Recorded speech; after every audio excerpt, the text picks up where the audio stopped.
HarperCollins presents The Tradwife's Secret by Liane Child. Read by Lauren Ullman. Prologue. Let's take a deep breath. We all deserve a moment of calm amongst the chaos. As I'm sure you'll understand, the @TrulyMadison Instagram account will be closing with immediate effect. Over the last decade, Madison March has been an inspiration to millions of women in the United States and across the world. She chose to share her life and beautiful family with us all in the hope that others might embrace the all-American values that she held so close. Thank you to everyone who has followed Madison's story with such positivity and support. It's a tragedy that this wonderful journey has been cut short in such an abrupt and violent way. But please remember Madison as I will, a beautiful soul who loved her family above all else, and whose only mistake may have been loving them too much. R.I.P. @TrulyMadison. Erica. @DaisyMaisie16. I'm heartbroken. How can this ever make sense? @Kate Adivine. I can't believe it. I mean, I know it's true, but it's just too awful. @BonnieLiveson8. Full respect to that lady for doing what she could for her family. @BarneyLevel43. Stupid bitch deserved everything she got. Chapter 1. Madison. @Lou from Louisiana. You have a beautiful home and a beautiful family. God bless you all. #homemaker. #Tradwife. #family first. #true femininity. #inspiration. I give the camera my signature smile, holding it for a second longer than feels comfortable. This always feels a little false, but I know it's what my followers expect, and I don't want to disappoint them. Don't you love summer mornings? I say, in my honey, breathy voice. Wow, the sun is just peeking out over our mountains, full of promise. I just know today is going to be a good day. I rise onto my tiptoes and pull open one of the high kitchen cabinets. I know some of my less savory followers will get a kick out of this, watching my calf muscles lift and bulge, maybe rubbing their groins as they stare. But in my knee-length floral smock dress, I'm hardly encouraging it, and what happens in the darker corners of the internet isn't my responsibility. I reach for a bag of oats, then 4 different mason jars with handwritten labels, and turn back to the camera. I pause for a moment, knowing from experience that the early morning sunshine will light up my eyes. Then reach forward, stop the video, and exhale. These dawn reels, making the most of the golden hour, might be high currency on Instagram, but filming before 7 a.m. every day is exhausting. I grab a ceramic mixing bowl from the cupboard and tip in most of the ingredients. Then I scoop a handful of dried fruit from a jar and position it on the wooden chopping board to look like it's just been dropped there. I shift the board until I find the right angle for the cherries to be drenched in sunshine. The red is mesmerizing when it gleams. Then pull a knife out of the block and place it next to the fruit. One final check, a deep breath, and a quick practice smile. Then I press record. It's breeding season on the ranch, I say, not looking at the camera now, but knowing the video will pick up my profile, my best side. And Michael has got a tough day ahead of him, so I'm making something super nutritious for breakfast, homemade granola. And a lot of the ingredients are grown right here on the homestead. You might remember the children picking cherries and apricots last weekend. We set a few handfuls out in the sunshine, and I think they've turned out pretty well. I roll the knife blade over the fruit, hoping the new external microphone picks up the faint squelch as the soft centers split open, because at over $500, it really should. Then I add the dried fruit to the mixing bowl and eye the jar of honey. Normally, I'd stop filming now to set up the next scene, but the honey is exactly where I need it. Did Lori place it there last night for me? I don't remember telling her I planned to make granola this morning. As I ponder this, I realize I'm frowning, so I reach for the stop button. Honey or no honey, I need a moment to compose myself. I breathe, thank the Lord for editing software, and press record. You know, our beautiful honeybees have been busy this summer, I say, scraping thick honey out of the glass jar. We've had 2 harvests already, and I wouldn't be surprised if there's more to come. I think they might love the Montana sunshine as much as we do. I let the honey ooze into the mixture. As I catch the last drop with my little finger, I turn to the camera and lick it off with a mischievous grin. I pick a long wooden spoon from the wobbly utensil pot that Molly made as a gift for me last Christmas and place the mixing bowl against my hip. Making sure its contents are directly in line with the camera, I stir in wide circles. It's more physically demanding than it looks, but I keep up the rhythm until it's all blended together. After another break to line 2 trays with parchment paper, I set up my final shot, then transfer the mixture, one gloopy dollop at a time. You don't need to bake it for too long, 15, maybe 20 minutes. I have learned over the years what works best when I'm explaining recipes, and accommodating rather than bossy always gets me more likes. Which is lucky, I go on, because I don't think Michael is going to be in the mood for waiting around on such a nice day. Oh, and let me know in the comments if you'd like the recipe. And have a truly gorgeous day. I pause for one final smile after my trademark sign-off, then reach forward to stop the video. I fight the urge to watch the footage back because I'm bound to see imperfections, a shadow somewhere, or possibly even fine lines around my eyes, and I know that's what editing is for. I wash my hands, my little finger still feels sticky from that honey, and head for the door. These days, I spend as little time as possible in the kitchen. Lori! I exhale as I find our housekeeper loitering in the hallway. She's wearing a long denim skirt, sneakers, and a white sweatshirt that's been washed so many times it's now a pale gray. When we first moved here, I bought clothes for Lori, floaty dresses and colorful skirts. She was only 27, even though she has always acted older, and she deserved to look beautiful too. But the feminine clothes rarely made it out of the closet, and eventually I gave up. What are you doing out here? Sorry, I didn't mean to startle you, she says. I wasn't sure if you were still filming, and I didn't want to mess things up by getting in the way. It's fine. I'm finished. The place is all yours. The granola needs to come out of the stove in about 10 minutes, if that's okay.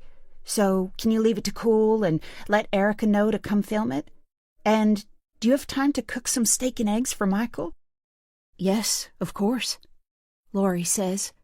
And I'm sure the children will eat the granola if I give them free rein over the maple syrup. Have you seen them this morning? I ask, with that familiar mix of gratitude and envy. Lori is great with the children, but I sometimes worry that they prefer her company to mine. Myron had a nightmare last night, poor thing, Lori says. But he's fast asleep in my bed now. Matilda is wandering around in her cow costume. I think she's trying to impress her daddy, and I haven't seen Molly or Mason yet. Okay, thanks. I'll go round them up. I need them looking their best this morning. Oh? The new tutor is arriving today, I explain, not quite holding eye contact. And she'll be here soon. She flew in from Boston last night, stayed at the airport hotel. Bill's picking her up about now. A new tutor? Lori raises her eyebrows into a question. I thought you said that you were going to homeschool the children yourself after the last one left? I wanted to initially, I say smoothly. I try to blot out the memory of holding back tears as I threw the girl out, screaming at her to never set foot on our property again. But Michael persuaded me to try again with a new one. Michael did. I hear the unspoken meaning behind her question and push my lips together in annoyance. He wants to make sure I have plenty of time for him, I say, taking care not to sound defensive, because we all know that's the secret to a good marriage. Laurie searches my face, and I flinch slightly as I see sympathy in hers. Are you sure this is the kind of life you want, Madison? I smile. This is the perfect life, Laurie, and I'm truly grateful for it. You more than anyone should understand that. Chapter 2. Madison. At Jemima Pudlef _CK97. Did you make that dress yourself? Please tell me you bought it at Walmart, lol. I need that dress. Hashtag smock dress, hashtag handmade, hashtag Tradwife, hashtag natural beauty, hashtag life goals. I sit on the edge of our Alaskan king bed, the sheets still mussed from last night, and listen to the shower running in our ensuite bathroom. I think about the times I've followed Michael in there, slipping off my dress and panties as I go, the grin on his face as he realizes what's coming. I wonder what would happen if I tried that now. Would he lift me up, let me curl my legs around his torso, hold me against the limestone tiles, and make love to me? Or would he disentangle himself, remind me about his busy day, and leave me smarting with embarrassment? But the shower noise stops, ending my dreamy conundrum, and a minute later, Michael walks into the bedroom. His thick chestnut hair is wet, pushed off his face, and he's wearing a white towel knotted around his hips. He gives me one of his languid half-smiles. Easy as breathing to him, but even now, after over a decade of marriage, it makes my insides twist. So, what was it this morning? He asks. Banana bread? French toast? Granola? He nods. Happy with it? Michael is a barrel of a man. Muscular, strong, but thick-set rather than ripped. More heavyweight boxer than track sprinter. He drops his towel on the floor and wanders over to his underwear drawer butt naked. Michael has never been prudish about his own physique, although it's a different story when it comes to women's bodies and the biology that goes with them. Thank goodness. I think it'll turn out well, I say. The light was perfect. Sounds great. Then he twists towards me, his eyes narrowing. I take it there's something more filling for me? Of course, I say quickly. Laurie's making you steak and eggs. He nods. Good. Cattle breeding starts today, so I need a proper breakfast. All being well, I'll have fertilized 100 ladies by dusk. He lets out a crack of laughter, then reaches for me. I go willingly into his arms, arch my body into his, give him my most seductive smile. His bulge expands against my dress, and I feel a frisson of excitement, laced with power. I might be in my 30s and a mother 4 times over now, but I can still arouse him. I'm not like Rose, and I never will be. But then my sense of power vanishes, because Michael pulls back, gives my ass a light slap, and returns his attention to his underwear drawer. Will Laurie make me a packed lunch, too? And can you make sure, between you, that dinner is ready at 6? I'll be starving by then, and you know how I hate to wait for a meal. Of course, I'll let Laurie know. And what about you? He says, pulling on a pair of jeans. You got much on today? He says it so dismissively that I have the crazy urge to goad him, to remind him that I'm the one who has built a global brand. But the compulsion evaporates as quickly as it arrived.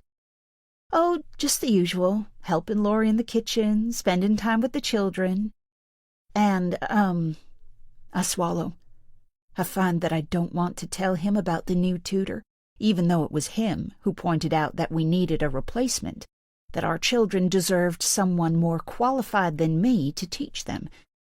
But he's going to find out soon enough, and at least I took precautions this time.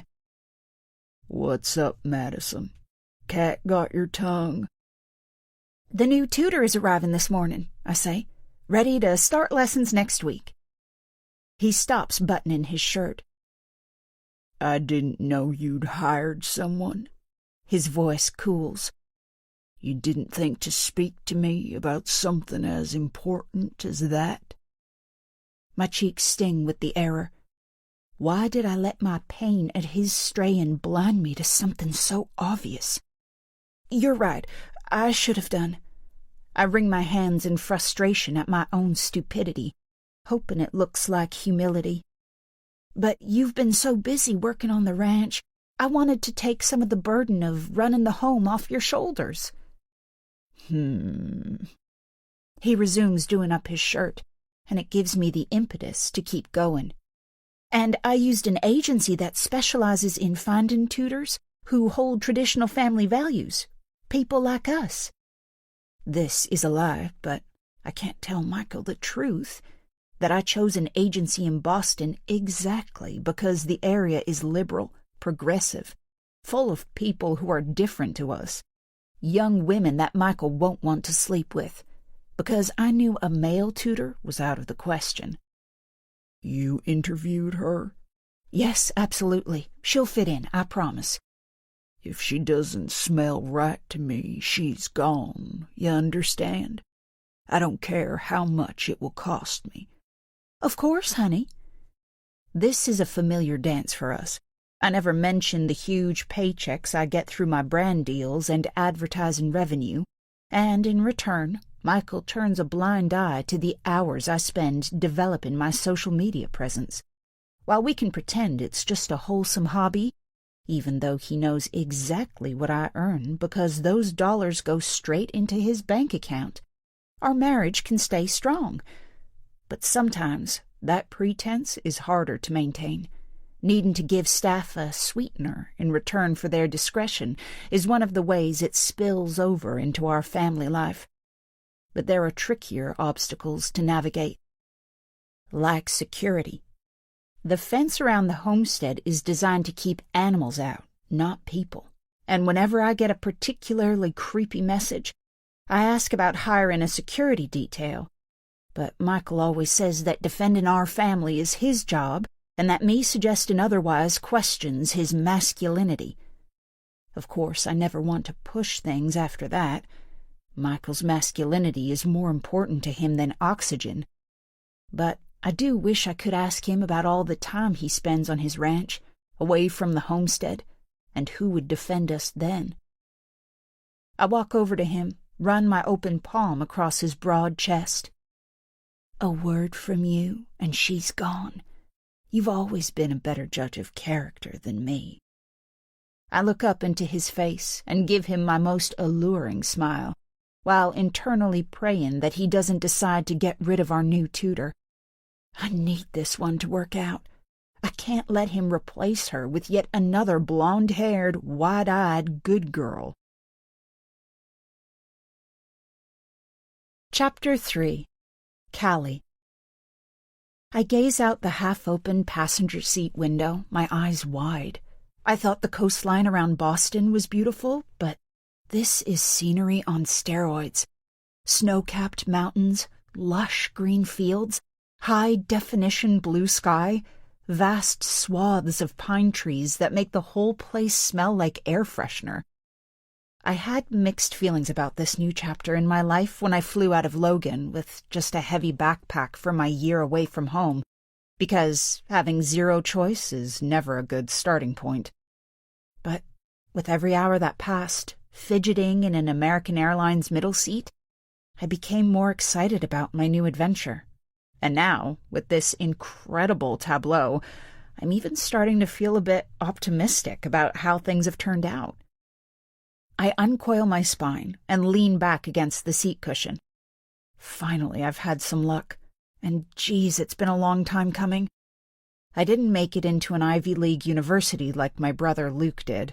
And I got my grandma's creative brain rather than either of my parents' scientific ones, having my earning potential in one DNA irregularity.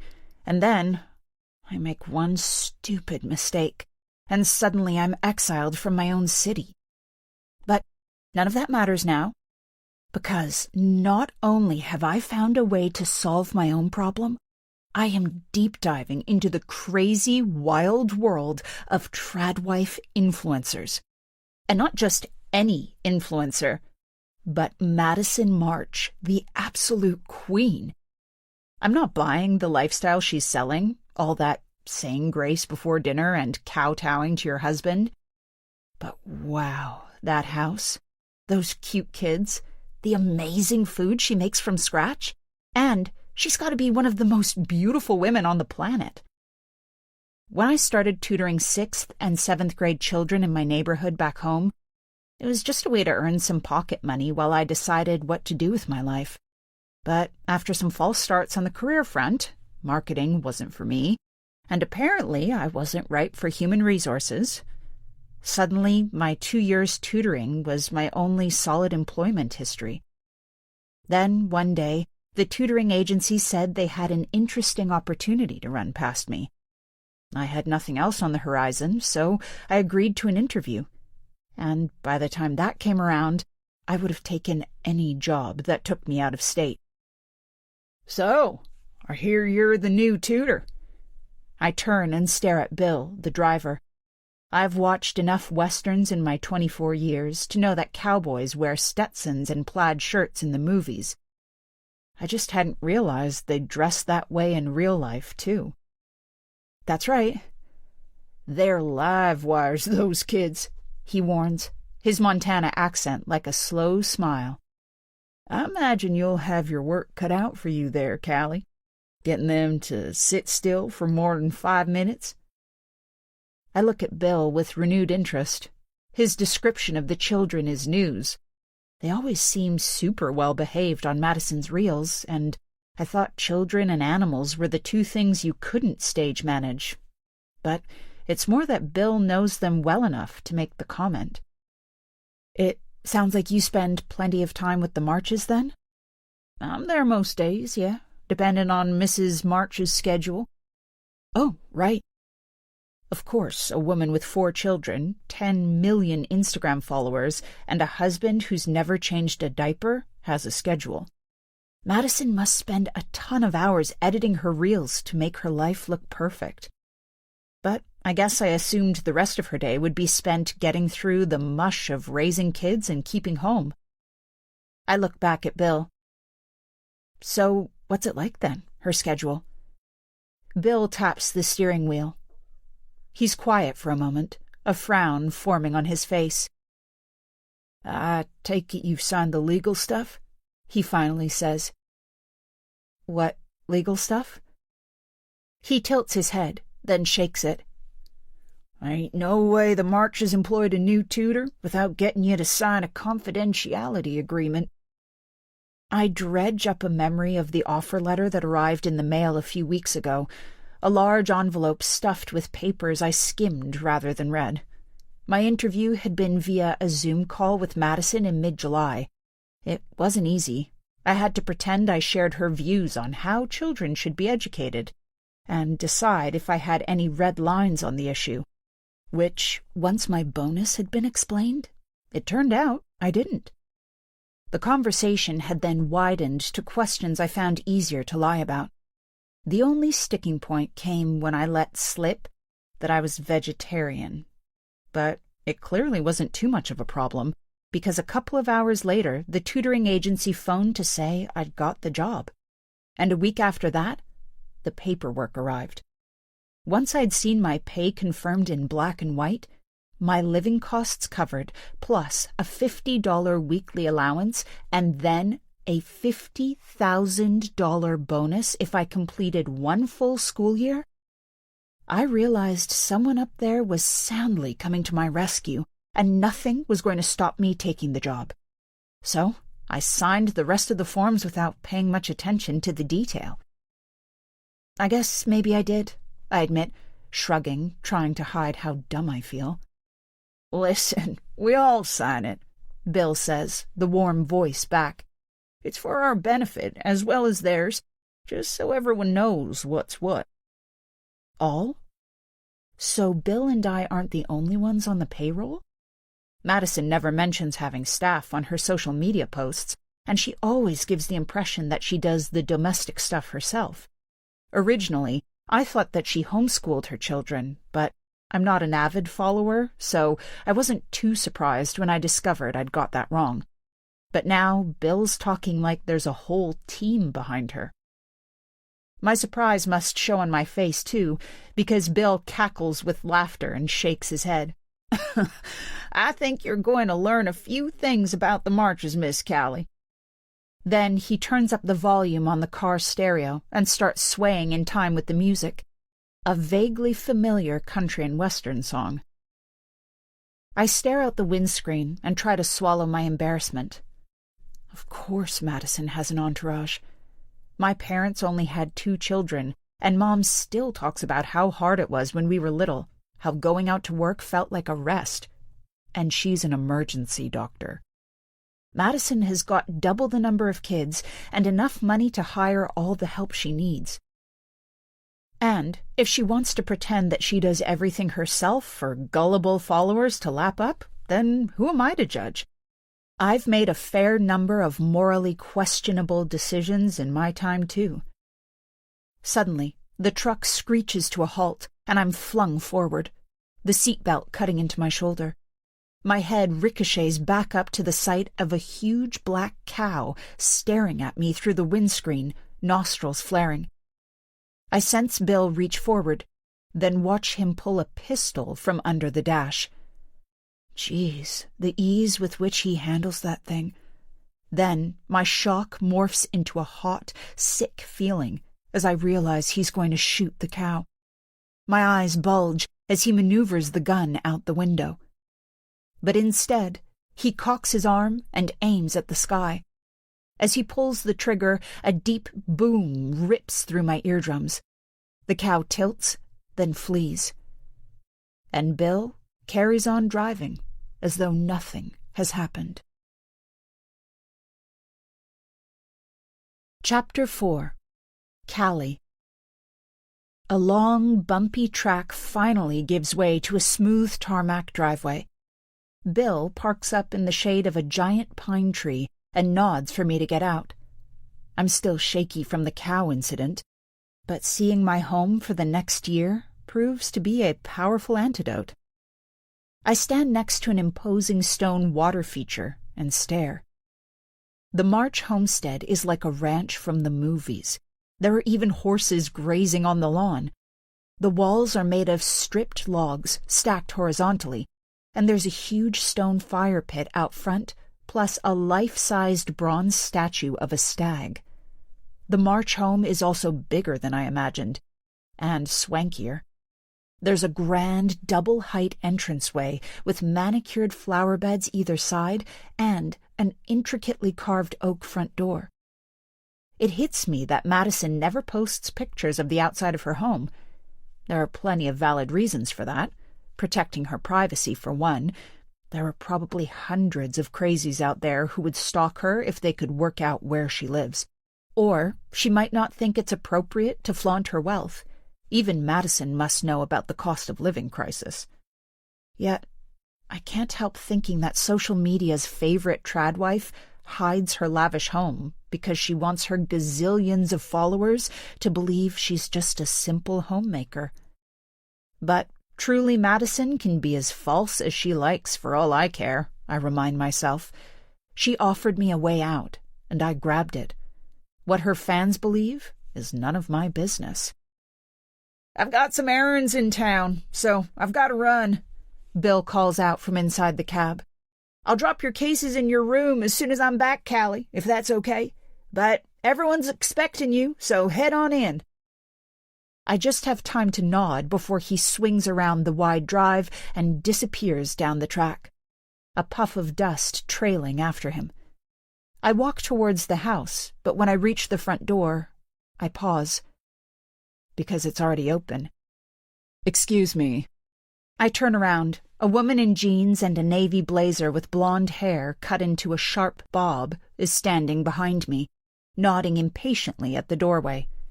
She seems out of place here, her pink loafers more suited to East Coast city streets than bare country dirt roads. I need to get inside, if you wouldn't mind. Sorry, yes, I mumble, stepping aside. I watch the woman march into the entrance hall, but then she stops, turns, pushes her sunglasses onto her head. Are you the new tutor? I am, yes. Okay, follow me. She resumes her pace, and I scurry to keep up. There's no time to take in my surroundings in any detail, but I clock more wood, a wall of sparkling gray stone, and a black and white cowhide hanging down from the ceiling. Have you seen Nathan yet? Nathan? No, I've met Bill, I offer, but that's clearly not helpful because she rolls her eyes. Wait in here. I'll find Nathan. I'm Erica, by the way, but I've got a million things to get through today, so I can't hang around. Okay, I stutter. But I think I'm supposed to meet Madison? Is she around? Erica sighs. Yes, she's here, somewhere. Her shoulders drop a couple of inches, and her features soften. Sorry, this isn't much of a welcome, is it? Once you've had your meeting with Nathan, everything will fall into place, I promise. Now, if you can hang here for a few minutes, I'll find him for you. She gestures to a sitting room at the back of the property, gives me a bright and almost genuine smile, then strides back down the hallway. I drop into the chestnut-brown leather sofa and stare at the incredible view through the window. The glass is pristine, no little hand smudges anywhere, and I wonder if that's because the children aren't allowed in this room, or because Madison is one of those obsessive cleaners. Or Erica, of course. Or Bill. Or Nathan. Good morning! A large man with a thick mustache and bulbous nose stomps into the room. I'm Nathan, the March's lawyer. I assume you're Callie. Good to meet you. I expect him to give me one of those bone-crushing handshakes, but he backs into the opposite sofa without proffering his hand and drops a briefcase on the coffee table between us. I listen to the click-click of the catch, then watch him pull out a file. It's great to have you on the homestead, he continues. The kids are really excited to meet you. Michael and Madison, too. So I'm just going to run over the legal stuff, and then we're good to go. I give him a tight smile. Bill talked about legal stuff, and now Nathan, but I still don't really know what they mean. He smiles back, somewhere between a cat and a wolf. Of course, you've signed all the paperwork, so this is just a quick reminder of the obligations you agreed to. You remember signing the lifetime non-disclosure agreement on August 15th, 2024? Well, luckily, it's very easy to remember what it covers, he goes on, because it's anything and everything that happens during your time here. That means no posting on social media, no talking to journalists, and no spreading gossip amongst your friends back home. Oh, and it's ad infinitum, which means it lasts forever. He rolls his tongue over the last word, making my stomach churn. I'm going to level with you, Callie, he continues, leaning forward. If you break this contract, spill a word of what you see here on any medium, it's going to be jaw-droppingly expensive for you. Do you understand? I swallow. What about my family? Not a word. You know the phrase, loose lips sink ships, he adds. It's like that. Keep your mouth shut, and there won't be any trouble. I tell myself that Madison has every right to protect her image, her privacy, as well as her home. She has millions of followers. Who knows how many of them are obsessive weirdos? I'm sure this is totally normal. And anyway, it's not like I have much choice. I dredge up my best fresh-faced smile. "All fully understood," I say. I won't breathe a word. He beams. "That's my girl." Then he reaches over and pats my knee faster than I can swing it away, setting off another wave of nausea.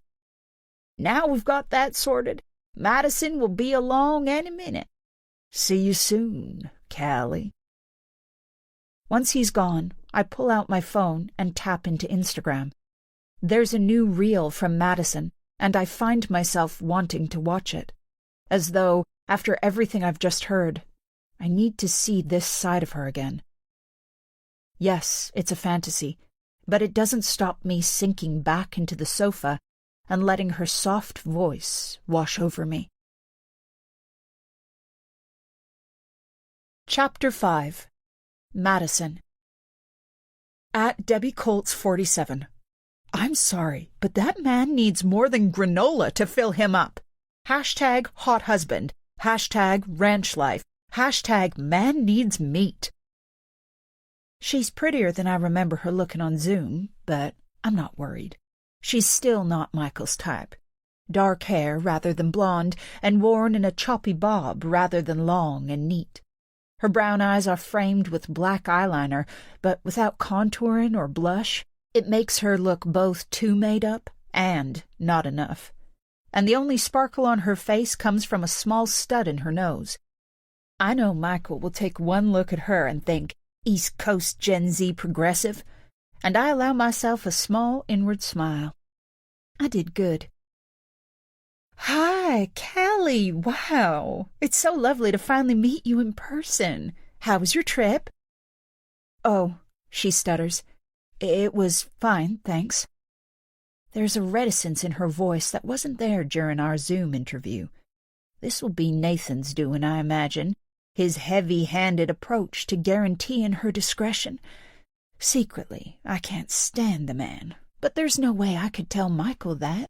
Nathan has worked for the March family for decades, and of course, it's not my place to have an opinion about those kinds of things. "And you're not too tired?" I ask. "Can I get you something?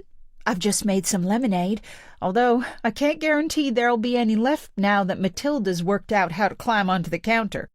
You know, I'm not sure if I should be impressed or worried by her new acrobatic skills." The wariness on Callie's face fades, replaced with a smile. I love that I can do this. Erica, my social media manager, is always telling me that my ability to get people on side is a rare talent. But social media is just numbers.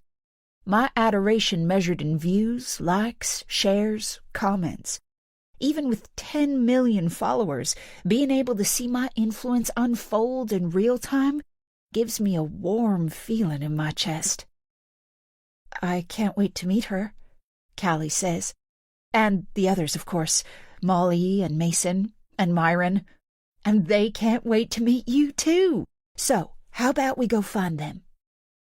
Callie unfurls from the sofa, nodding, and as she stands up, I realize how petite she is. An inch or two shorter than me, even, and maybe a size 4. I ready myself for the wave of panic that I know will come. Michael likes them small. And ride it well. But the mix of curiosity and confidence on Callie's face makes me wilt. When did I last wear that expression? Feel excited about discovering something new? Except, of course, I know exactly when it was, and why I now know better. Great, follow me. I take a meandering path through our home, but only for effect. In truth, I know exactly where the children are, where I asked Laurie to entertain them until I appeared. I'm not a fan of leaving things to chance. "Ah, found you," I say as I push open the door to the craft room, taking in my 4 children plus Laurie, who's building a tower of wooden bricks with Myron. Molly is at the easel, a stick of blue chalk in her hand, filling in the Montana sky on the picture she's drawing. My heart melts a little at the sight. Molly is so pretty. While I know it's not a kind thing to say, lots of girls have lost their looks by 10 years old. Too old to be cute, suddenly afflicted by oversized teeth and early signs of puberty. But not Molly. Before she was born, I worried that she wouldn't look like me, and that, as a result, I might even find her difficult to love. But perhaps all parents have those concerns with their firstborn, because on the day of her birth, with Michael by my side, love came easily. "Hey, Mom!" Mason shouts out, dropping the stick he'd been whittling with a penknife that is possibly too sharp for an 8-year-old boy to be playing with, a present from his father. "Is this our new tutor?"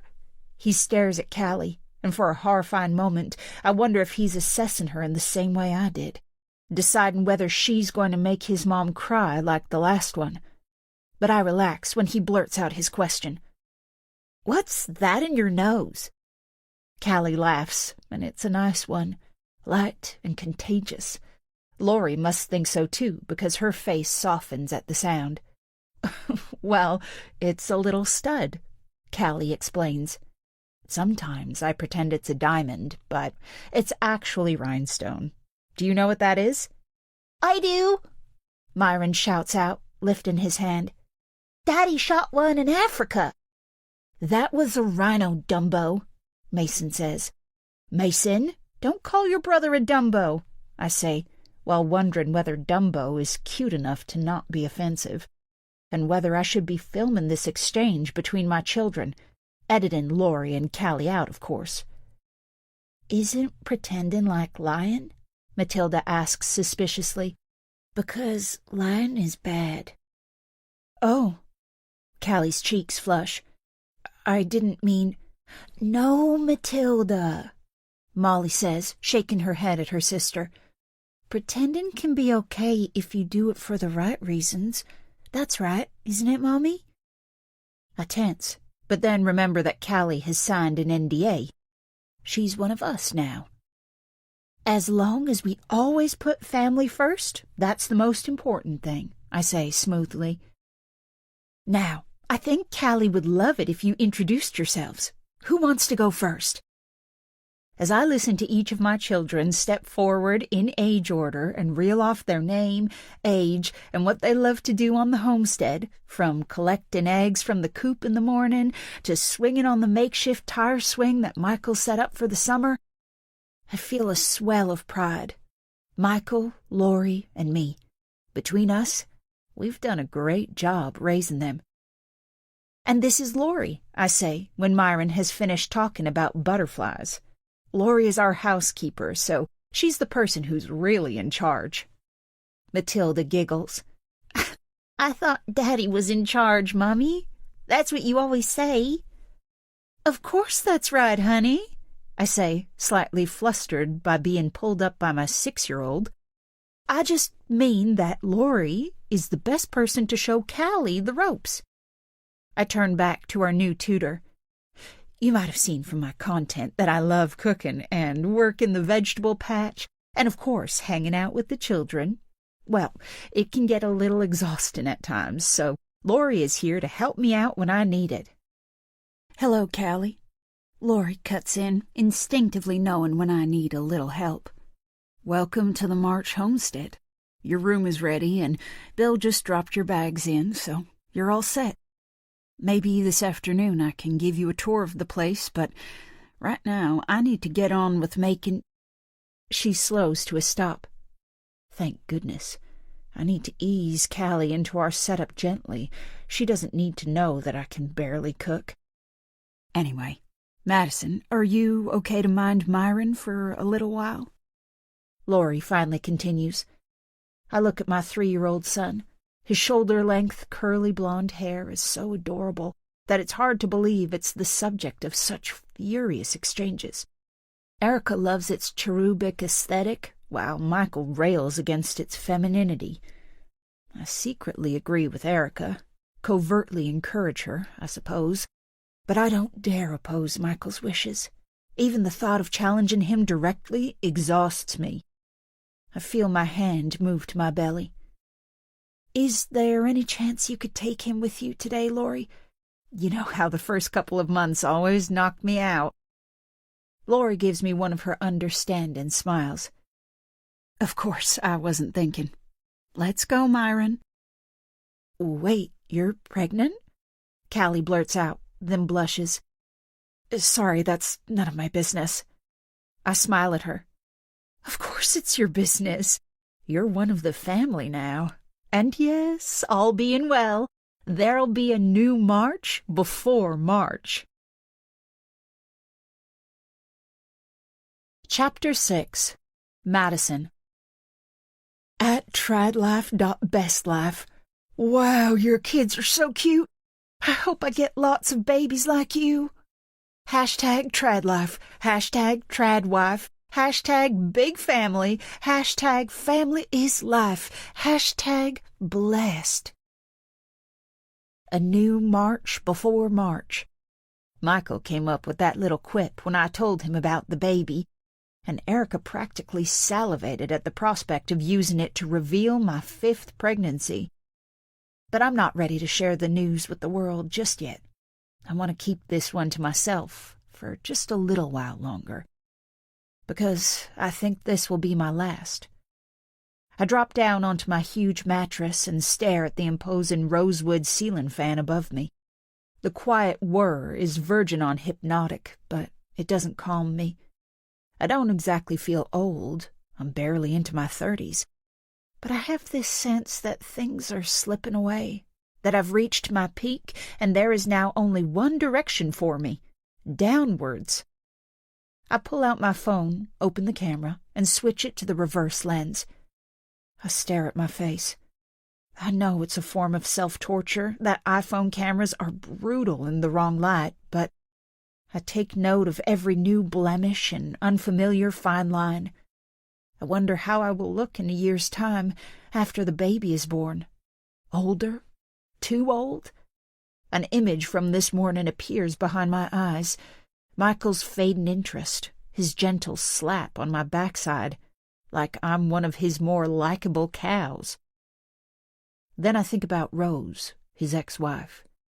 I don't know her personally. We've never spoken. But I've seen her around town often enough, and she's earned herself quite a reputation over the years.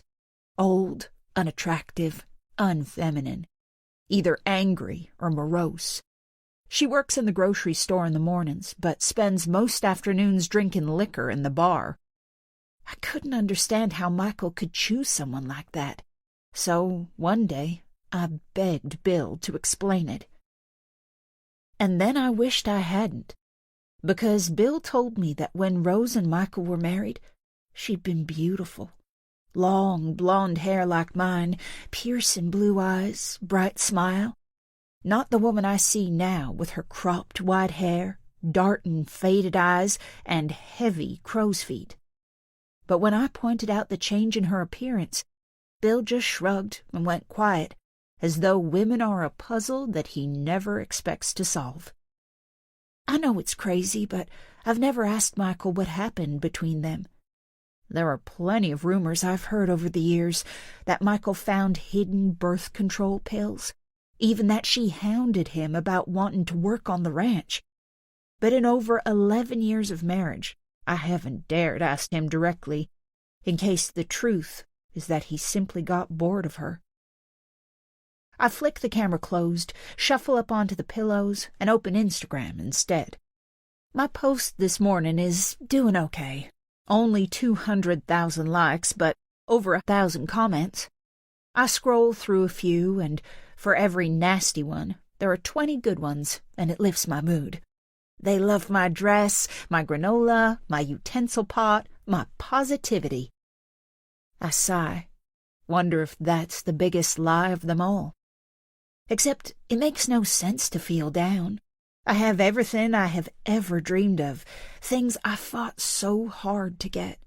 A successful husband who provides generously for his family, a brood of adoring children, money to buy all the dresses I want, the expensive face creams, the little luxuries that remind me how far I've come, and millions upon millions of fans.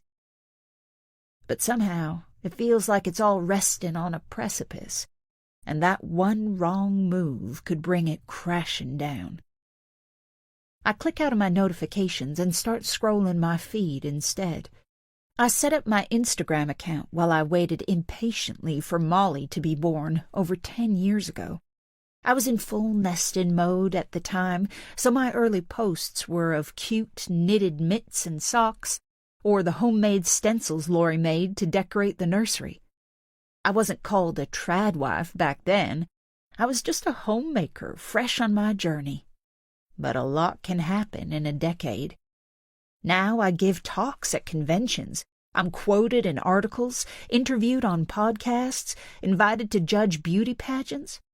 Feminist commentators discuss how oppressed I am while drooling over my plantation shutters. And Californian boss bitches miss work deadlines to find out how long I leave my sourdough to rise. I am the first lady of Tradwives. I lead, and every wannabe Tradwife follows. Except they don't anymore. The new audiences, young women rejecting the lose-lose working mom lifestyle their own mothers chose, disillusioned women finally prioritizing marriage and family over their failing careers, are joining the movement without knowing its history. They discover Sky Anderson or Alice DeMille or any of those Mormon blondes on #MomTalk and think that these new Tradwives know best, that their Marilyn Monroe looks or Botox-filled lips or hypnotic voices mean that their content is better than mine. And of course, the algorithms prioritize their posts because they're all younger, fresher, more tech-savvy than me, jumping on every viral trend going. I thought bringing in a social media team, Erica and Noah, would change that, but it's like these platforms know that I'm cheating. They can sense my desperation. I take a deep breath to prepare myself, then swap to one of my other Instagram profiles so I can keep my snooping under the radar and click on Alice DeMille's latest reel. 780,000 likes. And for what? Making her own toothpaste? I click back into Truly Madison. I'm about to throw my phone on the bed in despair when I notice the messaging icon is showing new messages. Maybe that's what I need. A reminder that I'm still the main inspiration for millions of women. With my messaging profile set to public, it's guaranteed there'll be some weird ones, but I've got better at brushing those off, pretending they're just bots. I click in and count 23 messages in total. 5 of them are military veterans who want to screw me, 3 are African doctors who want to marry me, and there's a few sales pitches plus 1 death threat, which I delete and block. But the rest seem to be genuine followers. I snuggle down into the pillow and let their words sink in. How much joy I bring them. What an amazing wife and mother I am. It works like a balm. The sun is shining through the window now, too, so I stretch out like a cat and feel its warmth settle on my skin. When I get to the most recent message, the name of the account makes me pause. I run my fingertip over the screen. The message is from someone calling themselves Brianna, Wyoming. With a mix of curiosity and nervousness, I tap into the message. I love that your DMs are open. That tells me a lot about you. I won't take up your time. I know you have 4 kids and a husband to look after. I know everything about you. But I just want to say that you're an inspiration to me. After seeing how life worked out for you, I'm doing something a bit risky, and I'd love to get your blessing. Love, Brianna. I frown at the message, trying to decipher any hidden meaning, but it reads like a genuine fan reaching out, showing gratitude, like so many others I receive. I usually delete my messages after I read them so that my account doesn't get too clogged up, but destroying this one feels wrong. The bare optimism of it, perhaps. Deep in thought, I run my free hand along my belly, from hip bone to hip bone. It feels empty in this position, hollow, so I push up to sitting, and my belly curls into my hand. Then I slide my finger along the message to delete it. I don't have time for newbie tradwives anymore. Chapter 7. Brianna. I stare at the hunk of sourdough bread and sigh, because it looks more like cow dung than anything we might want to eat. Why didn't it rise? I followed the recipe. I even cheated this time, stealing a sourdough starter kit from the store when Jonah was too busy in the hardware aisle to notice. But still it went wrong. I don't want to put the bread in the bin in case Jonah sees what a mess I've made, so I drop it in the pocket of my sundress and walk outside. I can see him in the distance, unrolling wire mesh to cover the new chicken coop he's built, and the sight makes my chest swell. He's working so hard for this, for us. Soon this place is going to be a palace, I know it. As I walk through the long grass, a gentle breeze cooling my skin from the sun's rays, I wonder what my friends back home are doing now. They're probably at work, grafting in a hot, airless office to raise money for their college funds, wishing they could take my place, out here with our beautiful views, our acres of land, and no schedule to follow, no nagging parents or handsy bosses to worry about. I suppose there's always the chance they'll be at the lake on a day like today, water skiing maybe, or just hanging out in the sunshine. But their pleasure will only be fleeting, while mine and Jonah's is a way of life. That's the difference. When Jonah first brought up the idea of homesteading after football practice one evening, I didn't think that way of life could be possible for two 18-year-olds with only a few $100s of savings between us. But the more we talked about it, the more excited I became. We drove west from Buffalo and found these old homesteads in deep farming country that had been gradually abandoned over the last century as people moved to the cities for jobs. Each one was huge and grand, and the crazy thing was that the state was selling them off for $1 because they wanted people to bring the properties and the land back to life. Jonah and I had been dating for nearly 2 years by then, and I knew without question that he was my forever man, just like Dad was to Mom when they met as teenagers, and it worked out pretty well for them. 20 years married, 5 kids, a family home on Prairie Drive. Jonah was Buffalo High's star football player, and I was the captain of our cheerleading squad. It was a match made in heaven. That's what everyone said. So when we found this place, with all its potential, I knew this would be our little piece of paradise. I sorted the paperwork, and as soon as we finished school, we came out here, rejecting the hustle, sticking it to the man, living our best life on our own terms. It really is a dream come true. Our land spreads out in every direction. It's flatter on this side of Bighorn Mountain, and if I look north or west, I can see for miles. But there's dense woodland to the southeast that starts only a few 100 feet from the homestead, an easy place to hide a failed lump of bread. But when I reach the edge of the tree line, I hear someone behind me. Jonah. "What are you doing?" I turn around, blush at getting caught. "You weren't going to throw food in there, were you?" He goes on, his brow furrowing. "Jesus, Bree, we may as well put up a sign saying bears welcome." "You're right, I'm sorry, I forgot." At home, I throw garbage in the trash can and it disappears, period. I need to remember things are different here. "It's fine, don't worry.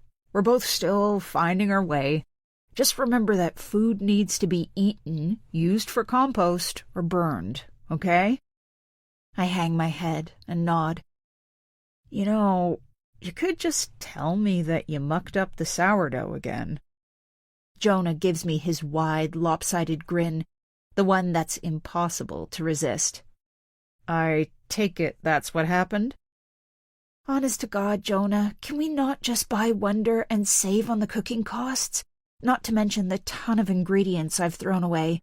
I know we've got to be careful, but maybe we can cut some corners? He walks closer. He's naked from the waist up, and there's a sheen of sweat across his chest. Blonde-haired and blue-eyed, he's normally pale, but 6 weeks working on the homestead under the summer sun has toughened and tanned his skin. I smell his natural odor and feel myself stir. While the Lord, and my parents, won't be impressed, this might be what I love most about this place. Being able to have sex outdoors, knowing with liberating certainty that no one will see us. No sneaking around, waiting for our families to be out of the house. My parents were horrified when I told them I was moving away with Jonah, not because we were choosing a homesteader lifestyle, or that I'd changed my mind about going to college, but because I was doing it without a wedding ring on my finger. I mean, what would people think? What would the church think? But that would mean staying in Buffalo for months to prepare for the big day, and we were too impatient, too excited about our new adventure to wait for a piece of paper. That's a little defeatist, don't you think, Miss Homesteader? Jonah removes one strap of my dress, then the other. I suddenly remember that it's been 2 days since I had a hot bath, and I wonder if I smell bad. I eye the metal tub on the ramshackle deck. Maybe I can take a rain check on lovemaking until I've cleaned myself up. Soon we'll have chickens, Jonah goes on, nuzzling into my neck, seemingly oblivious to any 2-day baked aroma. And dairy cows to churn butter, and pigs. How amazing will that be? Scrambled eggs on grilled sourdough with bacon on the side, made by your fair hand. This life here with you, it's going to be perfect. I feel my dress slide down to my hips, my breasts exposed to the breeze. And you'll fix the house up for me? I murmur. It's going to be a palace. Jonah pushes my dress all the way to the ground. There'll be 6 bedrooms for all our beautiful children, and a huge kitchen like those ones in the magazines you like, and a parlor so you can have your new friends over for tea. I smile at that. Can we get a piano? You'll be able to have whatever you want, my love, I promise, and that's without you ever having to work a day in your life. Doesn't that sound good? I push away the frustrations of that sourdough, the hours it takes me to light a fire, and also the summer I'm missing out on at home, the sleepovers with girlfriends, binge-watching our favorite Netflix shows, going to the beauty salon with my mom. Yeah, that sounds good. I watch him unbutton his denim cutoffs with a sense of anticipation, and, as we sink to the ground, all thoughts of stodgy bread, mist baths, and lumbering bears disappear. Chapter 8. Callie. Matilda slides her hand into mine. Come on, you need to meet Clarabelle. No, let's take Miss Callie to see the chickens first. I bet she can't catch one. Shut up, Mason, Molly says. Of course she can. She's an adult. All adults are faster than chickens. I smile serenely at the children. In truth, chickens freak me out. The feathers, their jerky movements, the squawking. But I don't think it would be a good idea to admit that to the March children. Not unless I want to lose all their respect before school lessons even start. Who's Clarabelle? She's our pet cow, Mason explains. That's sweet. A scene from one of Madison's reels comes to mind. Molly and Mason milking a cow, then trying to carry the pail between them, but spilling most of its contents because it's too heavy. All topped off by Madison giggling out of shot. Do you milk her? All 4 children look at me quizzically for a moment, then burst out laughing. No, silly. Clarabelle's kind of like our sister, Matilda says. She has the prettiest eyelashes, Molly adds wisely, as though that explains everything. Come on. Still holding Matilda's hand, we run as a pack through the long grass and wildflowers. The last 24 hours have been the craziest of my life, no contest.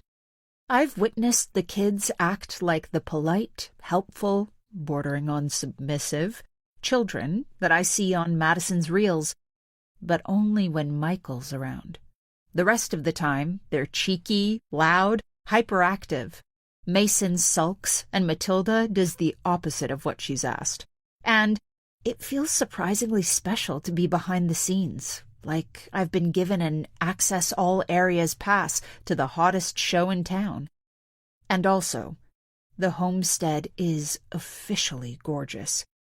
Lori was true to her word and gave me a tour after lunch yesterday.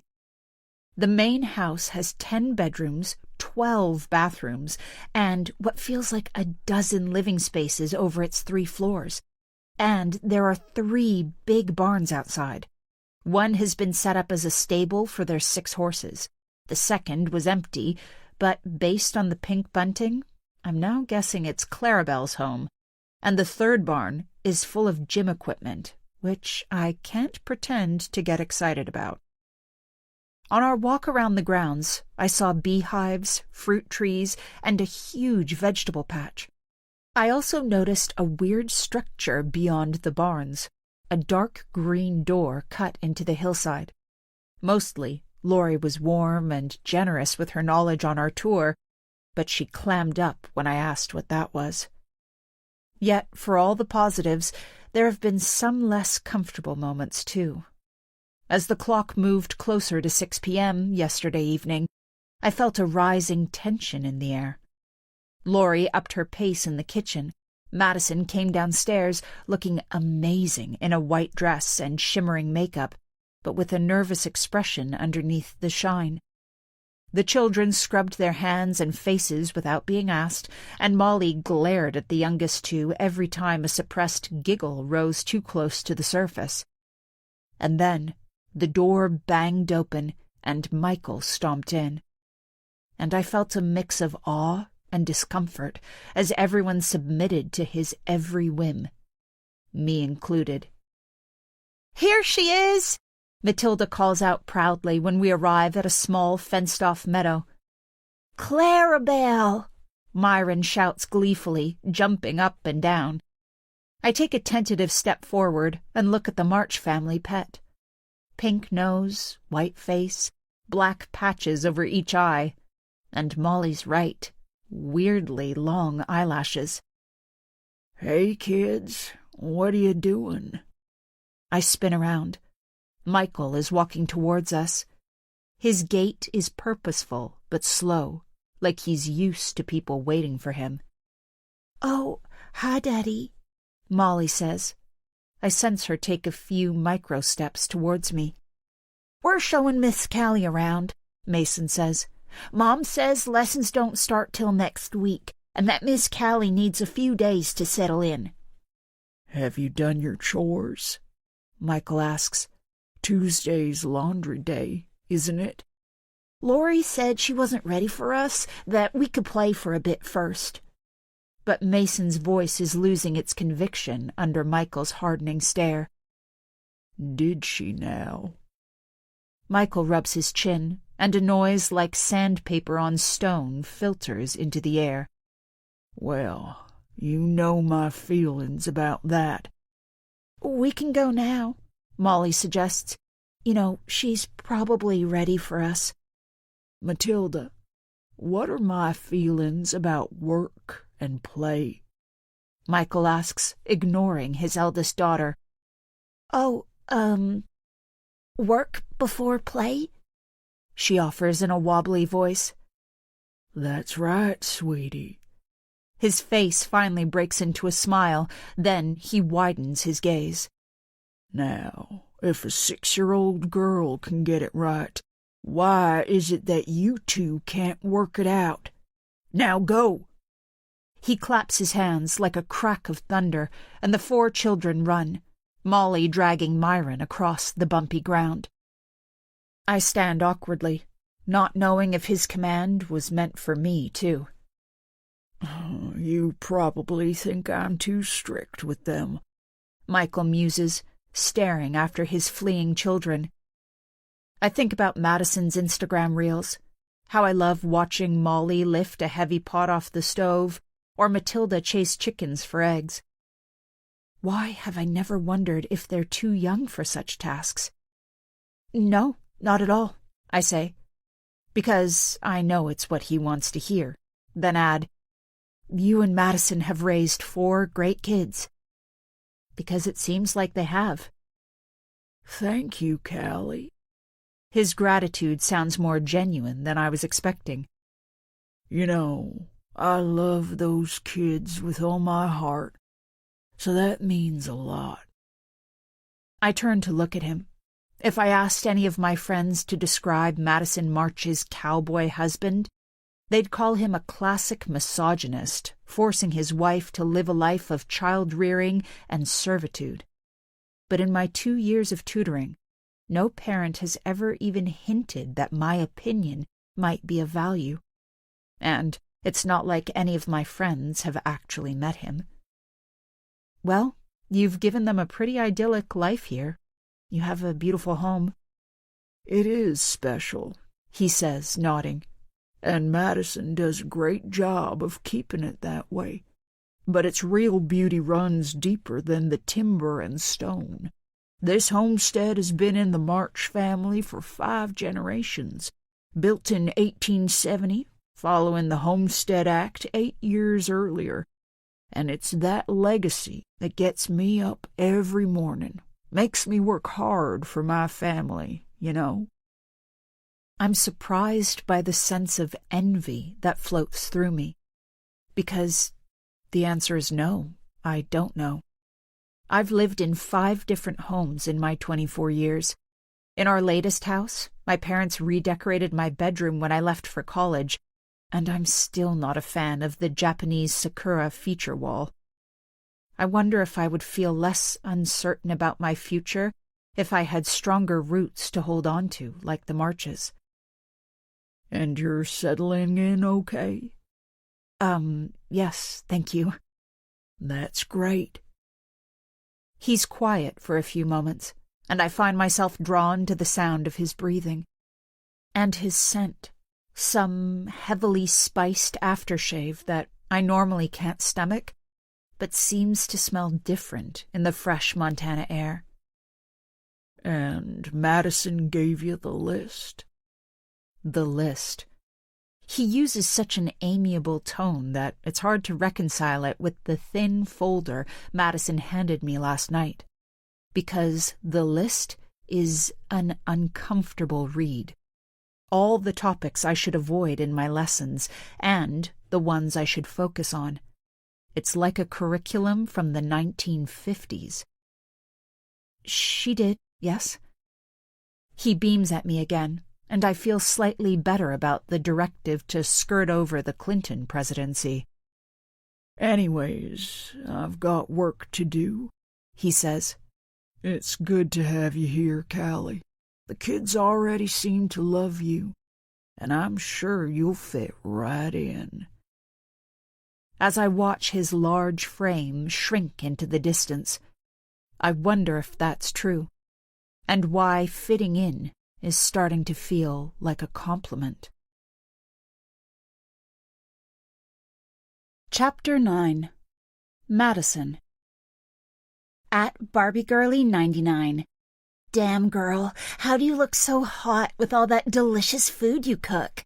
#Tradwife, #home cooking. #inspiration. #dieting. I look inside the toilet bowl. There are still tiny specks of vomit in there. Isn't this stage of pregnancy supposed to be over by now?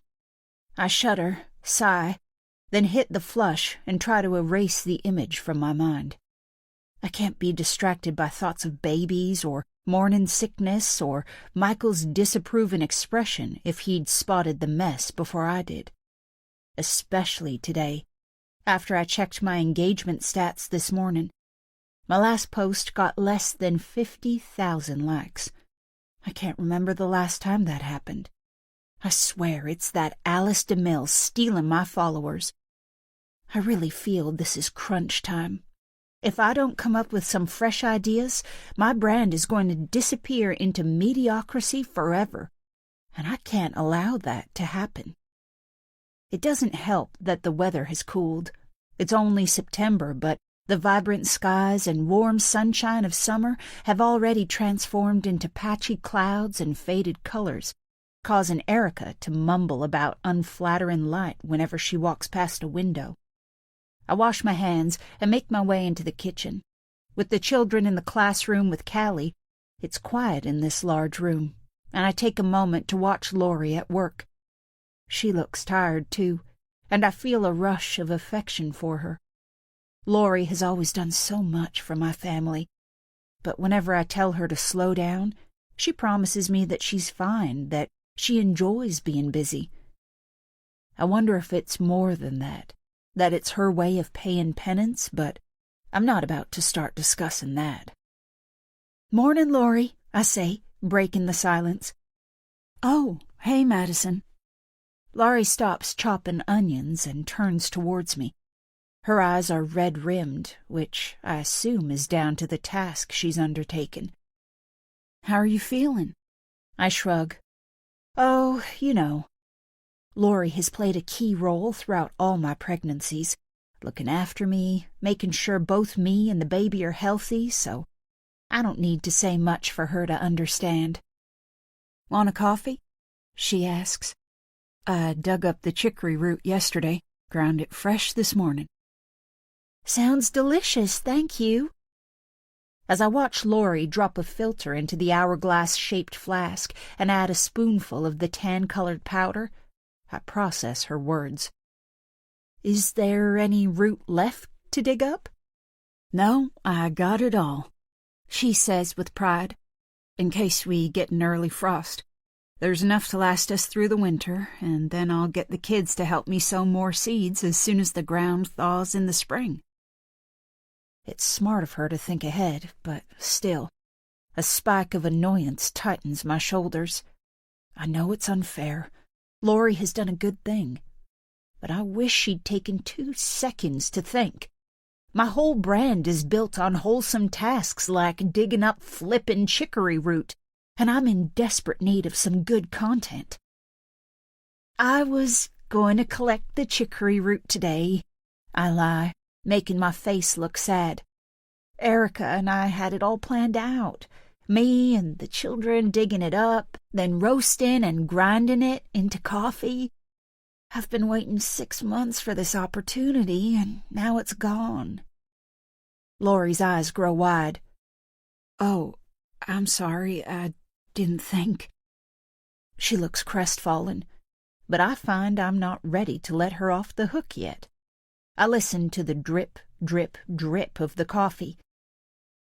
"You've been part of this family from the beginning, from before, in fact," I say. "Can you not be a bit more aware of what I need? How my followers expect constant updates?" "You know I've never had much of a social media presence," Lori reminds me in a whisper. "Just Tumblr. We agreed it would be safer for me to stay off-grid after." Her voice trails off as she passes me a ceramic mug filled with coffee. As I stare at the steam snaking skyward, I wonder if it will ever be time for Lori to leave the homestead. I can't imagine surviving without her, but I have Michael now, and it's his job to look after me and the kids, not hers. Finding a new housekeeper would be easy enough. And maybe it's right that this strange, complicated relationship I have with Lori finally comes to an end. Perhaps it's long overdue. I take a sip, feel the liquid scald my tongue. I'm really sorry, Madison. Now I have to come up with a new idea. I privately shudder at the petulance in my voice. You could make sourdough again. You said everyone loved watching Myron poke his finger in the bubbles. It's been done 1,000 times, which you'd know if you took more interest in my work. Same with banana bread and cheese and flippin' homemade lemonade. Damn, why am I being such a bitch? A gray cloud wafts in front of the window, sending a dark shadow across Lori's face. Maybe Erica could come up with something, she says. Or Noah. They're supposed to be good at this stuff. I sigh dramatically, but then feel tears burn my eyes, so turn my attention to blowing on my drink. If anyone should be able to come up with content ideas, it's me. I'm the influencer with her finger on the pulse, supposedly. So why is my mind blank? I think I'm losing my touch, I admit quietly. Other influencers are doing it better than me. Lori shakes her head. No, you're the original. The numbers don't lie, Lori. I'm not getting close to the level of engagement I used to get. It must be a blip, then. You're the one everybody knows, the biggest and the best.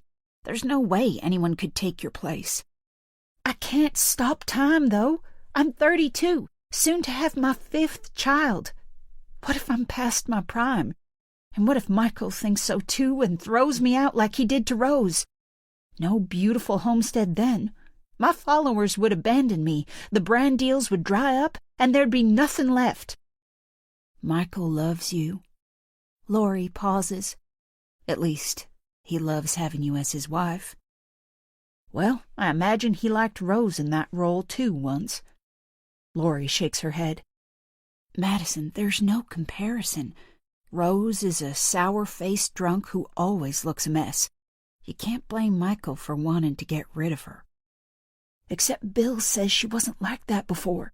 He told me that she used to be beautiful, happy, respectable, that she used to look like me.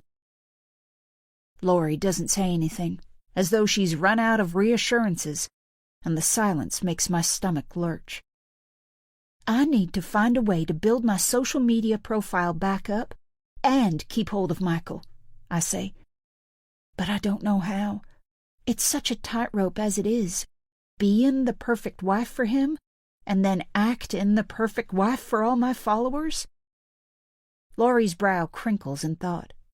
I listen to her soft breathing, will her to help me.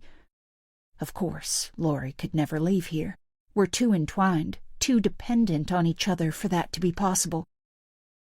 Well, you know, I've never been married, so I'm not exactly an expert. She starts.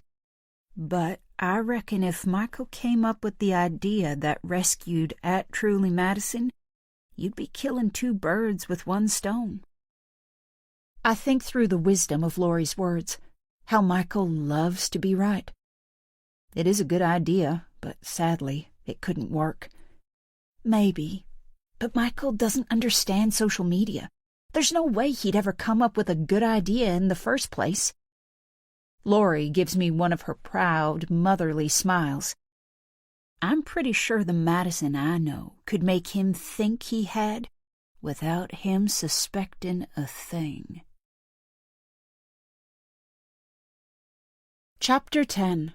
Madison. At Bethany Williams _86. Do you ever think that your daughters deserve more than this? #feminist, #pro-choice, #equality, #tradwives ruin lives. I set the speed on the treadmill to a gentle jog and pick up my feet. Lori is right that I'm capable of twisting things to make my ideas come across as Michael's. It's not like I haven't done it before. But that's only part of it. I still need to decide how to breathe new life into my declining brand. My content needs to be more clickbaity. That's a given, which means dialing down the wholesome living and zoning in on something controversial. But what?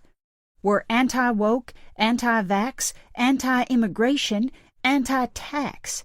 And we're pro-guns, pro-oil, pro-family, and pro-America. God bless her. But all these issues feel like Michael's rather than mine. In our family, we believe in traditional roles.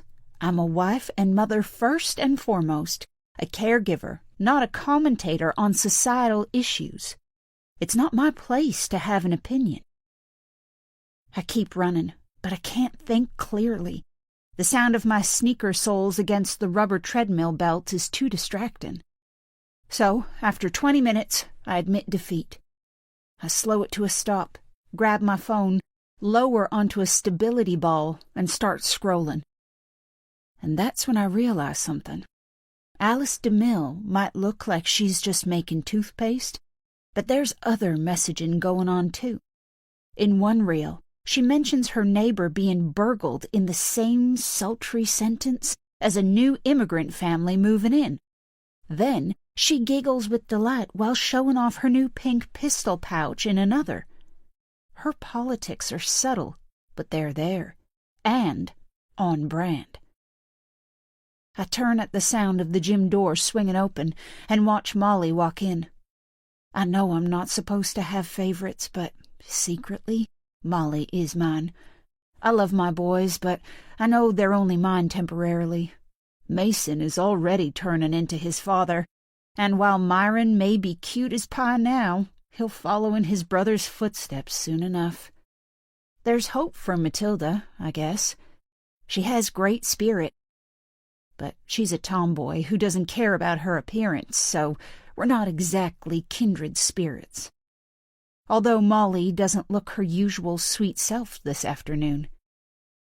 "Hi, sweetie. Is everything okay?" Molly doesn't speak, but she walks over and wraps her arms around me.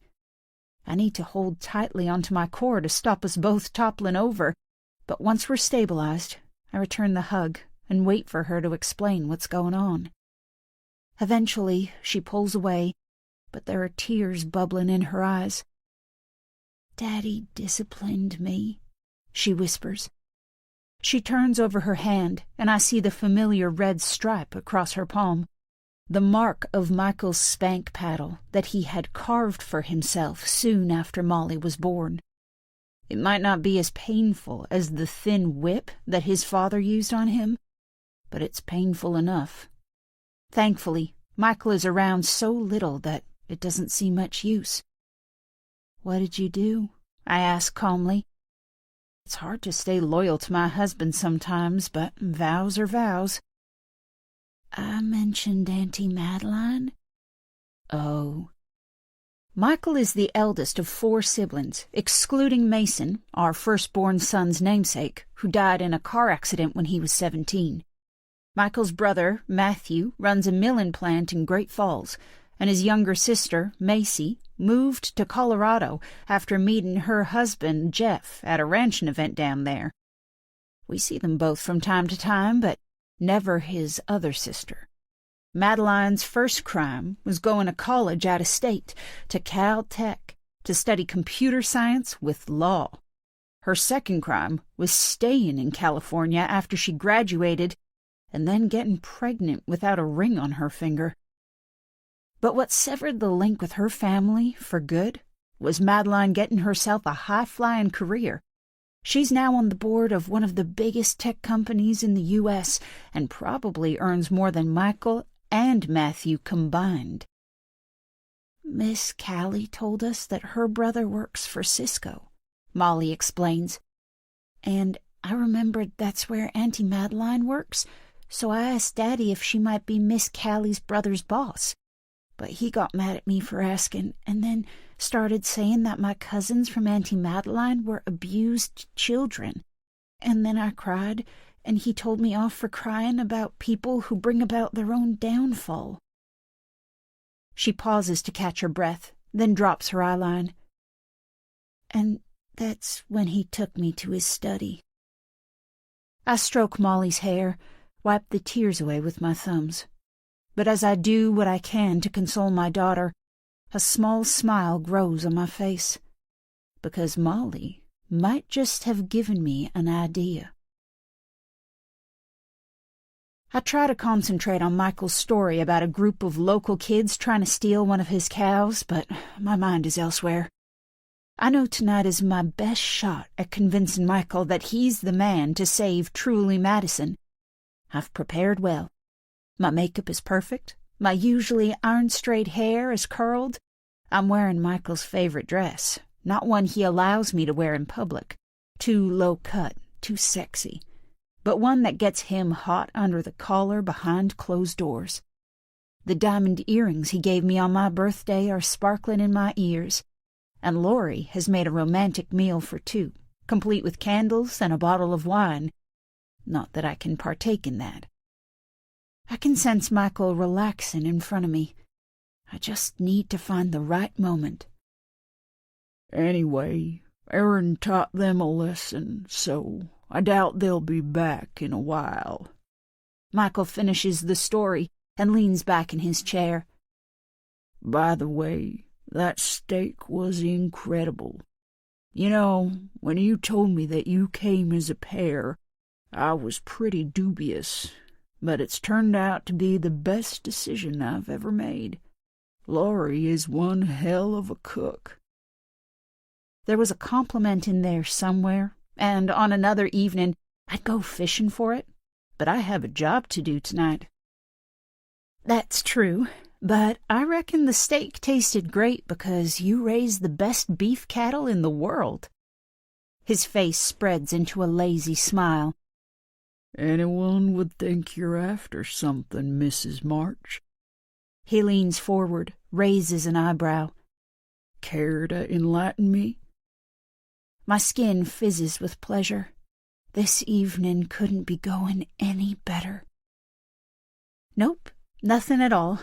I just happen to believe in credit where credit's due.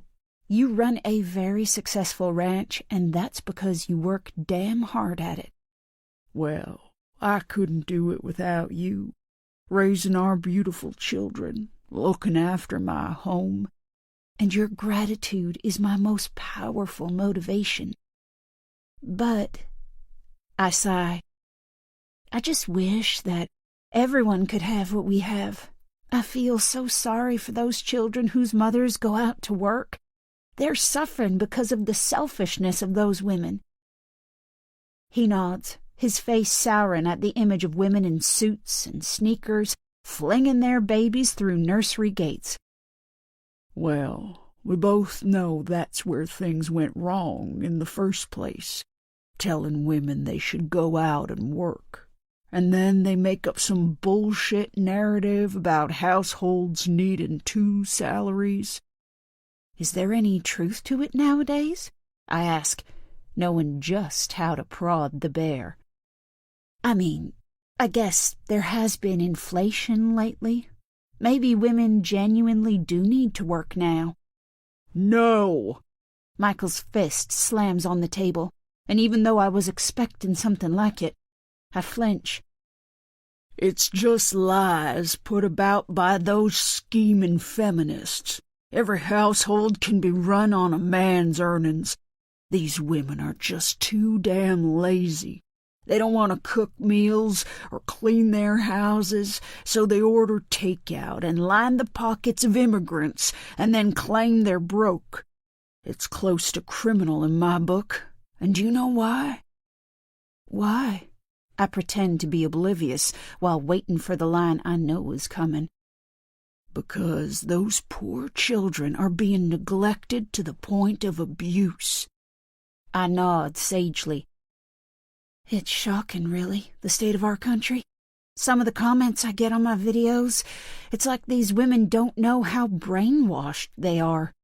Well, you should tell them. I tip my head to one side. What? Tell who? All your followers. You've got thousands of them, so tell them what they're missing. People are like cattle, Madison. They need a firm hand to guide them in the right direction. This country is full of people who have no idea how families should be run, how to raise hard-working, God-fearing American patriots. But we do, and you can teach them that. I hold back from pointing out that it's millions, not thousands. Maybe you're right. Damn right I am. The Lord expects us to stand up for what we believe in, and this is what we believe in, isn't it, Madison? I nod. You show those selfish working mothers how much damage they're doing to their kids and country. You've got my complete approval. He leans forward, strokes my hair, then pulls my head towards his. And I'm assuming I have yours, he adds with a husky chuckle.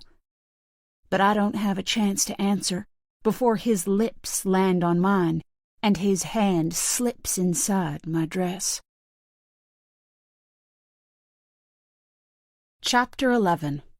Callie.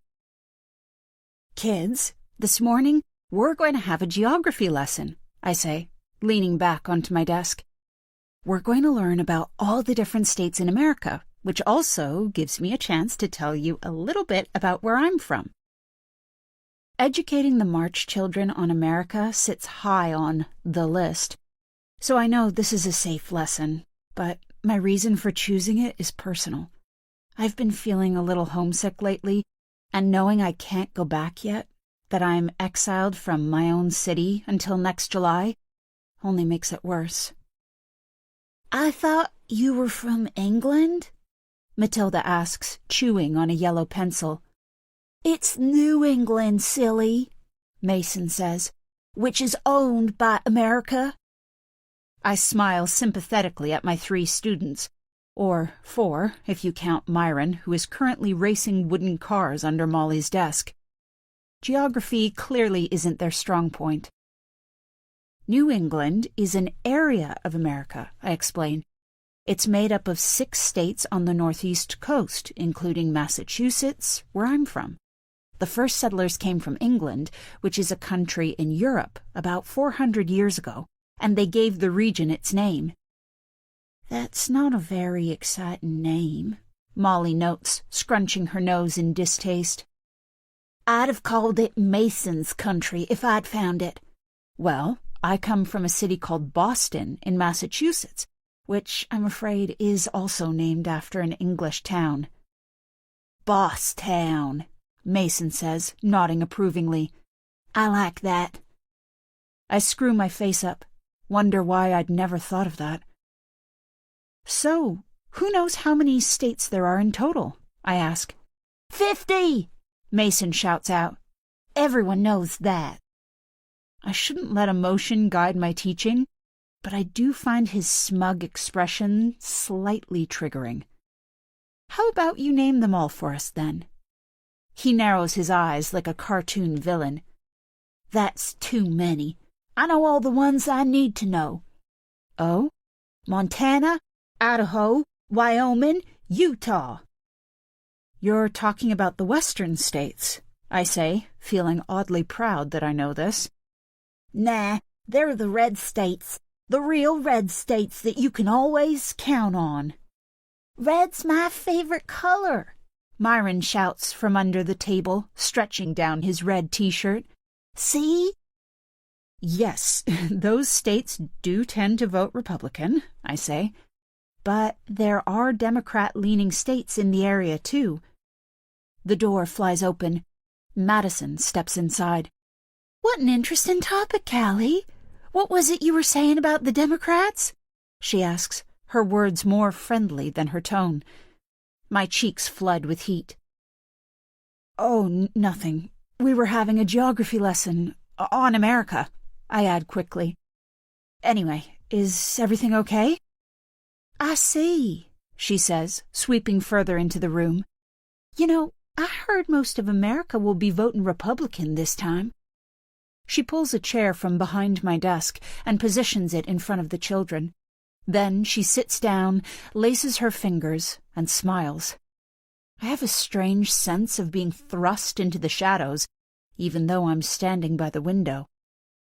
"And yes, everything's fine," she continues, "but I've decided I'd like to get a little more involved in the children's education.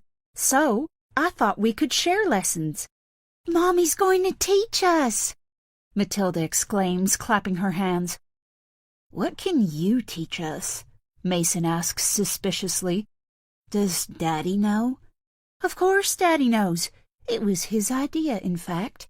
Callie will still be your tutor, but I'll teach you things like social studies." "What social studies?" Molly asks. "Well, we learn about society and what makes a good one." "Daddy says we're upstanding members of our society," Mason says proudly. "And that's because we're a good family," Madison says. "We have a daddy who does a really important job, a mommy who stays at home and looks after her family, and 4, soon to be 5, beautiful children who are learning how to live right." "Will I be a mommy one day?" Matilda asks. "Of course you will. You and Molly. And you will raise beautiful, well-behaved children because you've been taught the right values about family life," Madison says. "Do you want to get married and raise babies, Miss Callie?" I turn to look at Molly, and the concern on her face makes me want to cry, like being a mother is the only thing that matters in life. I don't even know if I want kids, but I do know I shouldn't get involved in this discussion. "Maybe," I say slowly, as though testing the ground for an explosive device. "But I want to get my career off the ground first." I wait for a bomb to go off, but Madison looks more pleased than offended. "What career is that?" she asks without a hint of disapproval, which is strange based on the list. I have a discomforting sense that I'm stumbling into a trap. "I think you mentioned marketing in our interview," she goes on. "Or was it human resources?" "Well, I've tried both, actually, but they weren't for me." "Maybe raising babies is for you after all, Miss Callie," Matilda offers. "Like Mommy." "Deciding what to dedicate your life to can be hard," Madison says. "That's why we turn to the Bible for guidance. Mary dedicated herself to Jesus, and that's good enough for me." "But that was 2,000 years ago," I point out, apologetically for some reason. "There are other options now." "Like what?" Molly asks. "Well, you could be a nurse, or maybe a chef." I want to say politician or journalist, but I know that would be pushing things. "You could, yes," Madison says, her tone still full of honey. "But you would have to make sacrifices if you chose that path, like leaving your children in other people's care. You wouldn't get to raise them, and your children might love those carers more than you." "I wouldn't like that," Molly whispers. "And working every day has its challenges, wouldn't you say, Callie?" "Well, yes, but there are rewards, too." "How was your journey into the office when you worked those jobs?" "Well, yeah, that was pretty bad, I admit. I'd take the bus, but the traffic was always gridlocked, and sometimes I'd have to wait for ages for one to show. But my office had free coffee when I did eventually arrive." Mason looks nonplussed. "Who pays for coffee?" "And how did you find your bosses?" Madison asks, her voice heavy with compassion. I sigh. "Well, my boss at the marketing agency hated me from day one, to be honest. She was one of those single, middle-aged women who needed to wield power just to justify her existence." I stop, almost gasp at the words that have just fallen out of my mouth. "My boss at the human resources firm had 3 children, I blurt out. "And she only hated me because I sent an email about layoffs to the whole business rather than the management team by accident." I gabble on. But I can see by the triumph on Madison's face and the kids' sympathetic expressions that I've well and truly lost this argument, when I barely even realized I was engaged in one. Chapter 12. Brianna. Something is wrong. I sense it even before I see the coop, its wire mesh pulled away from the wooden structure, 2 of its planks smashed and broken. Maybe it's the smell of blood in the air. All 6 chickens are gone, and the damaged coop looks like a scene from the Texas Chainsaw Massacre. Blood smeared across the ground and up the sides, some feathers stuck to it, others suspended in the air by the wind. I shiver as I stare at the brutal sight, wondering what to do, hoping that Jonah will magically appear beside me and tell me that clearing up the detritus of dead chickens is a man's job, wondering if I can pretend that I haven't noticed the carnage until he does. The irony is, Jonah is usually the first up, sometimes by hours. I think my natural sleep cycle has always favored sleeping in, but I never had much opportunity when I lived in Buffalo. Cheerleading practice on Saturday, church on Sunday, school during the week. But now we're here, with no noises to wake us and no place to be. I sleep to midday sometimes. But that didn't happen today. I woke up early and found I was too cold to drift back off. So I came downstairs to get a fire going and make myself something hot for breakfast. Now that I've worked out how to make bread rise, it turns out it's about strength and patience, like most things in this place. I was thinking I'd cook some poached eggs on toast. But now the chickens are gone, and the eggs they laid before they were taken are all smashed and mixed in with the blood. I feel my face crumple. I've cried a few times lately. Jonah doesn't like it, says it makes him feel guilty. But the truth is, I don't like crying either. I wish I could be stronger, more stoic, like my great-grandma when my great-grandpa went off to war. She took over the family farm, that's what my daddy told me, and raised 7 kids at the same time, while all I've got to do is clean up a broken chicken coop. I hear a noise behind me and jerk around, an irrational fear that whatever killed our chickens, a raccoon or a bobcat or a coyote, has come back for me. But of course it's Jonah, ambling down from the deck, yawning. But as he gets closer, his pace slows, giving himself time to process what's happened. "Oh, shit," he murmurs. "Are they all dead?" I feel a spike of annoyance. Of course they're all dead. Did he expect me to save panicking chickens from the jaws of a wild animal? It must have happened while we were asleep, I throw back, my instinct to retaliate. I guess the coop wasn't secure enough. He tenses up beside me. "It's hard doing all these jobs by myself. Would be nice if you helped me out a bit more."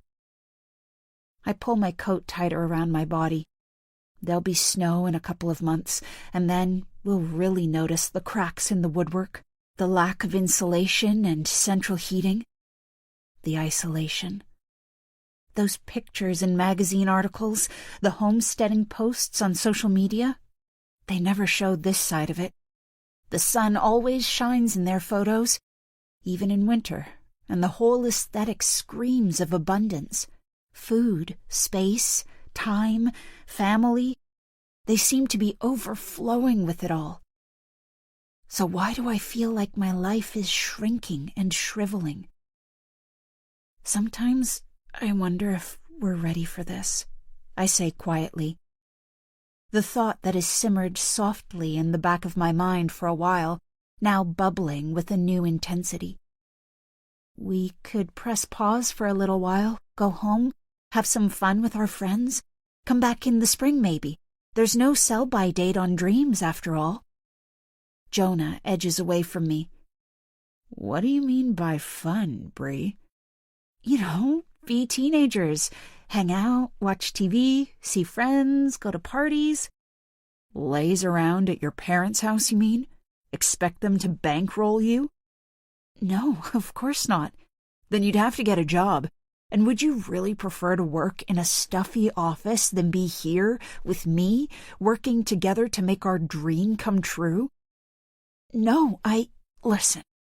We knew this wasn't going to be easy. His voice turns warm and soft, and it reminds me of the luxury bath towels my mom bought in the spring sales. The best things in life never are, but we made a promise to each other, didn't we? Us against the world. Don't let a few dead chickens destroy our dream. He reaches for me, and I lean my head against his chest, listen to the constant thud of his heart. This is our home now, Bree, he goes on. There is no turning back. I told my mom I was going to make something of myself, like my eldest brother did when he went into the army, and my middle brother taking that job on an oil rig in Texas. I'm not going back on my word.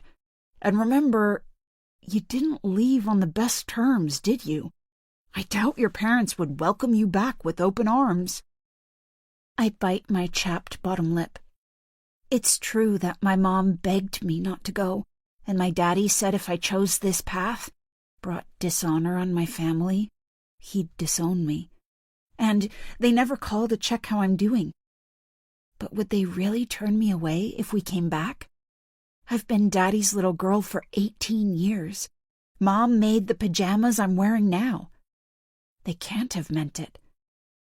Listen, this isn't women's work, Jonah says, pulling away from me. I'll clear up this mess. You get the fire on and make us some coffee. Then I'll build a new coop. I reckon we've got enough money for a couple of new chickens at least. Are you sure? I ask, hoping it's a rhetorical question. Jonah kisses my head. Of course. Now, go get warm. I'm so relieved that I'm practically skipping by the time I reach the deck. It doesn't really make sense. The house is still freezing. There's nothing exciting to eat, and I have a list of jobs to get done that will take all day. But not having to deal with dead chickens has sent a surge of joy through me. Perhaps that is the attraction of this lifestyle. The bad is so bad that the smallest positive feels like Thanksgiving and Christmas Day all rolled into one. But I don't want to feel grateful for the small pleasures in life. I want to go after the big pleasures, the beautiful home and piano in the parlor. I create a pyramid of kindling in the hearth and set it alight. Once it's hot, I add bigger logs, just like Jonah taught me, and watch the bark catch and flare. Then I fill the iron kettle with water and place it on the shelf above the fire. As I wait for the water to boil, I pull my phone out of my coat pocket. When we were planning our adventure, sitting on those empty bleachers after Friday night practice, Jonah suggested that we go fully off-grid. No phones, no internet.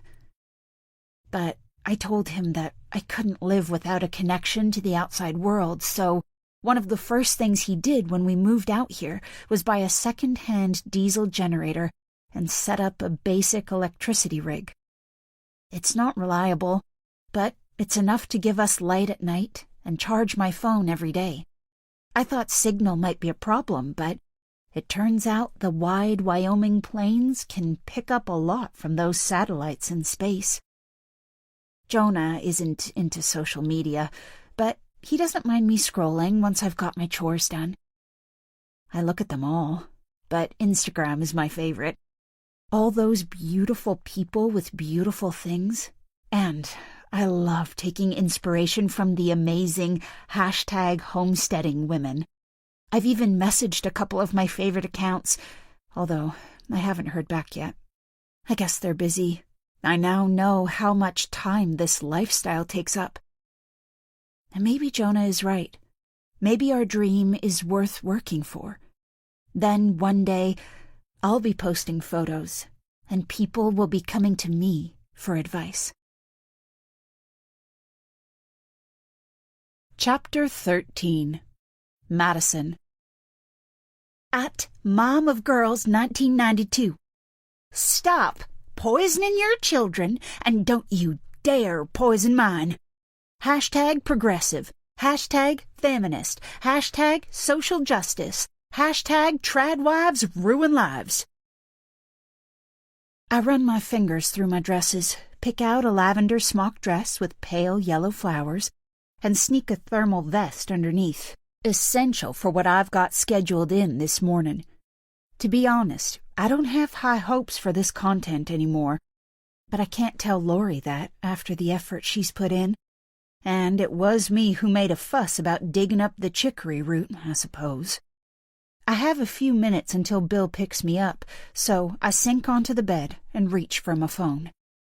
My pivot towards controversy is taken off on an impressive scale.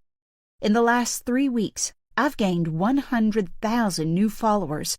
My reels are regularly getting more than 500,000 likes again, and my media requests have doubled.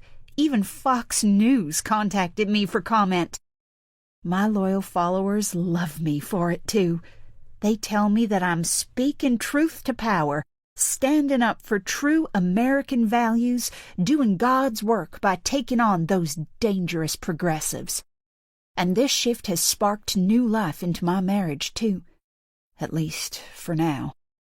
Michael loved my post about sad cat ladies and even opened a bottle of champagne when hashtag felininity started trending. That enthusiasm did start to fray after a couple of weeks of Erica calling me a genius. But then I filmed my latest reel, a direct-to-camera piece about the importance of being submissive to your husband. He watched that lying in bed one night, and seconds after it finished, my panties were flying off and I was submitting for real before my brain even had a chance to register what was happening. Which, I guess, is a sign that our marriage is still healthy. But as I scroll through the blur of 15,000 comments, I wonder if my surge in popularity has some downsides, too. While my posts have always drawn some bitchy comments or condescending ones about the lifestyle I've chosen, the vast majority have been glowing compliments. But that's changing, and my latest reel has sparked a ton of hate. People calling me evil, uninformed, a domestic abuse enabler, even a white supremacist. I mean, what? I mentioned that women are put on this earth to bear and raise children, and suddenly I'm a Klan supporter?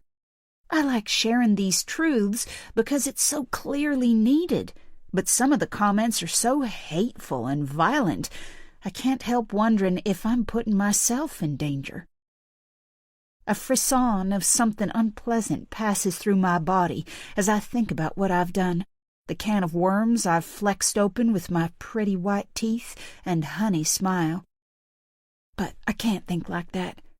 People are listening to me again, watching my reels, talking about me offline, and that means the algorithms will have picked up on my renewed popularity, too. To hell with my critics. What is it Mae West said?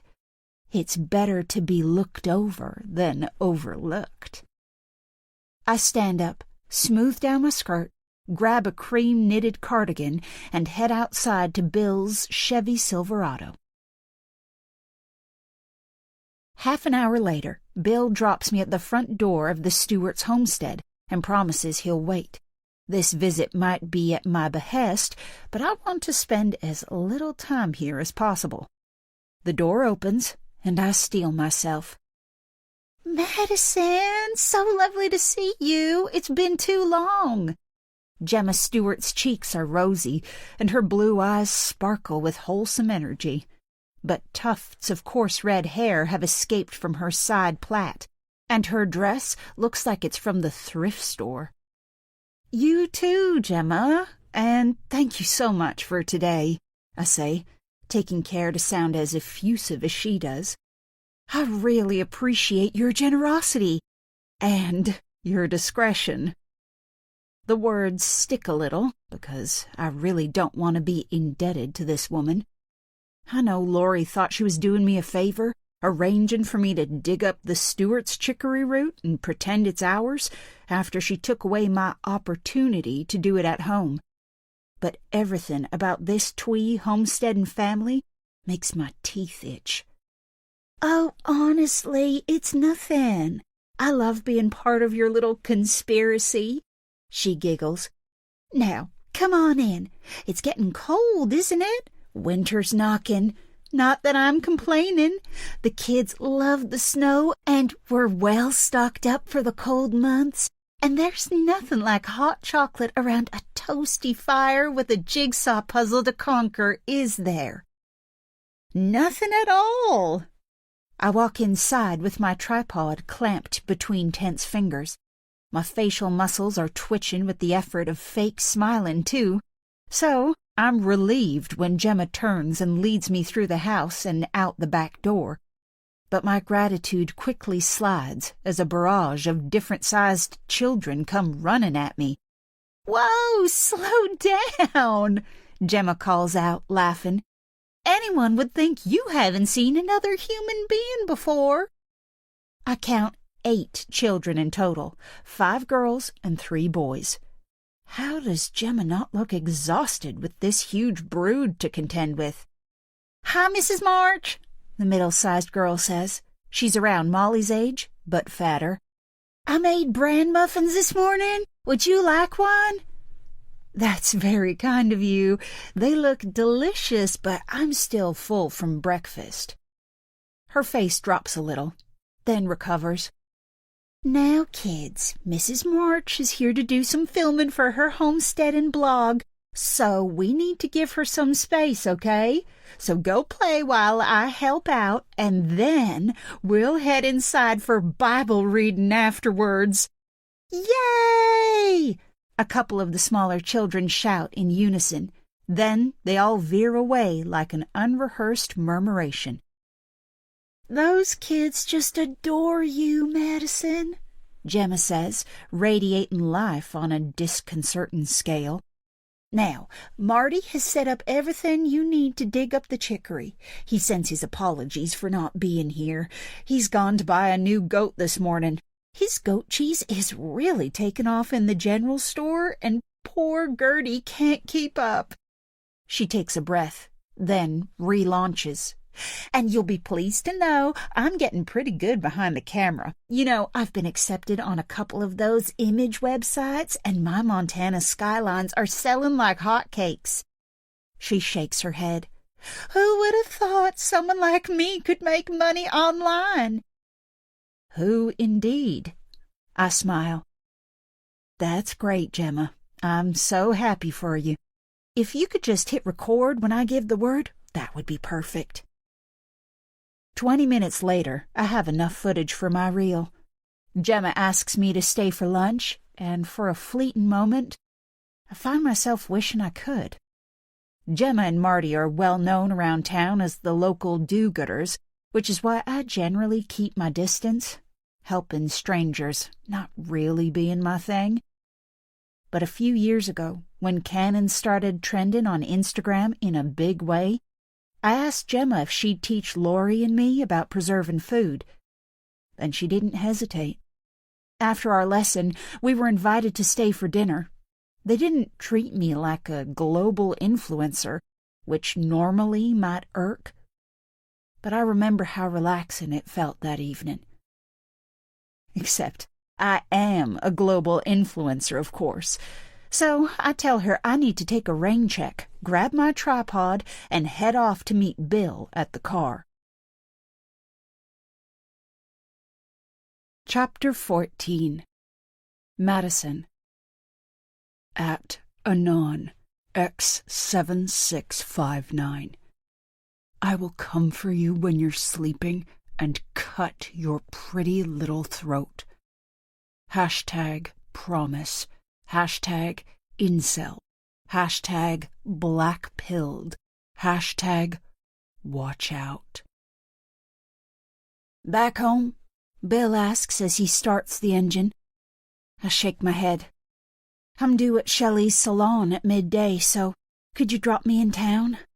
It's been a while since I had my hair and nails done. and with the Montana Business Awards coming up, it felt like a good time to book an appointment. But instead of smiling, Bill's forehead creases. "Town? Is that a problem?" I ask. Bill shrugs and sets off. "No, of course not." We drive in silence for a while, but eventually he finds his voice again. "It's just that Michael said you'd been talking some on your Instagram, and not all folks are best pleased about it." Well, I guess that's true. I pause, focus on not letting that unpleasant feeling from earlier find a way back in. Is Michael worried about me? "Well, no, not exactly," Bill says, embarrassed now. Bill's never been much of a talker. "He's proud of you, though. He said that, telling everyone how it is." "Oh, that's good." "But it does make you think, doesn't it, about being out in town on your own? I mean, I know these keyboard warriors make threats all the time, and they're probably too spineless to crawl out from behind their computer screens, never mind do anything. But it only takes one, doesn't it?" I feel blood drain from my face, because Bill's right. At least a dozen people have told me that I deserve to die just this morning. What if one of them is crazy enough to come after me in real life? I shuffle in the seat. But those kinds of people don't live around here, do they? This is Montana, not New York. Bill turns to me and, finally, smiles. "Yeah, you're right. I'm being a numbskull. If Michael's not worried, I'm not worried. You sit back and enjoy the drive." I lean back against the headrest, but Bill's words have put me on edge. I pull out my phone and tap straight into Instagram. 5,000 more likes since last time I checked. My face breaks into a smile, until I see that there's another message from Brianna, Wyoming. I've had a few now. I haven't blocked her yet, which is what I normally do when interest tilts towards obsession. In fact, that is exactly what I will do, just after I read this one. "Hey, it's Brianna again. I watched your reel, and I wanted to say thank you for reminding me, because you're right, a woman should submit to their man. I love mine very much, but sometimes I forget that he knows best. Have you ever gone against Michael's wishes, or kept things secret from him?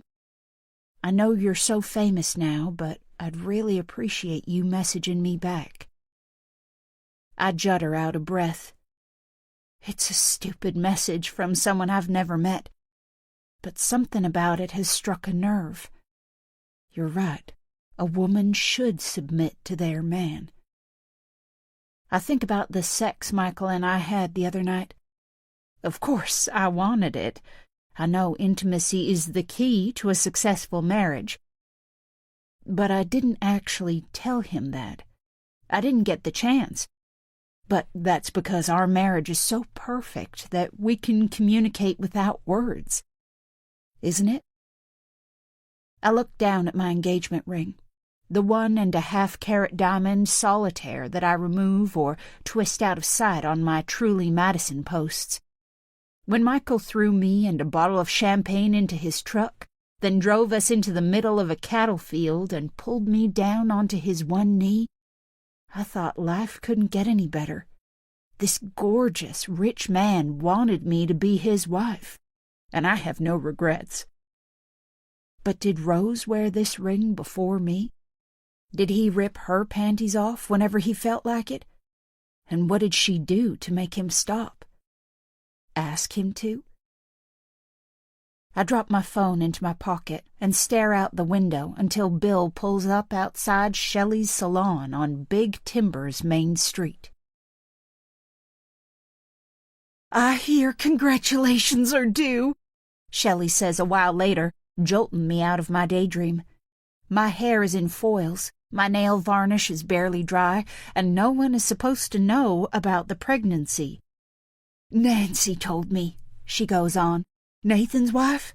She said you were due in February? Yes, that's right, I stutter, smoothing out the skirt of my dress like a nervous tick. I asked Michael to keep our news quiet for now, but of course he'd tell Nathan, and our morally defunct lawyer wouldn't have any qualms about telling his wife. Well, you look amazing, Shelley says. What number is this? 4th? 5th? Sweet Jesus, I wish I knew your secret. I smile. I'm not stupid. She's being nice in the hope that I feature her salon on my channels. But I've never been able to resist a compliment. It's my 5th, and thank you.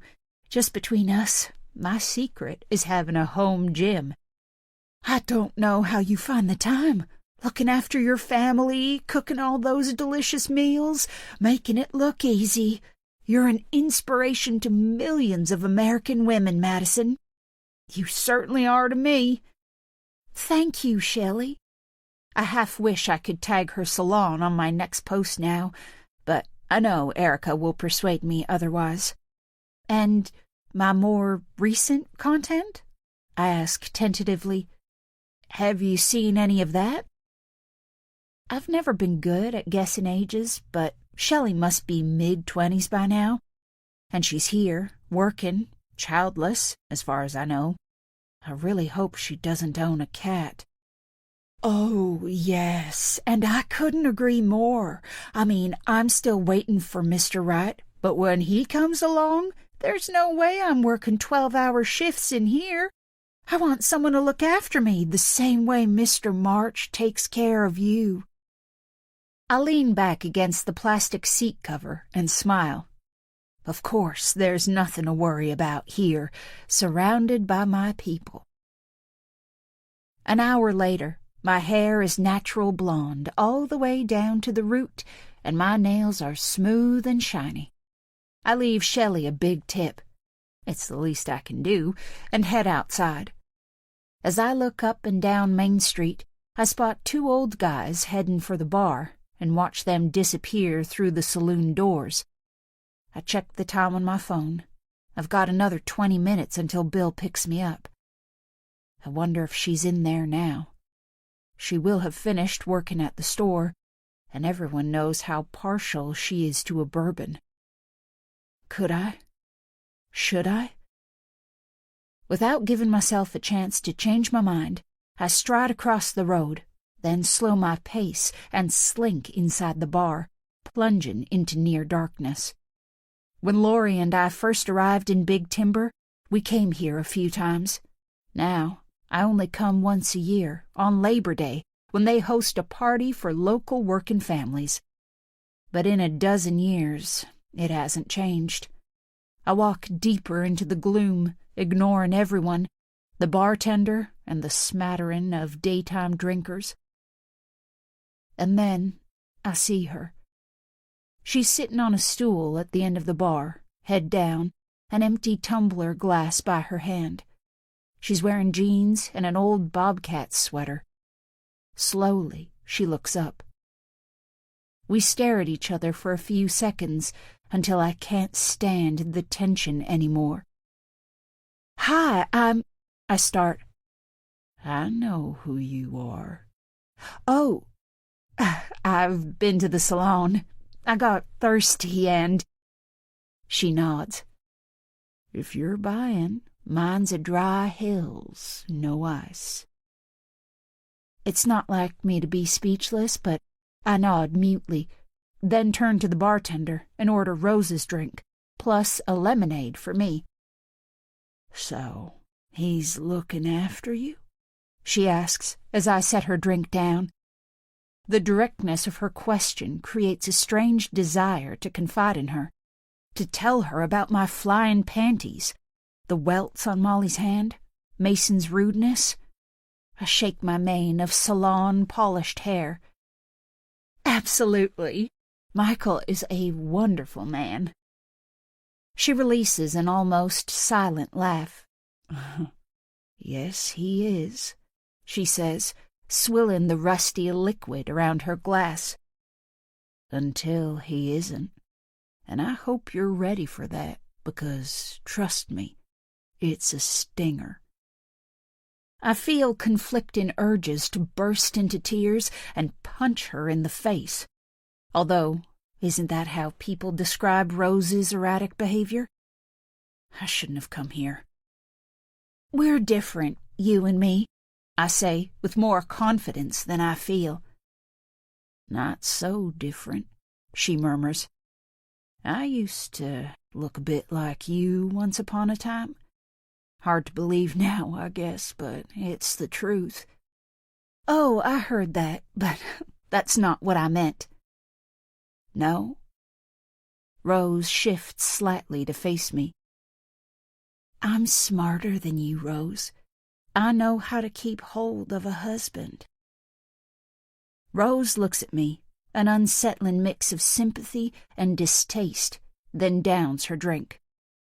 Oh, honey, she says, her voice raspy from the fiery spirit. It's not me you need to be smarter than. It's him. Take care of yourself, Madison.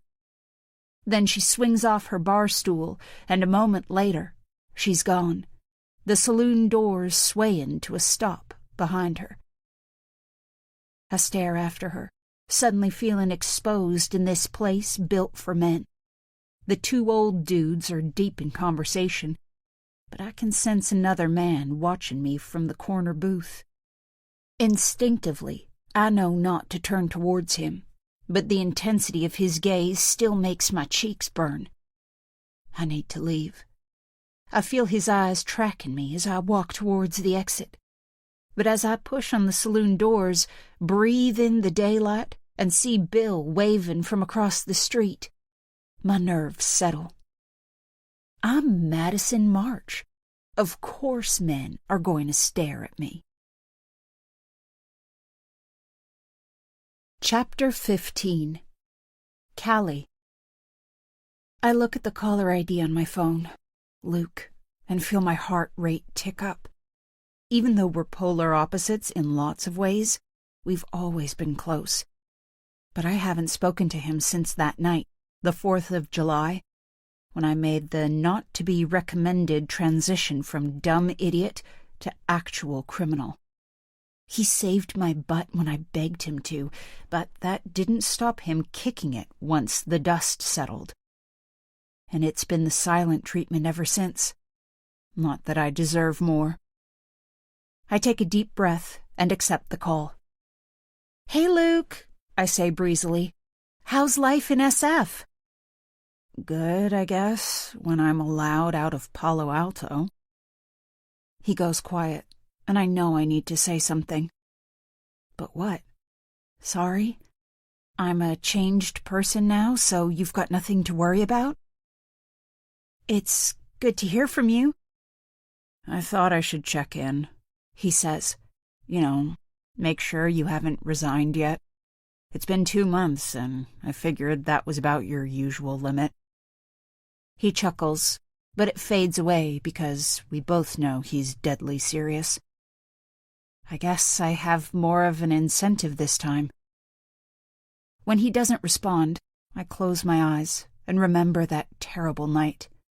Luke picking up my call, somehow deciphering my hysterics, getting an Uber from the bar he was in, arriving on the street like my knight in shining armor.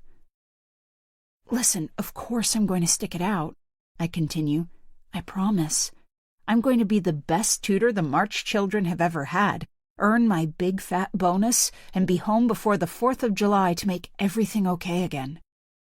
You're sure? 100%. He sighs, and I can tell by its sound that I've semi-convinced him, which I'm taking as a win. So, how is it living with the famous influencer? He asks, and I silently thank him for the change in subject. Have you convinced her that you should star in one of her reels yet? What, with my nose stud? He laughs, and I like the sound of it.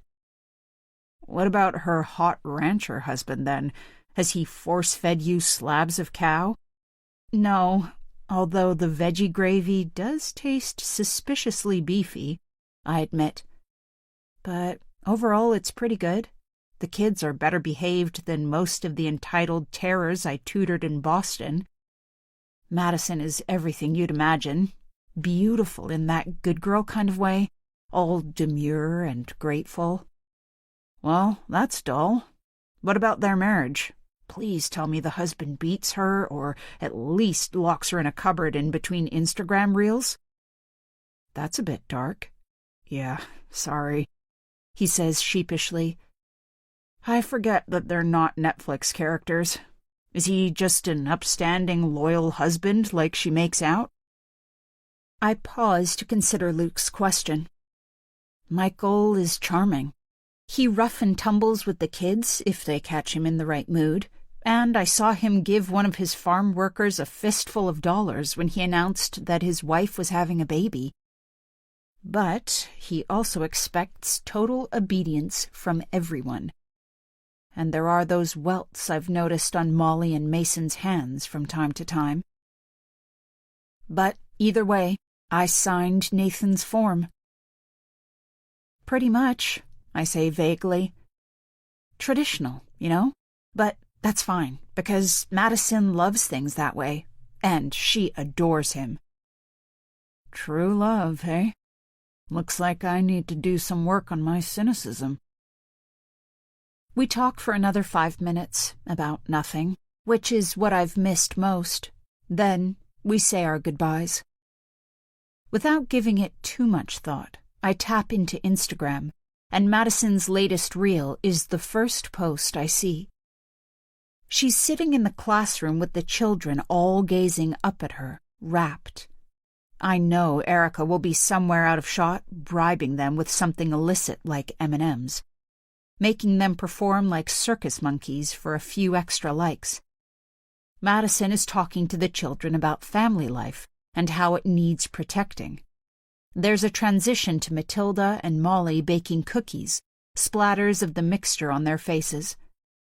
I would have smiled at that once, but knowing the scene will have been carefully constructed by Madison takes the shine off.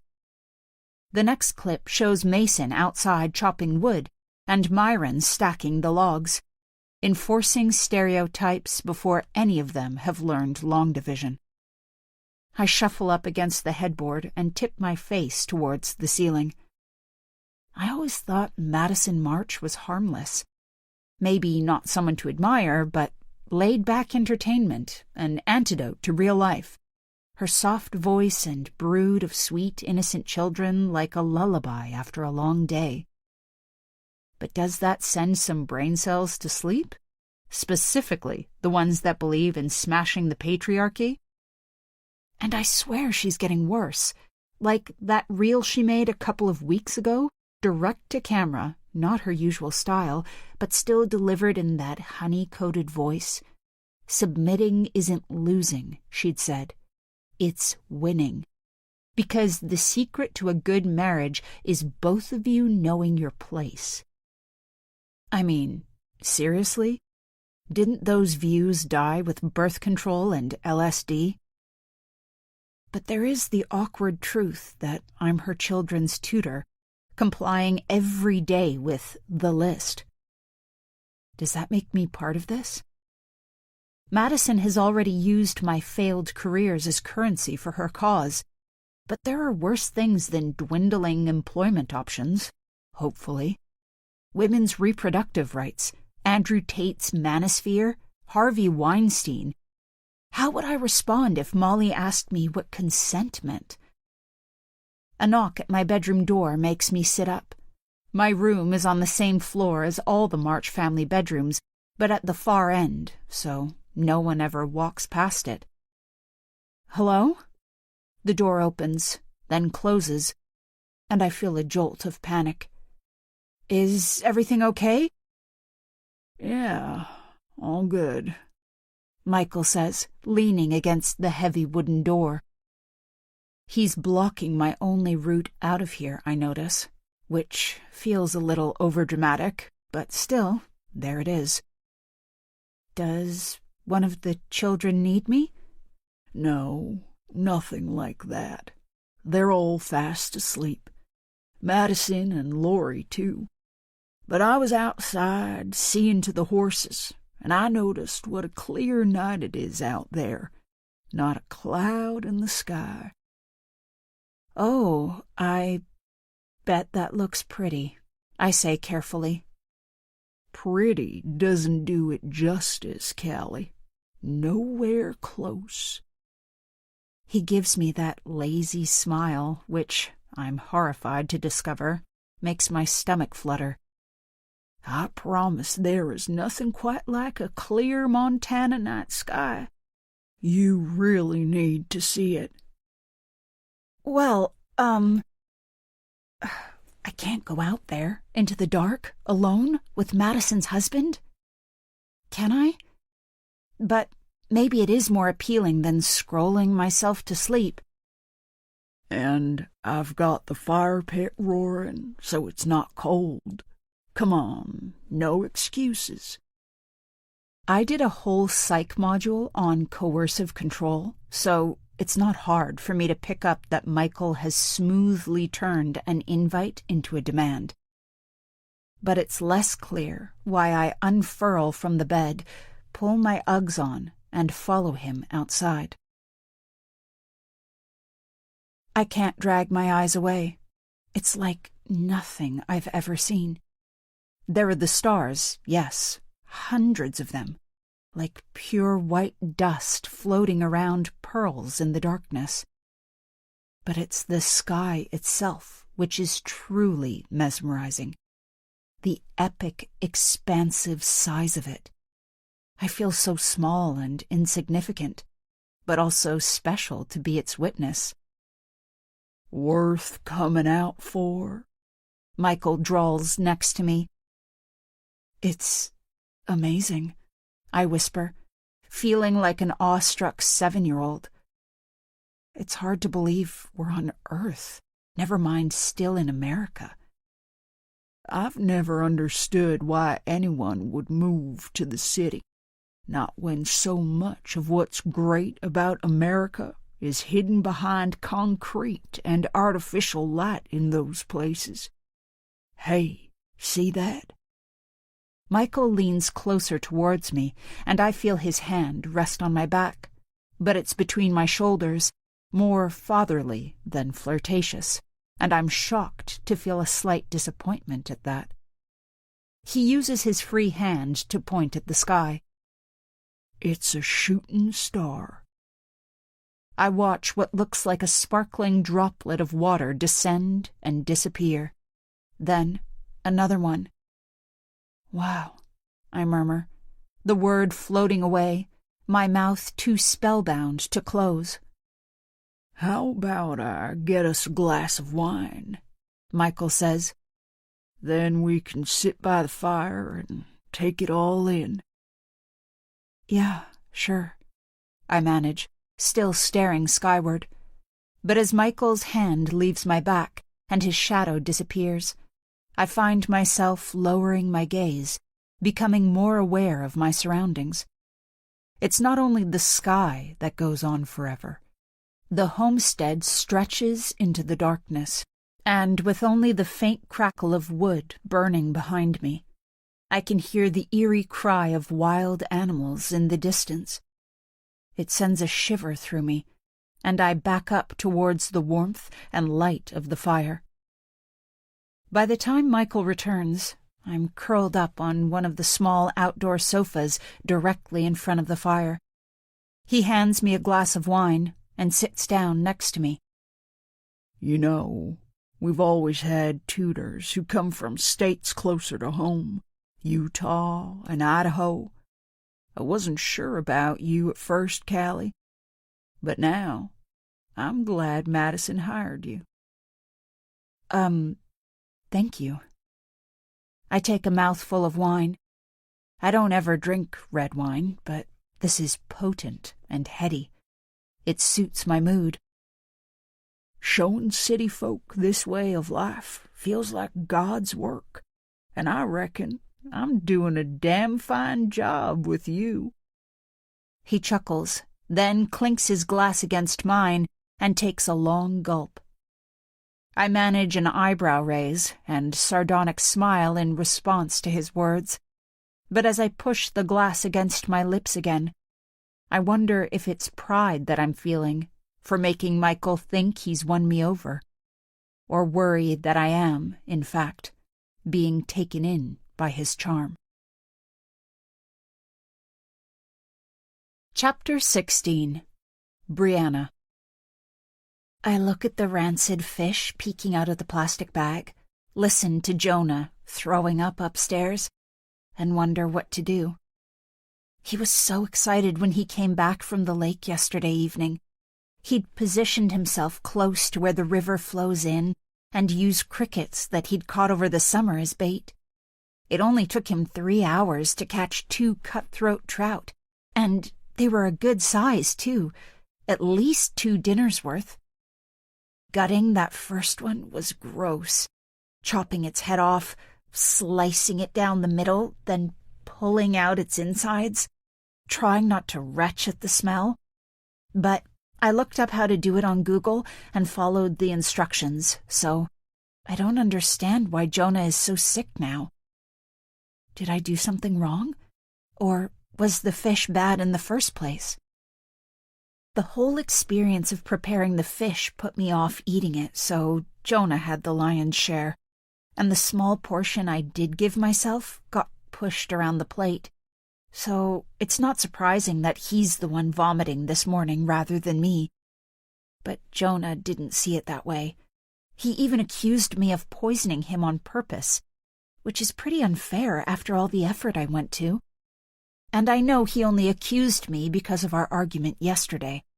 Our first proper full-throttle fight in 2.5 years of being together. And over what?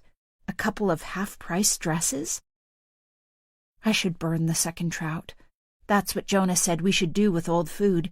I'm not stupid enough to put it on the fire in the living room, so I pick up the bag with an outstretched arm, trying not to think about its slimy polka-dot skin or glassy dead eyes, and head outside. The icy wind hits me instantly. Even now, after weeks of it getting colder, the first blast of the day takes my breath away. I lower my face into my jacket collar and keep walking. Jonah has set up an old oil drum about 200 yards away from the house for burning stuff, and I drop the fish in there, amongst bits of splintered wood and fallen branches. I wonder for a moment if I should try to smoke the fish. Does that get rid of the poison? Then I shake my head, throw some diesel into the drum, and set the lot on fire. As I stare into the flames, my vision blurs. I can't keep denying the truth. Our new life isn't the dream it was supposed to be. It's a nightmare, except worse than that because it's not something I can wake up from. But it's the life I chose, I remind myself, as the smoke stings my eyes.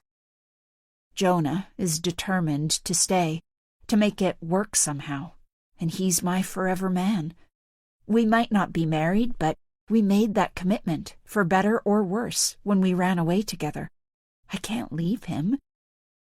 But how can I stay here when me ordering a couple of dresses, using my own savings, causes World War III? I push my hands further into my jacket pocket and feel the cold metal of my phone. It's like I'm in a trance as my stiff fingers pull it out, tap into my favorites, and choose the first contact on the list. But my mind jolts into focus as I read the name. Mom. Should I just call her? Will she have moved on from the argument we had in July? Forgiven me? I guess there's only one way to find out. As I listen to the familiar ring, my heart begins to race. What will I say to her? I could admit that I'm not happy, tell her that I don't think I'm cut out for homesteading after all, and she'll come and rescue me, I'm sure of it. But can I be that disloyal to Jonah? maybe I should stick to his narrative instead, say that I love it out here, and hope the sound of her voice and snippets about what they're all up to back home is enough. But what would be the point of making a Mayday call than pretending everything is fine? The line clicks into voicemail, and after a second of indecision, I cut the call. A gust of wind whips under my dress, and I ride the sting of it. I love to look feminine for Jonah, like my mom does for Daddy, and I know he prefers me in dresses too. But it's not so easy in winter, when I have a daily list of outdoor chores. With a sigh, I turn back to the house. I walk in through the back door and reach for the ancient kettle, hoping there's enough water for a coffee. With a swell of relief, I feel its weight and place it on the shelf by the fire. As I wait for the water to heat, I open up the Tumblr app on my phone. I only set up an account last week, but I've already posted 4 times. I didn't think I had a story to share, not like those beautiful homemakers on Instagram or those bragging vacationers on Facebook. But when I started writing, it turned out I did. I use a different username too, so I can say what I want without worrying that Jonah, or people back home, will know that it's me. I click to open a new post and start writing. Hey, guess what? Jay got sick. Food poisoning, I think. So if anyone has any tips on catching and eating cutthroat trout, I'd love to hear them. And it's an extra shame that it happened last night because we had a fight yesterday. He even said I probably poisoned him on purpose, which I'm pleading the 5th on, haha. Joking, of course. But guess what we argued about? Me ordering some clothes online. I figured that it was coming out of my bank account, so where's the harm? But he said it was wasteful, that we needed the money for new chickens. I pointed out that he likes me to look pretty, and I need to invest in that too. But then he said that I should have bought a sewing machine instead, and then I could make my own pretty dresses. I hate it when he makes a valid point, especially when I'm crap at sewing, because it's just another example of me not being a good homesteader. You know, I don't understand why I find this life so hard. I see other people's posts, and everything seems to work. The meals look filling and delicious. The wives are all beautiful.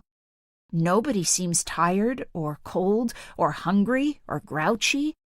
These women have chosen the exact same life as me, but it looks so completely different. And when I ask for their advice or a little inspiration, even just a reminder that I'm not alone, they don't message me back. What is up with that? It's messing with my health, too. Yeah, we have clean air and good soil and fresh mountain water, but some days I survive on sourdough and radishes. My body shape has changed, my hair is always crazy from the wind, and I haven't had a period in ages. Please, someone, tell me it's going to get better. Anyone? Chapter 17. Madison. At Mama Sanchez, 88. I don't care what people say. No one could fake that smile. Hashtag happy. Hashtag blessed. Hashtag marriage. Hashtag Tradwife. I turn sideways and stare at my body in the mirror. Should I wear this dress? It's elegant, handmade from Japanese silk, but it hugs my curves. Does it give too much away? I haven't gone public with the pregnancy yet, but it's 5 months now. I need to soon. Tonight is a big deal in Montana, the annual State Business Awards, and there'll be plenty of photos circulating online showing off the glittering event. Once my news is out, people are bound to pore over those images, analyze my tummy for clues, probably claim they guessed all along. I can't face it. I pull off the dress and pick a rose-pink chiffon gown with flutter sleeves and an empire line instead. So, do you reckon I'm going to win again? Michael asks, smelling his armpits, then pulling a fresh shirt out of his closet. How could you not, honey? March steak is the best in Montana. Everyone knows that. He chuckles. Yeah, you're right. Should be a good night, especially with you by my side in that dress. You look like a princess. Heat rises in my cheeks at the compliment. I would love his good mood to continue, but I know I can't keep the rest of tonight's schedule from him any longer. Can't risk him finding out during the ceremony with the great and the good of Montana watching on. You know, there's a new award category this year. I start, trying to sound nonchalant. Oh, yeah? For women in business. He sits down on the bed to pull on his cowboy boots, but pauses, one boot hovering midair. That doesn't sound good. It's like they're encouraging it. I know, it's worrying, I agree. But the thing is, I've been shortlisted for Truly Madison. He frowns. But that doesn't make sense. That's not a business. It's an Instagram account.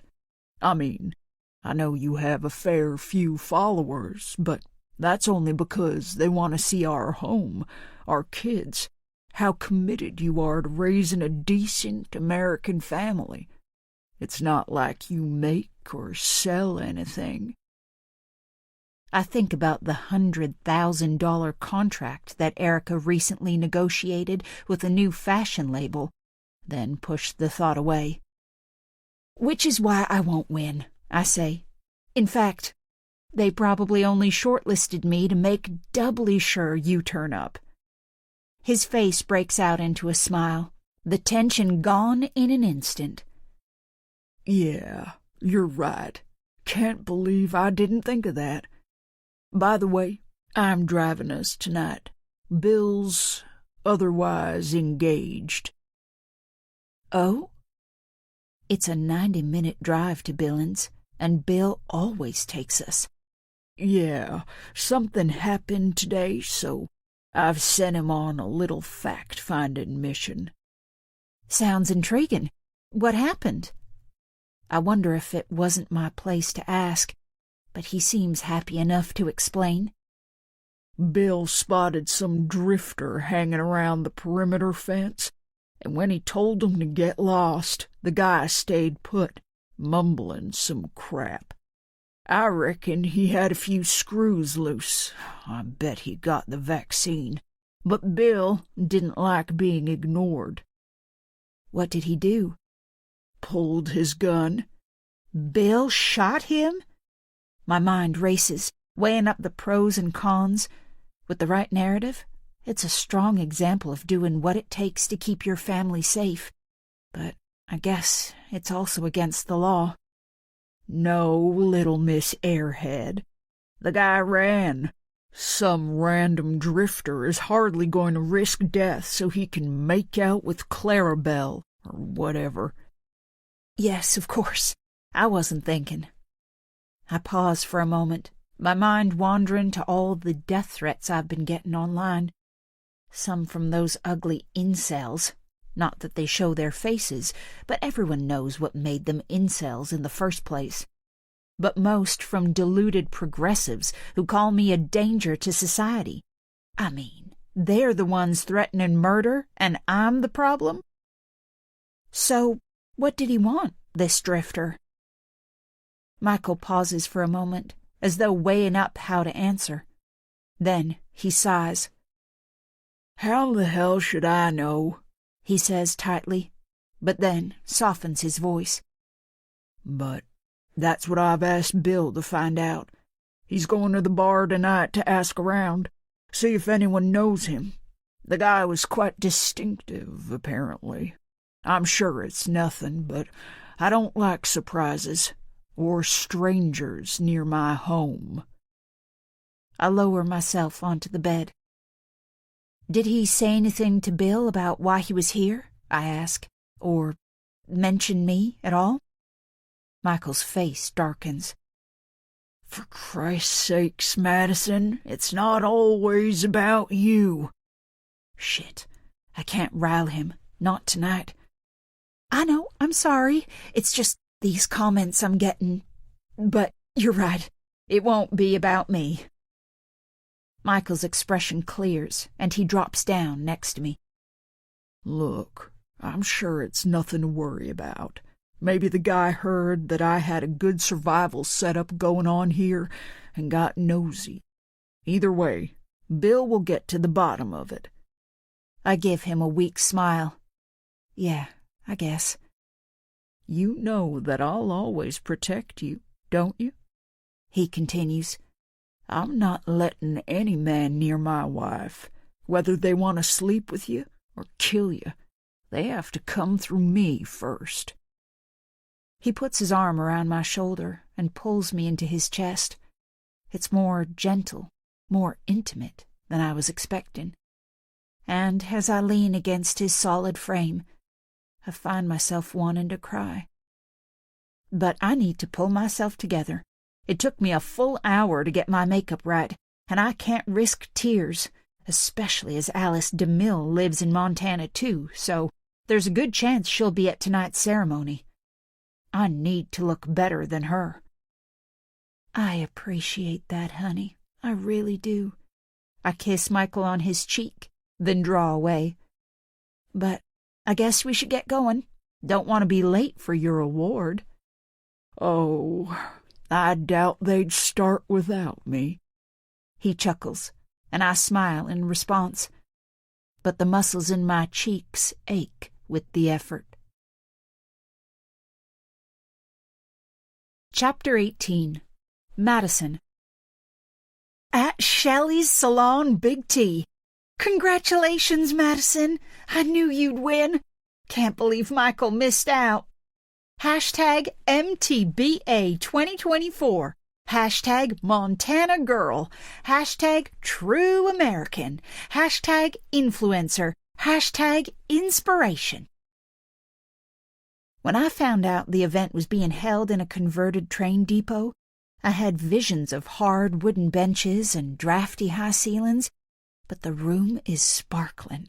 Midnight blue sashes with diamante studs are draped across the walls, and a mesh of lights twinkle above me. There's a dramatic floral centerpiece on every table, deep reds and violets, and more cutlery than most Montana folk will bother trying to figure out. A waiter carrying a tray of drinks pauses beside us. I start to reach for a glass of champagne, but then I think about the baby and pick orange juice instead. I watch with envy as Michael reaches for a champagne flute and takes a large gulp. "Ah, Michael March." A thick, hairy hand slaps my husband on the shoulder, then clasps it. "Good to see you. It's been too long. How's things?" "Hey, Dick." Michael twists out of his grasp and shakes the man's hand. Dick Winters is 20 years older than Michael, but he runs the second largest cattle ranch in Montana, so I bet his little hand bones are getting crushed to white powder right now. "Yeah, we're all good. Had a productive summer. This little wife of yours keeping you busy behind the camera, is she?" I swallow hard, watch Michael's face sour. I'm pretty sure Michael won't lose his cool in here amongst friends and rivals, but I might extract myself just in case. "I'm just heading to the restroom, gentlemen, if you'll excuse me." Without waiting for a response, I back away. I smile at other guests as I walk through the throng, some I know, others who no doubt know me, until I finally push on the restroom door and walk straight into an Instagram ambush. Madison March, wow! Alice DeMille's reflection smiles at me in the mirror. She puts her lipstick, Rouge Muse would be my guess, in her purse and swivels around. "What an honor." "Lovely to meet you," I say, adding a question mark with my eyes, pretending that I don't check her grid at least twice a day. "I'm Alice DeMille," she says, "and it's amazing to finally meet you IRL. You have been such an inspiration to me over the years." "Well, thank you. I remember when I first found Truly Madison on my Instagram, like maybe 7 years ago. You only had Molly and Mason then, and Michael would whisk you off for romantic picnics on the ranch. It was beautiful, all of it. I was this gawky 14-year-old, too shy to even talk to boys at the time, but you gave me ambition, and look at me now." I smile tightly. Alice DeMille has nearly as many followers as me on Instagram, and more on TikTok. And she's only 21, 11 years my junior. "You're an influencer too?" I smile, then click my fingers. "You know what? I think I might follow you. Do you make your own toothpaste or something like that?" Forget a business award. I should be winning an Oscar with this performance.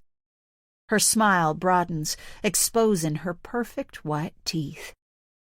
"Honestly, knowing Madison March follows me makes my skin tingle. Look, I've got goosebumps. That's how special you are," she adds with a giggle. "Huh."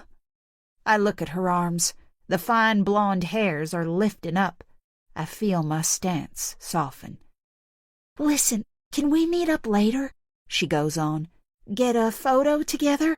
I'd do it now, except this light won't do either of us any favors, and I promised my publicist I'd only be a minute, and I've already been 5. She has a ton of people she wants to introduce me to before we sit down." I force a smile. Alice DeMille has a publicist? My palm feels clammy, and I realize I'm still clenching the glass of orange juice. I place it on a ledge next to a plastic flower. Why don't I have a publicist? What's the point of investing in people who can make my content look good if there's no one making sure people look at it? A burst of rage rattles through me. Being a traditional influencer isn't supposed to be about blatantly conspiring with the corporate media machine. It's about being a good wife, putting your husband and children first. And if brands want to help us spread the word, then we gratefully accept. But we don't chase them. It's no wonder this woman is racing ahead of me. She's a bare-faced cheat with superior makeup. I flutter my eyelids. "Of course we can. I'd love that, Allie."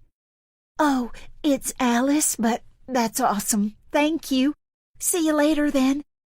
She leans in, as though she's going to hug me, then changes her mind. Perhaps it's the way I hold both my hands in front of my chest like a shield with talons, and slips out of the room. I take a moment to check that my own makeup is still perfect, and that my internal rage isn't evident on my face. Then I follow Alice out of the restroom. When I see who she's talking to, I have an idea. I take my phone out of my purse and film the video content that I know will come in useful one day, because all cheats get their comeuppance eventually. I can see that Michael is still where I left him, now talking to a man I don't know in full cowboy getup, handlebar mustache, Stetson, bolo tie. I should join them, really, be the dutiful wife, listen to the cowboy lip-sync his favorite MAGA lines, or lament the pitiful price of cattle, then nod along as Michael shares his valuable insight.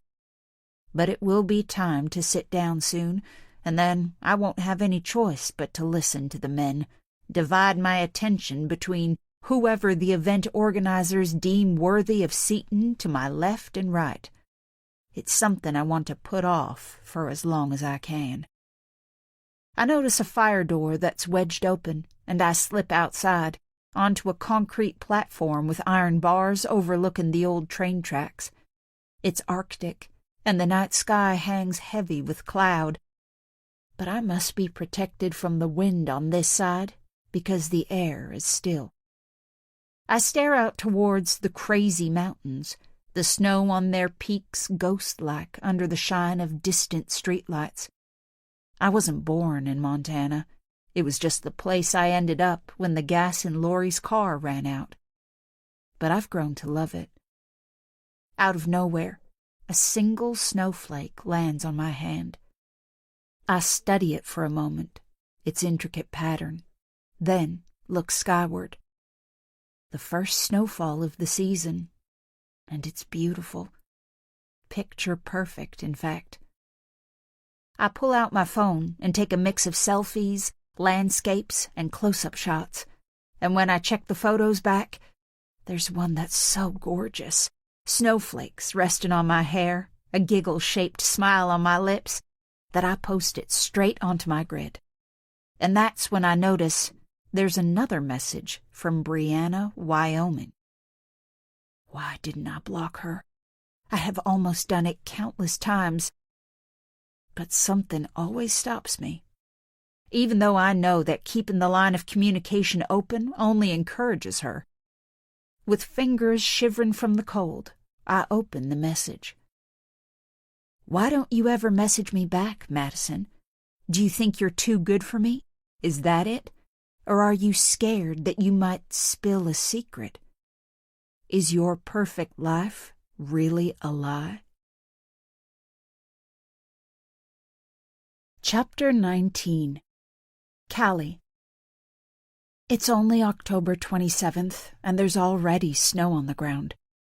I throw open the window and breathe in the freezing air. The child in me wants to pull on my winter gear and race outside, build a snowman or lie down and make snow angels. But 24-year-old me is freaked out that the weather can get this cold before the real winter months arrive. And how it's going to make this place even more isolated. With a sigh, I close the window and pull on the warmest clothes I can find. Before I got here, I assumed that the Marches went to church on a Sunday morning. I've watched reels of Madison getting the kids dressed in their Sunday best, then bundling them into Michael's shiny red truck.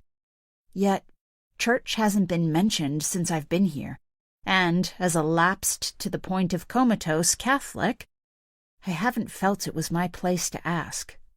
But that means Michael will be around all day today. The other night, under the stars, I found myself getting drawn in by his cowboy charisma. But when the sun rose the next morning, my error of judgment became high-definition clear.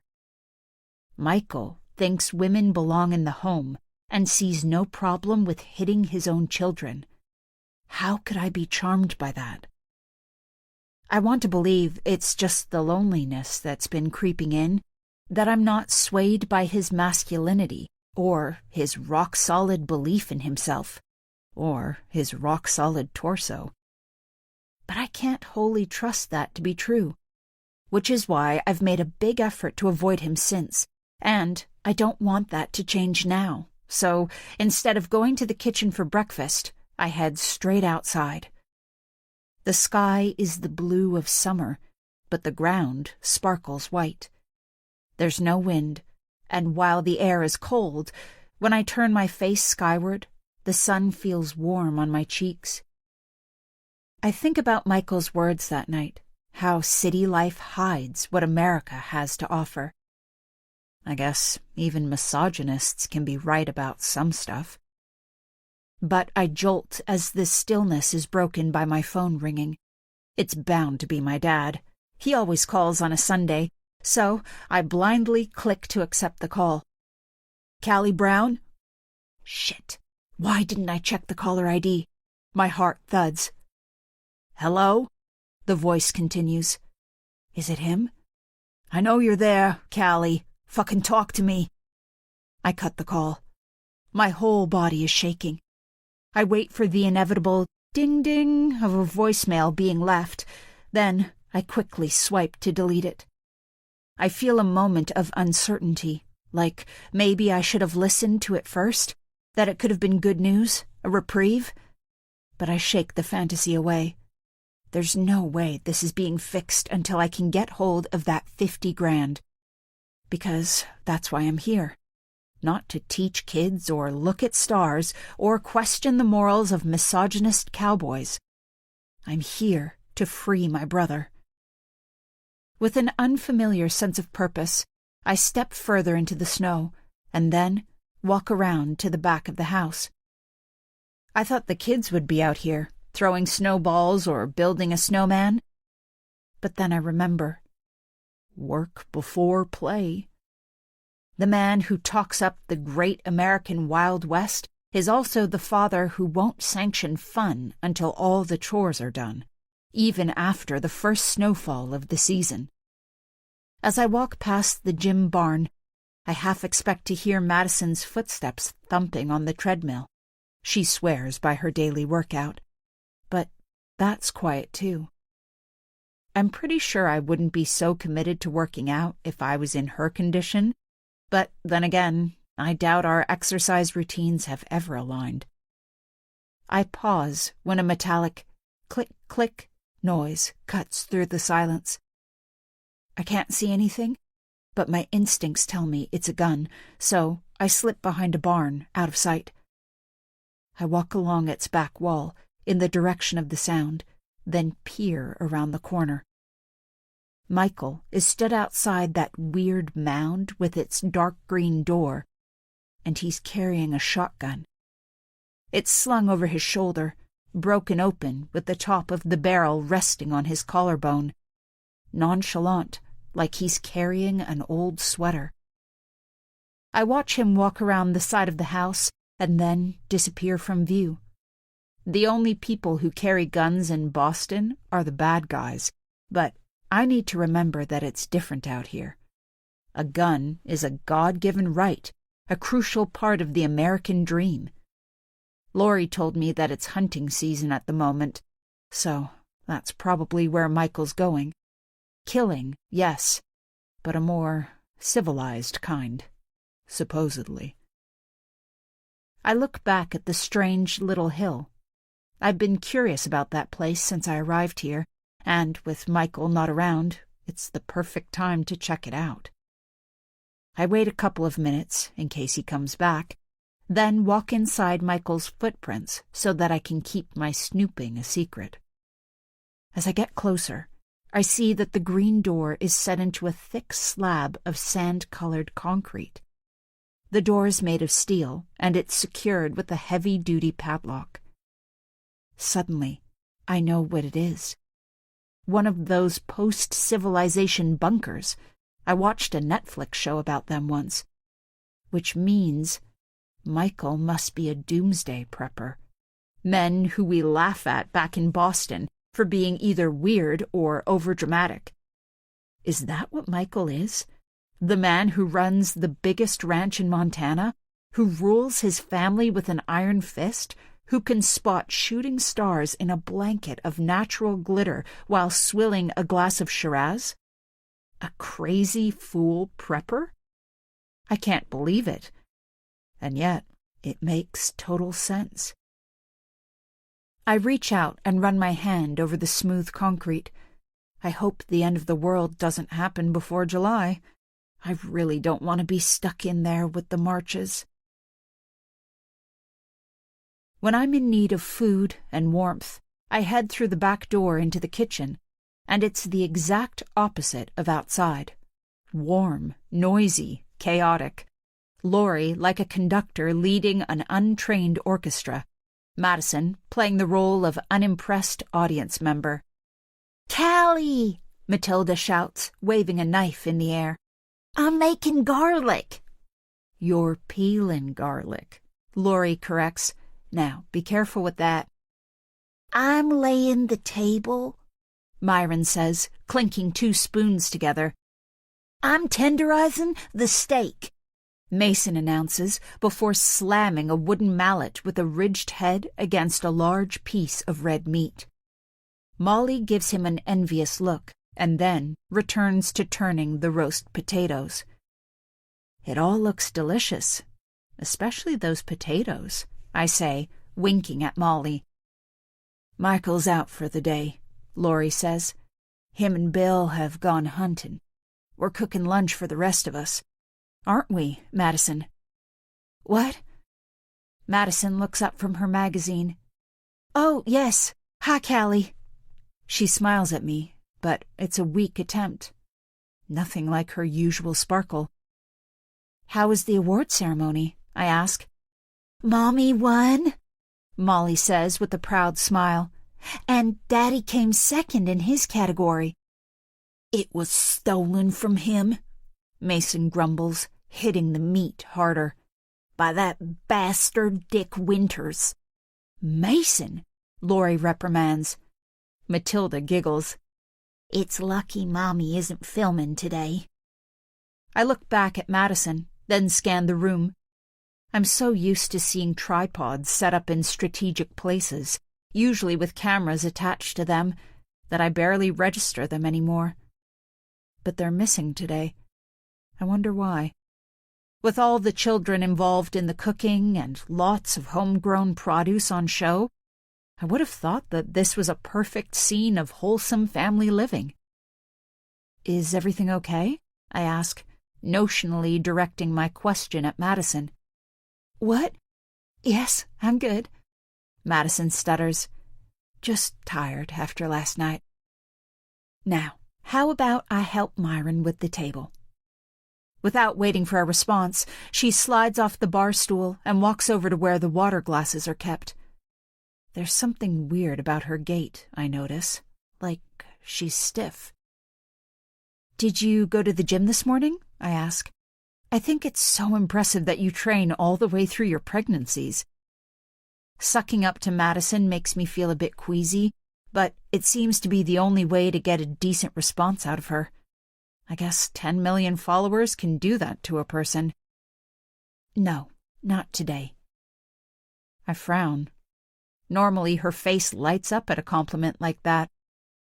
Are those steaks ready for grillin', Mason? Laurie asks, breaking the silence. Yes, ma'am, Mason shouts, jumping off his stool and wielding the mallet above Myron's head.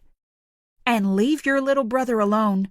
Laurie whips the makeshift weapon out of Mason's hand and drops it in the sink at the same time as she picks up the tray of meat.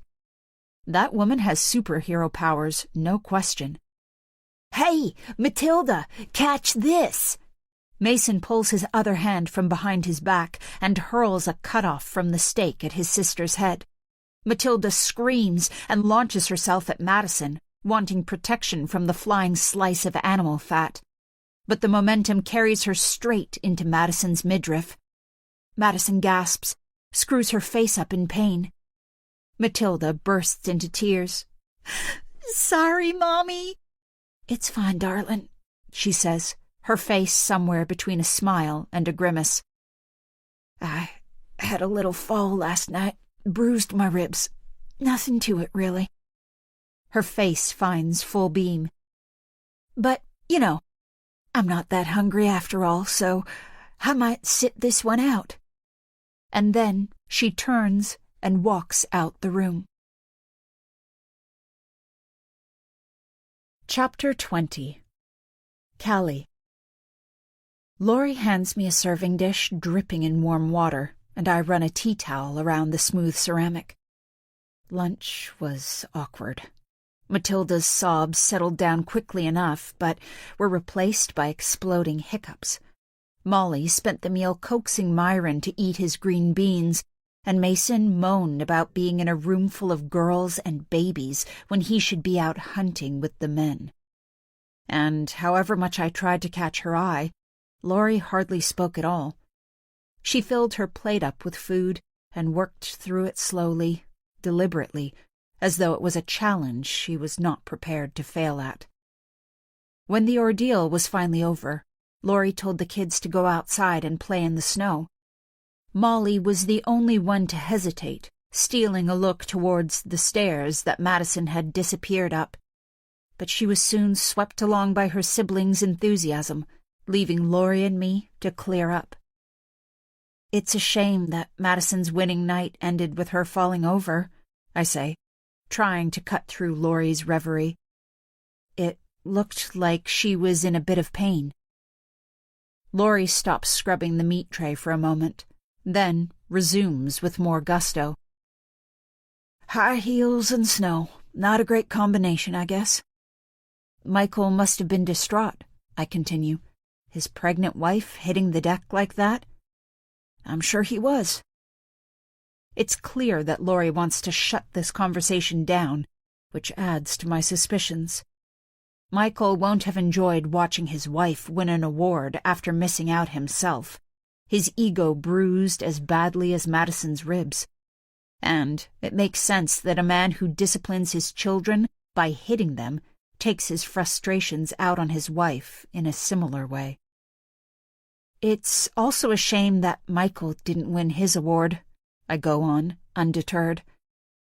I imagine that might have been a bit awkward after Madison's success, especially with it being a business thing.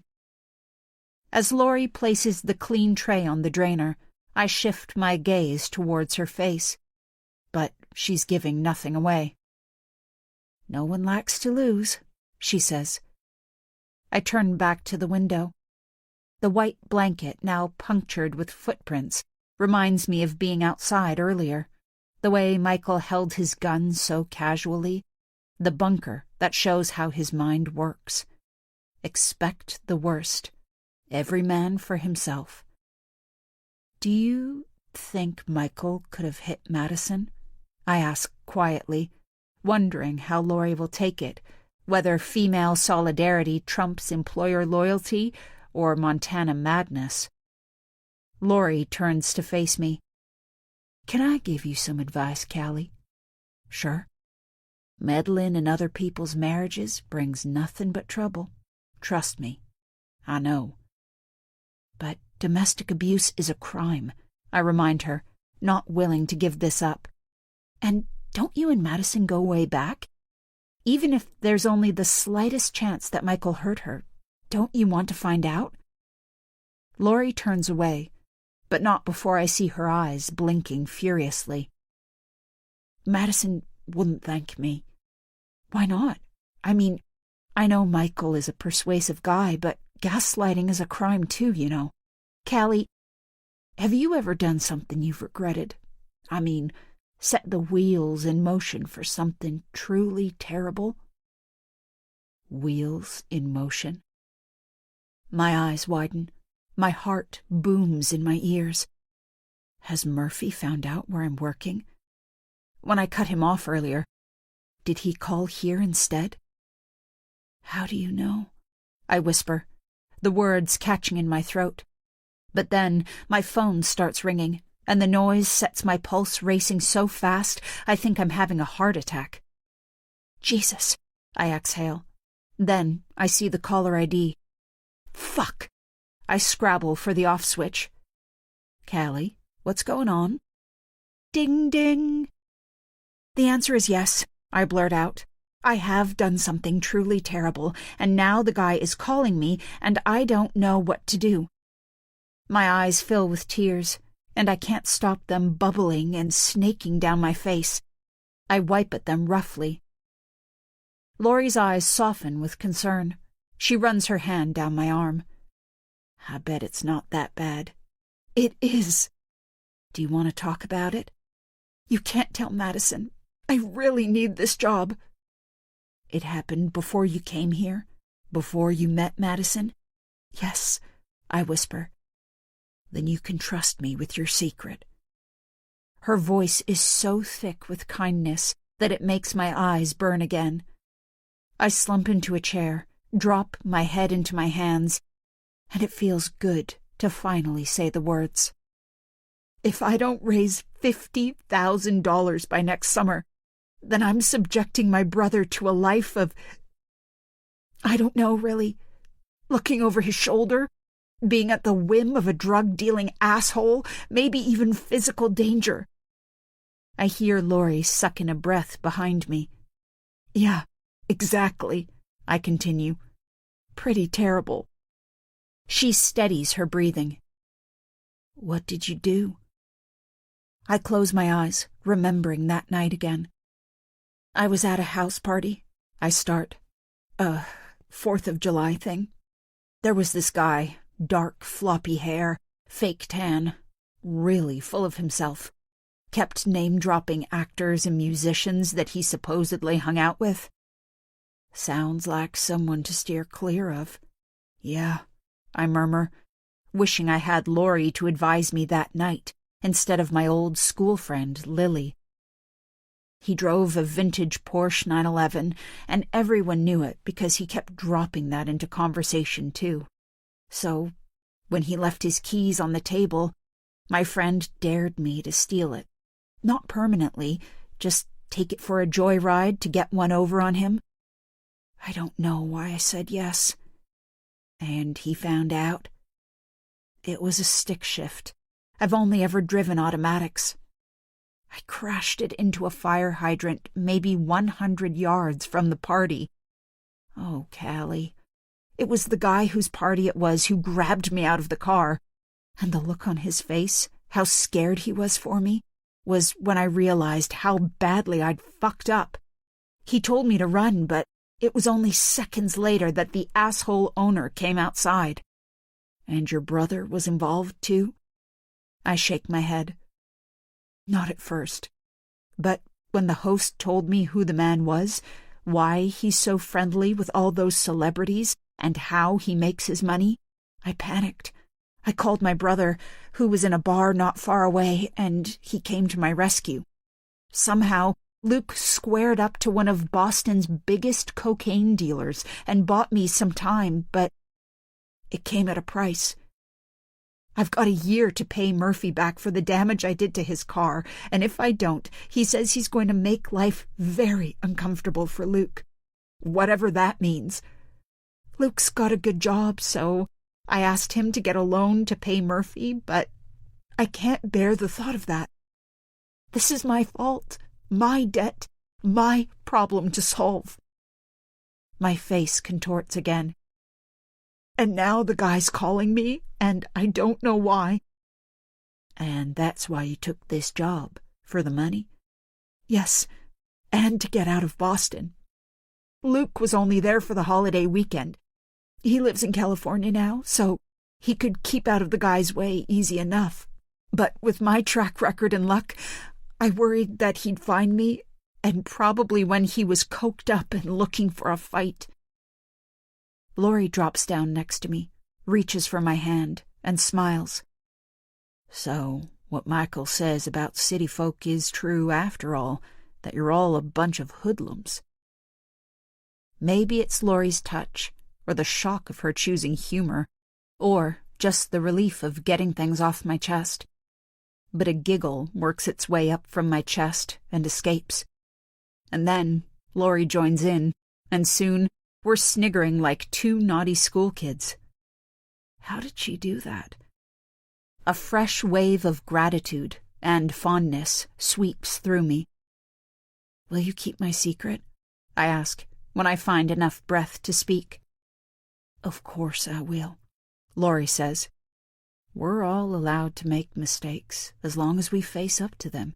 And as for you, that means sticking it out with us crazy homesteaders. The least I can do is make it as enjoyable as possible. You're a good person, Laurie. I can't imagine you've ever made a mistake. Oh, you'd be surprised, she says. And if that drug dealer phones again, you pass the phone to me. I'm tougher than I look. Chapter 21. Madison. Just a Texan gal. You look like Snow White in that picture, and Michael makes the perfect prince. Hashtag princess. Hashtag beautiful couple. Hashtag Tradwife. Hashtag wish we got snow in Texas. I gingerly pull up my top and inspect the injury. A bruise has started to form across my ribcage. I imagine it will spread over the next few days and change color before it finally disappears. How could I have been so clumsy? I suppose I was out of practice, both walking in heels and battling snow, but it's still not like me. The beam was my best apparatus in gymnastics when I was growing up, and my regular gym sessions have only improved my core strength. And there's also how Michael tried to stop me falling. A hand on my back, grabbing the loose material of my coat. Of course he was trying to keep me upright, so why did it feel more like a push? I prayed with every bone in my body not to win the Women in Business award. For a start, it really doesn't help my brand when I'm calling working moms the scourge of our society. But I also knew it would upset Michael, especially after he missed out for the first time in 5 years. But my prayers went unanswered, and I had to climb onto that stage with Michael glaring from the table. Of course, Alice DeMille was full of whooping praise and somehow managed to steal the limelight while I was busy trying to pacify my husband. And then we left the venue, walked to the car, and suddenly I was toppling over and landing on a snow-covered rock. I run my hand across my midriff. The whole area is swollen. I think about the baby I'm bringing into the world. We're bringing. It's our baby, not mine. And feel tears well in my eyes. Michael has never hit me. But that doesn't mean I've never feared his physical dominance. He's an intimidating presence when he's happy. Tall, broad, solid. So when his face sours, or even worse, closes down, he can be terrifying. I've cowered when he steps towards me, felt my pulse race as I see his hands ball into fists, and I know he has a temper. I've seen him get physical with other men, use his beloved paddle on the children's palms, and I'm very conscious that if he turned on me, I wouldn't stand a chance. There's a gentle knock at the door. I pull down my top, shuffle up the pillows, and call for whoever it is to come in. "How are you doing?" Laurie says, slipping into the room and closing the door behind her. I consider smiling, but this is Laurie. I don't need to pretend. "It really hurts. I brought you some arnica." She hands over a glass jar with a dollop of thick, greenish cream inside. "I made it myself. Rub it on twice a day." "Thanks." I turn away, but Laurie hovers. "And it was just a fall," she finally says. "Nothing more?" "Of course." "Good. I mean, not good, but what?" She exhales. "I was worried that Michael might have done something." "Why would you think that?" "Well, the award, I guess, but also..."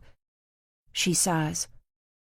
"I thought it might be my fault, that I'd suggested you manipulate him into thinking he saved Truly Madison, and he found out somehow and got mad." Heat rises through my body. Inflammation, new tissue forming, dread, all burning together. "Laurie, we've been manipulating Michael a long time without him figuring it out. But people get wiser as they get older. Life experience making them see things more clearly. What if Michael works it all out one day? Would it be more than a fall in the snow then?" I suddenly think of Rose in the bar, her hands shaking as she necked her bourbon. "It's not me you need to be smarter than. It's him." Then I shake the image away. "He won't. He believes me," I say with the confidence I've always felt. Yes, I worry that Michael might lose interest in me, toss me aside, and replace me with a younger model. But I'm a good liar. I've never worried that he could work out the truth about me. "If you say so," Laurie murmurs. "And what choice do we have anyway? Without Michael, I'm nothing. And that makes you nothing too." "We're not nothing. We could start again. You, me, and the children. And leave all this behind? After everything I've sacrificed to get here?" "Maybe we could go home." I click my tongue. You know, I've been getting these messages, I say, needing to change the subject, to stop Lori from saying crazy things. Oh? From someone on Instagram who calls herself Brianna Wyoming. Lori's face pales. She walks over to my bed and drops down onto the end. What do the messages say? It started off with normal things, how I'm an inspiration, how I make things look easy, you know, the usual. She's persistent, though, and last night she pretty much accused me of lying. Have you seen a picture of her? Lori says it nonchalantly, but I'm not stupid. I can hear the weight behind her question. No, her profile picture is a pine tree. But of course, it's not the same, Brianna. That would be impossible. Lori nods, and I see her shoulders tense, and then slacken. You're right, I'm being silly. Did you hear that Bill caught someone outside the homestead on Friday? What? No. Lori chews her lip. Who was it? I shrug. Michael sent Bill into town to ask around. I'm going to ask him about it when he gets back from hunting. Lori nods, but I know she's just given herself thinking time. It's probably nothing to worry about, she says. I mean, men defending their territory, it's in their blood, isn't it? Despite everything, I smile. You're probably right. Do you mind if I go for a lie down? I'm exhausted today. Of course I don't mind. You work too hard, Lori. I wish you'd slow down. She gives me a sad smile, then turns to go. I lean back against the headboard, run my hand over my swollen midriff again. We're going to announce the pregnancy tomorrow, but Erica and I filmed the content last week, so at least I don't have to worry about how I look now. On autopilot, I pick up my phone and switch to one of my snooping profiles on Instagram. Alice DeMille is there again. A cute reel from last night.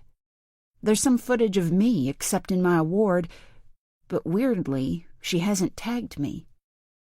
I push up to sittin', watch the reel again, then I read the description underneath. Had the best time at #MTBA2024 last night. Jack wanted to go to support his boss who was up for an award, so of course I was there by his side. Major highlight was made in #Madison March, #TrulyMadison.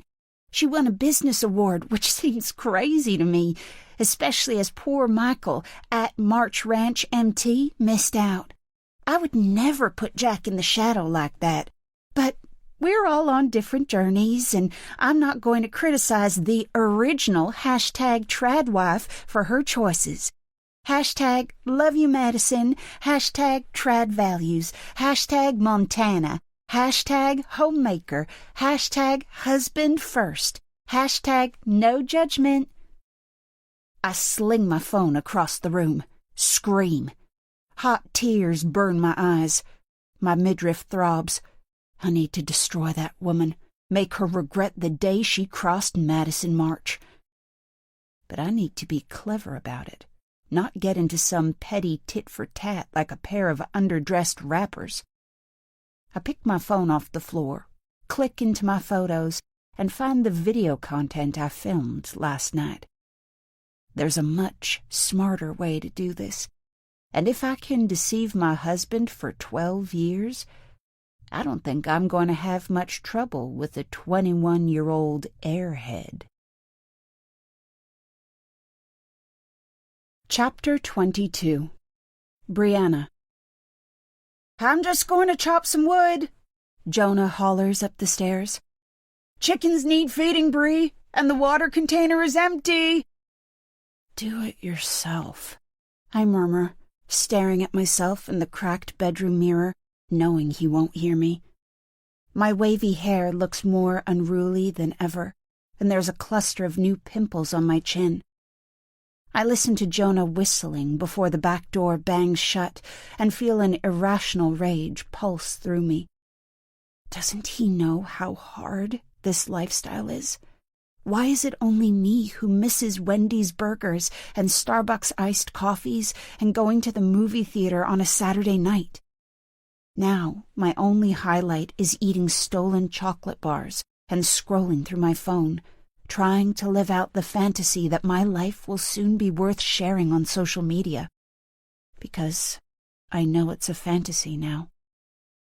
I blink away tears and turn to look at my topless body in profile.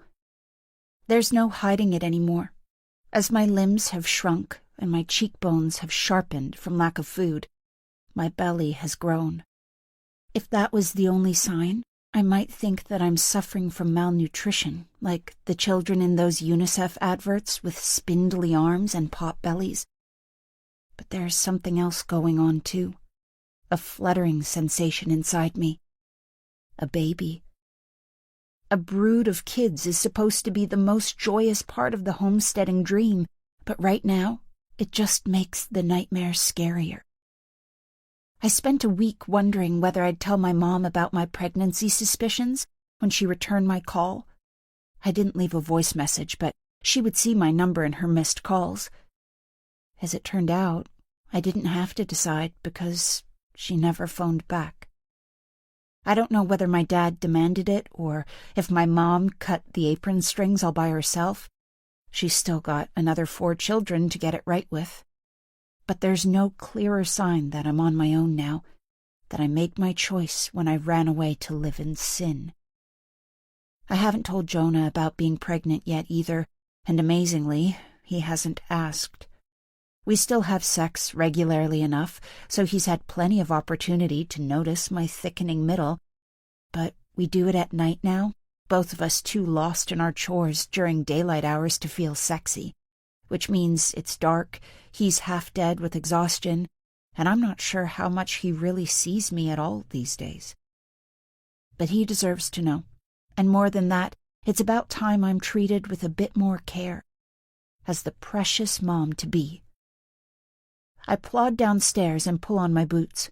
Jonah is right about the water, so I pick up the empty plastic container and head outside. Once again, I'm hit by that relentless, life-sucking wind. Winter in Buffalo is harsh, but it feels even more bitter here, and I can't work out if that's because the terrain is more exposed, or if I never realized how much my home comforts protected me. Jonah is in his favorite corner close to the woods, where he's built a makeshift shed. Well, 3 wooden boards butted up together, and a work table. He's focused on his task, balancing hefty logs on a tree stump and splintering them with an axe, and doesn't notice me watching. I could fill the water up first, then tell him about the pregnancy. But it's a boring, back-breaking job, and there's always the chance Jonah will offer to do it for me if I share my news first. I wander over. "Hey." He looks up, grins, but when he sees the empty container, his smile fades. "Everything okay?" I'm pretty parched. This is thirsty work." I nod, his message clear. "Yes, I'm going, but there's something I wanted to tell you before I do."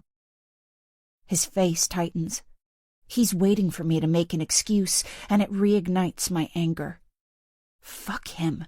I work 100 times harder than most girls my age, and I still make an effort with my appearance. He should remember that he's lucky to have me. "We're having a baby," I say, not bothered anymore about how I deliver the news. But still, I watch his expression carefully. Shock will come first. But then what? His eyes widen, then soften as his face stretches into a broad grin. He drops the axe, strides over, takes me in his arms, spins me around. I smile back, giggle with nervous tension. Suddenly his optimism is welcome, not irritating, contagious even. "Are you happy?" I ask. "How can you ask that? Of course I'm happy. This is what we're working so hard for, Bree, a family of our own. And it's just the start. You watch, we're going to have 6 kids, 10 maybe. This place is big enough." My cheeks flush because he's right. The house might be run down, but it's huge. 6 bedrooms and loads of living space, and we've got enough land for all the animals and crops we dream of having. Have I been too pessimistic? Too focused on how hard the day-to-day is to see what we're creating for our future? Is everything going to be okay after all? "Wait, let me get the water," he says, taking the container off me. "You shouldn't be carrying heavy stuff in your condition." "But where will the baby sleep?" I ask, not able to let his excitement sweep me fully away. "I'll fix up a nursery. It only needs a few roof tiles for those back bedrooms to be watertight." "And what about money? Babies aren't cheap. We'll need a crib and a stroller and baby clothes. I can't make those. You know that, right?" "I'll get a job. I'll work day and night if I have to." My stomach lurches. "But how? I need you here. I can't look after the homestead by myself."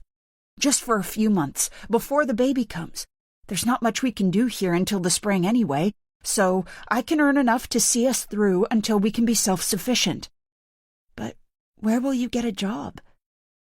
He frowns, but then his expression clears. "I'll talk to the guys in the bar in town. One of the farms is bound to have some winter maintenance work. Now, you go inside. Give our baby some rest." I nod, smile my gratitude, and walk back inside. But my head is spinning. Jonah getting a job was never in our plans. On the plus side, it means money not just to survive, but to actually live. No more radish dinners. But with Jonah not around, all the work on the homestead will be left to me. I collect my phone from its charging point and tap into Instagram. I scroll through the accounts I follow. Sparkling kitchens, colorful crochets, cows being milked and chickens fed. One of the women I follow is suffering a pile-on in the comments, being called a liar, a fraud, for keeping quiet about sponsorship deals. So it's not just us who needs cash to make their lifestyle work. I think about what we could buy if Jonah was earning. Things for the baby, of course, and materials for fixing up the house.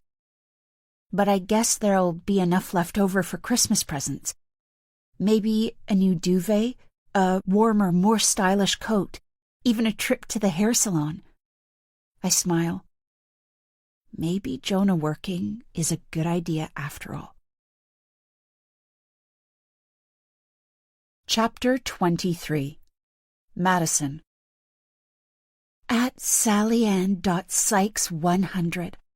I'm so happy for you. You're such a great mom. Those kids are lucky to have you. Hashtag new baby. Hashtag natural birth. Hashtag Tradwife. Hashtag Trad family. Hashtag God bless America. I pull at my cashmere sweater, sink deeper into my office chair, and release a long, weary sigh. I didn't sleep well last night. Michael came to bed late, stinking of wood fires and bourbon, and the distinctive metallic stench of animal blood. And when I asked him what Bill had found out on Friday night about the weird guy hanging around the homestead, he just barked, "Nothing, he's gone," and rolled over. A few minutes later, he was snoring beside me, while I lay on my back, my ribs too bruised to sleep any other way, and stared at the ceiling. And the sleep deprivation has put me in a black mood today. Not even witnessing Alice DeMille get the fallout she deserves. I used another one of my secret Instagram accounts to post footage of her sucking up to the owner of Montana's biggest gold mine with her publicist clearly oiling the wheels. Can pull me out of it. Even my staff are irritating me. Noah's skinny arms poking out of a ratty and faded Slipknot t-shirt, and the East Coast arrogance of Erica's hot pink New York, New York sweatshirt. "You posted the baby reel this morning?" I asked them, swinging on my chair and flapping at my sweater again. I pulled it on straight after my gym workout, and I'm learning that cashmere and perspiration don't mix well. Yes, it went up at 7:30, Noah says. so the commuters can see it. Erica adds, "This is one of the ironies of what I do. How much of my anti-work content is hungrily consumed by followers on their way to the jobs they claim give them a freedom I don't have, but which they clearly hate." "I assume it's doing well?" Yeah, pretty well. Noah mumbles. It's doing really well. Erica corrects, but she shifts her eyeline. The comments have been amazing. Everyone is so excited for you. "That's lovely to hear." I smile. Wonder why neither of them will hold eye contact with me. "And the stats?" I ask. "Are they amazing too?"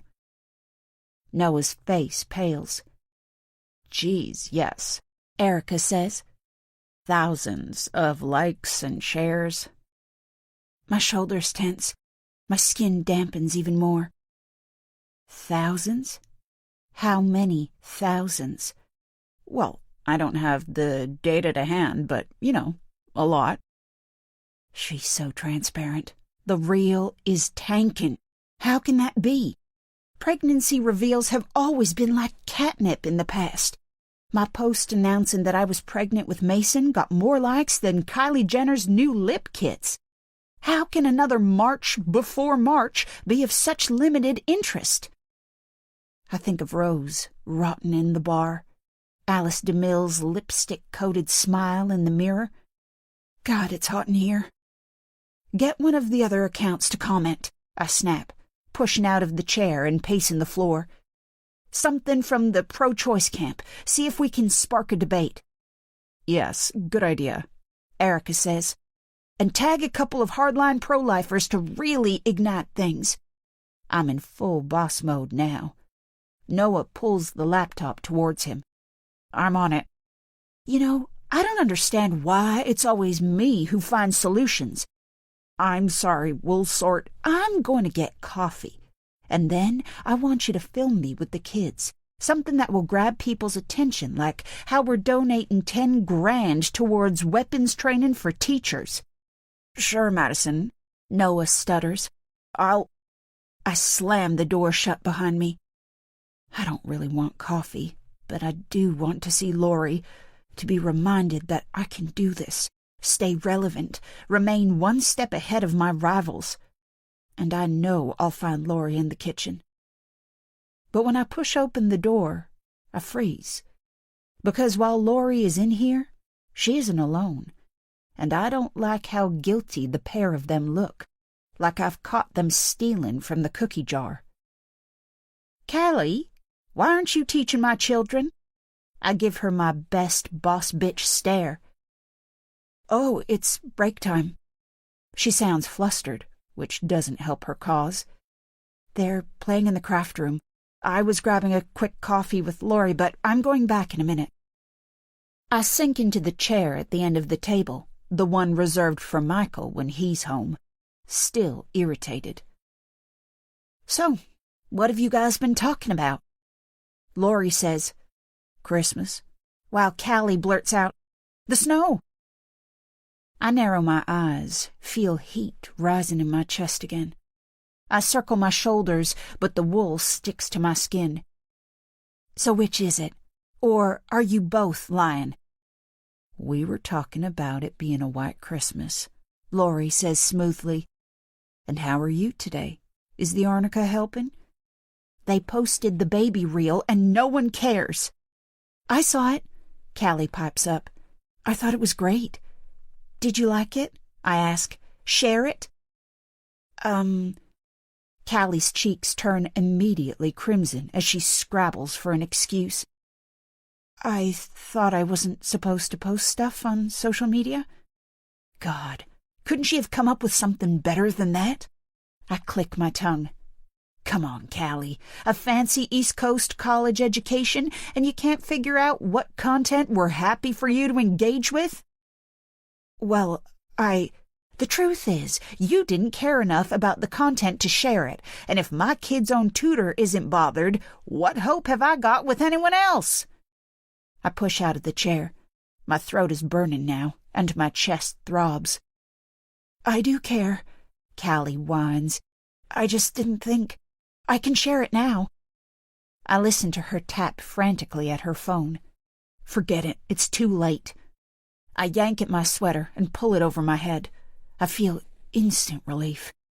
I close my eyes and enjoy the feeling of air on my bare skin. "Madison." I open my eyes, see Lori staring at me intensely. Why is she looking at me like that? It's like she's mad with me for talking to Callie that way, but when did our dim-witted tutor become so important to Lori? "I better go round up the kids," Callie splutters. Then she twists out of her chair and launches herself at the door. "What's up with her?" I ask as the door slams shut. She needs to toughen up if she's going to last a year. "I don't think it was your tongue lashing that bothered her." "Well, what then?" "Your lycra tank top, Madison," Lori says calmly, "and that washboard stomach underneath." Chapter 24. Callie. I'm too shocked to speak, but I hand out the math sheets that I found online, and luckily the children start to complete them without any verbal instruction. Then I lean against the desk, grateful for its support. I don't know much about babies or pregnancies, but I'm pretty sure women who are 5 months into their term don't look like that. I mean, how could a half-grown baby fit inside a stomach that flat? Something freakishly weird is going on. Could she have lost the baby? But no, she only posted about it this morning. I think about the reel I watched over breakfast. Madison curled up on a floral sofa, wearing a floaty gingham dress and cupping her stomach, happy and grateful for being blessed with another child. She used the same phrase as she did on my first day here, a March before March. It sounded cute then, but this morning it came across more like a quarterly marketing campaign. Her flat stomach flashes up in my mind again, and with it comes a rush of nausea. Is her pregnancy just that? A fake story to keep people tuned in over the winter? It's nuts, but what other explanation is there? "I finished!" Matilda shouts, waggling her pencil in celebration. I refocus on the children. Wow, that was quick. Let me see. I go over to Matilda's desk and scan her math sheet, checking the answers she's written. My eyes rest on one of the sums. 4 + 1 = 5. I look up. Molly and Mason have finished their sheets now, too, and I take in their innocent, trusting expressions. These children are expecting a new brother or sister in February. Madison might be okay with making up stories for her followers, but she wouldn't lie to her own children, would she? An idea starts to form in my mind, a chance to work out what the hell's going on. Who wants to learn about probability? I ask. Mason's eyes narrow. What's that? I promise it's nothing complicated. Probability is the measure of how likely an event is to happen. If there's no chance, it's 0, and if it's definitely going to happen, it's 1. Everything else is in between. Like the chance you'll hit a target at shooting practice? Molly asks. Exactly, Molly. That's 0 in your case, Mason murmurs with a smirk.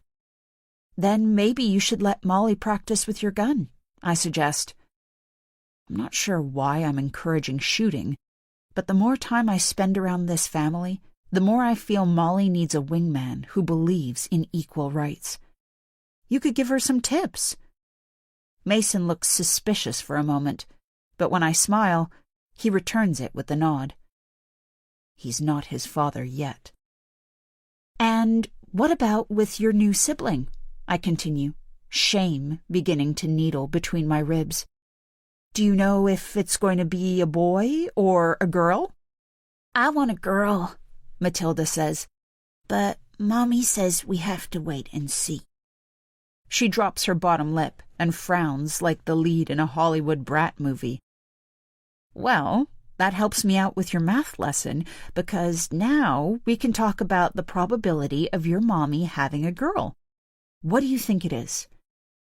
Molly tilts her head in thought. Is it half, so 0.5? Exactly, Molly. I smile at them all, then worry that it looks manic and straighten my face. So what does that tell us, Mason? He looks suspicious, and for a moment I worry he's guessed I'm fishing. But then he shrugs. It doesn't tell us anything. If there's the same chance of it being a boy or a girl, then we won't know until it's born. Very good, I say, giving him my proud teacher smile. And when is the baby due to be born again? February, Molly says. And I'm so excited. I don't care whether it's a new brother or sister. I nod, smile, but my head feels like fudge. The children are definitely expecting a new sibling in a few months, and Madison is very obviously not pregnant. So what's going on? So, does Mommy let you listen to the baby kicking inside her tummy? I know I've sunk to a new low with this question, but I can't help it. I need to get to the bottom of this. And it seems I've hit some kind of jackpot, because the children look at each other, sharing a silent conversation. Mommy's baby doesn't live inside Mommy, Molly finally says. I blink. Sorry? Molly sighs. Mommy really wanted to carry us all. She tells us that a lot. But it's not possible, so she asks Lori to look after her babies instead, inside her tummy, until they're ready to be born. Lori has carried us all for Mommy. I feel frozen, all except for my heart, which is pumping faster than feels healthy. Images of Lori fly through my mind, her looking pale and exhausted, wearing shapeless jumpers, working her way through Sunday lunch like it was a task, not a pleasure. Lori is a surrogate, I whisper. I search 3 blank faces. There are a dozen other questions swirling around my head. Does Lori carry Madison's eggs? Or is she the children's biological mother? Is there any medical intervention at all? Or could Lori be Michael's lover? But I can't ask the children. Can we go now, Miss Callie? Mason asks. Now we know what that thingy is. Yes, absolutely, I whisper, grateful. You should go. I listen to their chairs scrape back, watch them jostle each other as they race for the door, grins on their faces, our conversation about Madison's pregnancy already forgotten. How can they be so okay about this? Except the children are isolated here, their world entirely informed by the few adults they interact with. Madison and Michael, and then the rest of us, Lori, Bill, Erica, Noah, me. But what influence do the rest of us really have? Every day I follow the list. We all commit to total confidentiality. Michael uses his cowboy charm and physical presence to control us, and Madison does the same with her honey smile and covert ruthlessness. And the longer I'm here, the more toxic I realize it is. Especially now, with this. Lori is pregnant, not Madison. And this isn't a one-off. Molly said that Lori has carried all of them. What must that do to Lori?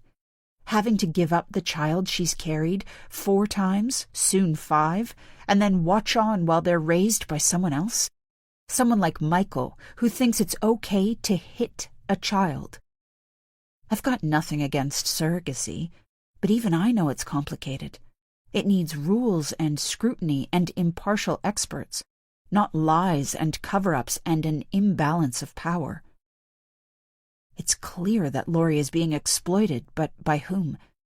Madison and Laurie are supposed to be friends, but it's clearly not an equal friendship. And yet it's Michael who makes all the big decisions. Does that mean they're in it together? Or does Michael force his demands on Madison too? But if that's the case, why is she so smug about her perfect life online, so happy to promote it to the world when it's all a lie? And here I am, in the middle of it all. I feel dirty, complicit in a shameful secret. But I can't leave. I need the money. Instead of instantly deleting Murphy's second voicemail, I dredged up the courage to listen to it. He wasn't calling the dead in early, thank God, but he was making it clear that he hadn't forgotten, that he was still angry, and that my brother would be made to pay if I didn't give Murphy the $50,000 I'd promised by the 4th of July, 2025.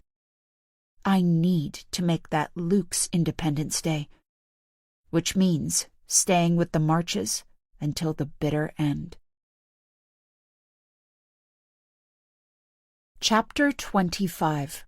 Madison. At Mamazilla 90. How do you carry all those babies and still have that amazing body? What's your secret? Hashtag 6 kids. Hashtag stretch marks. Hashtag big mama. Hashtag no regrets. I stare at the calendar on the wall. Saturday, November 30th. How can it not be December yet? It already feels like I've been holed up in this place forever, but it's only been a month since I announced my pregnancy.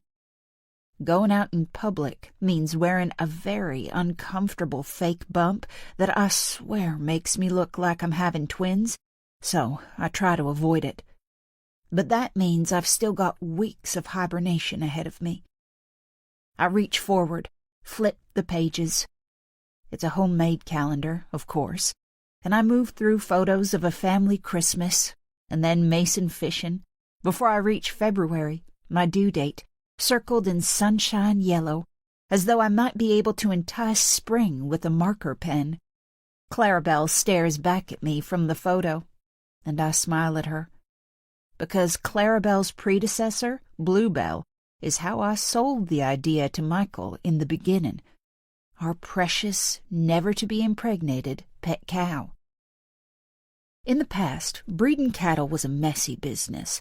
According to Michael, his dad would have to travel up and down the state to find the right bull, and then he'd come home every night during breeding season, sweaty and dirty, cursing the animal for not living up to its reputation, not earning its extortionate price tag.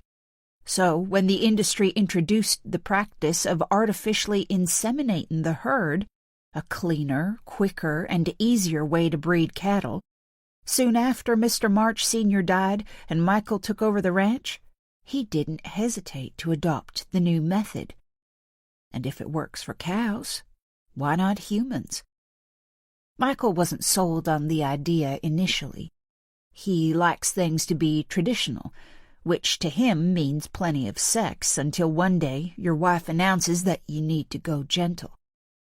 But in the end, it didn't take too long to convince him, persuasion being one of my biggest talents. I talked mysteriously about the effect of pregnancy and childbirth on a woman's body, which I knew he wouldn't ask me to clarify, then pointed out how undamaged my body would remain if Laurie carried our babies, how good our sex life would stay, and he buckled like a working mom in a toy shop. That was 12 years, 3 pet cows, and 4 children ago. Now he acts like there's no other way to become a father. A private room, a stack of porn magazines, and let the women sort out the rest. It's Laurie who I won't always be able to rely on. Yes, she owes me a heavy debt. But what is the cost of carrying a child for 9 months and then handing them over like you played no role? Of course, she has plenty of access to the children, and they genuinely love her, but like an auntie, not a mom. And I'm pretty sure that's a poor substitute. Will 5 babies be her limit? She'll also be 40 soon, and at some point, Her egg reserves are going to run dry. What happens if Michael demands a 6th child and she can't or won't deliver? The door from the mudroom slams against the wall, and I turn to see Michael walk into the kitchen, blowing hard on his exposed fingers. "Wind chill must be close to 0 out there," he mutters. I watch him grab 2 logs out of the basket and add them to the dying embers. The wood crackles and spits for a moment, then lights up. "What have you been up to?" I ask, as lightly as possible. Michael hates any sense that I'm checking up on him, but he's been gone for hours. For all I know, he's been in the bar all day, drinking bourbon and shooting the breeze with his ex-wife. Or maybe he's been at the Stewart's place, feasting on goat's cheese and bran muffins. I click my tongue in frustration. Of course he hasn't done those things. This is just me going crazy from being stuck here, my imagination running wild. But Michael must think my disapproving expression is aimed at him, because his face sours. "Why?" he asks. I give him an apologetic smile. "You look cold. I don't want you getting sick." "I'm not scared of a Montana winter." "Sorry, you're right," I sigh. Maybe this new baby is making me too protective, my nesting instincts kicking in. "Yeah, must be that." I hold back from rolling my eyes. I'm not pregnant, so there are no extra hormones racing around my body, no baby to guard with my life. My only sacrifice is 4 months of house arrest. For an intelligent man, Michael's ignorance about women's health has always been off the scale. "If you must know," he adds, "I've been getting supplies. All this snow reminds me how important it is to make sure we're prepared for when the time comes." Doomsday. That's what Michael means. The end of the world. He's been predicting it for years, but an election campaign always spurs him on, even if the winner is as red as Santa Claus. "And how's it going out there?" I ask. "You making progress?" "There's a lot to think about." He's always like this when we talk about his bunker. Our bunker, I suppose. But he never positions it that way. Defensive, suspicious. Like I'm going to spread his secret around town, and then he'll be expected to save all those losers who haven't thought about the inevitable apocalypse. "Especially with a newborn on the way," he goes on. "How about we just pray the baby's toilet-trained and walking by the time the world ends?" The words are out before I can stop them. It's being stuck on the homestead, the weather dull and cold, making me lose my self-control. I tense, prepare for his dark stare, while giving him the most loving smile I can manage. Wow, that probably sounded ungrateful, but you know how thankful I am, don't you? You battling the cold to make sure we'll be safe in the event of? "A man's most important job is protecting his family, and the world's in trouble, Madison. We might be needing that place sooner than you think." Despite myself, I feel a shiver of dread crawl down my spine. The thought of living in that gloomy bunker with Michael and the kids, eating his canned beef chunks, wearing the practical clothes he's probably chosen for me, is horrifying. I've been through too much to end up there. But I need to remember that it's not actually going to happen. My daddy always said that if there's a Republican in charge, things are going to be just fine. And while I haven't seen him in close to 15 years, he might still be the smartest man I've ever known. But I've played along with Michael's survivalist fantasies for a decade, and there's no reason to stop now. I bet it looks good down there, with all the effort you're putting in. His face lights up. "It does, Madison. I've worked so hard on it for you and the kids." A rush of warmth spreads through me. Despite the put-downs, the flares of temper, the infidelity, he can still do this. Remind me that I love him in my own way. Hey, how about we go there now? My shoulders tense. What? I'd love you to see what progress I've made.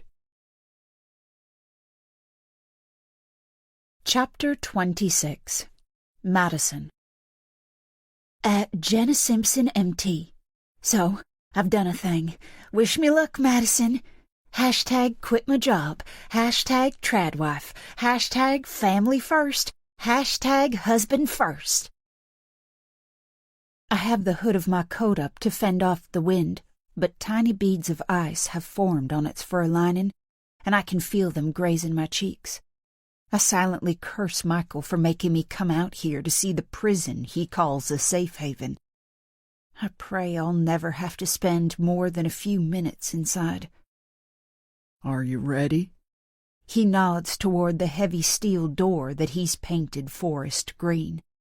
For camouflage, he said, as though he's forgotten the 3 or 4 months of the year when snow turns the land white.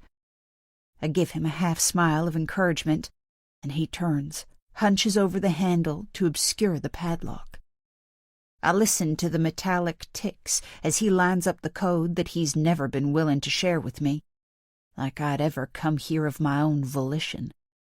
A moment later, the door swings open with a high-pitched whine, and I follow him inside. It's exactly how I remember it. Dark, claustrophobic, oppressive. There's a main living area with a sofa, wooden table and chairs, and a kitchen area, then 3 bedrooms off to the side, plus a bathroom with some complicated system that brings water in directly from the well. The walls are made of concrete, and there are lights hanging on shiny nails with long cables tailing down the wall. Power comes from either the solar panels Michael has installed or a diesel generator.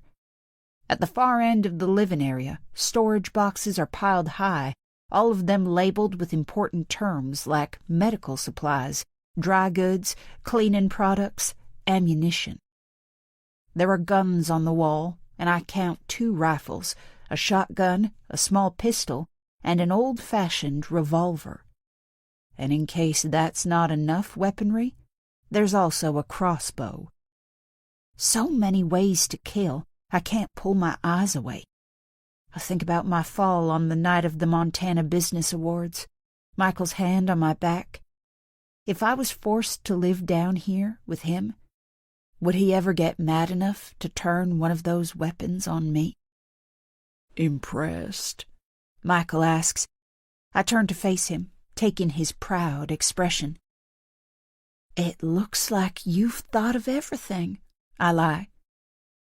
There's no soft down pillows or fluffy duvet, no hair straighteners or anti-wrinkle cream or bergamot diffuser. There's not even a mirror.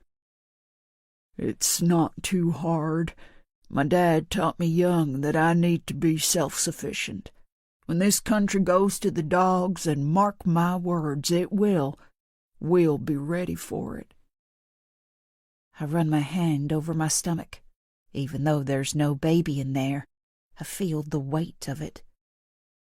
Not everyone will fit, though, I note carefully. Only 3 bedrooms. Bill will be fine. He's got his own thing sorted. And I'm not babysitting those East Coast computer geeks of yours.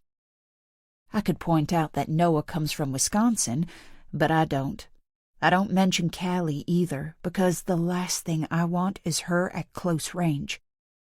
I hate the way she looks at me now, like I'm exploiting Lori, her new best friend apparently, when she knows nothing about what brought us here. Just as I hate the way Michael looks at her, like, all things considered, he'd prefer her to be naked. All the effort I went to recruit a tutor with repellent values appears to be pointless in the face of pert tits and a pulse. And Lori? I ask. The one person who does matter. If it happens before the baby comes, we'll find a way to fit her in." The dense walls seem to suck in the air's oxygen as the meaning of his words sink in.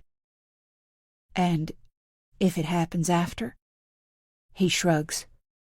"Lori's not part of this family. I can't save everyone." "I can't save everyone." Michael's words catapult me back 13 years to the start of my messy, sometimes ugly, but enduring friendship with Lori. Could I let Michael banish her? I imagine her trudging down our snowy track, head low against the wind, all alone, destined to perish. "Did you see I got your text sorted for you?" Michael's voice brings me back to the present, and I scan the room. It was during one of his long monologues about the inevitable collapse of law and order that I brought up the subject of connectivity. He was dismissive at first, preached about how social media would become obsolete in such circumstances, and that he had his ham radio for emergencies. But then I changed my angle, brought up his potential as an apocalypse-savvy influencer. I said that people might not care about sourdough if civilization ended, but they'd be desperate to know how to hunt, make a fire, defend themselves from thieves. That it might even be Michael's God-given duty to help them if the internet did indeed survive, and any good prepper knows that the fundamentals of their role involve prepping for all eventualities. And it sounds like my angle worked, because I spot a tripod in the corner with a smartphone attached, a power cable snaking towards a multi-socket panel. I walk over, touch the phone screen, and watch it light up.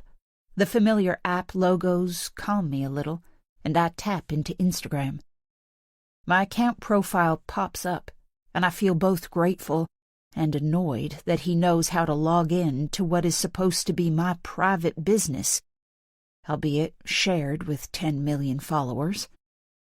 I notice that there are thousands of notifications and hundreds of new messages. I've managed to reignite my engagement stats by subtly backing a couple of conspiracy theories, and I itch to check them, but I know Michael won't allow it, so I turn back to face him. "Thank you, honey. That's reassuring," I say. A shiver runs through me, and I realize there's no heating on down here. "But I guess we should get back inside now, warm up." Then I notice that Michael's eyes have become glazed. It's a look I recognize, and I drop my eyeline to his pants. Shit. "I can think of a way to warm you up," he says in a deep, gravelly voice. He walks towards me, then hooks one leg behind mine. It could be a romantic gesture, our limbs entwining, but it also means that I'm trapped. If I take one step backwards, I'll fall. "How about we go back into the house, the bedroom?" I say seductively. I want to have sex with my husband, just not here in this dark, punitive room full of guns, and possibly rodents. "You don't mean that," he says, nuzzling my neck, curling his arm around my back, and pushing his groin against mine. "You wouldn't deny me, would you?" He moves me over to the wooden table, pulls my dress up, and I discover that indeed I wouldn't, couldn't, can't. Chapter 27. Brianna. I hand Jonah his packed lunch. It's not that exciting, our usual staples mainly, but I did bake some cherry pie for the occasion, and I'm proud of how it's turned out. But he takes the box without comment, without saying thank you, which isn't like him. "How are you feeling?" I ask. "Fine, good." "Not nervous or anything?" "I'm fixing fences, Brie, not performing eye surgery." Yeah, I know, but it's still new, isn't it? Working a full day, having a boss. It's not the dream, for sure, but the sacrifice is worth it. For you and the baby. I nod, bite my lip, chastised. And you'll be back by 6? He sighs, but his shoulders soften. Yeah, around then. He takes a few steps closer and strokes the gentle curve of my belly. And you two will be fine by yourselves, I promise. He leans down and kisses me, and it's a lingering kiss, so I wrap my arms around him and return it. Jonah has got himself a job on a farm west of town, mending broken fences before the cattle go back outside in the spring. He's being paid $200 a day, cash, which is proper money, enough for food and the baby and a dairy cow and doing up this house, and hopefully a few treats. That's what I need to focus on, not being stuck out here on the homestead with only a bump for company. I watch him drive away, then reluctantly turn back to the living room. Jonah gave me a list of chores before he left. He's kept up his promise to collect water every day, but otherwise, he seems happy for me to continue as laborer, cook, cleaner, and seamstress. But he's going to be gone for hours, so there's no rush to tick them off. And there's still one Twinkie left from the multi-pack I stole on my last visit to the grocery store. I grab it from its hiding place at the back of the kitchen cupboard and return to the living room. I put another couple of logs on the fire. The ground has been covered in snow for the last few weeks, and the freezing temperatures leak through every crack and gap of this place, and watch the flames roar with the sense of pride. There's some stuff I'm getting good at. I collapse into the sofa, peel off the wrapping, and sink my teeth into the Twinkie's soft sponge. God, it tastes good. I savor its synthetic sweetness in my mouth until my stomach can't bear the teasing anymore, and I swallow it down. 2 more mouthfuls, and it's gone. I feel a sudden urge to cry, but I can't cry over an empty packet of Twinkies, so I screw the wrapper in my fist and throw it onto the fire. I know I need to stop stealing from the grocery store, especially with Jonah bringing in a wage now, but I'm getting so good at it that my pulse doesn't even register it when I swipe a chocolate bar off the shelf and slide it up my coat sleeve. It's funny. When I lived back home with a cupboard full of snacks and treats, I would choose to eat salads and fruit.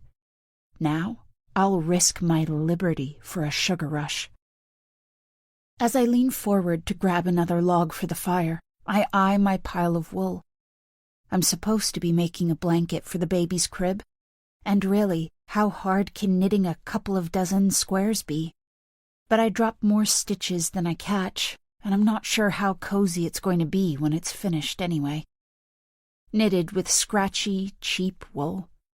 I've begged Jonah to buy all the baby's bedding instead, but he says it's not the same, that our baby deserves something homemade by its mom, and anyway, what else am I doing with my time? Maybe I should make some headway on that, make Jonah proud. But then I notice my phone, which is resting on the sofa, never far away. Maybe just 10 minutes on that, I think, and then I'll start on the knitting. Brianna? I open my eyes. Shit, it's dark. How long have I been asleep for? Is dinner ready? I'm starving. And why did you let the fire go out? It's freezing in here. It would have been nice to have a bit of warmth after working my ass off in the snow all day. Jonah! I sit up, rub my eyes with one hand, subtly touch my phone with the other. But it must have run out of battery because it doesn't light up. I have no idea what time it is. I'll go make something now, I stutter. And hey, how was your first day? But my attempt at diffusing his anger doesn't work. He narrows his eyes. Are you saying you haven't made anything? There's an unusual smell on his breath. Unusual for Jonah, that is, but a smell I recognize from Sunday afternoons in my daddy's company. Have you been drinking? Sorry? I can smell it on your breath. What the fuck? I have one beer with the guys after work, and you want to preach about my behavior when you've spent all day lazing around here?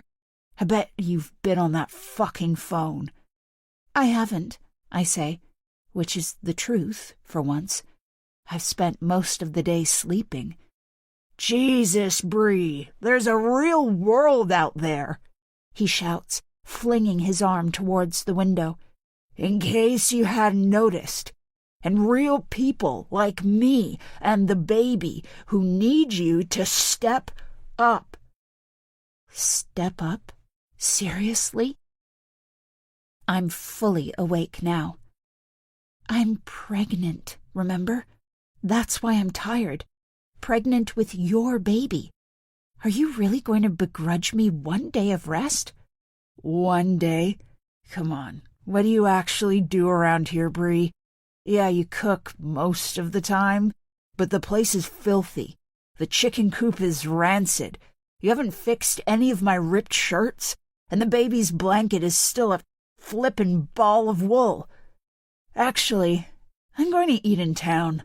I've got money now, hard-earned, and I'm going to spend it on some proper food, and with people who don't moan about being tired all the time.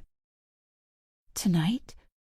My voice wobbles, anger replaced by fear. But you've been out all day. You've just got back. I feel the baby shift inside me, and I rest my hand on my growing belly. This baby is both my biggest fear and my best friend. He shrugs. Treat it as a lesson, an incentive to have my dinner ready when I get home from work tomorrow. I'm doing this for you, remember? The least you can do is put food on the table. Jonah, please, I whisper. Don't leave me on my own tonight. He hesitates for a moment, and I wonder if he'll change his mind, remember that it's his job to protect me, that this is our shared dream. But then his expression hardens. Sorry, Bree, but you brought this on yourself, and my car is warmer than this fridge, so I may as well sleep in there and go straight to work tomorrow. Tears sprout in my eyes, and my stomach churns as I watch him leave for the second time today. Of course, the Twinkie and the fire's warmth were going to make me sleepy this morning. And then I let those images of influencers with pretty dresses and perfect homes send me into a dream world. But why do I still fall for it when I know it's bullshit? And why do they spread these lies in the first place? Do they not care that they're ruining my life? Chapter 28. Madison. At Brianna, Wyoming. Why do you spread lies, Madison? What do you think people would say if they knew the truth? Can't believe I fell for your bullshit. I hope you die. Hashtag Tradwives ruin lives. Hashtag falsely Madison. Hashtag loved you once. I stare at the comment. It's not like this is the worst thing anyone has ever written about me, but it's from her. Brianna, Wyoming. The girl whose messages were once full of awe. I hope you die. What did I do? Okay, I didn't respond to her, but I have millions of followers. Surely she can't have expected me to single her out for special treatment. It makes me think about another Brianna from a long time ago, and how she grew to hate me too. You need to block her, Lori says, her tone half reassuring, half pleading. And then forget about it, for both our sakes. We're sitting opposite each other at the kitchen table, and Myron is asleep on Lori's lap. his growing limbs draped around her curves. We don't know whether the next one will be a boy or a girl. Michael isn't a fan of antenatal scans. It's in God's hands, he says, although I doubt he'd react well if it came out less than perfect. But I hope it's a girl. Mothers need daughters. Do you think I should have responded to her messages? I ask. Laurie shakes her head. You don't owe her anything, and neither of us need to be reminded of what happened before. She gestures toward my phone, which is resting on the table between us. Just block her, and the problem will go away. Laurie's right. Of course she's right. I pick up my phone and do what's needed. Brianna Wyoming won't be able to contact me again. So why do I still feel uncomfortable? If she wants me dead, maybe she'll try to hurt me for real, I say, voicing my fears at last. It happened to that actress, didn't it?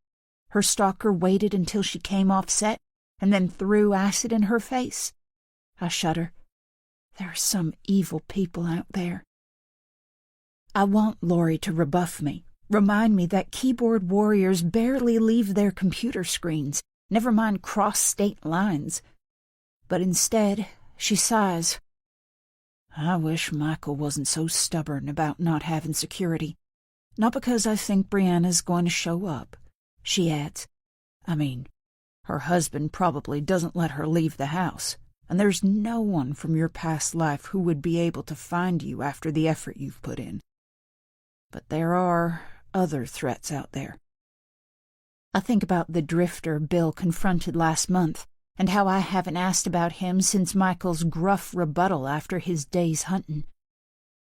You remember me telling you about a strange guy hanging around the homestead the day of the business awards?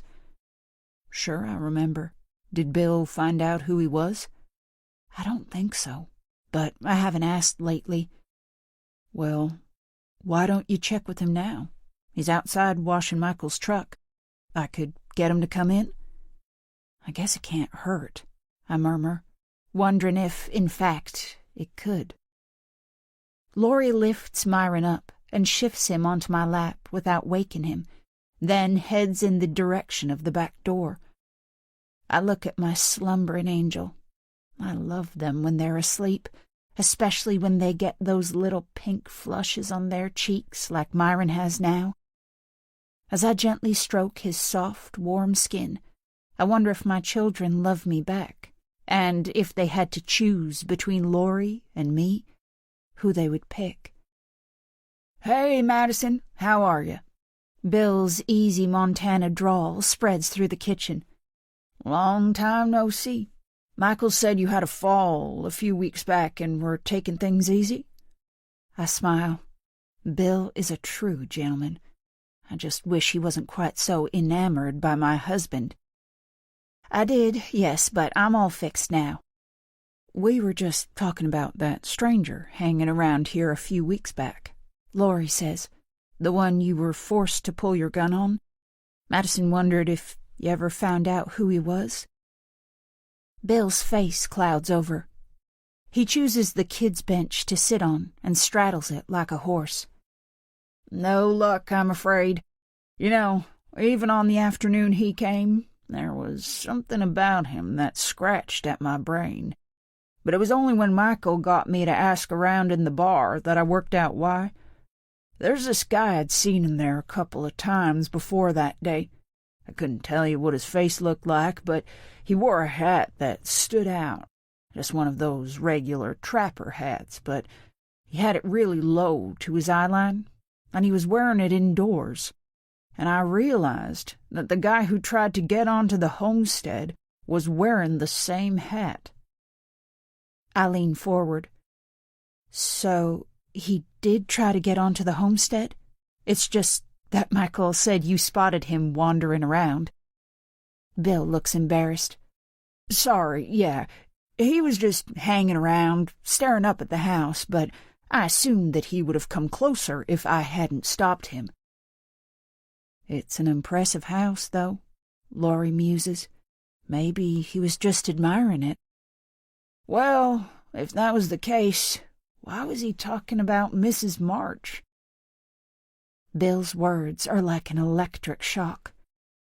What do you mean? What did he say? Myron is suddenly like a furnace burning a hole in my chest. I hand him back to Laurie, but the movement wakes him, and he releases a howl of indignation. Laurie quickly hands him a chunk of banana bread, and he falls quiet. Thank goodness. Nothing that made much sense, to be honest. He just kept repeating your name, Madison March, and peppered with a few extras that aren't repeatable in front of you ladies. He was intense, too, like he was angry about something. I wouldn't have let him get past me, though. You know that, right? Of course, Bill. I manage, although it's hard, my lungs struggling to regulate. Michael didn't tell me any of this, as though my safety being in question wasn't as important as protecting his ego. You're a good man, Bill, Laurie says for me.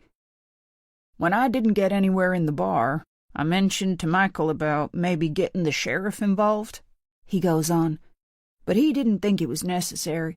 He thought the guy was more crazy than dangerous, and that my gun would have done enough to scare him off. Laurie's face darkens, but she holds her tongue. She's been part of this world her whole life, too. Never question men, however questionable their decisions. And do you think it did? I ask. Scare him off? Bill shrugs. I was doubtful at the time, I'll be honest.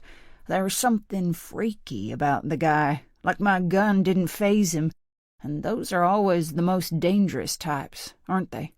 Like animals, I suppose, too stupid or desperate to care about self-preservation. You're scaring me, I admit in a whisper. Hell, I'm sorry, Madison. That wasn't my intention. Because the thing is, it looks like I was wrong, that I have run the guy out of town after all, because he hasn't been seen since. You're sure? Bill nods. I asked Drew to let me know if he showed up. Drew's the bar manager down there, and nothing yet. It's been 6 weeks now, so I reckon he's gone for good. So Drew knew who you were talking about then, Laurie says. But he didn't know him? Bill shakes his head. He remembered the guy for the same reason I did, the hat, but Drew said he wasn't the talkative type. He'd just order a beer, wait for it to be poured, and slope off.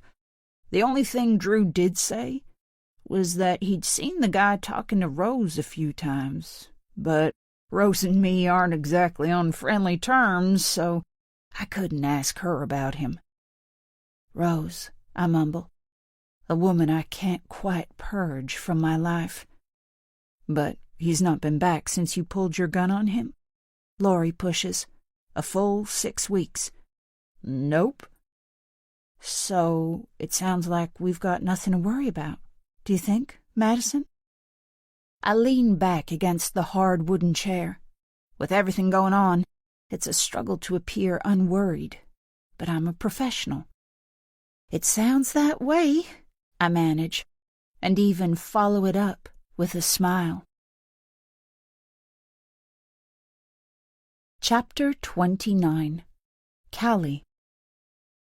So, today we're going to talk about 5 of the most important women in history.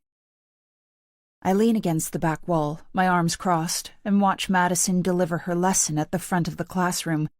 Her slender frame, visible through her cotton smock dress, sending another spike of outrage through me. Names run through my head. Mary Curie, Rosa Parks, Eleanor Roosevelt. But I doubt any such women will feature on Madison's list. I already know who Madison's role model is. Is the camera rolling, Noah? I can't see the red light flashing. We're all good, Noah says, emerging from behind his tripod to my side. Just do your thing and I'll make it look awesome. Mommy, I need to go pee. Not now, Matilda, Madison says. Make sure you cut that out, Noah. I smiled despite it all, despite Laurie being exploited and these poor children being indoctrinated with lies, despite Madison lying to the American people and me having no choice but to cheer from the sidelines. So, who do you think is the most important woman in history? Madison asks, her honey tone back. The children stay silent, nervous about giving the wrong answer. How about I give you a clue? She continues. Her name starts with the same letter as our names. Is it Michelle Obama? Molly asks. Shit. My cheeks flare. I turn my head towards the window so that Madison can't make eye contact with me, but I feel her stare burn holes in my skin. It's my one act of rebellion since I found out about the fake pregnancy, and I only risk it with Molly, dropping little hints about banned subjects. But it's clearly leaving an impression, which means I need to be more careful. No, Molly, it isn't. I mean Mary, of course, the mother of Jesus. But why is she important? Mason asks, screwing his nose up. She didn't make miracles or have disciples or stand up to the Romans. She didn't even save Jesus from Herod because that was Joseph and he wasn't even related. You'll take all this out, right, Noah? You're the boss, Madison. You have full editorial control. Madison nods, smiles. Mary is important exactly because of those things, Mason.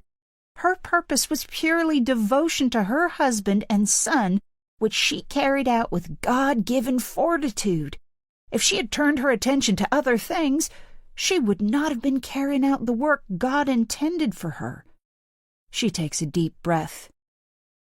Now, let me do that again, and this time you keep quiet, Mason. As she repeats the question, and Molly and Matilda dutifully give the right answer, I silently click my tongue in protest. Except, it can't have been that silent, because the 5 of them turn to look at me. Do you have something to say, Callie? What? No. Do you not think that Mary, mother of our Holy Father's Son on earth, is a good role model for my children? I look at 3 expectant faces and 1 hostile one. Noah has disappeared behind the camera again. How do I answer this? Think about Luke and say, yes, my bad, of course she is. Or grow a backbone and find a way to let Molly and Matilda know there are options beyond diapers and meal planning. Yes, of course she is. Good. Now, who wants to know who the 4 other most important women in history are? I zone out as Madison lists more names, women I've never heard of. But perhaps that's the point. People become famous for doing noteworthy things, but in Madison's eyes, noteworthy is a sign of women shirking their true duty. Instead, I watched the children take it all in, wide-eyed, 3 sponges absorbing Madison's poison. Michael came to my room again last night, said it was another incredible night sky, that I should have a glass of wine with him again, and that he wouldn't take no for an answer. Since finding out about their freaky pregnancy arrangements, I can barely look at him, but he batted away every excuse I could think of, and I found myself following him outside. We sat around the fire with our glasses of red wine. I looked at the sky, which he wasn't lying about, while he seemed more interested in staring at me. He drank fast while I swilled the dark liquid around the glass. He talked about family life and how he'd do anything for his kids, while I focused on not bringing up Laurie or asking if he's proud of himself for ruining a woman's life. I even had to shuffle away from him on a couple of occasions, his wandering hands no longer giving fatherly vibes. But I survived it, and eventually he let me go to bed. So, was that a good lesson, children? Madison asks. "Is it fun being taught by Mommy?" "It was great, thank you," Molly says. "I still need to go pee, Mommy." Madison lifts her hands in surrender. Then she shifts her gaze to the back of the room. "You've got enough for a reel, Noah?" "Plenty, we're good." Noah releases the camera from the tripod. His eyes flit to mine for a second, then away, towards the floor. Perhaps I'm not the only one struggling with my principles. "Excellent. Well, you are all excused, but make sure you get your chores done before going out to play. Otherwise, Daddy will be very angry." Chairs slide under desks with a screech, and the children file out. There's no denying they're better behaved when Madison's teaching them, but they're more enthusiastic with me, and I know which I prefer. "You don't normally stay for my lessons," Madison says, holding the door open for Noah without acknowledging him, then almost clipping his heels as she closes it. "Well, there was something I wanted to ask you. I thought I could grab you at the end of the lesson." "Oh?" "I know that my contract runs to July 1st with no holiday." "That's correct. But I was wondering if I could have some time off over Christmas, just a few days. I figured the children wouldn't be having lessons, and I'd love to spend a bit of time with my family." This is a lie. I can't risk going back to Boston yet, but I'm desperate to get away from here. Somewhere, anywhere, like a detox, but with less milk thistle and more alcohol. Madison prioritizes family over anything else, so I figured she wouldn't be able to refuse. "Oh, I'm sorry, Callie, but I'm afraid that's not going to be possible. Laurie's not going to be able to do as much as usual, which is understandable, of course, but it means we'll need your help with childcare, cooking, and so on." "You could help," I want to scream. "You and Michael could look after yourselves for once." "I could batch cook some meals before I go," I say, "and there'd be one less mouth to feed, too." "That's kind of you, really, but Michael prefers his meals fresh. I'm sorry, but this conversation is over. As per your contract, your generous contract, remember, you're not leaving the homestead until June's over." "Sure," I whisper. The walls of the classroom seem to draw closer, compressing air into a solid mass. This place is a palace. Every room is warm, comfortable, beautifully styled. Every need is catered for. But it's also a prison, with broken inmates like Laurie and brainwashed ones like Bill, and wardens who pretend to be sweet as pie while happily crushing you if you refuse to follow their rules. I watch Madison walk out of the classroom and slump, defeated, into a chair. Chapter 30. Madison. At Bible Disciple 254. What a beautiful reel, Madison. Mary is my hero, too. Still, it's a shame you didn't make it to church today. Hashtag God loves you. Hashtag commitment. Hashtag Christmas Eve. Everything looks perfect. So why do I feel on edge? Bill found us an 8-foot tree with symmetrical branches, and the reel of the children decorating it is gorgeous. It's been liked by over 500,000 followers, and I've had countless good wishes. There's been nothing from Brianna, Wyoming since I blocked her, of course, and no sign of that man. I even managed to sneak some bourbon into my eggnog when Michael took the kids to church, excusing my absence with pregnancy exhaustion, the oldest trick in the gestational book. But I can't relax. Perhaps it's Callie. I was so pleased with myself for finding a tutor who Michael was supposed to find repugnant that I didn't consider how I would feel about her. And it's not like my plan has even worked. Watching Michael drink wine with her through Myron's bedroom window, no doubt using his worn-out line about the beautiful Montana night sky, made my blood boil. Why the hell do I wear virginal dresses and natural makeup and hang off his every word when all he wants to do is leer after a Democrat with facial piercings and unkempt eyebrows? And it's not just Michael who she's sunk her talons into. Molly hangs off her every word, and even Laurie seems to be under her spell. When I tell Laurie that I don't like the two of them getting close, she says I'm imagining things, and that I shouldn't worry. But then the next time I walk into the kitchen, lo and behold, they're drinking coffee together again. Yes, Callie has got to go. But I don't want to give Michael more fresh meat to salivate over, so I need to bide my time. Other than me, Laurie's the smartest woman I know, so she can become the children's tutor once this baby is born. I'll find a way to get Michael to agree to it, and then there'll be no temptation in anyone's way. "I missed you at church," Michael says, taking a long gulp from his tankard.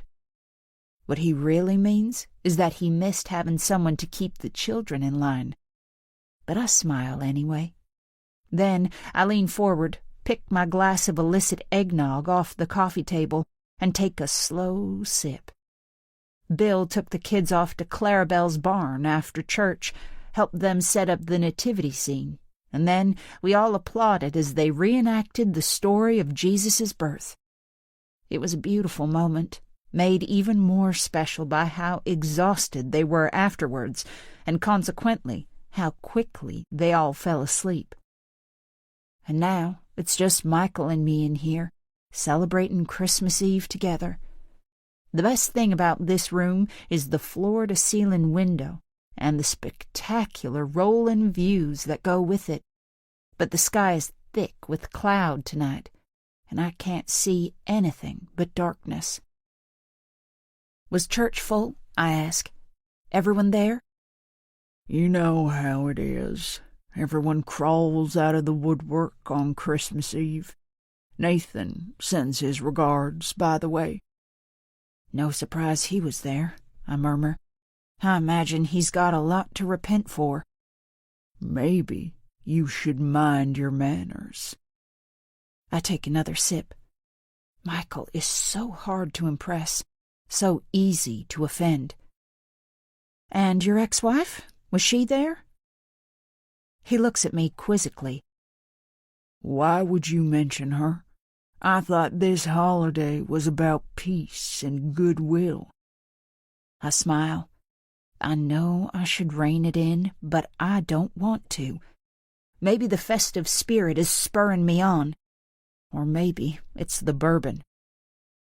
"It's been a long while since you broke up. A lot of water under the bridge, so I figured you might have built some kind of friendship."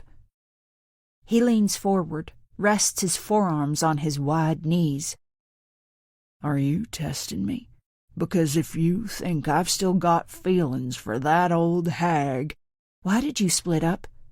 "You've seen her, how unattractive she is." "Bill said she used to be beautiful, that she looked like me once upon a time." "Bill told you that?" He shakes his head. "If you must know, she's barren." He looks down at his hands, but whether in shame or anger, I can't tell. "But she omitted to tell me that until I put a ring on her finger.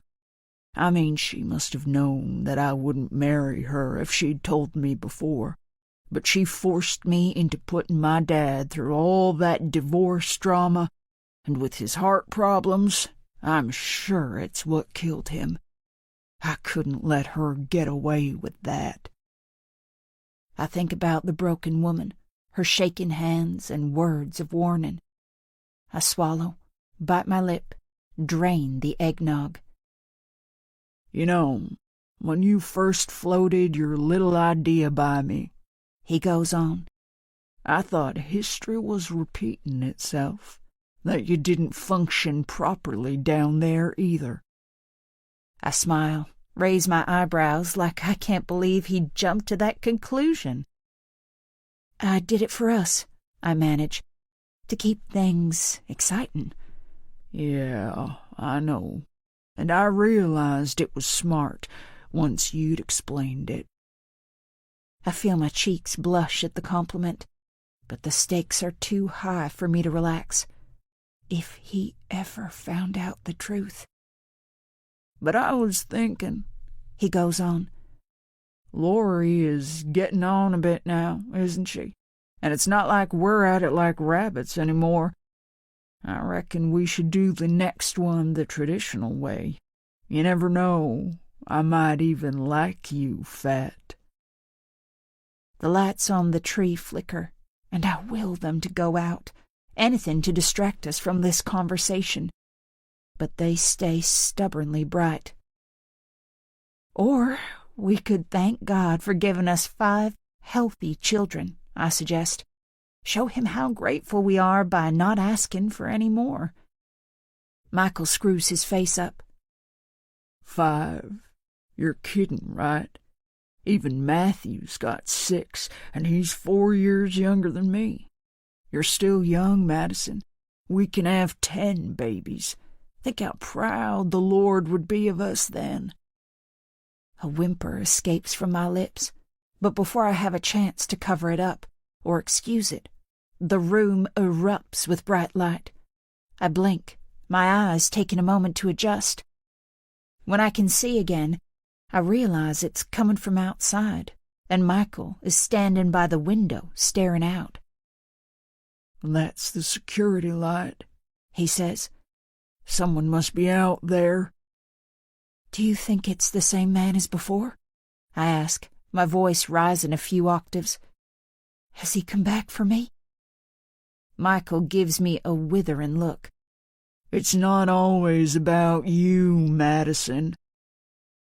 He walks out the room before I can defend myself, tell him that I've talked to Bill, and I know the guy was here for me. Once again, I need the reassurance of Lori, her big belly and soft arms, so I scurry down the hallway into the kitchen. But the room is empty. I hover, unsure where to go. The children are sleeping.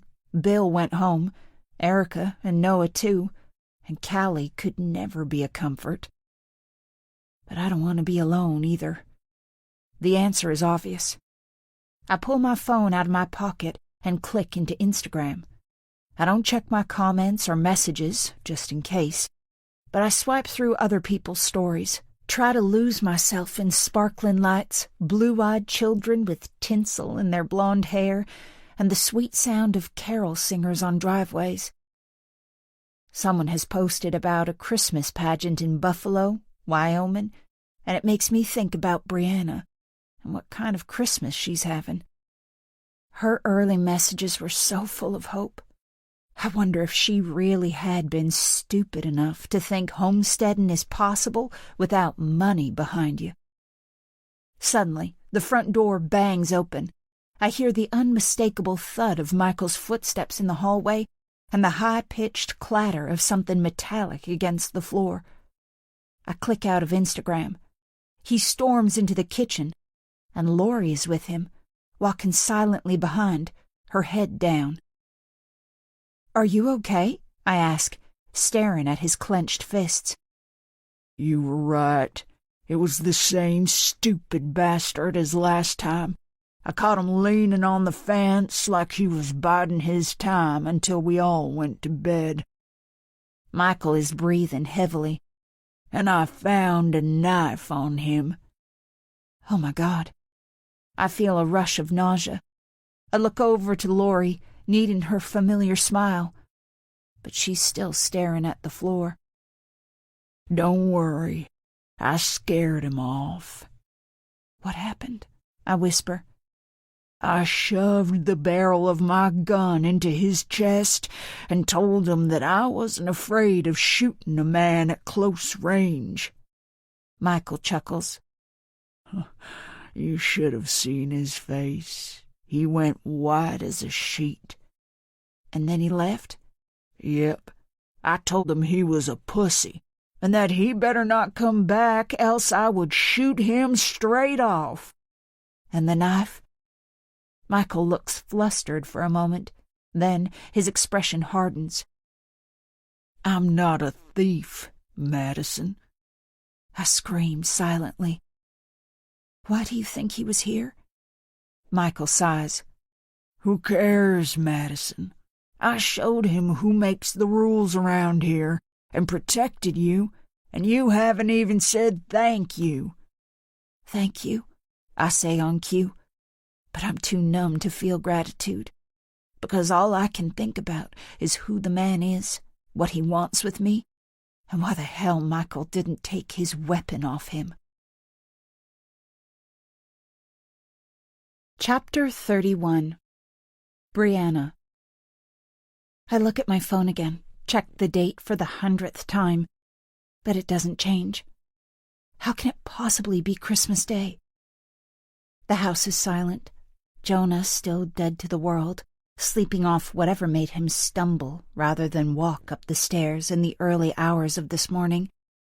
And it's freezing cold, because I forgot to bring any wood in last night, so it's all damp, and the logs I put on the fire are smoking rather than burning. Our Christmas tree is a 4-foot cutoff that Jonah dragged up from the woods. I tried to decorate it, making snow with flour and water for the tips of the branches and entwining it with paper chains, but without lights, it looks more like it's caught some kind of fungal disease. Tears prick at my eyes as I turn away from it, towards the window. But there's nothing much to see there either, just misty white clouds and snow-covered fields as far as I can see. I pull the blanket tighter around my shoulders, my blanket, until the baby is born.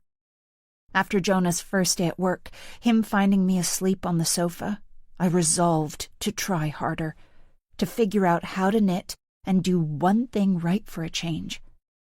I knitted 1 square, and over the next couple of weeks found the patience to repeat the process 23 times. Then I sewed the squares together in 1 day, suddenly excited to see what I'd made. I was right about the wool being scratchy, but I still love it, because it shows that I can make something beautiful. I drape it over myself all the time now, like a cape, as though it might give me a superpower one day. I look at my phone again, not to check the date this time, but to see if I have any messages. But it's the same result. Disappointment. We received 2 Christmas cards in total, delivered by a mailman I didn't know existed until he showed up a week ago. A nice guy, as it turned out, willing to take a hastily made card without a stamp, but neither of them was addressed to me.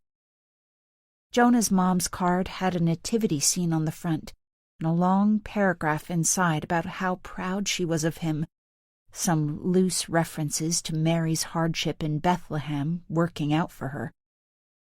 The other card was from a Mary, but a different one, Jonah's only sister. Fewer words in that, but a message that made me pause. Let me know if I can help. Mary had left home by the time Jonah and I started dating, so I haven't met her, and Jonah never talks about his sister, and yet she still finds the time to write. Unlike my family, there's been nothing from them. I wonder what they'll be doing now. Christmas Day in the Nelson household. They're probably on their way to church. My baby sister Cora will have a new dress for the occasion, some new patent ballet pumps. And I wonder if Mom has let her paint her nails yet. Mom will look beautiful too, despite having been in the kitchen since dawn, her pre-church to-do list getting ticked off with holy diligence. Daddy will be letting my 3 brothers get away with more bickering than usual, mellowed by his morning whiskey and pride in the family he built with his high principles and hard-earned dollars. Will they be thinking about me, mourning the empty space in our grand Cherokee? Or have they made their peace with my disappearance Decided a family of 6 is legacy building enough. I check again. Still no messages. But a noise at least, something to distract me. Jonah's thudding footsteps on the stairs. Fuck, it's freezing in here. Again. Merry Christmas, I say, somewhere between an olive branch and an accusation. What? Oh yeah, you too. He pauses for a moment, then rallies. Even more reason to treat ourselves to some actual heat, though, don't you think? There wasn't any dry wood. There must have been. I chopped loads. And you know to bring fresh logs in every evening, dry them by the fire so they're ready for the next day. I forgot. I want to say more, to ask why it's always my job to remember. But I don't want to fight. Not today. Sorry, I add, and try to sound genuine. He rubs his forehead with the heel of his palm. His eyes are bloodshot again. Having one swift beer after work with his workmates has evolved into full-on drunken nights out, although he still expects a plate of food to be waiting for him when he gets home. But you sit in front of the fire all night, he goes on. How could you forget? I look away, back to the window. It started snowing, and I watch a snowflake descend and disappear. You know, I reckon it's that phone, he goes on. I bet you spent the whole night scrolling through that thing again, your head lost in some make-believe crap. Man, my mouth is like the Nevada desert. My whole body hurts. I really didn't need to come down to this on Christmas Day. It's not make-believe, it's people's lives. Well, collecting firewood is your life, so it would be nice if you could start living it. But it's a shit life, Jonah. Don't you get it? The dream we had, it's not coming true. We could be at home with our families, opening presents, eating roast turkey and salted ham and mashed potato and pumpkin pie. Just saying the words makes my mouth salivate. Don't you want that? Jesus, Bree, of course I do. But do you not realize why it's not coming true? You're the problem, not me. You want the dream, but you're not prepared to work for it like I am. How the hell would you know when you're never here? I throw back. And what's the point of you having a job when you spend half your earnings in the ranch inn, leaving your pregnant girlfriend to fend for herself?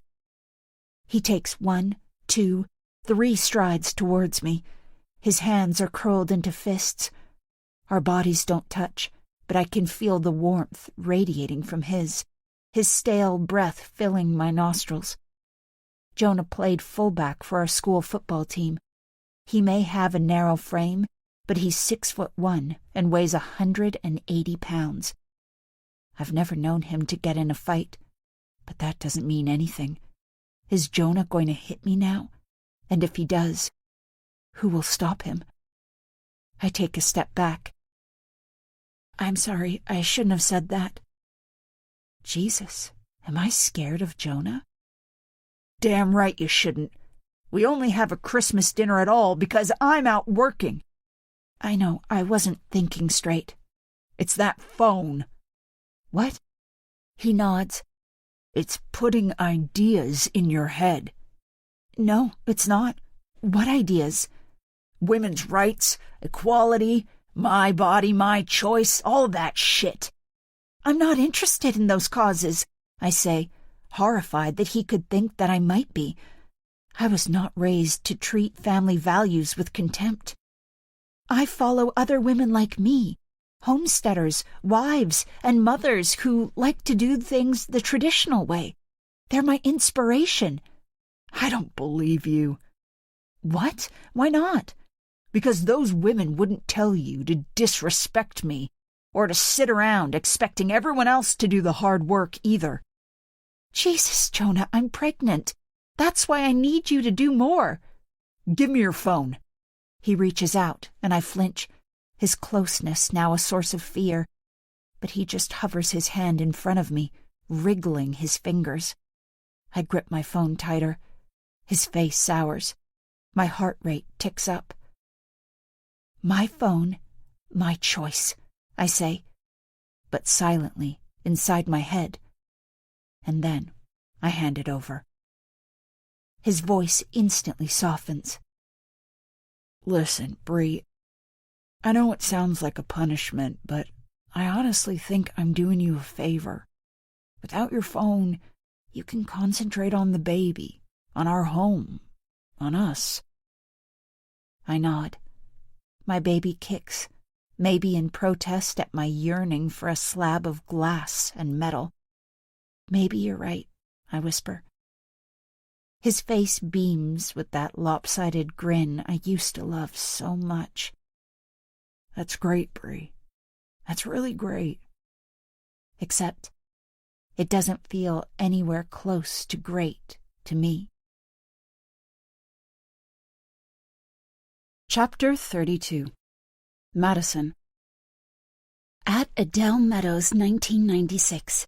Merry Christmas to you and your beautiful family. Did you make those pajamas, or can I buy them someplace? Hashtag Tradwife. Hashtag Family Christmas. Hashtag Sleepwear. Hashtag Cute Kids. Madison, are you okay? I look up. Erica is staring at me with a concerned expression. How long did I zone out for? Did I say anything? I barely slept last night. Every time I closed my eyes, all I could see was a faceless man in a trapper hat with a knife in his hand. And I'd only just drifted off when Matilda started running up and down the landing, squealing that Santa had been. Michael hollered at her to get back into bed, but that woke Myron, and soon the whole household had decided that 5 o'clock in the morning was the right time to get up. Sorry, I was just taking a moment to reflect, I say, on how lucky I am to have such a wonderful family. Right, okay, Erica says, her expression a mix of confusion and suspicion. God, why am I acting with Erica? She knows the real me. I need to sort myself out. Mommy, can I eat this? I turn towards Matilda, whose fingers are hovering over a plate of deviled eggs. No, Erica calls out. Sorry, just give me a minute. I haven't shot it yet. Where's Noah? He's fixing the Christmas tree, Lori offers from the other side of the kitchen. Mason knocked it over, and the lights went out. Has he set up the tripods? I ask, my heart rate kicking up a gear. Why have I not been more on it this morning? Made sure this stuff is in place before we sit down for lunch. Only Michael, Lori, and I know about last night's events, and the three of us agreed to draw a line under it, so I can't let it affect me now. Michael will be down soon, and we can't be delaying Christmas lunch to get the tech right. Don't worry, Erica says. It's all ready. And this morning's reel is gorgeous. I know matching pajamas is hardly novel, but using the same material in different styles was a genius idea of yours, Madison. Especially that cute nightie for Molly. Thanks for making those, by the way, Lori. No problem. And we're all set for the Christmas lunch reel. Erica goes on. I've got some footage of the kids from earlier, and Michael even let me film him putting the turkey on the barbecue. We've got 2 cameras set up for the meal, one with a portrait lens for headshots of you, and the other panning over the middle section of the table. You can put the rest of us wherever you prefer. We could be dinner guests, pretend to be family, or we could sit out of shot. Obviously, we'll put Lori out of the way. I pretend to think about it for a moment, when in reality, there is no way Erica, Noah, or Callie fit my truly Madison aesthetic. You know what? I think it might be best to keep it to a family Christmas and put Bill on the end next to Mason to give us a margin of error. Sure, Madison. Whatever you say. Please, Mommy, I'm starving. I watch Erica take a few snaps of the plate, then wink at Matilda, who takes 2 egg halves and stuffs them in her mouth, adding the second while still chewing the first. Lori appears with a damp cloth and wipes fluffy egg yolk off Matilda's chin. What would I do without you? I say. Lori seems distant today, and I don't like it. She might be tired from the pregnancy or freaked out by what happened last night, but I'm worried this is Callie's doing, that she's driving a wedge between us. If she's whispering in Lori's ear about Stockholm Syndrome or exploitation, I swear I'll hang her on the Christmas tree by that nose ring of hers. I'm not sure, she answers quietly, not looking at me. What is wrong with her? Do you need any help with anything? I go on. I could set the table. It's already set. Molly did it earlier. Oh, right. Are there potatoes to peel then? Carrots to batten? It's all done, Madison. Once Noah has fixed the tree, he'll film Michael bringing in the turkey, and all the rest of the meal just needs moving from the stove to the table. You can manage a dish or two with the camera behind you, I guess. Is that a dig? I search her face looking for clues, but she just looks tired. Of course I can do that. We stand in silence for a while, me trying to draw her gaze, Lori's eyes darting every which way to avoid mine. Do I look okay? I finally ask, twirling in my new freebie floral dress that's come all the way from Liberty in London. She sighs. You look beautiful, Madison, as always. Shall I go round up the children? Sure, I say, but I pause, still not satisfied. Listen, are you okay? Finally, she looks at me, and her face softens. Sorry, yes, I'm fine. It's probably just the pregnancy and Christmas. Feeling a long way from home, I guess. Do you ever get like that? No. I shake my head. No. Sorry, of course you don't. That was a stupid thing to ask. Lori dips her head once more, then disappears into the hallway. An hour and a half later, Noah turns the camera off for the final time, and we all breathe a sigh of relief. The Christmas lunch reel will look good, I think. Molly looks stunning in the sage-green ballerina dress I bought her, with its chiffon skirt and spaghetti straps. I'm glad I experimented with makeup too, because the mascara really lifts her blue eyes. Mason is dressed as a mini Michael, which always goes down well, and he didn't bicker too heavily with his sisters, probably due to the ongoing threat of missing out on apple pie. Matilda looked cute, serving up the purposefully miss-sized stuffing balls, and Myron's delight at eating the huge turkey leg might be the shot of the day. Do you need to go, Noah? I nudge, using my honey voice so I don't offend. Is it time to get the reel edited? What? Noah looks up from the glass of red wine that Michael poured him without checking if he wanted any. Oh, yes, cool. I'll do that. Out of the corner of my eye, I watch my husband shake his head in disgust. A man taking orders from a woman. Then take a long gulp of his wine. I don't care what Michael thinks about Noah, but I know how his mind works, and I don't want to be to blame for his darkening mood. Actually, it's your Christmas day too, so why don't I check the footage, work out which clips I want, and you can come down when you've finished your wine. Really? Noah looks at me with suspicion, then turns his face towards Erica, who gives a small shake of her head. How about we both go? He says. Then you can tell me what you like and I'll edit it. Many hands and all that. I look at Michael, who seems happier, me agreeing to Noah's suggestion. Great idea. I stand up and give the table my signature smile, saving my most genuine flash for Bill, who is, unsurprisingly, cutting himself another slice of baked ham. Then I follow Noah into my office-cum-editing suite. Noah loads the footage onto his Mac, and I select the bits I want, making sure my flat stomach doesn't feature. I couldn't face wearing the silicone bump today. We discuss exposure, saturation, and background music until we're both happy with the 90-second mix of video and stills. Then he asks me what text to write. I think Christmas at the March homestead, both special and everyday, I say. Then add the hashtags Tradwife, homemaker, stay-at-home mom, and not just for Christmas. Does that sound okay? Noah chuckles. It sounds perfect. You really are the master of this. I feel my cheeks glow. Thank you, Noah. Oh, by the way, did you get that card? I frown. What card? Yeah, I found it in the mailbox this morning, but it had slipped down the side, so I'm not sure how long it had been in there.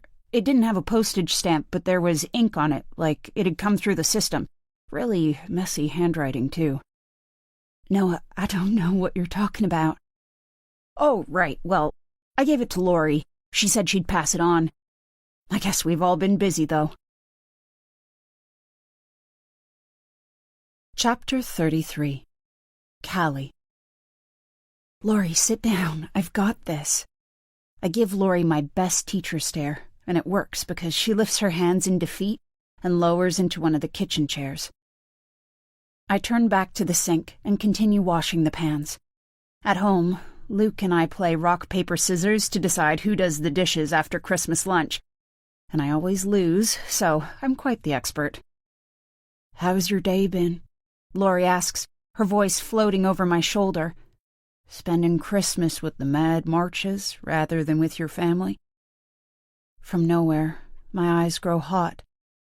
I blink, stare at the rolling white view out the window until they cool. It's fine. I mean, good, I add, remembering that she's an honorary March. It's not like I can go home anyway, not with Murphy on my case. Is he still calling you? No. I messaged him back after the last time, promised that everything was on track for getting him his money on time, and it seems to have worked.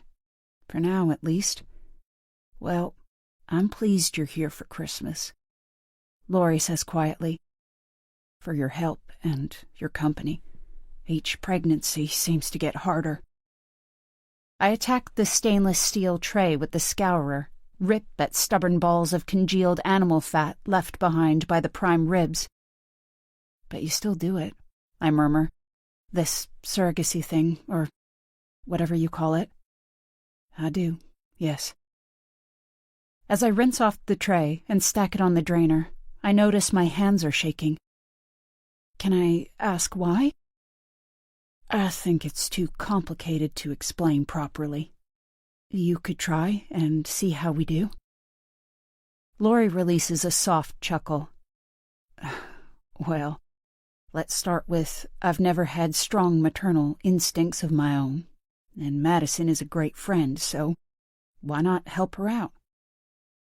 I twist around, lean against the cool ceramic sink, and look at Lori. Really? But you're great with the kids. Perhaps I am now, but I was never one of those girls who dreamed about meeting Mr. Right and having a brood of kids with him, which was unusual where I come from. What did you dream about? Lori runs her hands over her bump, then stills them underneath, fingers intertwined like a cradle. Can you keep a secret? I wipe my hands on the tea towel and sink down into the chair opposite Lori. Well, you know mine, so I guess it's only right that I keep yours. I wanted to be a cowboy. A cowboy? I laugh. Like Michael? I suppose so, yes. She leans forward, lowers her voice. But a nicer one than him. I'm not sure if this is how loneliness works, but I feel a surge of joy that Lori, a woman 15 years my senior with zero shared life experience, has become my friend. I match her movement.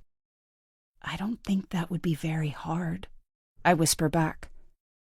Lori rests her hand over mine, squeezes it, then settles back against the chair. Is he causing you problems? I shrug. You know, making you uncomfortable without quite doing anything you can call him out for? You've known him a long time, over 12 years, but you're still willing to carry his baby? Lori's expression darkens, and I worry that I've pushed her too far, that she's offered me the hand of friendship and I've pulled her fingernails back. But then she sighs. Madison's baby. That's why I agreed to carry them. Well, you're a very special person. I'm pretty sure I wouldn't make that kind of sacrifice for my best friend. There's joy in helping others, especially those you love. And you love Madison? I don't add the rest, that the Madison I know only seems to love herself, and that Lori is worth 1,000 of her. She deserves to be happy, Lori says, to have this kind of life. The children say that's why you do it, for love, but I'm guessing there must be a medical reason, too. Lori looks away. Madison couldn't cope with losing Michael. She eventually says, I know she comes across as confident, but he is her oxygen. Nothing works without him. Are you saying that Michael forces this arrangement? I ask, leaning forward again. He wants a big family and will do anything to get it. Screw anyone who gets hurt in the process. Lori looks uncomfortable. I'm sorry, Callie. I've probably said too, because if that's true, it's fucking selfish. Callie, please. I'm sorry for swearing, but doesn't he make you want to curse too? Michael is taking advantage of your friendship with Madison, with zero thought for how emotionally damaging this whole thing is, for everyone involved. Her face flushes like I've slapped her.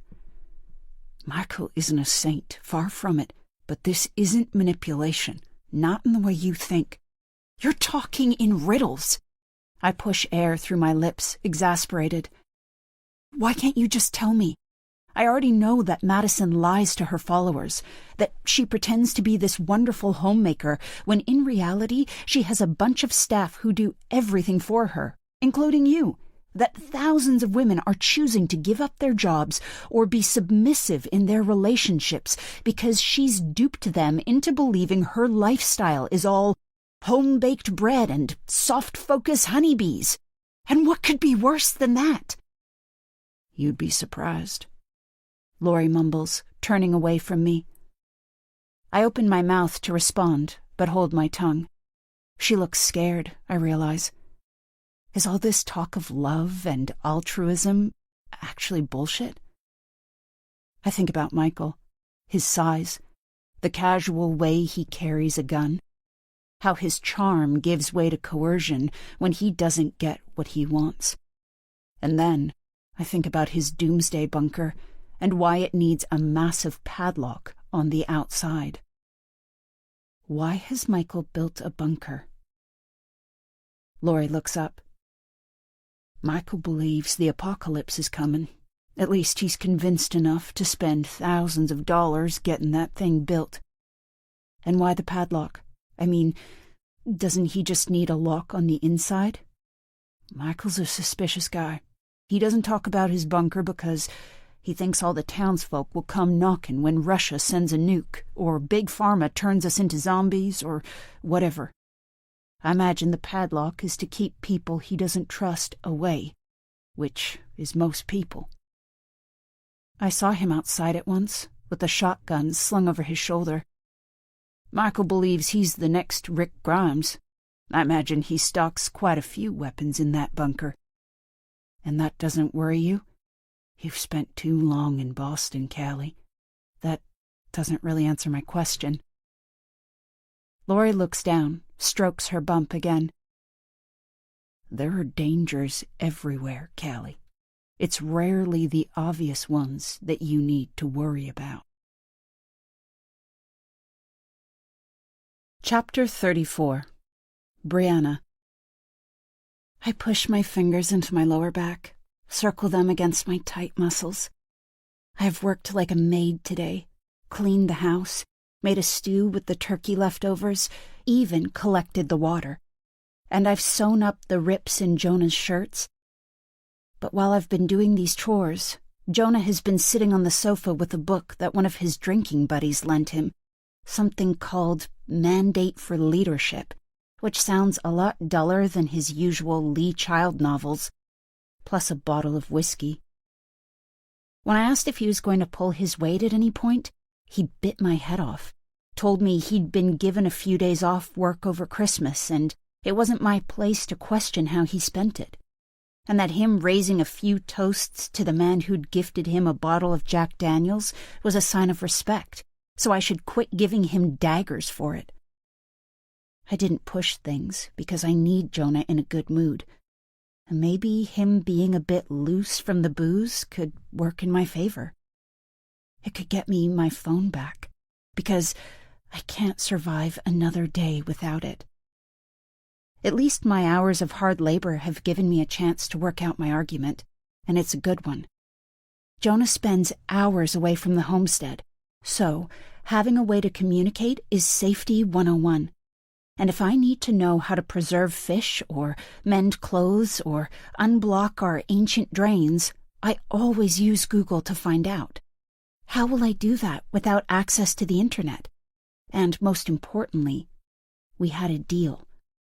When we spent those afternoons planning our new life together, I was clear that having my phone was a must, and if that trust is broken, what's left?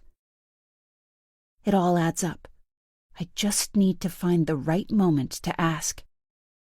"Stew smells good," he murmurs as I sink down next to him.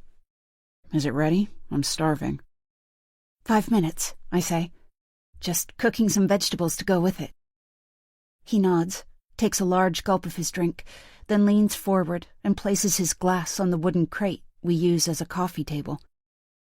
"Listen, about yesterday," he starts. "I was thinking that maybe you're right." My stomach lurches. This is my chance to say something. "About my phone?" I blurt out, leaning forward too. "I can have it back?" "What? No." He clicks his tongue. "There are more important things to talk about than your stupid phone, you know." "Oh, right."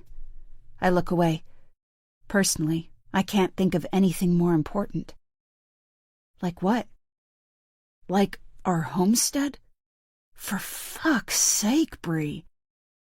His words are crisp and clear, not slurred from the whiskey yet, but they still sound unfamiliar, cold as the frozen ground beyond the window. "What about it?" I whisper.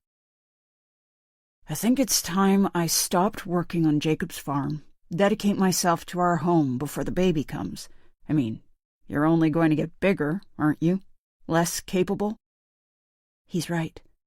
And this is what I've been praying for, so I don't know why his words sting.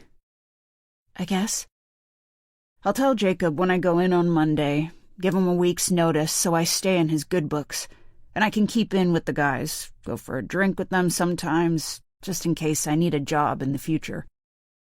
He shuffles forward to the sofa's edge, pours himself another generous shot of whiskey, swills it around the glass for a few moments, then necks it. "Okay," I whisper, but my head is spinning. I wasn't sure about him taking a job, but now I don't know how I feel about him giving it up. Yes, it will be good to have him around to do the chores, but can we afford it? And more pressing than that, how will I ever get my phone back if he's here, watching over me 24/7? He looks at his watch. "That dinner ready now, do you reckon?" "What? Oh, yes. Shit, I'd forgotten. The vegetables will be soft and watery now." I quickly push up to standing, but something happens. A twang. A jolt of pain explodes in my back like an electric shock. I gasp, drop onto my hands and knees. "What the hell?" "My back," I stutter, breathless. "I've done something to my back." "Bree, you just stood up." His words are slurring now, I notice. Or maybe the pain is messing with my hearing. Stop being such a princess. No, honestly, I can't move. Can you help me onto the sofa? I can't see him from this angle, but I can sense him frowning. What about dinner? He says. I thought I was ready to serve up. I tense with irritation, but that sets off another spasm of pain, and I gasp again, louder this time. Jesus, Bree, your acting skills are shit. At least try to make it look genuine. It is genuine. My eyes blur with tears. I give up hoping that Jonah will come to my rescue and twist tentatively until my side reaches the floor. The hard, cold, termite-puckered floorboards. Are you really just going to lie there? Jonah's blue eyes blaze with indignation. I can't move, Jonah. I stare at his socked feet, the frayed edges of his jeans. His toe bounces on the wooden floor, Jonah's tick when he's thinking, and I pray that he finds some compassion. But a moment later, he slaps his foot flat on the floor, a decision clearly made, and walks into the kitchen. With the door open, delicious smells seep through, and my stomach growls with hunger as my back sparks with pain. And all I can do is cross my fingers and hope that Jonah returns with a plate of food for me. Chapter 35. Madison. At Ashley Coltrane 92. Not just for Christmas? Seriously? Maybe you should get down off that high horse your millionaire husband bought you and check out real life. Hashtag working mom. Hashtag love my kids. Hashtag two-wage family. Hashtag tradwives ruin lives. I peer around the kitchen door and frown. Where's Laurie? I blow out an exasperated sigh and turn on my heel. I search the rest of the ground floor, but the only sign of life comes from the craft room.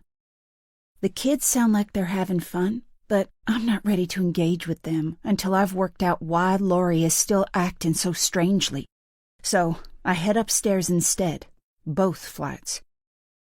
I can't remember the last time I was in Laurie's room.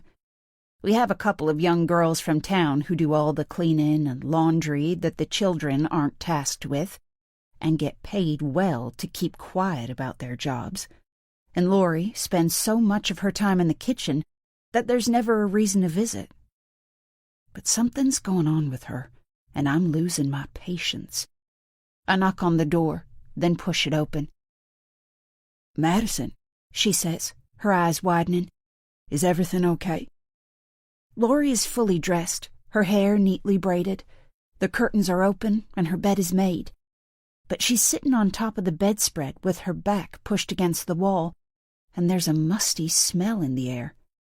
Then I notice that one of Laurie's hands is hidden beneath her pillow, and it makes me think about my conversation with Noah yesterday. Did she just slide something under there? A card addressed to me, perhaps? I thought you'd be in the kitchen, I start. She laughs, then looks shocked by her reaction. Sorry, I'm coming now. Are you sick? She draws her hand back. It's empty, and rubs her palm along her jawline. Not really, but I do have a toothache, she says. I've rubbed some clove oil on it, so hopefully it will settle soon. I nod, realizing what the smell is, then shift my eyeline back to the pillow. I didn't get a chance to ask you last night, but Noah said he gave you a card that arrived for me? What kind of card? I shuffle with annoyance at the deflection. I don't know, a card kind of card, I suppose? He said the handwriting was messy, that there was no stamp on it. Oh, maybe. Laurie shrugs.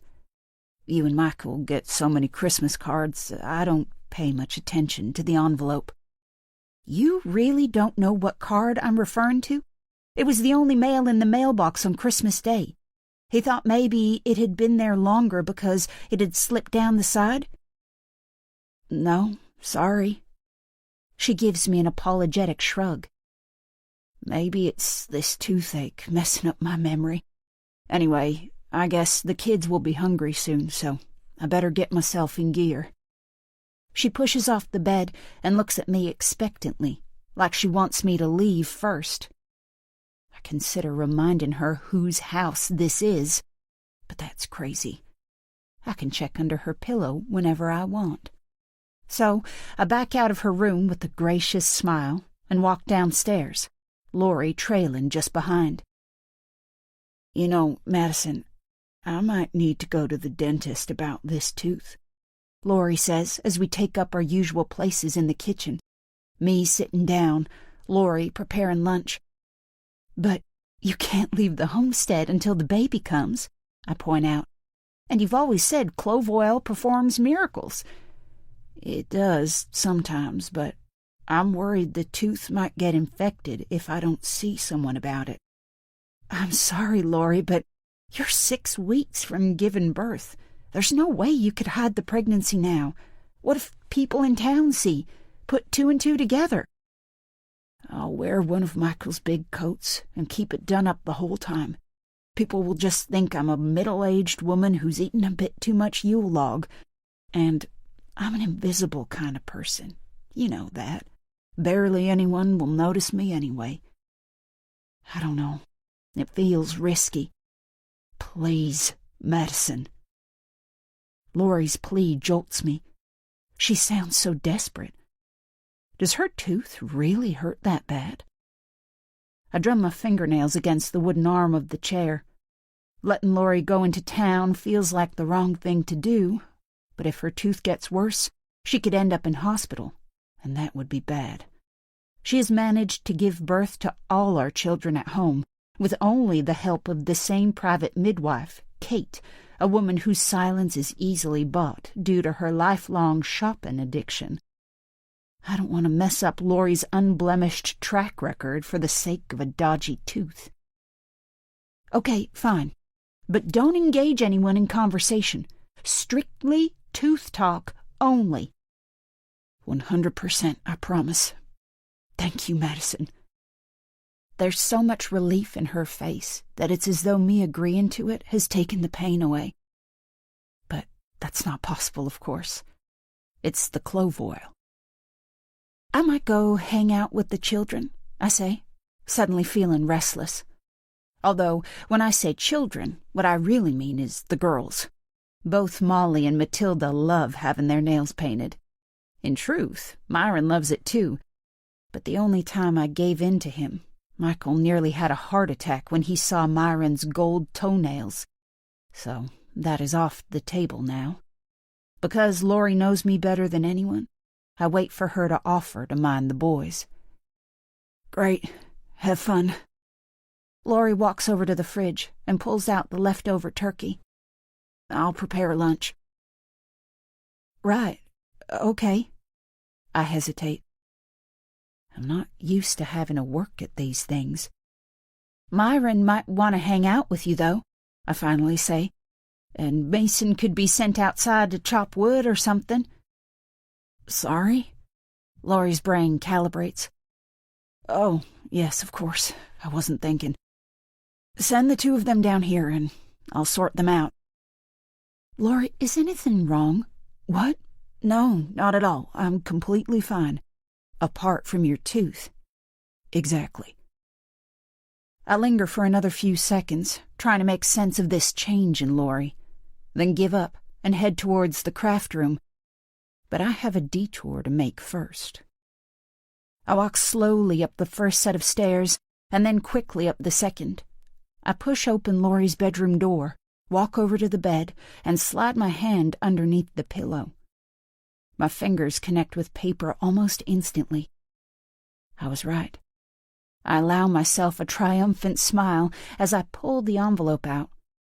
But that morphs into a frown when I realize there's nothing inside it.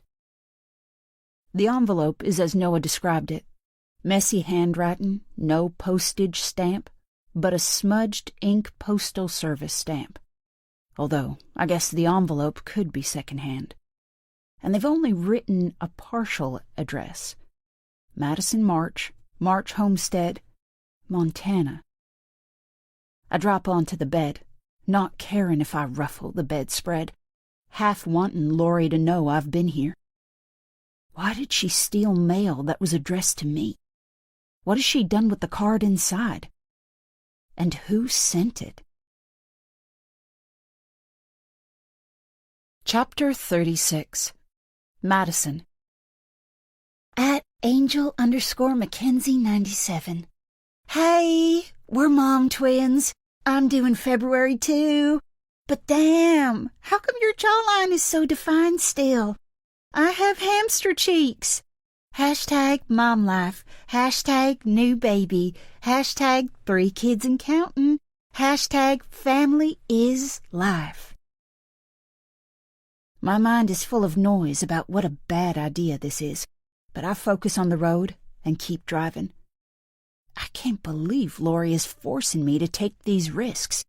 But how can I let her go off by herself with my baby inside her after the lies she's told?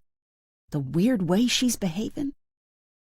I thought there'd be an easier way, that I'd get Bill to drive Laurie into town and then give me a rundown about what she got up to later.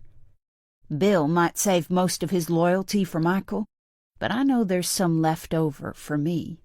If I asked him to report back with an account of exactly where Laurie went and who she spoke to, he would do it without questioning why. But Bill is visiting his mother today, in a care home near Yellowstone, so he's not around to help, and there's no one else I can ask. So here I am, trying to keep Laurie's car in my eye line without making her suspicious, while also trying to figure out how all the different buttons in Michael's truck work. Michael's pride and joy, which I'm not, under any circumstances, allowed to drive. I wonder what he'd do if he found out. But he won't find out, I remind myself. Michael has gone away for a couple of nights on a hunting trip. His brother Matthew drove down from Great Falls first thing this morning, and they headed out to the Gallatin Forest in Matthew's Chevy.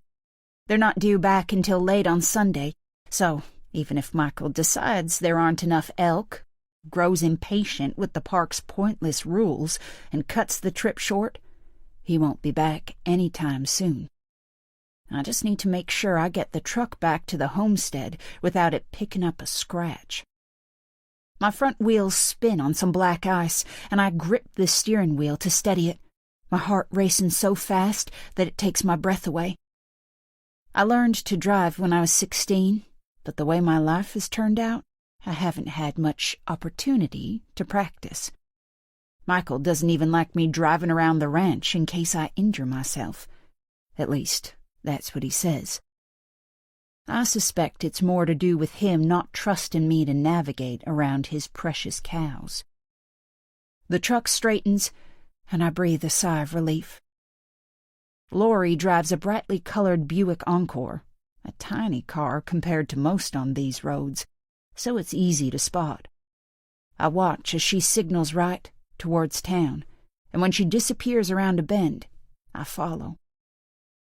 Laurie pulls up outside the dentist, and despite this being where she said she was going, I feel a sense of anticlimax. I've risked Michael's anger for this, and Laurie might have been telling the truth after all. To query a tooth infection. But I'm here now, and I think maybe she's smart enough to factor in covering her tracks if she has a secret agenda. So I drive past, and when she disappears inside the building, loop back and park where I can see the door. 20 minutes later, Laurie emerges. Michael's old parka is still buttoned up like she promised, and the sight makes me soften. But instead of getting back in her car, Laurie starts walking up Main Street. I frown. There are a dozen reasons why Laurie might want to take a detour. She comes into town even less often than me, but she knows how uncomfortable I am about her risking exposing her pregnancy. What could be important enough for her to go against my wishes? I slide out the car, pull my hood over my head, and follow. I've done everything possible to fade into the background and not be recognized. Yes, I'm wearing the wildly uncomfortable silicone baby belly, but it's too big for my frame, and I don't want Michael to find out I've been off the homestead anyway. So I've scraped my hair into a ponytail, and I'm wearing my least fashionable sunglasses. I'm dressed in a long gray skirt over black boots, a darker gray roll-neck sweater, and a wool coat from 3 seasons ago. I look terrible, in fact, so that's another reason why I need to stay incognito. There are a few people around, desperate for some time away after 2 days holed up with their families, no doubt. But no one seems in the mood to stop and chat, thank goodness, so I'm free to watch Lori. She passes Shelley's beauty parlor, crosses the road, and walks into the bar. My mind instantly goes to Rose. I imagine her sitting at the bar, nursing a dry Hills, no ice. Has Lori gone to meet her? But that's silly. Lori doesn't even know Rose, and 2 days after Christmas, there'll be dozens of people in there. Lori could be meeting any one of them. Except, who does Lori know? She spends all her time at the homestead, has dedicated her life to looking after me and the children. She's estranged from her family, and there's been no time for friends or lovers or any kind of life beyond the marches. A lurch of guilt runs through me, but I shake it off. If Lori feels like she owes me, that's her call. Except she seems to be walking a different path today. I stare at the matching saloon doors, gently swinging in a wind that's whipped up. I desperately want to go inside, to find out who Lori is talking to. But that would mean blowing my cover. I don't care if Lori knows I've been following her, but what would I be walking into? This must have something to do with the Christmas card Lori stole. It's too much of a coincidence not to. But what? I don't know who the card was from, or even whether it came through the mail or was hand-delivered. Could the card have been from Rose? Some threat or warning? Maybe Lori intercepted it to protect me. She could be in there now, telling Rose to stay the hell out of my marriage. My eyes swell with tears as I imagine that conversation. Lori always looking out for me. But then I shake my head in frustration. The truth is, I don't know why she's in there or who she's with. Madison? I freeze at the sound of the familiar voice, then slowly turn my head. Oh, hi, Gemma, Marty. I look at the pair of them, holding hands, smiling with those simpleton faces of theirs. No kids today? We've got them working, Gemma says with a wink. We're dropping in food packages for the needy. It's a church thing, and we've split the kids into 2 teams, put our eldest, Letty, and Rory in charge. She tilts her head, and her smile weakens. Are you okay, Madison? You look different. I'm not well, I whisper in a hoarse voice, thinking on my feet like always. You shouldn't get too close. But I underestimated Gemma Stewart. Don't be silly. She takes a step forward, touches my arm. What can I do? God, she's going to hug me. Realize my baby is a lump of silicone. Nothing, thank you. I step backwards. And Michael's waiting, so I should probably go. Oh. Her eyes widen, startled by my brush-off.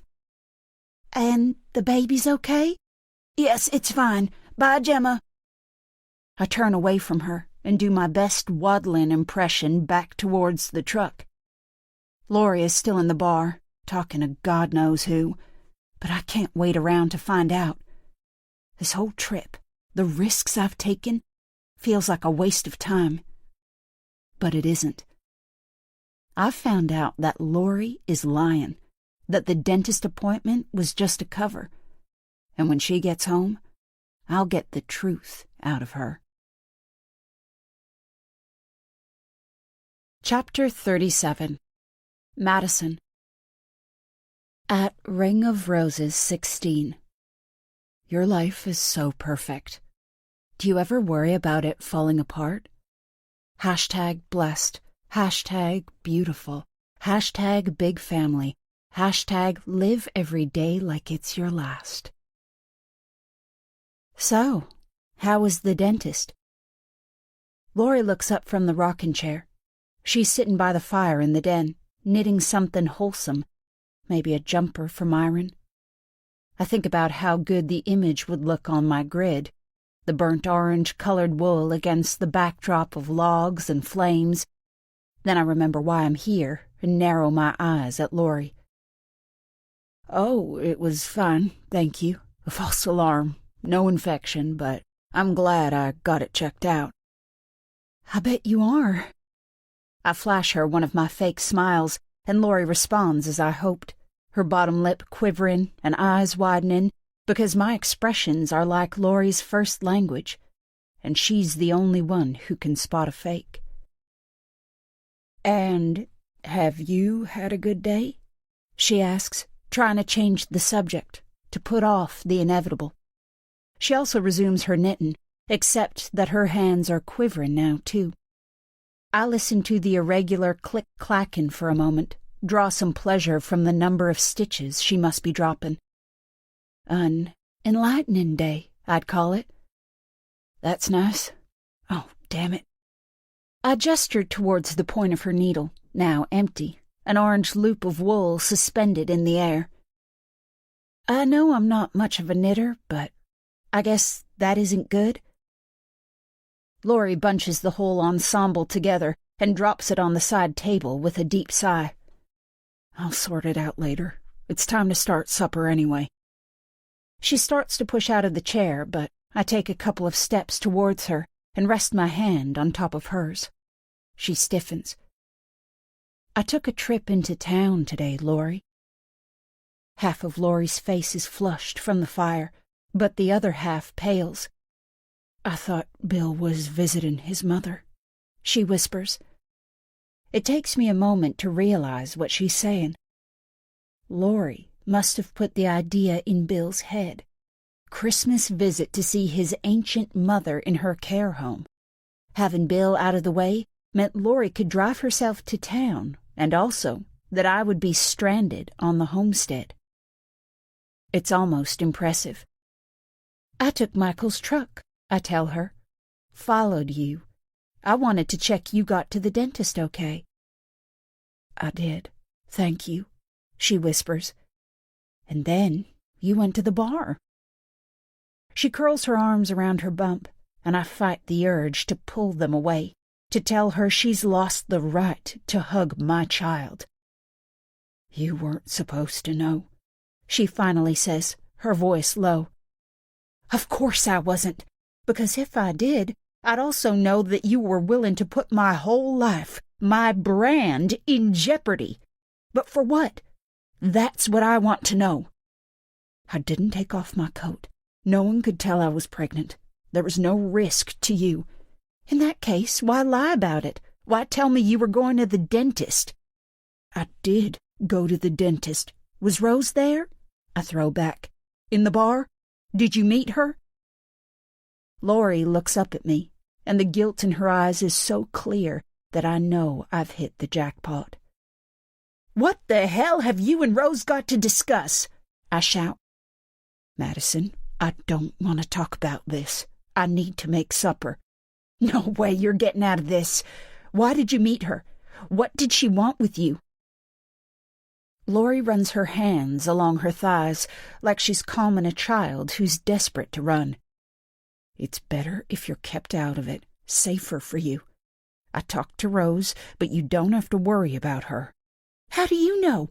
What did you do to convince her? It's complicated.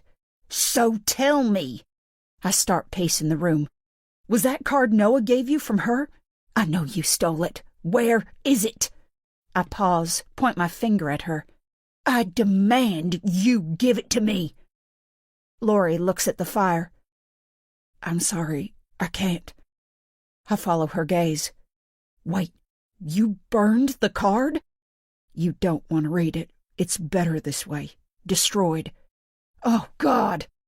I drop onto the sofa, suddenly exhausted. Part of me is furious with Laurie and desperate to know what she's been doing behind my back with Rose. But another part is grateful, relieved that she's sorting out my problems, like always. Laurie pushes out of the rocking chair and lowers down next to me. She takes my hand, and I find myself resting my head on her shoulder. Life is messed up, Madison, she says quietly. You think you can control it, and my goodness, you have done an amazing job of that over the last 13 years. But no one can, not forever. Things happen that we could never predict, never plan for. You're scaring me. Laurie strokes my hand. Do you trust me? I think about what we've been through together, how people died on that terrible night, the innocent and the guilty. But not us.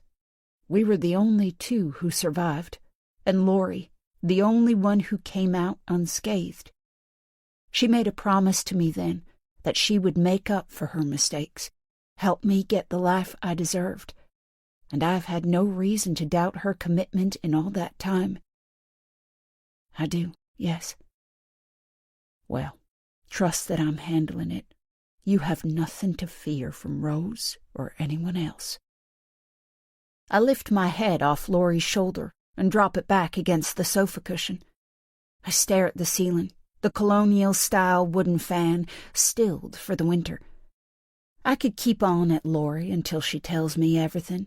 I'm sure I have that power over her. But Laurie has been living the difficult, uncomfortable parts of my life for over a decade. Why would I want to change that now? If she says she's handling it, what's the point of exposing myself to it? I sit up straighter, twist to face her. There is one more thing before I let you go make supper. Laurie looks at me with anxious eyes. Yes? Can you fix your knitting so that I can take a photo of it by the fire? Those oranges look gorgeous together. Chapter 38. Brianna. Jonah, it's nearly 8. I stare up the empty staircase, will Jonah to respond, but the silence continues. I rub my lower back in frustration. 5 days on, the pain still niggles, not that Jonah has given me an ounce of sympathy. Where is he? He used to be the one who got up early, who laid a fire and made sure there was hot water for my morning coffee. Now it's like dragging a walrus through mud. He says it's the hours of physical labor that make him tired, but I reckon it's the hours of drinking he fits in around it. You're going to be late for work. Suddenly there's a crash, then low-level mutterings, and finally Jonah appears, swaying at the top of the stairs. Quit your screeching, woman. I know what time it is. I just thought, what, that I might get fired? Given Jacob notice, remember? I'll be gone by the end of the week, so what's he gonna do? I sigh. I still haven't decided whether having Jonah back here full-time soon is a blessing or a curse. Do you want some coffee? I mumble. Breakfast? What have you made? Nothing yet, I admit. But I could do some French toast? He clicks his tongue. Forget it, Brie. I don't have time. I guess I'll just go out hungry again. My face smarts, but I don't understand why him being late is my fault. Will you come straight home from work today? I ask, choosing to change the subject. He shrugs. Maybe. It's New Year's Eve, I remind him. I was thinking we could see the new year in as a family. You, me, and Bump. Talk about what we can get done before the baby comes, now that you're finishing work. He pauses, and I watch his shoulders slacken. Yeah, okay. That sounds good. I smile with relief. Then I sidle over, wrap my arms around him, move them up and down his back. I love you, Jonah. I love you too, Bree. I follow him outside, then wave him off until his car disappears down the drive. For once, the wind has stilled to a gentle breeze, but the snow on the ground has doubled in thickness and the temperature is brutal. As I search the vista for some color, my eyes fall on the rusty mailbox at the end of our long drive. I think about the mailman, who I didn't know existed, delivering those 2 Christmas cards for Jonah, and the hurried homemade card I gave him in return. I walk over to the mailbox.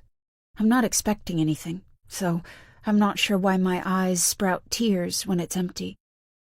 I turn back towards the house and the paltry warmth inside.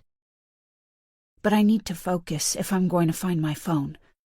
Jonah finally went back to work yesterday after the Christmas break, and I was certain his 12 hours away from the homestead would give me long enough to recover it. But I searched the house and found nothing. I know it isn't in his car. I got up in the middle of the night, risked all kinds of predators to check that. And now I know it's not in his pockets either, my drifting goodbye hug doubling as a pat-down. Which means it must be outside. It was snowing a blizzard yesterday, too heavy to find anything, but it's much calmer today. I pull on my coat and gloves and head straight to Jonah's work area.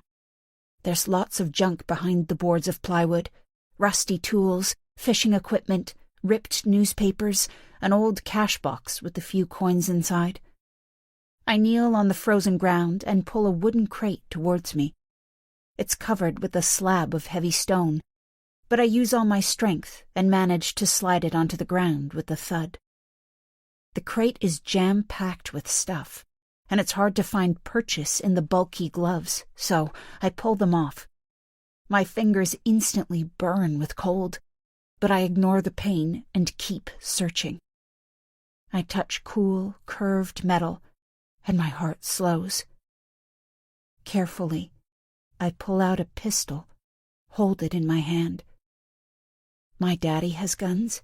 Even my grandma shot a rattlesnake once. But I've never held one myself. I find I like it, the sense of power it gives me.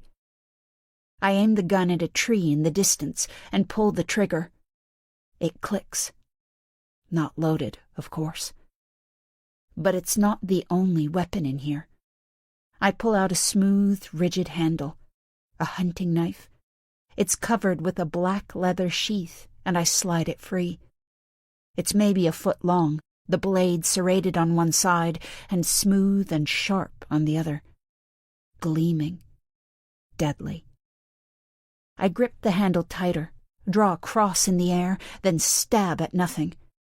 If an intruder came here when Jonah was out, could I use this to fend him off? I shake the dark thoughts away and push the knife back into its sheath. But as I bury it in the box again, I keep digging, because I'm sure my phone will be in here now. This is clearly where Jonah keeps his most precious things. And finally, I find it. I breathe a sigh of relief, but it's more than that. Joy, desire, sustenance. I'm prepared for it to be out of battery, so the black screen doesn't frustrate me too much, but it gives me a sense of urgency. I shove the wooden box back where I found it, heave the stone slab across, and then run towards the house and my charger, which has been dangling forlornly from the plug socket for 5 days. 10 minutes later, my phone finally has enough power to switch on. I check my messages first, ride the sting of disappointment. No season's greetings from my family or anyone else. I blink back tears and check my social media. It's torture, of course, but I still devour it all. Sparkling trees, brightly wrapped presents, big families around long tables, platters stacked high with delicious-looking food, eggnog in frosted glasses, laughter. I read the posts, the hashtags, the comments from other accounts. and I silently mourn what I'm missing, what I deserve after all the work I've put in. I move to my Instagram messages, but that's a sad sight too. A short list of people I don't know in real life, and only messages in one direction, from me to them. Some ignored completely, others with the soulless, standard reply, "I'm not accepting messages right now." So much for hashtag blessed, and hashtag grateful, and hashtag all God's children. Those navel-gazing bitches don't care about anyone but themselves. With a jolt of rage, I click into my Tumblr account, and my mood instantly lifts. There are 7 comments on my last post, which I wrote late on Christmas Eve. Jonah wasn't back, which wasn't unusual, but it hit me hard that night, knowing how my family would be celebrating back in Buffalo. I scan my post, feel the loneliness all over again, then read the comments. None of them have any time for Jonah, or Jay, as I call him on my blog. These 7 women, because I can tell they're women, are mad on my behalf. They think he's either a fledgling alcoholic or just an asshole, but either way, I should leave him, go back home, ask my family for forgiveness, beg if necessary, but move on. They tell me that everyone is allowed to make mistakes, and while, yes, a baby makes things more complicated for an unwed mother, it doesn't need to be a deal-breaker if I'm humble enough. But the problem is, I don't want to beg. I don't want to be grateful for someone's pity. I am Brianna Nelson, straight-A student, captain of the cheerleading squad, prettiest girl in 12th grade. There must be a better way. Chapter 39. Callie. I scroll through my phone. Somehow, there are both too many messages and not enough. My parents, Grandma, my college friend Cassie, even Luke, making me feel homesick with their Happy New Year gifts, their plans for tonight, and questions about what I'm doing. And then there's the message from Murphy, reminding me what my only resolution needs to be this new year. But there are also the people who haven't been in touch. I don't care about Lily. Our friendship ended when she hightailed it out of the party after giving me that stupid dare. But Tasha, Flo, Nix, Connor, these are people I used to hang out with most weekends, but I haven't heard from them in months. I can't blame them, though, because it was me who stopped responding when they kept asking how things were going with the famous Madison March. I didn't know how to even begin to explain, so I took the easy way out and avoided them altogether. All being well, I'll be going back to Boston in the summer. But will we pick up where we left off? Or am I too different a person now? My phone buzzes, and I grab it, suddenly desperate for more contact with my old life. But it's a message from Madison. Dinner will be ready soon, and Michael has just popped open a bottle of champagne, so I need to get down to the formal living room quick. She finishes off with, "Remember I'm pregnant," which is weird under the circumstances, but I log it and do as I'm told. My mood sinks even lower when I hear Nathan's booming voice leaking under the door. I sneak into the room without making eye contact with him, or the woman next to him, who I assume is his wife from the way her shoulders hunch with disappointment.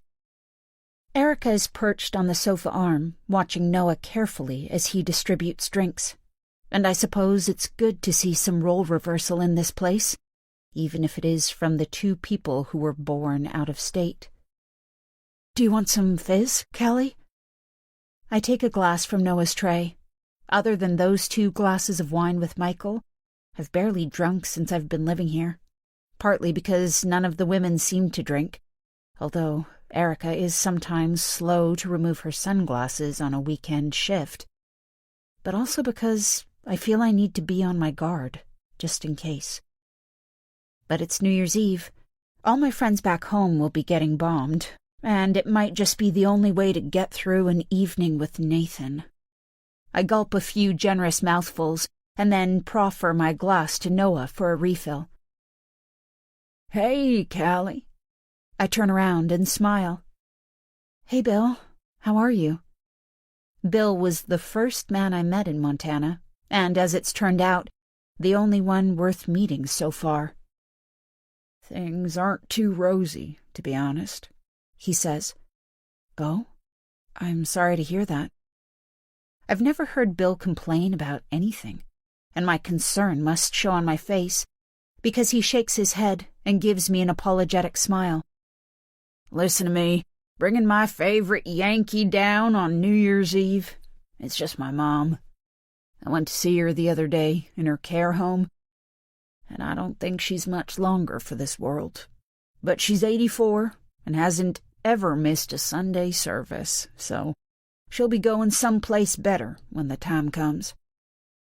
"Still hard for you, though," I say, not letting him get away with the men don't cry act.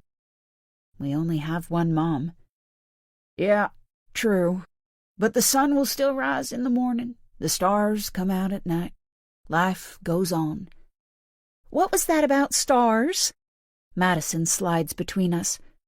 She looks predictably stunning in a shimmering gold dress, but that's not what draws my attention. I'm more taken aback by her huge, ball-shaped midriff. She gives me her "shut up or die" smile, then looks at Bill quizzically. If he has clocked her new appendage, he doesn't mention it. "Just talking about the Montana night sky," Bill says. "Ah, the best in the world." Madison purrs, then shifts her eyeline to me, and I know categorically that she saw me with Michael around the fire. Shame explodes on my cheeks, but then I start to feel angry. Why should I be embarrassed when it was her husband who dragged me out there? "I guess there are other amazing night skies, though," I say, wanting to rebel in some small, pathetic way. "You know, in the African deserts, or the Andes Mountains, or those countries in Europe that see the aurora borealis." "You don't have to go to Europe to see that," Bill says. Madison tips her head.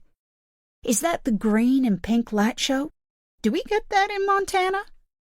Bill smiles.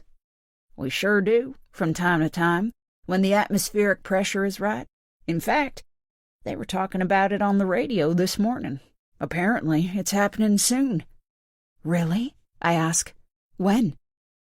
This is something I can get excited about. As long as I make sure it's not just Michael and me gazing at the colorful sky, his arms snaking somewhere it shouldn't. Bill scrunches his nose. "I think they said the 7th. Yeah, a week away, that's it. You should get the kids out too, Madison. It'll blow their mind." "What? Yes, good idea." But Madison has clearly lost interest in our conversation because she's too busy tapping on her phone to listen. "Right, everyone drink up," Michael hollers. "We've got venison for dinner. Deer I hunted myself, I might add. And I don't doubt Lori has rustled up something pretty special to go with it. So, shall we sit down?" "Lori and I?" Madison cuts in, resting her hand on her fake bump. "Mainly me, though." "Where is Lori?" the woman who I guess is Nathan's wife asks. This must be why Madison's pretending to be pregnant, I suddenly realize. This woman doesn't know about the surrogacy. And that's also why Lori isn't here. She's been hidden away, like a leper rather than a mom-to-be. I bet she prepared all the dinner. I haven't seen Madison cook more than toast since I've been here, and now she's been banished to her room to see in the new year alone. I can't believe I have to let this exploitation go unchallenged, especially to someone as lovely as Lori, and all because I can't drive a stupid stick-shift car. "She's minding the children," Madison says. "Lori isn't a fan of dinner parties, and I didn't want to force her. "Of course," the woman says, looking at Madison with a doting expression. "Shall we go?"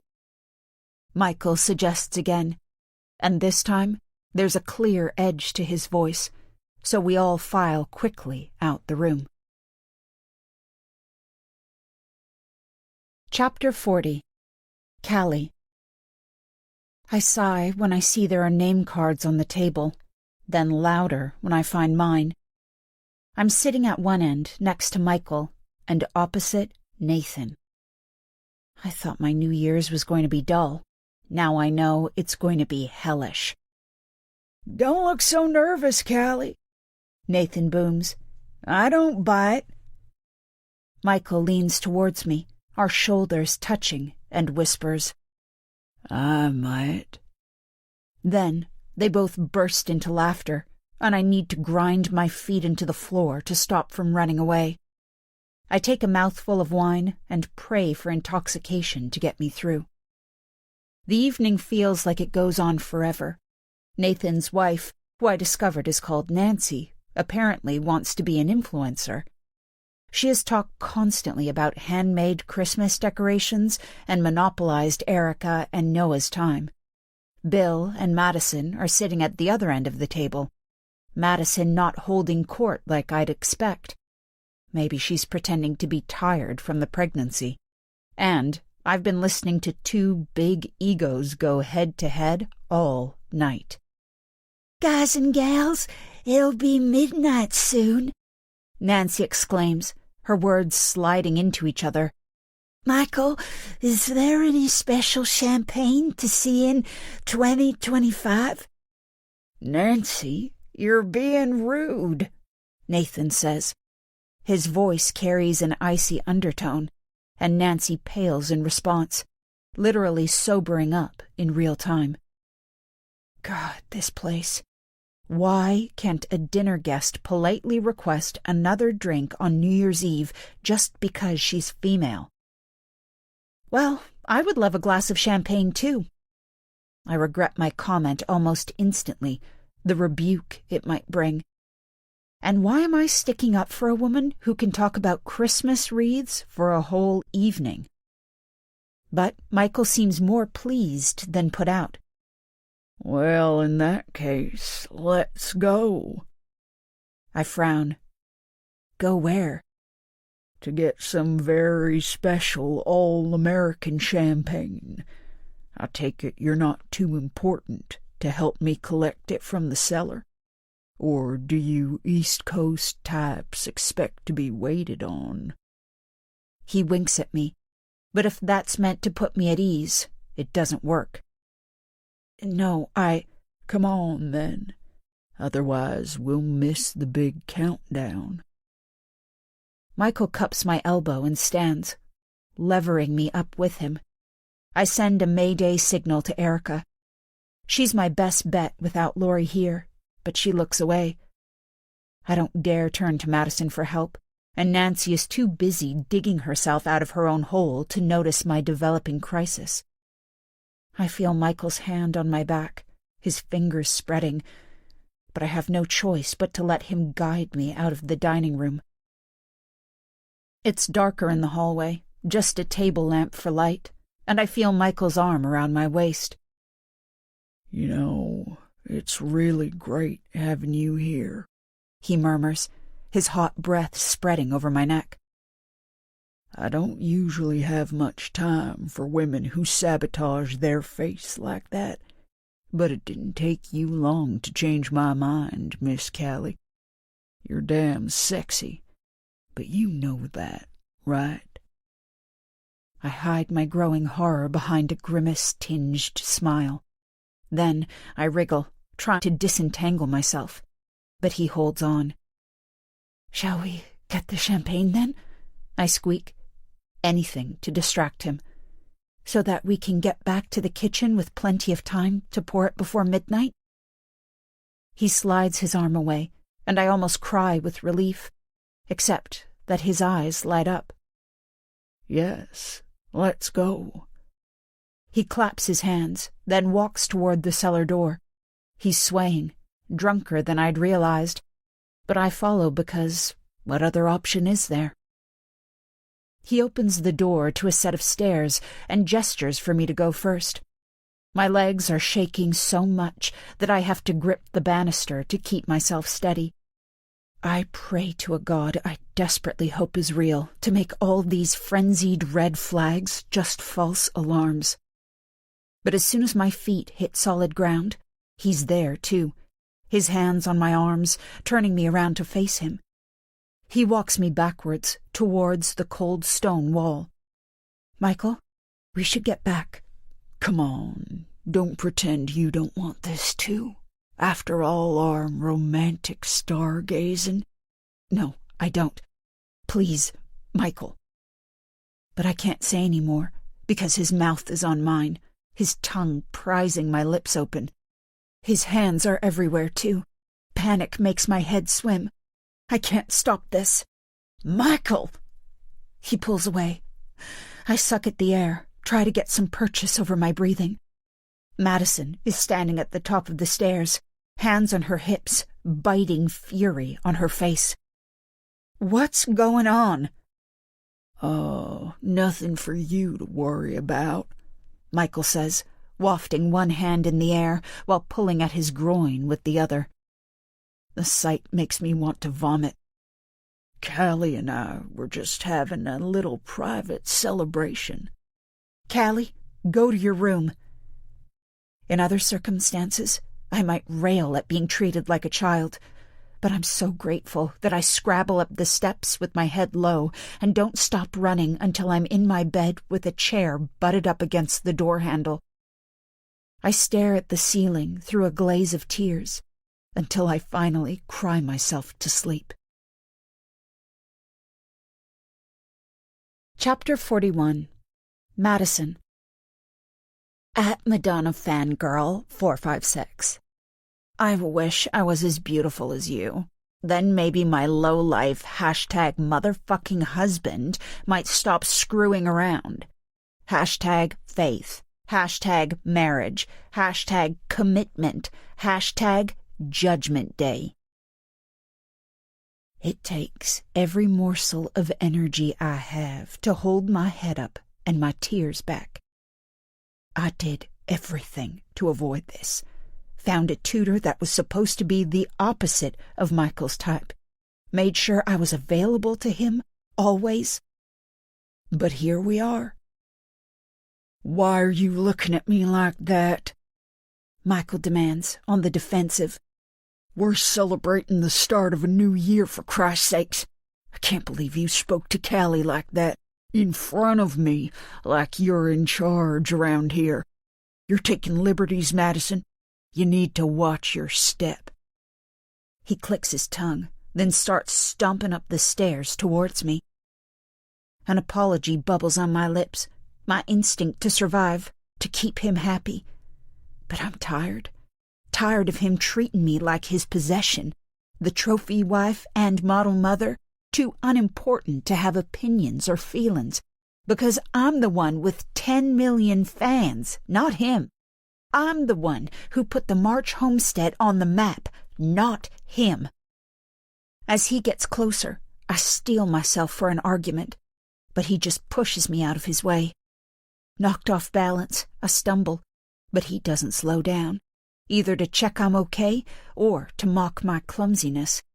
He just sails past like he hadn't noticed I was even there. I feel his absence, and I'm both heartbroken and enraged.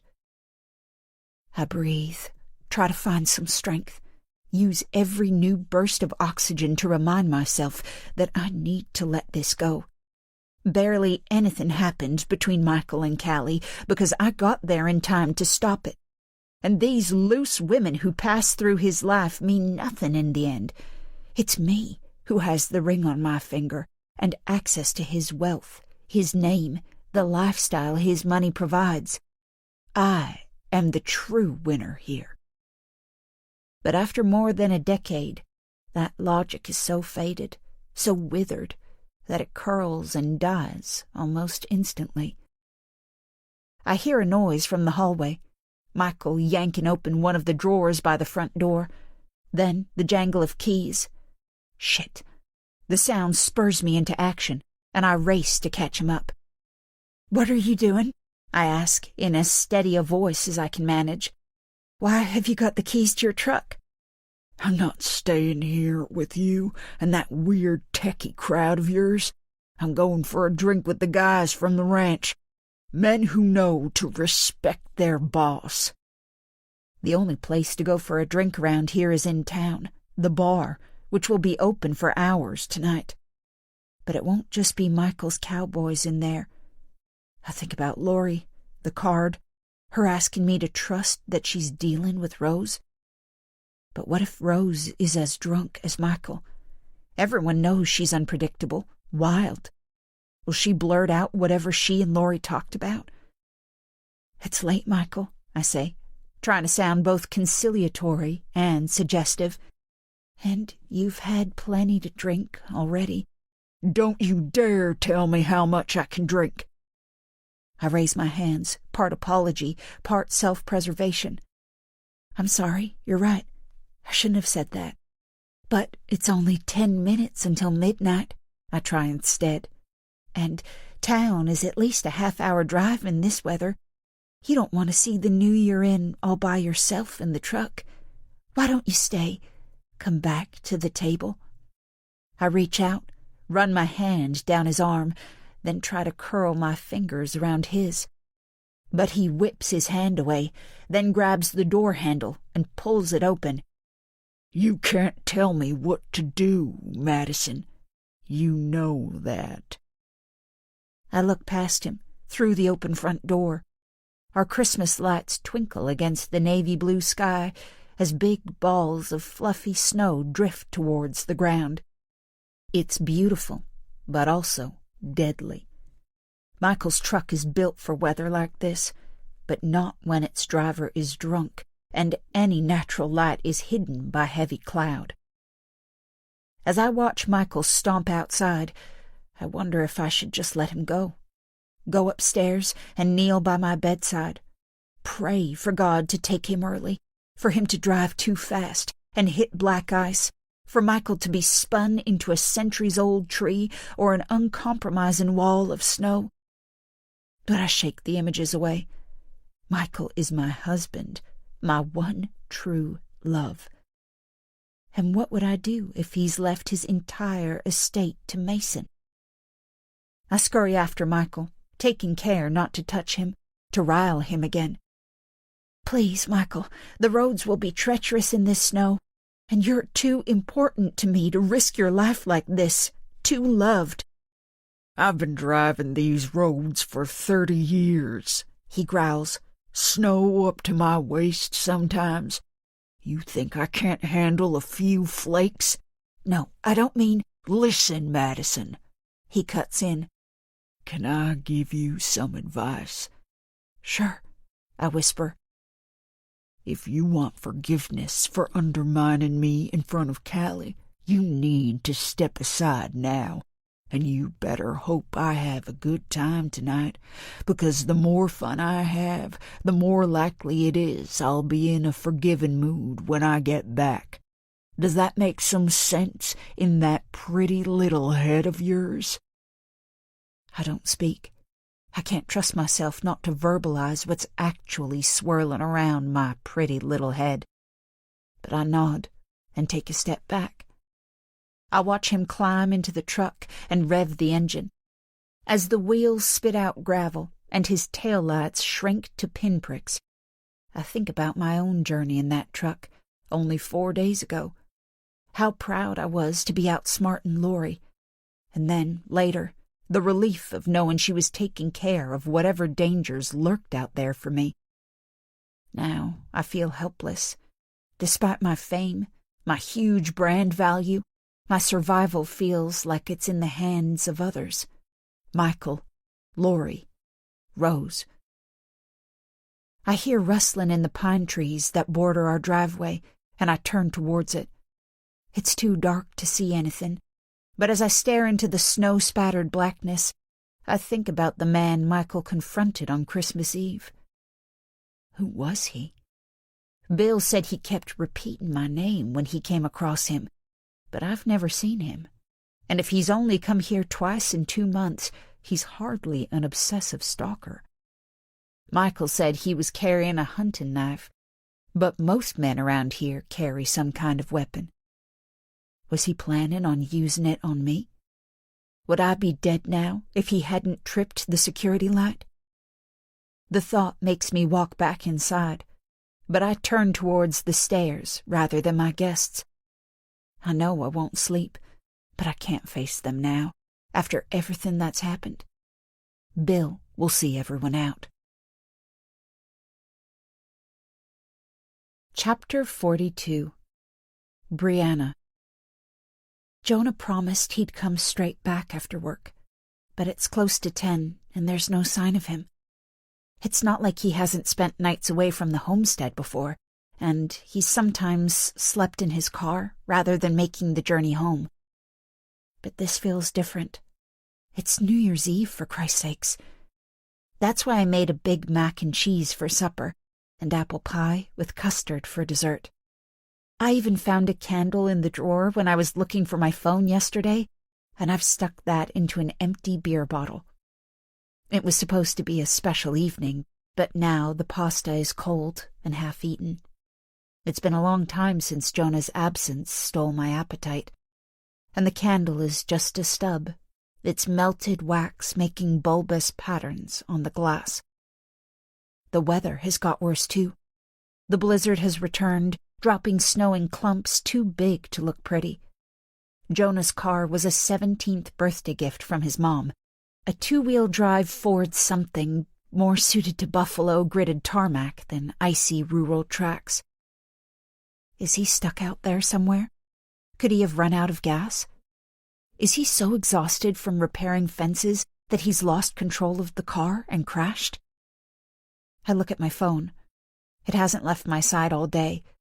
I'm planning to hide it at the last minute. But it can't help me now because Jonah sold his phone a few days after moving in here. He called it liberating. I kept my phone in my bra for a full 48 hours after that. But there is a way to communicate with him, theoretically, because Jonah has a ham radio in his car, and we also have one here, in the room we call Jonah's study. As I walk into the moldy room on the front corner of the property, I remember when we gave all the rooms in the house grand names like the parlor, the library, Jonah's study, and it makes my eyes burn. Because now all I see are 6 dilapidated prison cells. I pull my blanket tighter around my shoulders and walk over to the makeshift desk. The ham radio is battery-powered, and I breathe a sigh of relief when I turn it on and a light flashes. Jonah has told me how to use it a dozen times, so I should really know, except I'm not great with hardware or instructions, and all I heard when he talked about it was white noise. I remember that I need to set it to a particular frequency, so I twirl the dial, hoping that more details will come to me. But as I listen to static rise and fall, nothing does. Unfamiliar voices fade in and out, so it must be working, but no one stays on long enough for me to ask for help, and the frequency remains a jumble of numbers and letters in my head. I whack my palm against the cold metal in frustration. What if he's trying to get a hold of me and freezing to death because I didn't pay attention to his instruction monologue? But that isn't fair. I can't be the villain when it's Jonah who spends hours, sometimes whole nights, away from home. And deep down, I know he's not stuck on the side of the road anywhere. He's at the ranch inn, just like he always is, celebrating New Year's Eve by getting wasted with his buddies. I switch the radio off, wander back into the living room, and stand in front of the fire. I'm tired. I could curl up here, fall asleep, face reality in the morning. Except things will be worse then. The fire will have burned itself out, so I'll be stiff with frozen bones, and my baby will be a day closer to being born into this nightmare. I look at Jonah's 2 Christmas cards on the mantelpiece, the constant reminder that his family love him more than mine love me, even though he's proving himself less lovable by the day. I pick both cards up and read them again, try to digest Jonah's mom's obvious pride in a son who lets his pregnant girlfriend lie on the cold floor while he eats his dinner. His sister's easy offer of help, as though we might need a room painting or a pair of curtains made. They have no idea. Unlike those women on social media who know exactly what this lifestyle is like but make up a fantasy anyway, as though they're sociopaths spreading a lie, making my life hell for no other reason than because they can. But maybe that's not fair, because not all social media is equal. The love and loyalty I get from my tiny follower base on Tumblr feels stronger than anything I get from Jonah these days. They might be anonymous, but sometimes I feel like they're the only people I can trust. I pick up my phone, tap into the app, and open a new blog, starting with the title, "I Need Your Help, Now More Than Ever." Chapter 43. Madison. At Lou from Louisiana. Happy New Year to you, Madison. My New Year resolution this year is to be more like you. Hashtag Hello 2025. Hashtag Life Goals. Hashtag Beautiful Family. Hashtag Inspiration. At Mom of Girls 1992. My New Year resolution is to expose the truth about you and your kind. The end is nigh. Hashtag Spreading Poison. Hashtag Last Dance. Hashtag Tradwives Ruin Lives. I watch my New Year's Eve reel for the 10th time. Elvis Presley crooning The Wonder of You on low volume, my smiling face sparkling under my new Chanel glow stick. But how can I look like that? Happy, relaxed. Yes, these photos were taken before Michael sneaked off to the cellar with our tutor, before he took off in the snow to drink liquor with God knows who. But the conversation I'd had with Lori after her little excursion was still banging at my temples, as was the memory of a weirdo with a hunting knife lurking around the homestead on Christmas Eve. I was distracted, not happy, tense, not relaxed. Is this Erica's editing skills on display, or my talent for deception? I click out of Instagram and roll off the treadmill. I had plans for a workout, a way to release the stress, but I only got as far as lying on the soft rubber of the treadmill track and scrolling through my phone. I don't think I slept at all last night, and my body feels 5 times heavier than it really is. I push to sitting and admit defeat. I exchange sneakers for my snow boots and pull on my new Woolrich trench coat, a Christmas gift from Michael that Erica purchased from the link I sent her. It has stopped snowing now, but we got at least 6 inches of fresh snow overnight. The ground is thick with it as I pull the gym barn door closed behind me and wonder where to go next.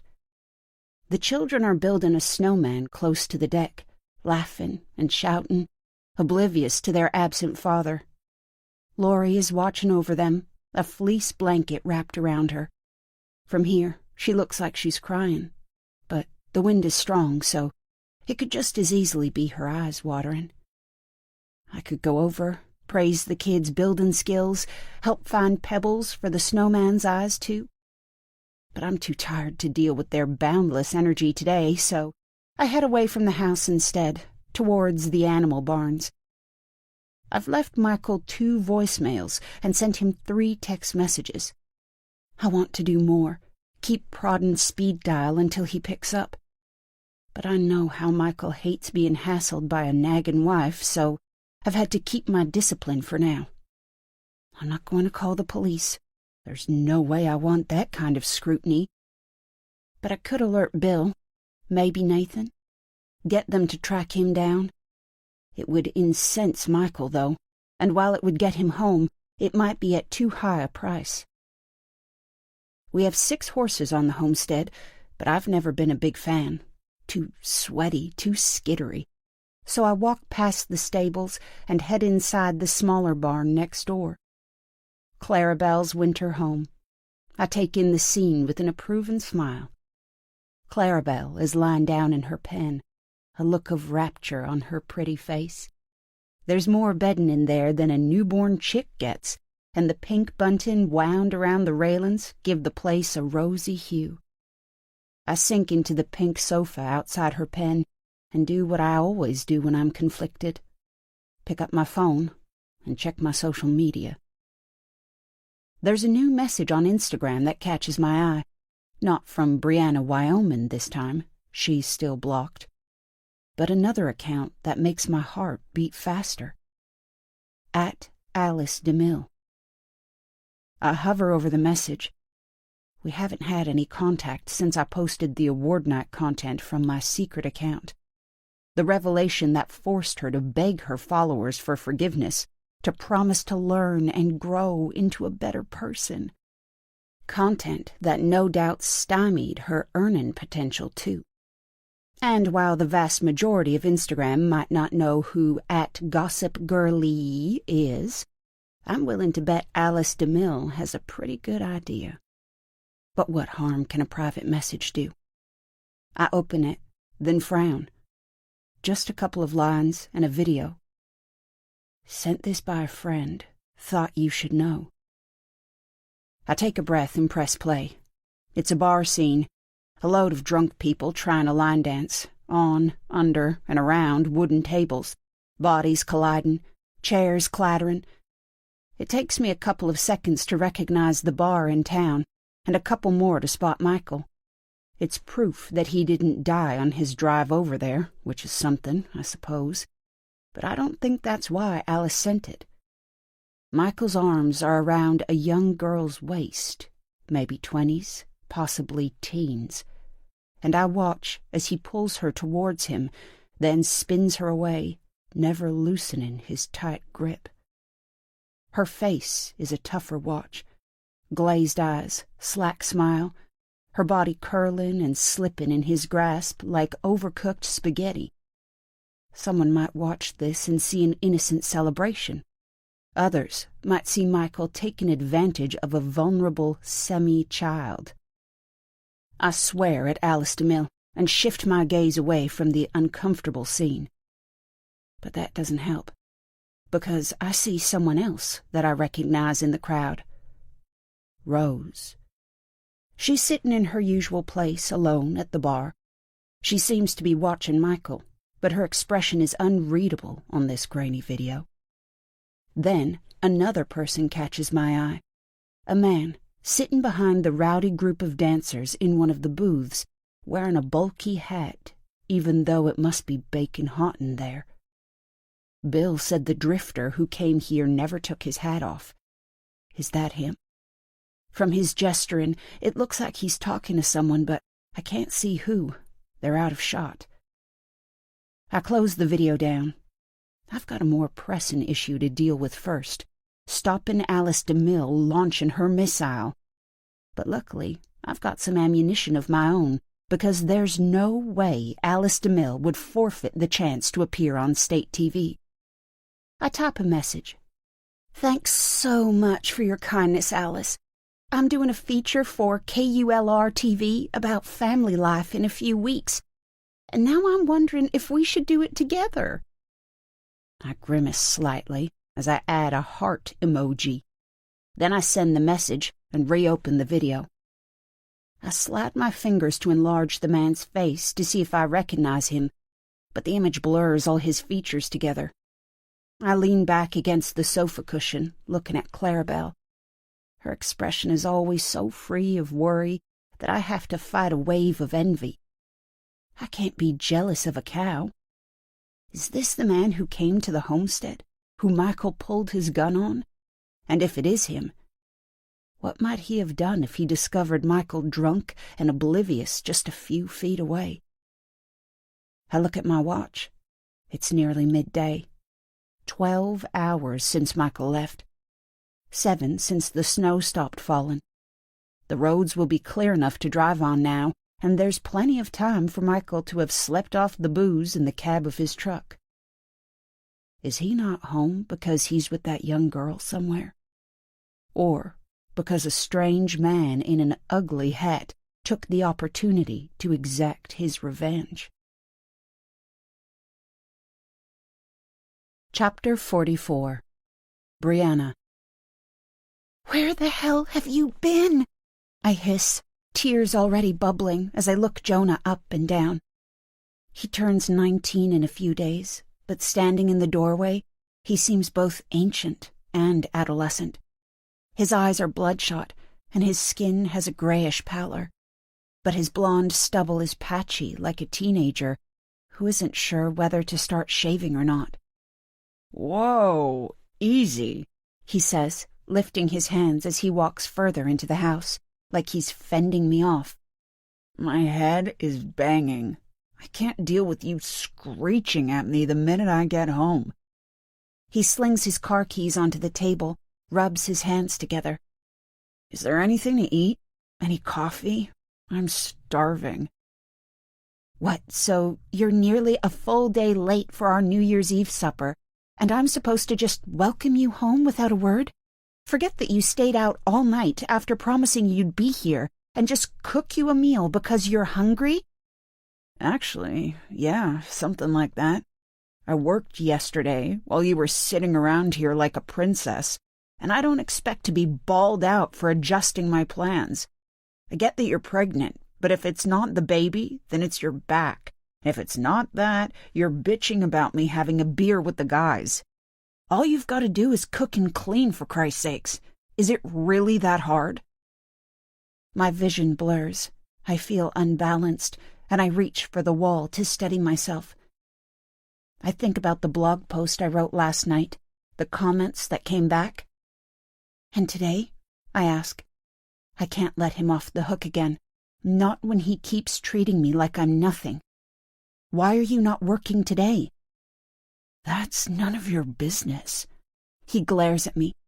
He reminds me of a landmine, a dense pack of explosive lying just below the surface. "Too hungover, are you? Too desperate for another shot of whiskey?" The punch sends me flying. I've never felt pain like it.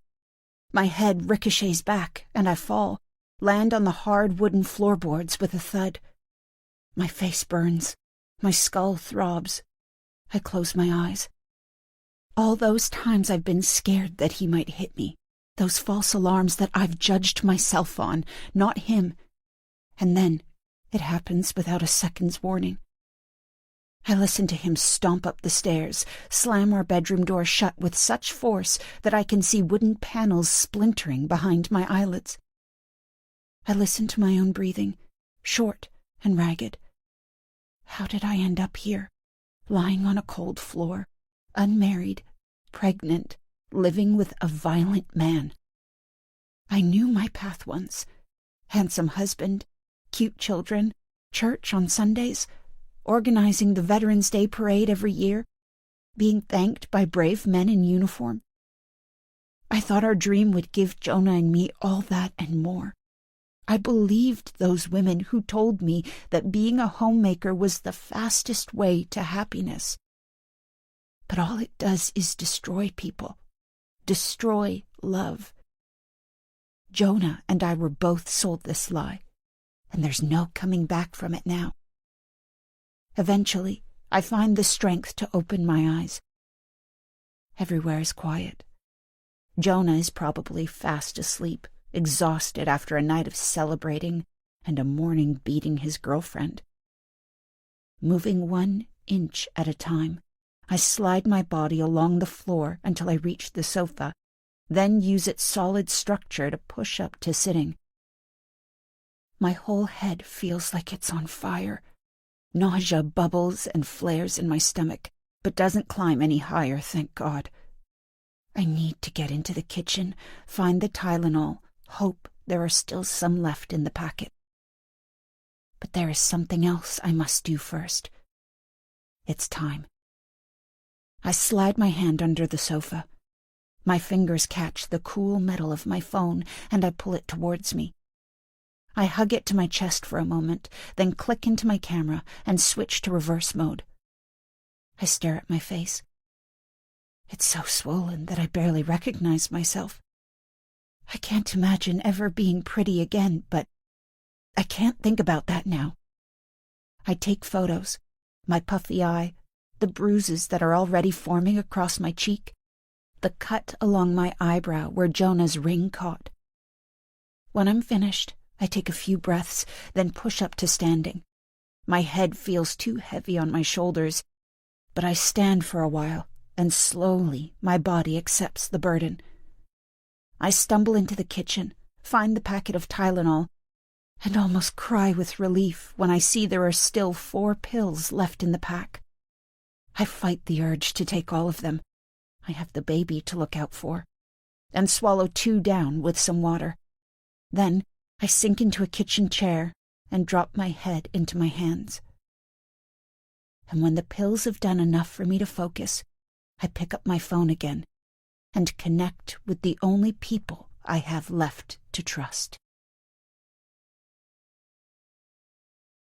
Chapter 45. Callie. I peer around the banisters and breathe a sigh of relief. The coast is clear. I woke up early yesterday morning, New Year's Day, and was instantly grabbed by a kind of panic as images from the night before flew in. Michael's solid body pushing against mine, how completely defenseless I felt. And then Madison arriving, saving me from a terrible fate, yes, but making me feel ashamed, complicit in the process. I then spent ages hanging around my bedroom, ignoring calls from my mom, and deleting the torrent of drunk texts that my friend Cassie had sent me around 4 a.m. It was only hunger that finally dragged me out in the early afternoon. Luckily, I managed to get some food without bumping into anyone, and I took full advantage of the privacy to slide a small kitchen knife into the pocket of my jeans. I will do what I can to avoid Michael, but he will never make me feel that helpless again. My second outing from my bedroom was more eventful. Matilda knocked on my door around 5 and begged me to play Chutes and Ladders with her. I tried to persuade her to bring the board game to my room, but she was adamant that we played in hers, so I eventually gave in and let her guide me down the long landing. The door to Madison and Michael's suite was closed, thank goodness, but Molly's bedroom door was open, and when we walked past it, I could see Madison in there with her oldest daughter. Our eyes caught, and we froze for a few seconds, like actors in some daytime TV drama, or maybe a TikTok meme. POV, your man's sleeping with the nanny. The pause gave me enough time to see what she was doing, too, and it made me feel nauseous. Molly was sitting in front of her vanity unit, and her face was covered in makeup. Yes, she looked exquisite, but she also looked 18, not 10. A woman, not a child. As I finally pulled my gaze away and turned towards Matilda's room, I heard Madison's sweet, breathy voice telling Molly that she deserved the world, but the only way to guarantee getting it was by being more beautiful than her competition. How can a mother speak to her daughter like that, especially after what had gone down the night before? I was so mad about it that I spent the next hour telling Matilda all about Greta Thunberg and her environmental activism, something I may live to regret. With no one in sight again today, I walk quickly down the stairs and along the hallway towards the kitchen. The door is closed, so I have no way of knowing who is in there, but I know that America's #1 Tradwife spends as little time as possible in any domestic setting, so at least I have irony on my side. I say a silent prayer that Madison isn't inside and push open the door. And my prayer is answered, because the only person in here is Lori. And while that isn't a surprise, The scene does look unusual. For one, she's sitting down, which isn't like Laurie. Even heavily pregnant, she likes to be busy. And in the chair deemed to be Michael's, whether he's on the homestead or not. But more than that, Laurie is staring at her phone. For most of the world's population, that's not a big deal. But I've never seen Laurie use her phone to pass the time, or anything much else, now that I think about it. She has her back to me and doesn't seem to have noticed that I've walked in. I realize why when I see the earbuds poking out each side of her loose ponytail. Laurie has earbuds? I don't know how to announce my presence without making her jump, and the last thing I need is Laurie being shocked into early labor. I'm still considering my options when Laurie shifts her position, and I can suddenly see the screen of her phone. My eyes widen. I look away, then back again. A conflict between respect of her privacy and morbid curiosity. Laurie is looking at images of a young woman with a beat-up face. She's got dull blonde frizzy hair and gray-blue eyes, and her face is out of kilter, all bruised and puffy. She looks so young, maybe still a teenager. I don't usually get upset about a stranger's problems, but my eyes grow hot as I feel a rush of sympathy for whoever the girl is. I'm not sure what makes her look poor. The faded jumper, perhaps, or the lack of makeup and pimples on her chin. But my instinct tells me she's got nothing, and no one to fight for her. A noise distracts me. Laurie's chair scrapes on the wooden floor. "Callie," she breathes out, tipping her phone face down on the kitchen table and pulling out her earbuds. "I didn't hear you come in. How long have you been standing there?" "I just walked in," I say brightly, doing everything I can to convince her I haven't spent the last minute or so watching her stare at images of an assault victim. "Is it okay if I make myself some breakfast?" "Of course, go ahead. I was just having a well-earned rest," I say, finishing her sentence. I eye the granola for a millisecond. Cereal used to be my go-to breakfast, but that was before I tried it with unpasteurized milk. Then pulled the half loaf of sourdough out of the bread bin and cut 2 thick slices. I turn on the grill. Toasters don't fit the aesthetic of the March homestead, apparently, and wait for the bread to crisp up. "How are you feeling?" I ask, still trying to wipe the images of the young woman away. "I guess it's not long now." "No, not long," she whispers. There's an undertone of fear in her voice, and I turn to look at her. For me, the thought of pushing out a fully formed human is beyond terrifying. But Laurie has done it 4 times already. "You sound scared. Are you worried about this one?" "What? This baby, you mean?" She runs her hands over her bump, and it seems to relax her. "Oh, no, I'm not worried. Sorry, my mind is elsewhere. How are things with you? I suppose you've heard Michael has gone AWOL?" I turn back to my toast. Matilda mentioned last night that Michael wasn't at home, but I didn't realize it was an issue. I wonder if his absence is linked to what happened on New Year's Eve, whether Madison might have kicked him out. Laurie was sound asleep at the time, so she might not know anything about it. "I heard he wasn't here yesterday," I say, "but I don't know any more than that." "It's none of our business, I suppose," Laurie says. "I imagine they'll work it out. They always do." "Does she love him that much?" "That much?" Laurie asks, dipping her head into a question. "Michael isn't a respectful husband," I whisper. Laurie sighs. "Sadly, I doubt learning to respect women was a priority in his upbringing, like too many other men around here. He tried to force himself on me the other night," I admit quietly. "New Year's Eve." Laurie closes her eyes, but doesn't speak. "In the cellar," I go on, "when we were getting the champagne. If Madison hadn't walked in, She does love him that much. Laurie cuts in. Or at least she's desperate enough for him to love her that she'll turn a blind eye to his faults. And not because he's got all this. She waves her arm around the room. At least, not only that. I know Madison comes across as spoilt sometimes, selfish, even. But there's another side to her. Behind the opulent home and the pretty dresses, there's a young girl who just wants someone to take care of her. It sounds like you've known her a long time. Long enough. From the day I met Madison, I think I knew she was destined for a life full of beautiful things. But what I didn't know then was how much getting it would cost her.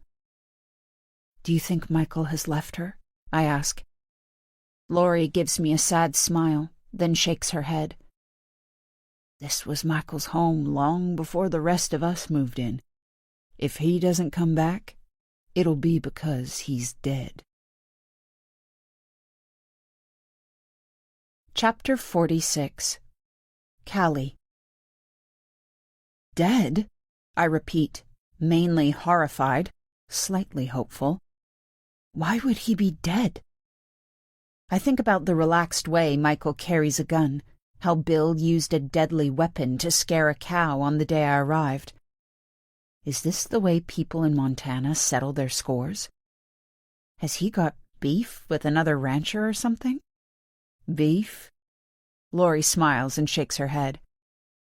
It's hard to believe we speak the same language sometimes, you Yankees and us cowboys. Despite everything, I laugh. You know, you should come to Boston one day. Find out how us East Coast types live. You might even like it. I pause for a moment. I think maybe Boston could learn a thing or two from you, too. Laurie's eyes shine, with pride maybe, or a glaze of tears. But before she has a chance to answer, a loud noise distracts us both. The sound of the front door slamming shut. I eye the crumbs on the breadboard, quickly brush them into the sink, and turn the tap on to flush them down. Then I drop into the chair next to Laurie, away from the door, my legs suddenly too weak to stand. Not dead, Laurie whispers. Then she reaches for my hand and squeezes my fingers. Don't worry, I've got you. A second later, the kitchen door flies open and Michael walks inside. His stubble has grown into the beginnings of a beard, and his eyes are slightly bloodshot. But otherwise, he's the same Michael who thought it was okay to ram his tongue into my mouth on New Year's Eve. A mix of adrenaline and nausea surges in my stomach, and I don't know where to look, but Michael's attention is directed at Laurie. Where's Madison? In bed, I think. She wasn't feeling great. Michael nods his head slightly, but doesn't move or speak, like he's having a hard time processing Laurie's answer. And you? Laurie finally adds, filling the silence. Have you had a good, trip? Trip? Michael says, a scowl forming. What do you mean by that? Nothing, Laurie says quickly. Only that you've been away for a couple of days. Madison wasn't sure where you'd gone. And I suppose you've been filling her head with lies, telling her I'm a terrible husband. Michael takes a few steps towards Laurie. I lean away, an involuntary reaction, but she holds her position. Madison's been worried about you. I bet she'd love to know that you're back safe and sound. Sorry, Laurie. Let me get this straight. I've just walked inside my own house and into my own kitchen, and you're telling me what to do? The threat in his tone is clear. I can't believe he's treating Laurie this way. The woman who cooks for him, who carries his children, who never complains about anything. I put my hand in the front pocket of my sweatpants. The knife I took is in there. I curl my fingers around its handle and squeeze. God, how much I would love to drive this blade into his thick neck right now. If only I could stand the sight of blood. I'm sorry, that was rude of me, Laurie says, her voice calm, if a bit robotic. Can I get you something to eat first? Or coffee? Michael blows air through his nose like a horse, but he's mollified, and Laurie is a freaking saint. I don't like you sitting in my chair either, Michael adds, needing to have the last word. But yeah, a coffee would be good. Laurie pushes to standing, and he takes her place. He's too close to me now, but I'm scared of moving, alerting him to my presence. So I keep my shaking hand on the hidden knife and my eyes focused on the table. A minute later, Laurie hands him a steaming mug of coffee and the traditional free-pouring sugar dispenser that he loves. I watch him pour at least 3 spoonfuls in, then take a loud slurp. He smacks his lips, takes a few more mouthfuls, then tilts his head back and drains the rest. Thanks, Laurie. Good coffee. Then he pushes up to standing and slides the chair under the table. And now, I think I'll check on Madison. I listen to him stomp out of the room, then turn to Laurie when I'm sure he's out of hearing range. I don't know how you do it, be so submissive when he talks to you like that. You think that being submissive is automatically a bad thing? Yeah, because it is. Women's instinct to be submissive is why we're behind in everything. Salary rates, senior roles, representation in politics, the divvying up of household chores. I don't add that my own failures in these areas are probably more to do with my default idleness than my gender. It feels good to stand up for the sisterhood in a place like this, so I'm embracing it. Laurie drops back into the chair that Michael has just vacated. Where I come from, we get wolves, she says. Are you going to tell me a story about submissive animals? Because I know wolves live in packs with a strict hierarchy. I might come from the city, but I did go to school. Laurie smiles. Did you know that the dominant wolf chooses to be submissive sometimes? Isn't that an oxymoron? Wolves are clever enough to know that there are different ways to get what you want, that being dominant isn't always the best strategy. I lean forward and still my voice with as much compassion as I can. But this can't be what you want, surely. Multiple surrogacies, looking after everyone on this homestead, having no life of your own? A tear bubbles in each of Laurie's eyes. It shouldn't be a shock. She deserves to be upset about how her life has turned out. But Laurie is usually so composed. I get to see them, she whispers, her voice barely audible. Play with them. Raise them. Are they yours? I ask in a low voice, the question that's revolved around my head for weeks finally spilling out. I mean, are you their biological mom? Laurie's eyes flit to the door, but she nods. How do you stand by and watch from the sidelines? I ask. See Mason turning into a mini Michael, the 4 of them petrified that he might find a reason to take them into his study and discipline them. They're half his, she murmurs. It's his sperm we use at the clinic. And half yours, I remind her. Did you know what I saw Madison doing yesterday? Laurie looks up at me. She was teaching Molly to put makeup on, and I don't mean a sparkly tween lipstick or blush. She painted her 10-year-old daughter, your daughter, to look like a woman. She's teaching her that her only worth is in her looks. Is that really the future you want for her? I can't. They're Madison's children. I made a promise. Tears are rolling down Laurie's face now. Why are you so loyal to her? What hold does she have over you? Laurie drops her forehead into the heels of her hands. I'm worried I won't be able to hear her. She's already talking so quietly. But then she looks up, a new resilience in her expression. I did a terrible thing. Madison suffered for it, but she wasn't the only one, so I've made it my life's work to help others. And I get fulfillment from it, I promise. Living in this beautiful house, being with my children, never having to worry about money. It might horrify you, but it's much more than millions of women can even hope for. Strangely, I find I'm holding my breath. Laurie's views are wrong, which isn't surprising because she's been brainwashed by the marches for the last 13 years. So why do I feel a rush of jealousy? Why does Laurie's conservative way of life suddenly sound more appealing than mine? But I can't think like that. Michael is a monster, and women through history have sacrificed too much for me to squander my rights for a pretty kitchen. You've talked about making mistakes before, I say, but you must have had your reasons for doing whatever that terrible thing was. I thought I did, but 13 years on, I'm questioning that. 13 years is a long time. It is, you're right. Long enough to forgive yourself, maybe? Finally put yourself first? Chapter 47. Madison. At just a Texan gal, 21.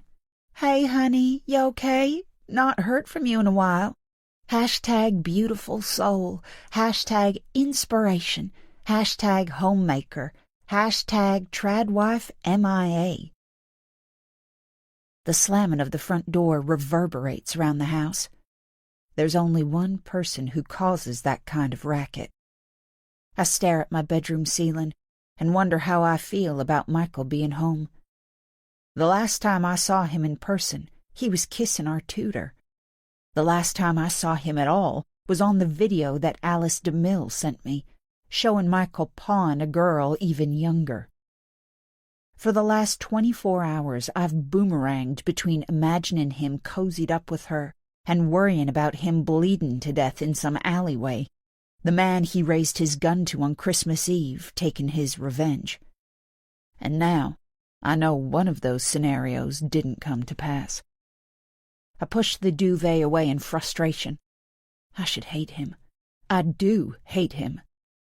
But he's my husband, the man who has given me this $10,000 bed, this goose-down duvet, and Olivia von Halley pajama set, this perfect life that I sell to millions of other women every day.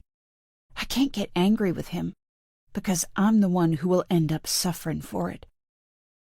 I take a deep breath, then exhale, and repeat. I'm not a fan of yoga, all those sinewy women drinking dairy-free smoothies, but I have found myself adopting a few of its breathing practices lately, using cold air to put out the fire in my belly. Michael doesn't come upstairs straight away, which works in his favor, because by the time he walks into the bedroom, I'm much closer to Zen. Hello, darling. I flash him a bright smile, then take pleasure in watching his expression move from confusion to wariness. You look exhausted, I continue.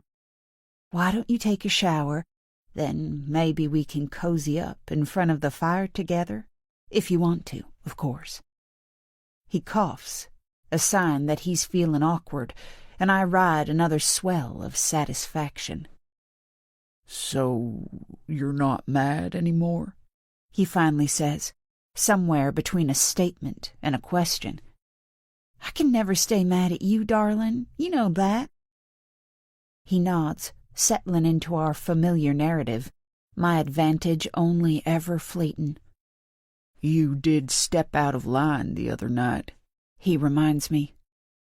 I'm sorry, I say, even managing to sound genuine. A marriage needs each of us to know our roles, and I lost sight of that on New Year's Eve. I realize that now. But it won't happen again. Michael drops onto the edge of the bed, then twists to face me. We've been married for more than a decade now, and you've been a good wife up till now, I'll say that. But we can never take these things for granted. My mouth dries. I would never take you for granted. You know how incredibly grateful I am for the chances you've given me. And you're clear about who makes the rules around here? Of course I am.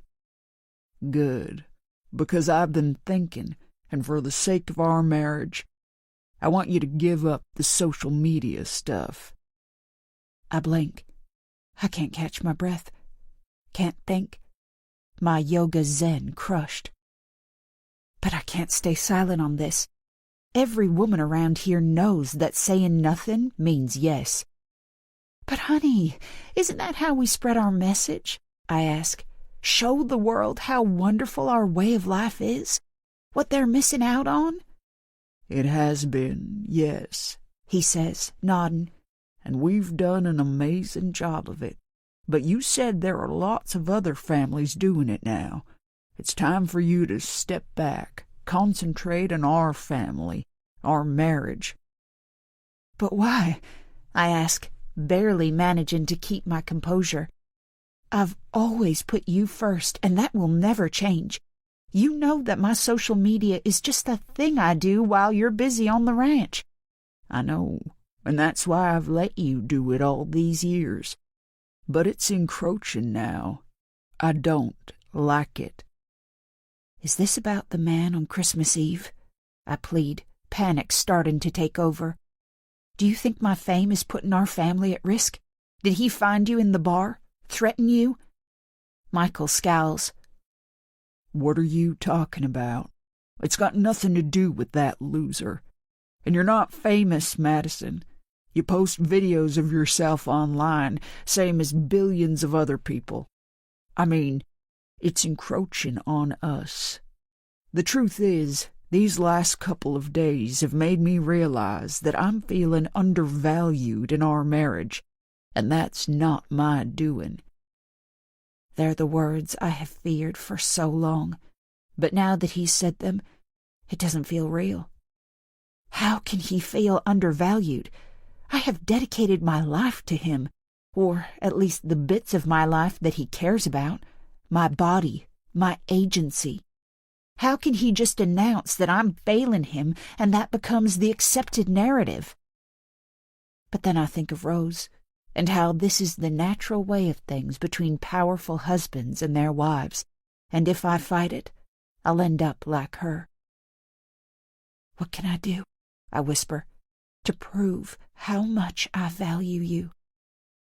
You can stop treating every family meal like a photo opportunity for a start. He sighs, then pushes off the bed. He shoves his hands into his back pockets and starts pacing the bedroom. You need to stop posting stuff on social media completely. You need to remember that I'm Callie's boss, not you. And you need to give me a bit more attention. And then we'll see. We'll see? I repeat, struggling to keep my voice in check. Well, I can't guarantee that it'll work, can I? We can only hope. Tears threaten to fall. Panic rises even more.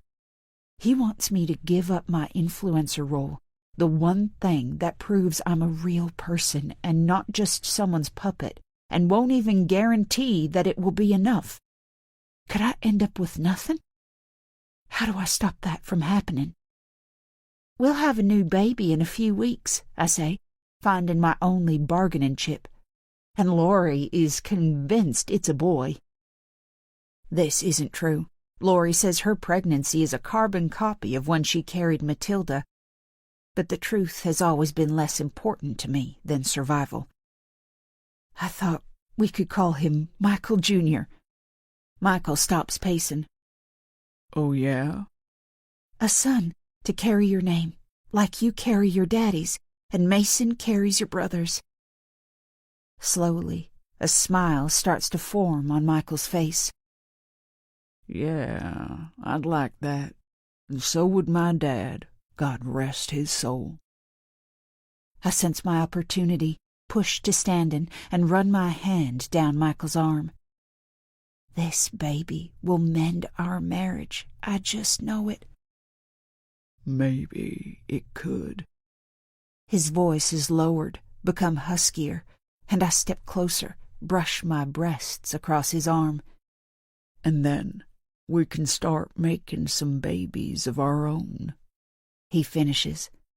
And as he leans down to kiss me, it takes every ounce of self-discipline not to splutter in his face.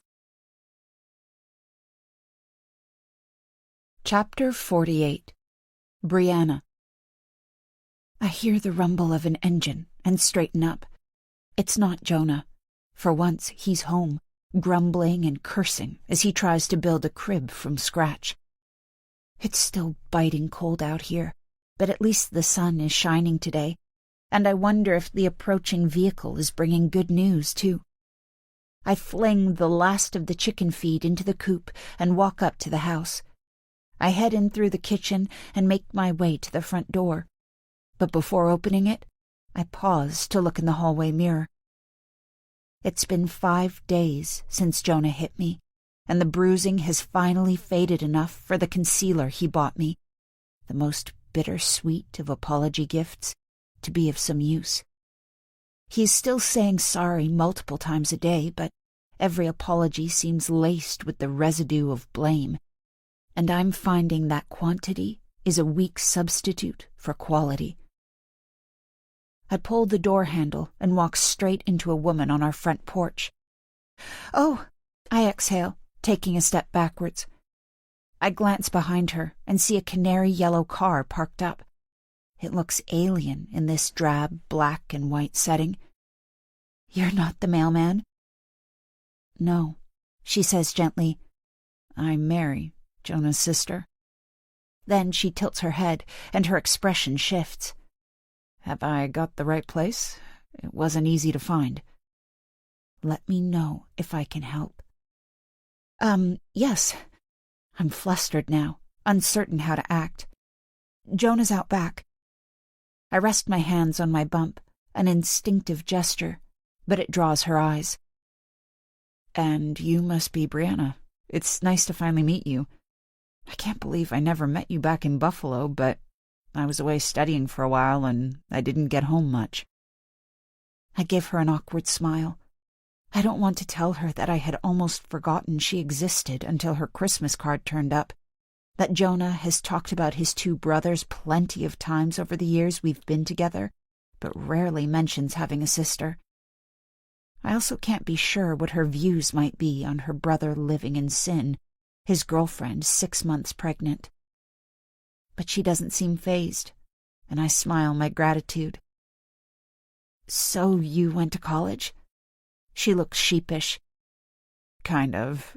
I went to catering college. My mom thought it might help me get a husband." Mary has intelligent eyes, but a plain face. I look down at her left hand. "And how did that work out?" She sighs. "I dropped out after a month. I like cooking well enough, but not the regimental recipe-following kind.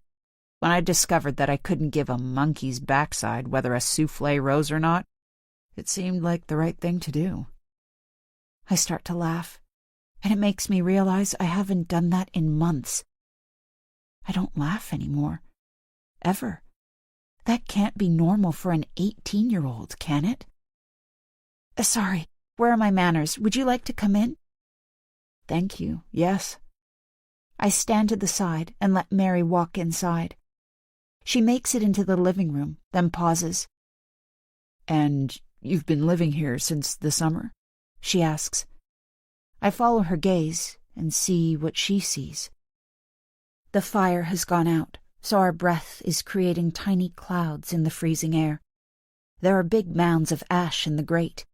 I never seem to get around to emptying it, and dozens of burn marks on the hearth.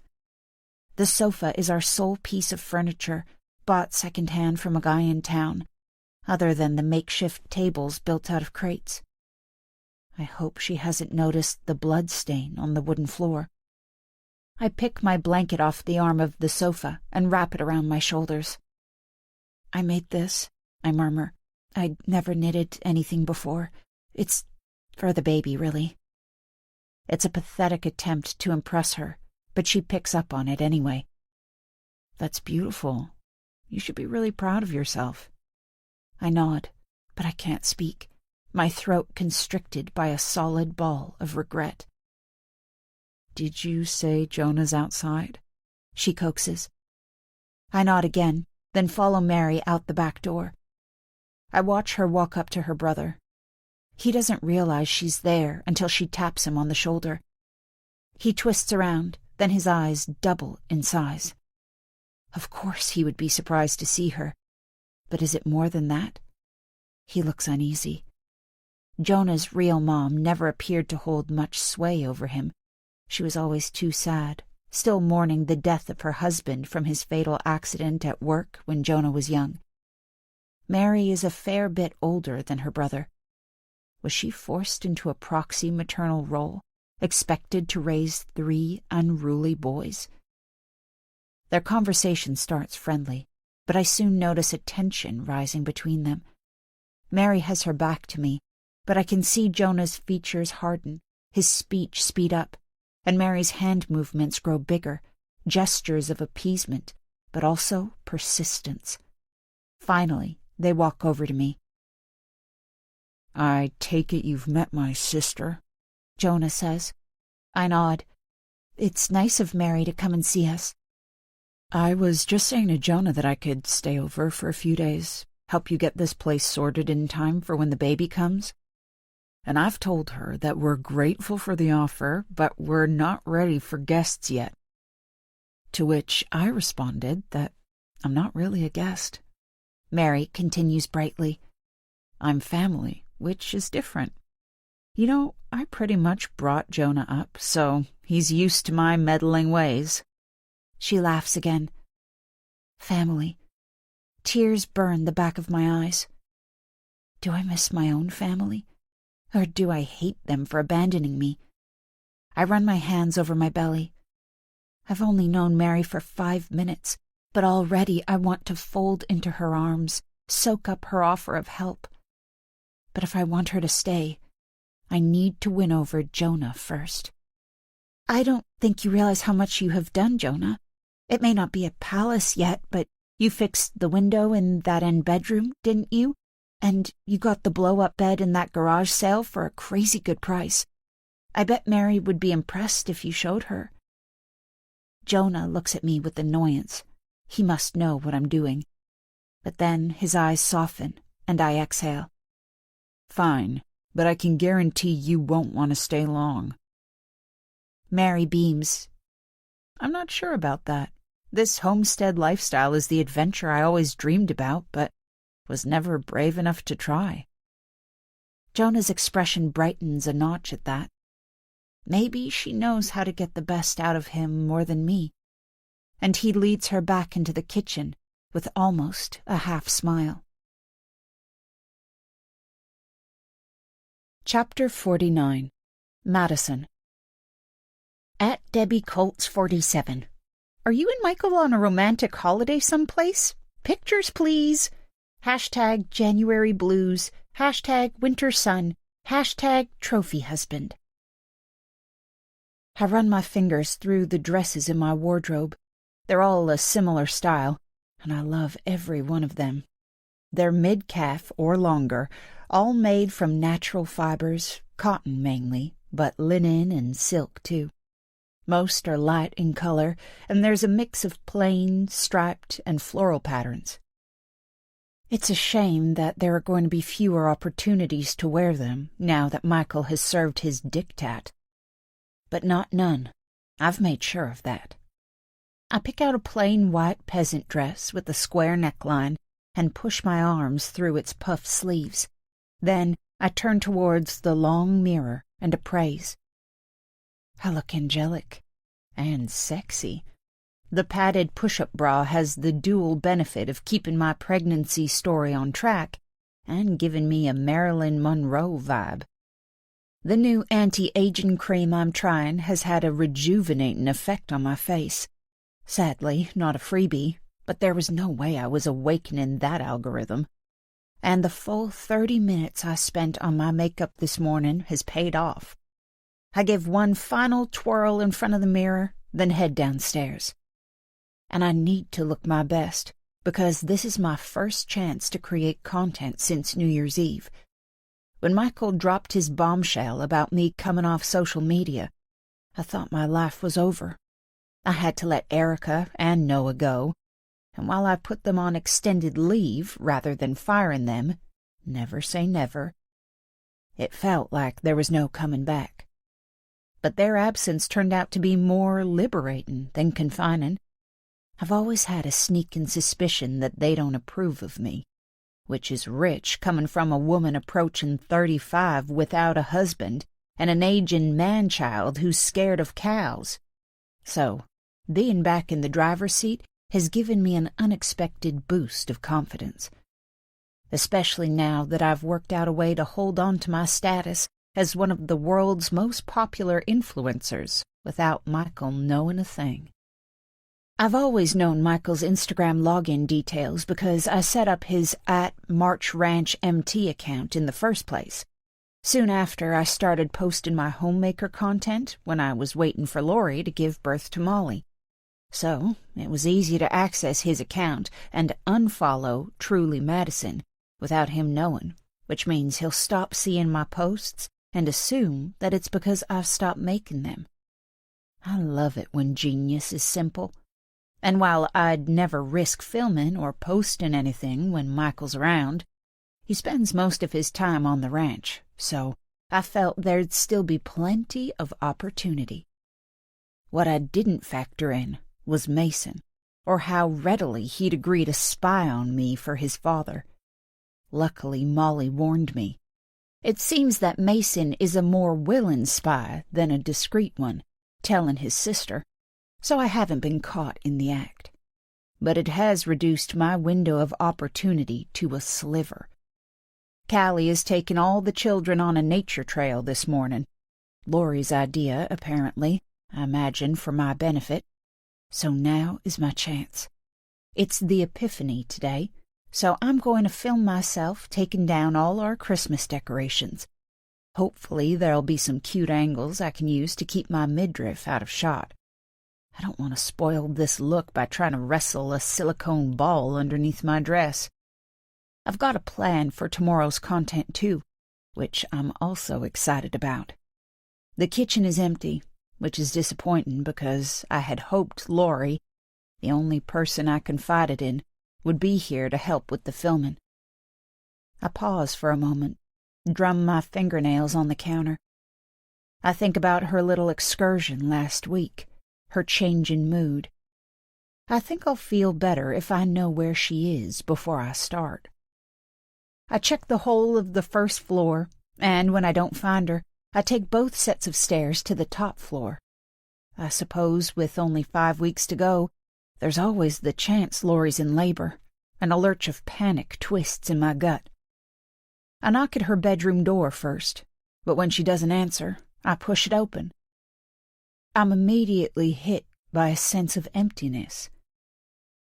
Lori isn't in here, but it's more than that. I narrow my eyes and scan the room. I see an envelope, propped up against her bedside light. For a moment, I think it's the mystery Christmas card that Lori lied about when she said she'd burned it. But when I pick it up, there is just one word written on the envelope and in Lori's neat handwriting. Madison. Why is Lori writing notes to me? My hands are shaking a little as I rip it open, like I already know it's bad news. There's a simple white card inside. I snatch it out as I drop onto Lori's bed and read. My dearest Madison, I'm sorry to leave you, but this is something I need to do. The other night you said that you trusted me. Trust me now, and above all else, don't try to find me. Your friend always, Lori. I scream. No one can hear me. I'm alone in this vast dungeon of a house, but I scream for help anyway. How can she leave me? How can she take my baby? Michael's baby? I clatter down the stairs, so distraught that breaking a fingernail on the banister barely registers. I jump around like a drunk flamingo, trying to pull my snow boots on, then throw open the back door and run as fast as I can in my clumsy footwear to reach the garage. But what was I expecting to find? Of course her car is gone. She has left us. Her note makes that clear. My Lori, who has been like a mother and sister melded into one, has left me. For a break? Or forever? 10 days ago, I was mad with her for going into the bar without telling me. And now she's gone, and I have no clue if she'll ever return. Is this something to do with Rose? Has she persuaded Lori to leave? Lori knows all my secrets. She asks me to trust her, but how can I when she doesn't trust me enough to tell me where she's gone? Maybe she sees a new cause in Rose, another vulnerable woman to fight for, to join forces with. Are they friends now? Are they going to expose the truth about me? But I shake the panic away. I don't know anything for sure, and I need to stay focused. Because even if Lori's disappearing act has nothing to do with Rose, how is Michael going to react to losing his 5th child, the baby he thinks is going to become his namesake? And above all else, don't try to find me. Lori must be crazy. Of course I'm going to find her. I just need a moment to think things through, to work out where and when she might have gone. Michael has been on the ranch since dawn, but Callie only took the kids on the nature trail less than an hour ago. I thought Lori was creating an opportunity for me to film some Instagram content unobserved, but it must have been about giving herself the chance to run away. But at least it means she can't have gone too far. I run back inside, fling my boots every which way, then race to the kitchen where I left my phone. I jab at Michael's number. Pick up, pick up, pick up. Yeah? Michael, I need you. What? Why? Michael's slow drawl sets my teeth on edge, but I need to find some calm. Make him understand how important this is. I breathe. It's Lori, I say. She's left.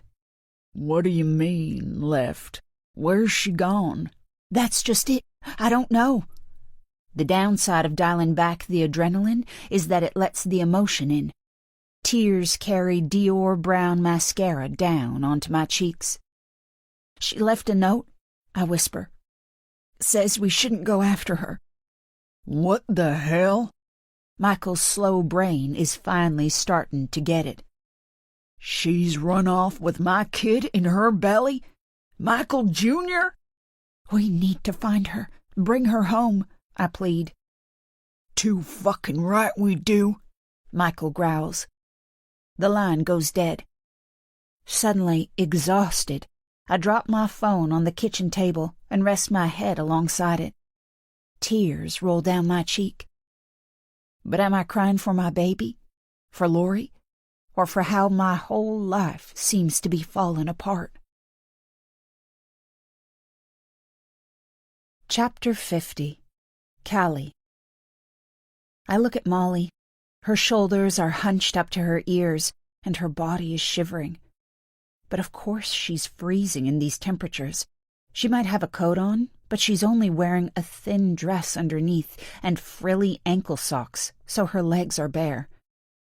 I feel another wave of sympathy for her, and anger at Madison for making her wear these impractical clothes because they're supposedly more feminine. I think that's enough nature for one day, I announce. Let's head back to the house now. To be honest, I'm not only doing this for Molly's sake. It was Lori's idea that I take the children for a walk in the woodland beyond Clarabelle's grazing field. I wasn't surprised by her suggestion. Lori loves the outdoors, and the colder the better, as far as I can tell. But I was a bit taken aback when she suggested I take Myron, too. Usually she's happy to mind him when Madison isn't around, and trying to keep all 4 of them in line is proving to be beyond my capability. "But look, Miss Callie," Matilda calls out, pointing at a snowy path through the trees, which is puckered with holes. "We need to follow the tracks. I think it's a bear." "A bear?" Myron yells. "I'm gonna punch him on the nose." "It's not a bear, you idiots," Mason says. "But you're right. We should follow the tracks. It could be a coyote." Matilda sighs. "I'm pretty sure it's a snowshoe hare. I remember Daddy showing me tracks just like those ones last winter, and it'll be long gone by now." "Liar," Mason throws back. "Daddy wouldn't take you animal tracking without me." Matilda shrugs.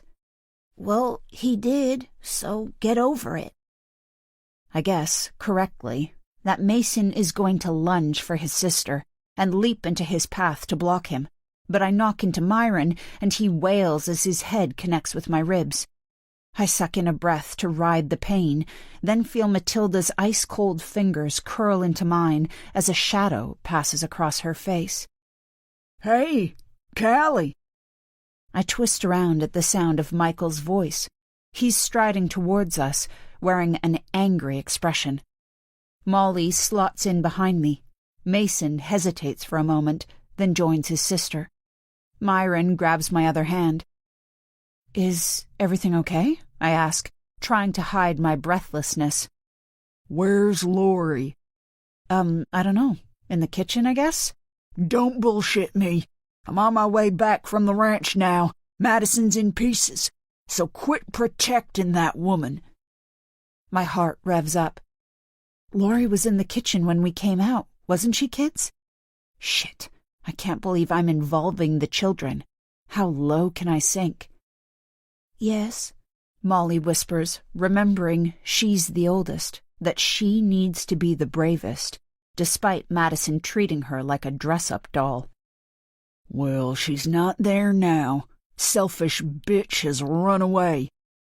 "Run away?" I repeat, shock making the words tumble out. "Don't act surprised. You two have been thick as thieves lately. Did she tell you her plans, where she was going?" He takes 2 steps closer, leers over me. "If she did, you better tell me. Remember who pays your goddamn wages." A few nights ago, I was scared of Michael because his eyes were full of drunken lust. Now they're full of rage, and I don't know whether I'm more frightened or less. But my palms grow clammy against the children's soft skin as I remember my advice to Lori the other day. Finally put yourself first. Did she reflect on that? Has she decided to run away with her 5th baby because I encouraged her to? Honestly, I don't know, I promise, I beg. She suggested I bring the kids out here this morning, and so I did. That's it. "Well, get back inside, because we're all responsible for bringing her home." He shoves my shoulder. I stumble, slip in the snow, but regain my balance. We move as one, Matilda and Myron's hands coiled around my fingers, the older 2 clinging onto the back of my jacket. Michael's heavy boots crunch through the snow behind us. As we get closer to the house, Michael shoves past, opening the back door and clomping inside. We trail after him, but he's already disappeared. We pause in the mudroom to take our coats and boots off. But then I hesitate. Where do we go? We usually hang out in the kitchen after playing outside, but that's because Lori is always in there, ready with the hot chocolate and homemade muffin to warm us up. On Instagram, it always looks like the kitchen is the soul of this house, but it's not. It's Lori. And without her, it already feels like the March homestead is being starved of oxygen. Suddenly, I wish I hadn't been so vocal about her deserving more than this. I need Lori here. I can't survive these next few months without her. "I'm hungry," Matilda finally says. Me too. And thirsty, Mason adds. I blink. I don't want to bump into Michael or see Madison. But these children are my priority, and I can't avoid their parents until July. Okay, let's go find something. I push open the kitchen door. Madison is sitting at the table, completely still, while Michael is marching up and down. "And you have absolutely no idea where she's gone?" he shouts. Madison keeps her head low as she shakes it. "Mommy!" Matilda runs towards her, but when Madison looks up, she pauses, and I can see why. Madison's eyes are red from crying and smudged with makeup. I've never seen her look so real. "Where's Laurie?" Matilda asks, tears now bubbling in her eyes as she picks up on the tense atmosphere. Madison pulls her in for a hug, but then seems to cling on. "Don't cry," Michael barks. "Laurie will be back soon, so there's nothing to get emotional about. I'm going to collect her now. Callie, look after Madison. Make sure she doesn't do anything stupid." Stupid? My heart leaps. What does Michael think Madison might do? "Like post anything on Instagram. I don't want the world knowing our business, any of it." Of course I'm not going to post anything about Laurie leaving us, Madison spits out.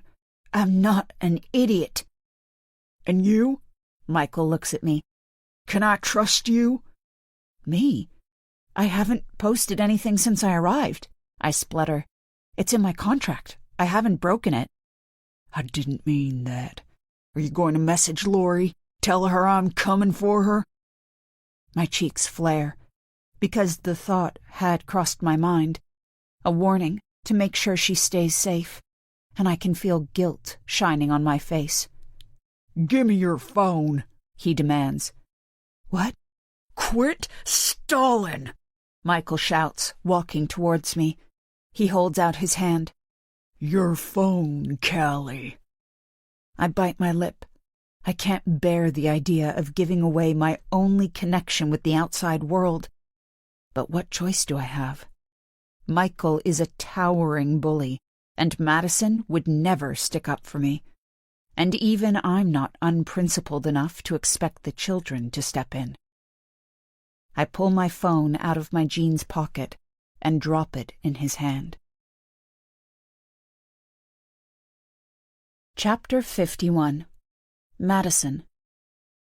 At tradlife.bestlife. Missing your reels, Madison. I hope everything is okay. Hashtag Miss Madison. Hashtag Tradwife MIA. I shift my gaze to the wall clock, but only 5 minutes have passed since I last looked, so I return to the window and the monochrome view. Even the trees look black through the depressing filter of heavy cloud cover. It's funny. Usually, I can't wait to get out of this room.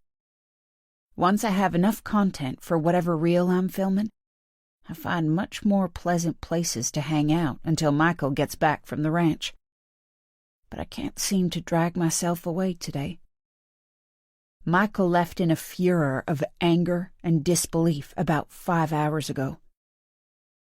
Callie took the kids off to the classroom once she'd fed and watered them, and I've been sitting here by myself ever since, drinking badly made chicory coffee. I push my mug away. Why hasn't he found her yet? Why hasn't he called with an update? Why do I never feel able to call him? And how will I survive if he doesn't find Laurie? In truth, I care less about the baby she's carrying. I have 4 children already, and they're enough for me.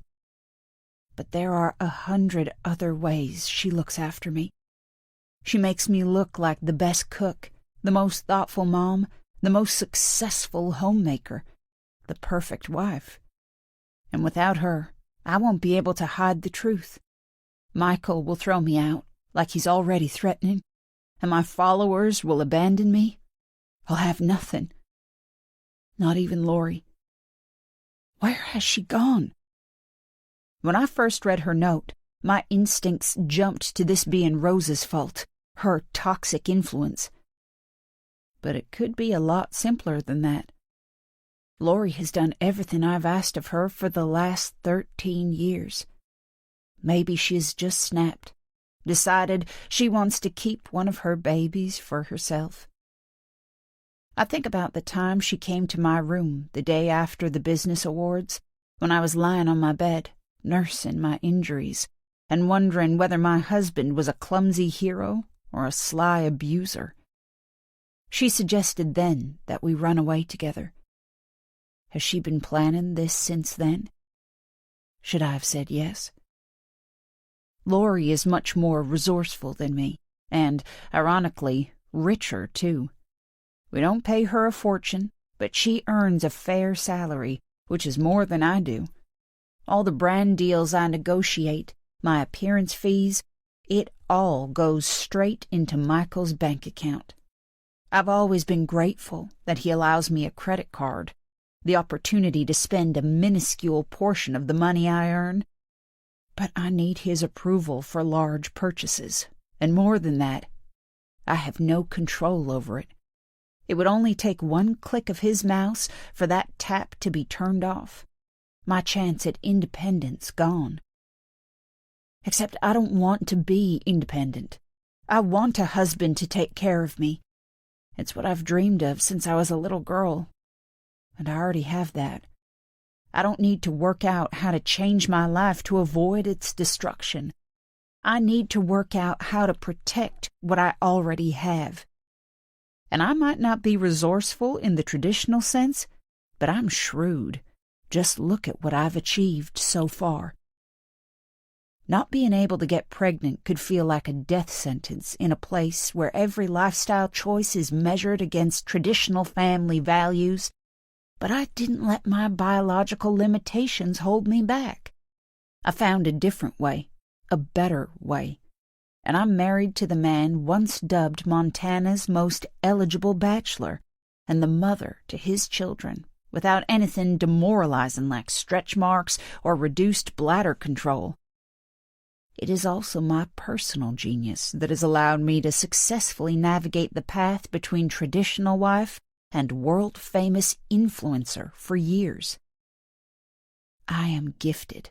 I can find a way through this. I have to.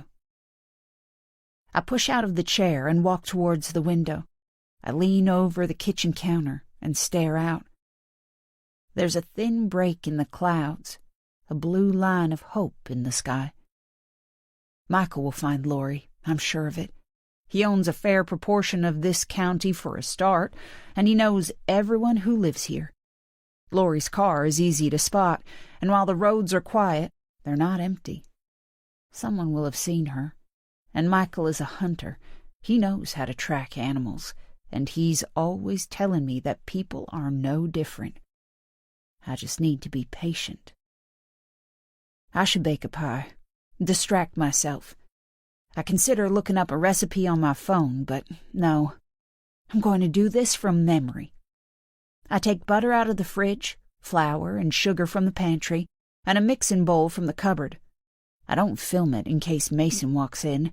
Now is not the time to be taking those kinds of risks, but more than that, I don't feel the urge to share this moment with anyone, which is weird. It's more than a decade since I made my last pie without Laurie's input, but soon my hands are moving without me thinking too hard, cutting and weighing, sifting and rubbing, rolling the pastry. An hour later, I pour a thick cherry mix into the pastry crust and slide it into the stove.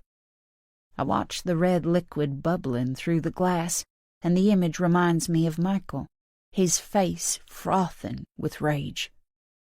What will he do with Laurie when he finds her? Will her pregnancy, his baby, keep her safe? I imagine him shoving her. Nothing too damaging. Just a reminder of who's boss, a lesson in abiding by his rules. But Laurie isn't a stranger to violence, and I can't imagine Michael's half-baked attempt at dominance would faze her too much. I set the timer for 45 minutes and settle back into the chair. The sky has darkened. It will be nighttime soon. An easier time to hide. I eye my phone, just in case I put it on silent by accident. But there are no missed calls or messages from Michael. Damn him. How can he leave me in the dark like this?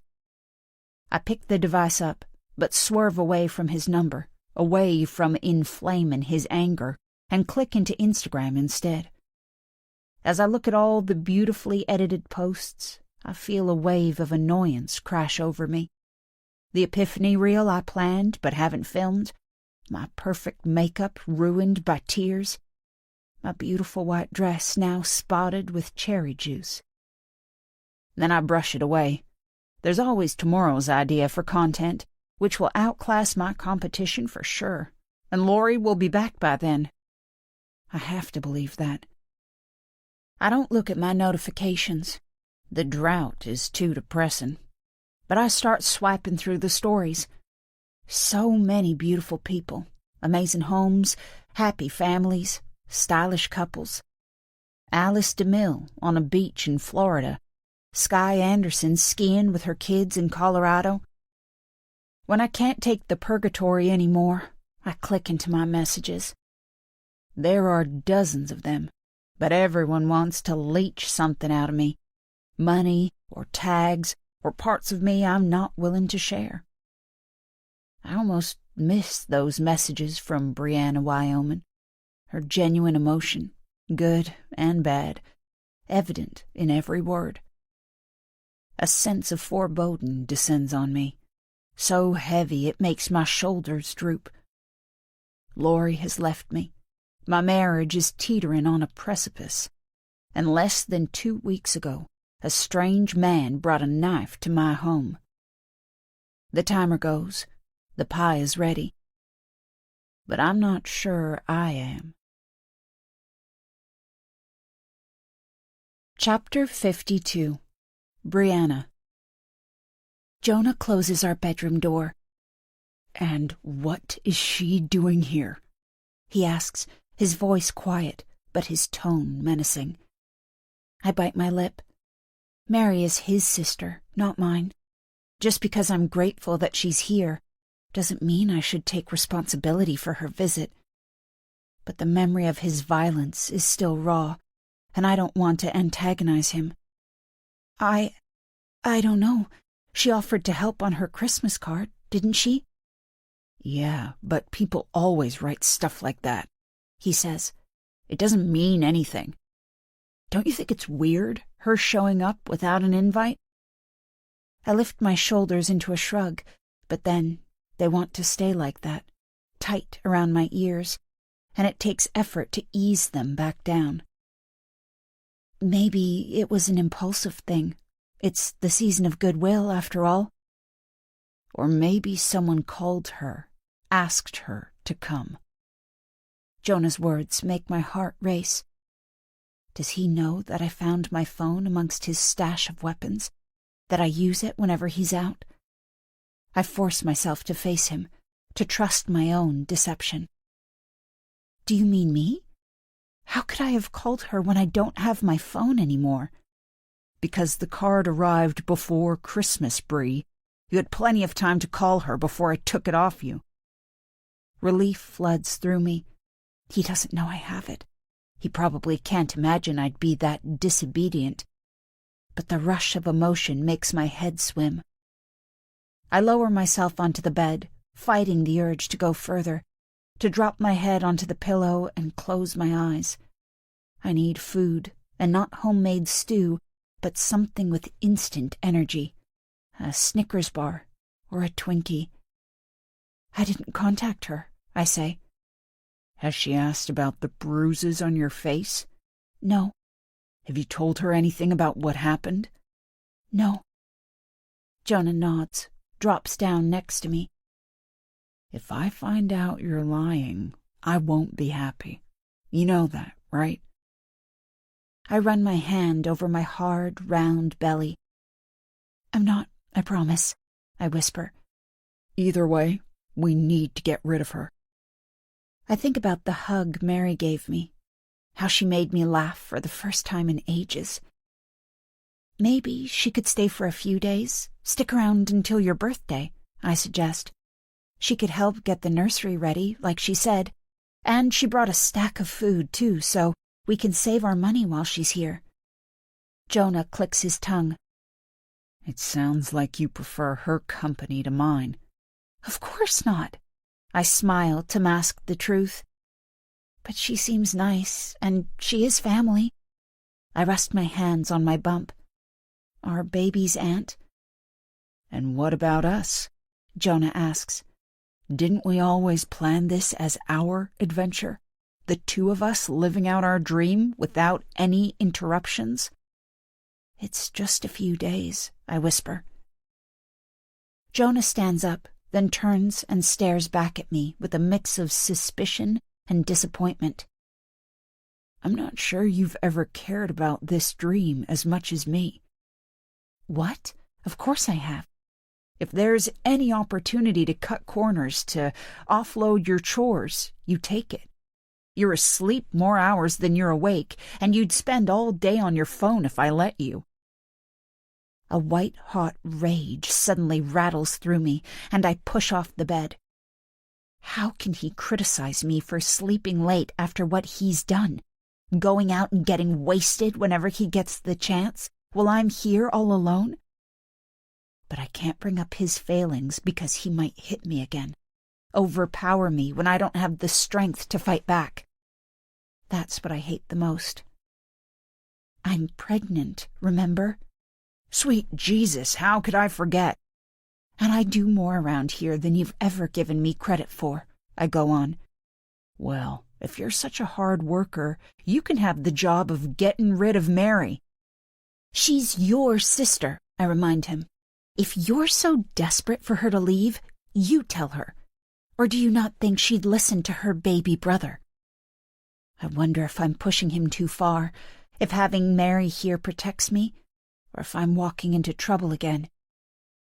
She understands her place in our family. Yes, she's the oldest, but she's also got 3 brothers. But that's not the point. She knows I can take care of myself, so she must be here because she thinks you can't, which means if you tell her to go, then she'll happily be on her way. Why do you have to make it sound like I'm failing? For Christ's sakes, Jonah, I'm pregnant. Don't raise your voice with me, Bree, or I swear I'll— Do what? I interrupt. Hit me again? Jonah takes 2 steps in my direction, hovers over me. Suddenly, I'm back in the living room, feeling the explosion of pain as his fist connected with my face. I feel my body start to shake. Please don't hurt me, I whisper. He lets out a deep sigh, and his face smarts with shame. But as he twists away from me, his shoulder catches mine. I stumble, lose my balance, tumble backwards onto the floor. I hit the floorboards with a thud, my back first, then my head. I close my eyes to ride the wave of pain. Someone knocks on the door. I open my eyes. Is everything okay in there? I heard a bang. We're fine, Jonah calls out, then turns to me and hisses. Get up. Are you sure? Can I come in? Jonah grabs my wrist, yanks me up to standing. Yeah, of course. The door opens. I smile at Mary, some reflex instinct to pretend everything is fine, and she returns it. But she's not stupid. She knows we've had a fight. And as the 3 of us stand in awkward silence, I wonder whose side Mary will take. Chapter 53. Madison. At Ashley Coltrane 92. Hey, who thinks Madison March is dead? Hashtag Tradwife MIA. Hashtag see ya. Hashtag Tradwives ruin lives. I went to bed around 11, but it was pointless. I couldn't sleep. So I came downstairs, quietly, to make sure I didn't wake any tired, overly emotional children. And now I'm back at the kitchen table with a generous slice of cherry pie in front of me. Around 7 o'clock, when Callie was making grilled cheese sandwiches for the kids and pretending it was a treat rather than the only thing she could cook, I gave in and finally called my husband. But of course he didn't pick up. So here I am, comfort eaten in the early hours of the morning. I tip in another mouthful and catch the crumbs in my hand. My phone flashes up in the darkness, buzzes on the table, making me jump. Shit. I chew madly, swallow, then grab it, breathless from the effort. Yes? I've got her. Relief floods through me. Tears sprout. I take a silent gulp of water before speaking. Is she okay? Michael Jr.'s okay. That's the only thing I care about right now. Of course, that's what I meant. I say quickly. How did you find her? I saw Jaunty Wilson in town, and he reckoned he'd seen Laurie's car an hour before on the road out to Harry Fisher's farm. And she was there? Why there? Michael clicks his tongue. We can talk about this when I'm inside. I'm just pulling onto the drive now. Wait, what? My brain takes a few seconds to process his words. He's been gone for a full day and half the night. Harry Fisher's farm is an hour away, which means he must have found Laurie ages ago. Why is he only telling me about it now? That a problem? I can hear the confrontation in his voice and remind myself that now isn't the time to fall out with my husband. We're allies tonight. Laurie, our common enemy. I need to remember that. No, that's amazing. Thank you so much for finding her, for sorting everything. I end the call, and true to his word, Michael's tires crunch on the gravel a moment later. I expect the front door to burst open, but there's silence for a few moments. Then the door from the mudroom flies open. He must want to keep his return low profile, which is out of character, but I'm grateful for it. Laurie's face is ghostly white, but her expression is resolute. Her arms snake behind her back, her hands tied, I presume. There are no obvious signs of injury, but I know from experience how little that really means. Michael's fingers are curled tight around each of her shoulders, and there's a look of triumph on his face, like he's caught a prized stag. I blink the image away and stand up. She was in one of Harry's outbuildings, Michael says. And you know what? She pulled a gun on me. My own fucking gun as well. The lying bitch must have taken it out of my study. For all the violence he inflicts, Michael rarely swears in front of me, and I'm surprised by how much it makes me flinch. She was freezing, too, he goes on. She could have died out there, taking our baby with her if I hadn't found her. But instead of being grateful, she whips the gun out of her boot and aims it at me. He shakes his head in disgust. It was only after I kicked it out of her hand that I realized it was my gun. It was loaded, too. She'd have killed me if I hadn't been quicker than her. Laurie tried to kill Michael? It feels so out of character that I can barely believe it. But maybe that's not right. Laurie is the strongest woman I know. Was she planning on sleeping there? I ask, not acknowledging Laurie's presence. I'm not ready for that yet. But Michael shrugs. I don't know. I found her around lunchtime. Lunchtime? What the I gasp, then push my lips together. The old saying about stable doors and bolting horses reverberating around my head. Michael glares at me. If you must know, I took her to the ranch for a bit. Bill's got some stuff going on. His mom isn't well, so I was needed there. And anyway, I couldn't exactly bring Laurie back here in handcuffs when the kids were awake." "Yeah, of course, that was dumb of me.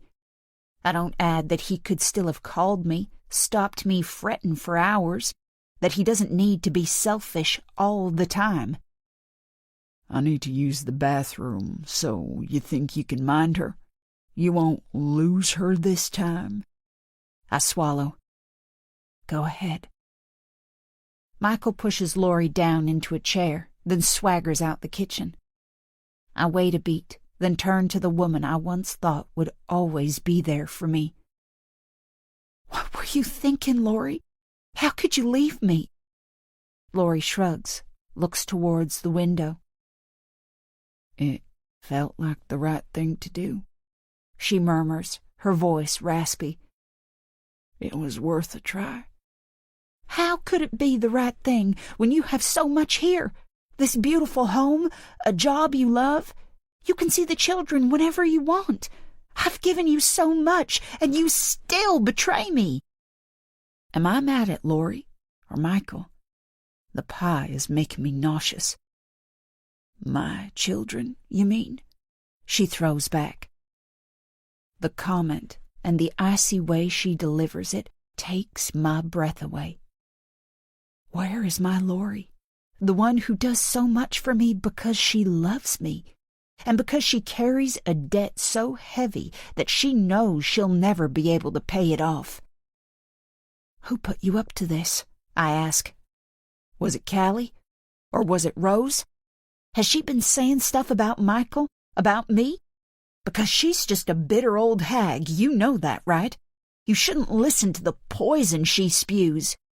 "We could have left together," Laurie murmurs. "Back in October, when you started getting messages from Brianna, Wyoming. Then it wouldn't have had to come to this." I pause, wait for the prickles of fear to run their path down my back. What does Brianna, Wyoming have to do with this? Laurie releases a faint laugh. "Everything and nothing." What the hell does that mean? The door slams against the wall. I jump, then silently curse the interruption as Michael walks back into the kitchen. "I'm beat," he announces. "Got to get some sleep." "What about Laurie?" I ask. I've been so preoccupied with hoping Michael would bring her home that I haven't thought about what to do with her when he did. Laurie has lived here as long as I have, and I've always considered her part of the family. But she's never been a flat risk before. Do we need to lock her door every night? Keep her in handcuffs? How will we explain that to the kids? "I'll put her in the bunker," Michael says. "It's secure down there, and I can handcuff her to something to stop her roaming." Laurie's eyes widen. She turns to me. "No, Madison," she murmurs.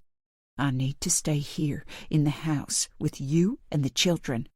"Shut up," Michael growls. "You lost your right to an opinion when you almost shot me. Come on." He grips the top of Laurie's arms and hoists her out of the chair. Then he gives her a shove and she staggers forward. They walk like this until they reach the door to the mudroom. But then Laurie pushes back against his bulk. She twists around to face me. "It's all going to come crashing down, you know, Madison, if you'd just let me go." She sighs, looks down. "I think you're on borrowed time now." I don't know what she means or how to respond, so I just stare at her, silent, until Michael gives her a hard push and they both disappear out of sight. Chapter 54. Callie. I can't sleep. Of course I can't sleep. My only friend in this freakish hellhole of a homestead has run away, in freezing temperatures, 8 months pregnant. And my boss has gone after her, planning God knows what if he finds her. the children have been difficult all afternoon, missing their mom, because that's who she really is. We all know it, as well as picking up on the tension in the house. And Madison has been sitting in that kitchen all day, staring out the window in her floaty white dress, like the Tradwife version of Jadis, the White Witch from Narnia. And the worst thing is, I can't tell a soul about it.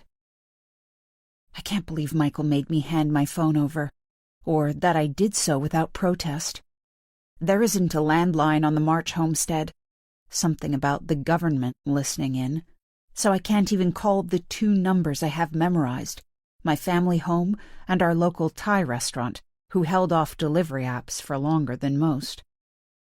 Shouldn't having a means of communication in a back-of-beyond place like this be a human right? But then, I suppose so should having agency over your own body, and that doesn't seem to be a priority here either. I throw back the duvet and climb out of bed. I walk across my bedroom floor, warm, thick carpet underfoot, and into my ensuite bathroom.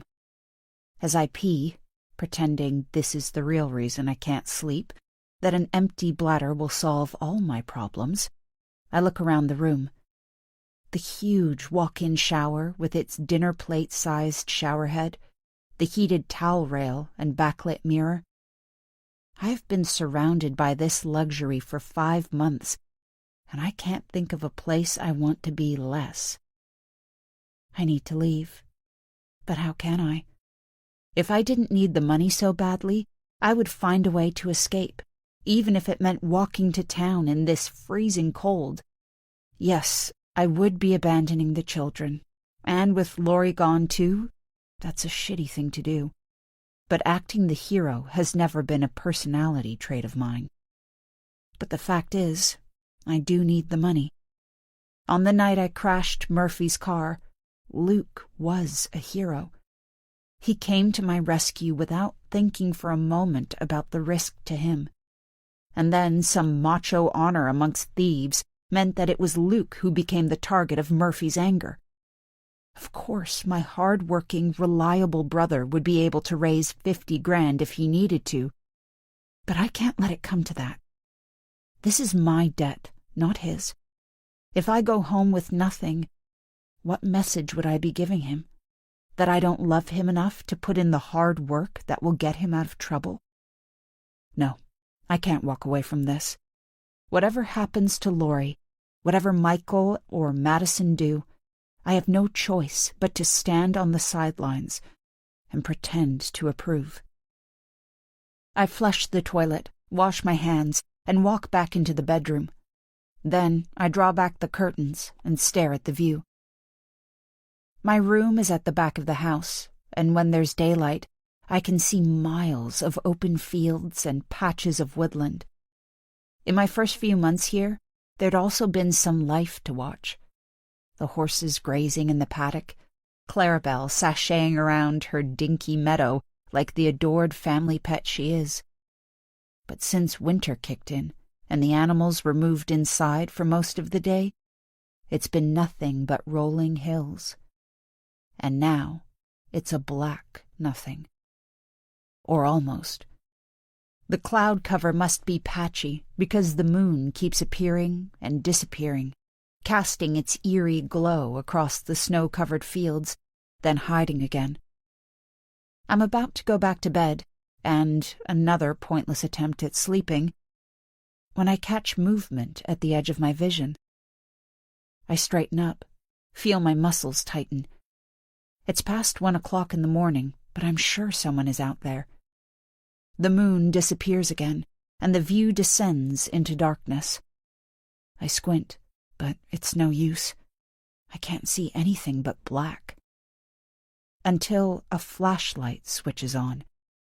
It's directed at the ground, but there's enough light bouncing off the snow to work out who's there. Laurie, with her hands behind her back, unbalanced as she shuffles forward. Michael, gripping onto her arm, pushing her onwards. My breathing sticks, but my heart races. I rub my eyes, wondering if I'm seeing things. But they're still there. getting smaller as he takes her farther away from the house. What should I do? Maybe I'm not surprised that he found her, a man like that. Plenty of friends around here, ruthless in his determination to get what he wants. But treating Lori like a prisoner? The woman who is carrying his child, who has been part of this family all this time? I wonder if Madison knows. I heard her go to bed around 11, so she could be oblivious to what her husband is doing. But equally, she could be behind this, wanting Lori punished for leaving her. I've lived with this family for 5 months, and I still can't work out whether Madison is a victim or the mastermind behind this whole toxic fantasy world. Or somehow, both.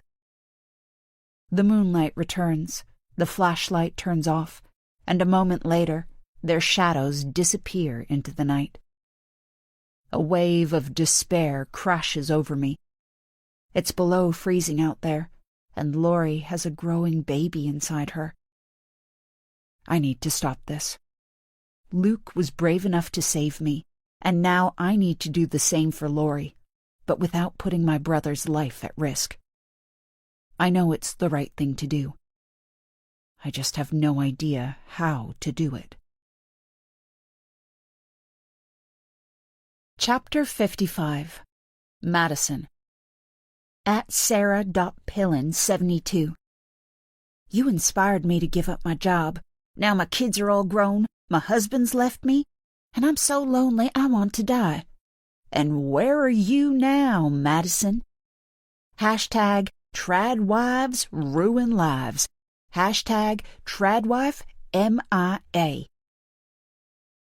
You're on borrowed time.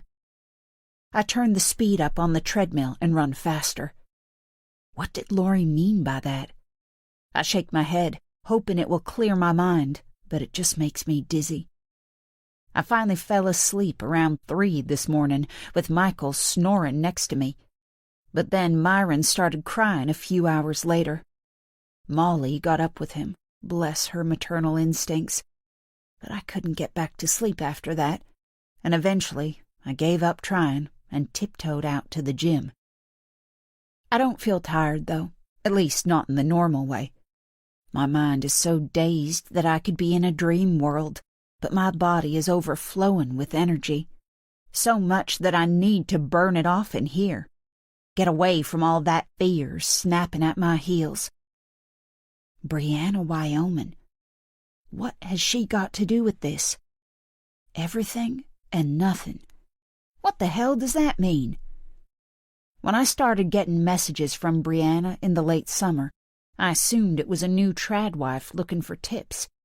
Yes, it was a coincidence, but the movement is getting more and more popular across the western states, and Brianna isn't exactly an unusual name.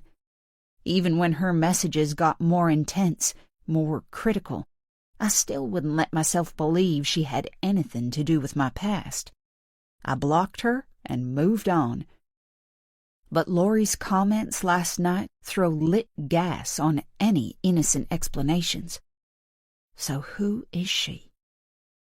The messages can't have been from the Brianna we knew. She died 13 years ago. But someone sent them. Of course, anyone can set up an Instagram account in a fake name, but who cares enough about the old Brianna to rake up the past like this? I know there's an easy way to find out. Lori is locked in the bunker just a few 100 feet away from me. I don't know what state she's in, whether Michael gave her food and water or a chance to use the bathroom before he tied her up.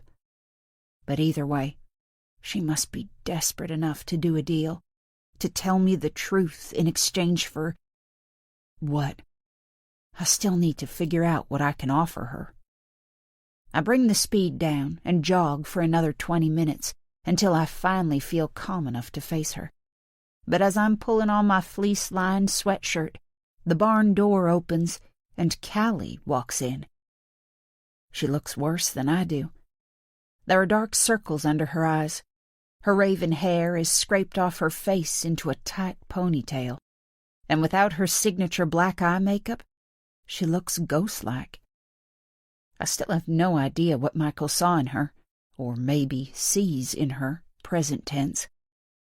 Who knows anymore? I'm sorry to interrupt your workout, Callie says, rubbing her hands against her jeans nervously. Is everything okay? I ask with fake concern. The kids? They're fine, yes. I just wondered if you'd heard from Lori, if Michael has managed to find her. I drop onto the weight bench and pull on my boots. It's irritating, Callie asking after Lori like they're friends when she's only known the woman for 5 minutes, and Lori is worth 10 of her. But my life is hanging by a thread already.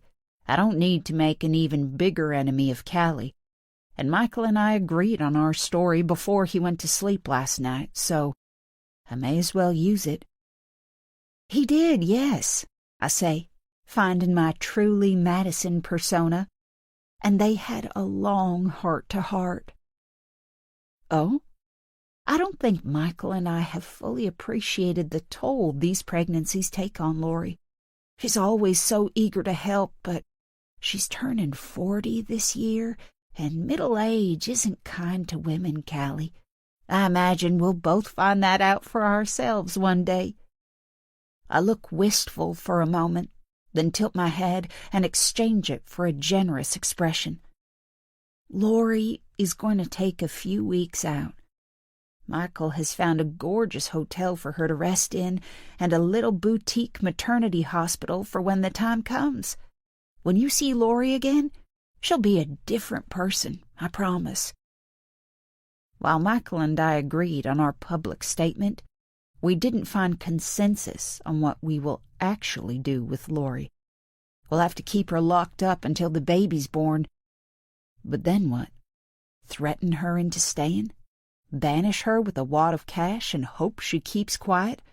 Or, well, the third option doesn't bear thinking about.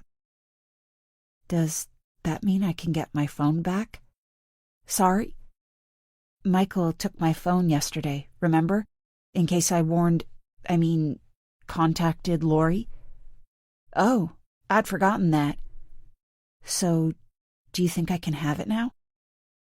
I smile. The idea of Callie having contact with the outside world unnerves me after what's happened over the last 24 hours. But I don't want to undo all my good work by refusing. Of course. I don't know where Michael put it, but I'm sure he'll be happy to oblige, just as soon as he's back from work. Chapter 56. Callie. I can't believe the bullshit that came out of Madison's mouth this morning. But is she lying to me about Lori's whereabouts? Or has Michael lied to her? And is she right that Michael will just hand over my phone when he gets back from work? Or was that pure fantasy too? I lurch forward on the sofa, grip my hands together, tense up as frustration pulses through me. Are you okay, Miss Callie? Molly's eyes are full of concern. The other children are busy playing. Mason is doing a jigsaw puzzle, a frown of concentration on his face. He's quieter than usual today, and I wonder if he's missing Lori more than he's willing to let on. Matilda is building a tower of bricks and squealing with delight every time Myron rams his cars into it. A lesson in resilience, if ever there was one. I'm fine, I say. Just a little tired. I pat the cushion next to me, and Molly drops down into it. And how about you? Molly shrugs. You must be missing Lori. She nods, her eyes starting to glisten. And Daddy seems real mad. He does? Mason saw him this morning before he went to work. Molly's voice is low and strained. He wanted to go to the ranch, hang out with Daddy and the guys, but... Her voice trails off. Your daddy said no? He took him to his study. Said Mason was acting all entitled and needed taking down a few pegs. I mean, I know we're just stupid kids and we need to be punished sometimes. Daddy says that a lot. But I don't really know what Mason did wrong. He did nothing wrong, I whisper.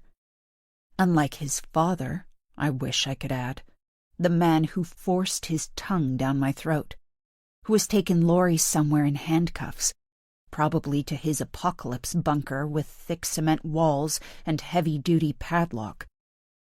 But Michael is also the person who calls the shots around here with his physical strength and crater-sized ego. The man who will decide if I get my 50 grand, who has a hand in Luke's future. I don't know what to do, how to help Laurie without having to ask Luke to save his own skin. But I do know that I need my phone back, and that I can't rely on Michael to give it to me. Molly, can I leave you in charge for a bit? I won't be long. Of course. As she smiles, I see Laurie's goodness so clearly in her features that I can't believe it took a washboard stomach and lycra for me to work out the truth. I shake my head at my stupidity, then head into the hallway. I stand still for a moment and replay yesterday morning in my mind. When Michael demanded my phone, we were in the kitchen, and then he came out here and left the house via the front door. My phone could be in his truck, flung there and forgotten about. But was there a reason he didn't use the back door? Did he make a stop somewhere before he left? I've never been inside Michael's study, but it's off the hallway at the front of the house, so an easy detour on his way out. Its big oak door is always closed, but it doesn't have a lock on it. And Michael is on the ranch right now, so where's the harm in checking it out? I feel an unnerving spike of adrenaline as I push down on the handle, but when I slip inside and close the door behind me, it starts to settle. No one is going to find me in here. The room has a large window overlooking the drive, which feels exposing, so I lower onto my belly and slither across the wooden floor like I'm in training for the Special Forces. I stifle a laugh. Fear can have this effect on me. Hysteria, I suppose you'd call it, and climb up onto the desk chair. There are 3 drawers either side, and I expect at least some of them to be locked. Michael is the most suspicious man I've ever met. But they all slide open on demand. Perhaps he believes no one would dare cross his threshold. The thought sparks another wave of terror, and I turn towards the window. But it's all quiet out there. The top right-hand drawer has normal desk stuff. Pens, paper clips, a couple of notepads. The drawer on my left has a wooden tool inside, like a flat shoehorn, which I guess is what Michael disciplines the kids with. There's also an empty black and gold cardboard box with handgun ammunition written on the side. I close the drawer. The lower drawers are full of paperwork, folders, files, loose bits of paper. I could probably find all manner of white-collar crimes in here if I knew what I was looking for. But all I really want is my phone. So I rifle around and then feel a crushing defeat when I come up empty-handed. There's a desktop computer in front of me, and I wiggle the mouse, more out of frustration than intent. But when the screen lights up, I wonder if I can access my social media, send a Mayday message. It only takes a couple of seconds to realize Michael's computer is password protected. Of course it is. I consider trying Michael March, the only person he really cares about, but I know it's too risky, so I lean back in the chair and try to work out what to do. Do I carry on looking for my phone? Try to find another device that doesn't ask for a password? The children aren't allowed phones, and I haven't seen Erica or Noah for days. But there might be options if I can get inside Madison's study. Or do I prioritize finding Lori? Or risk trusting Madison with what I saw last night? Or get the hell away and try robbing a bank for Murphy's 50 grand instead? Oh my God, my head is going to explode. Suddenly, I hear a noise. Tires on gravel. Shit, shit, shit. I jolt with fear, my knees knocking against the underside of the desk. Is it Michael? I drop to the floor, slither across the wood. I pause, terrified that he'll walk into the house and catch me red-handed. Then gabble out a prayer and lunge for the door. And I'm just sinking into the playroom sofa, my heart clattering, when I hear a familiar voice in the hallway. Bill is here. Chapter 57. Brianna. Steak. My mouth waters at the sight. Back home, we ate steak every Saturday night. My daddy cooking it on the barbecue in summer, Mom taking charge in the winter. But I haven't eaten one since I moved out here, so the sight of 3 ruby-red rumps is making me dizzy with excitement. And steak wasn't the only gift that Mary brought. There are also fresh vegetables, meatballs, a couple of casseroles that we've boxed up and left outside to freeze, and a large bag of the juiciest oranges. Over the last 3 days, I've eaten so well that my snack cravings have almost disappeared, although I have hidden the multi-pack of Twinkies she brought, just in case. I set the bunch of rosemary on the chopping board and start pulling the herb off its stalks.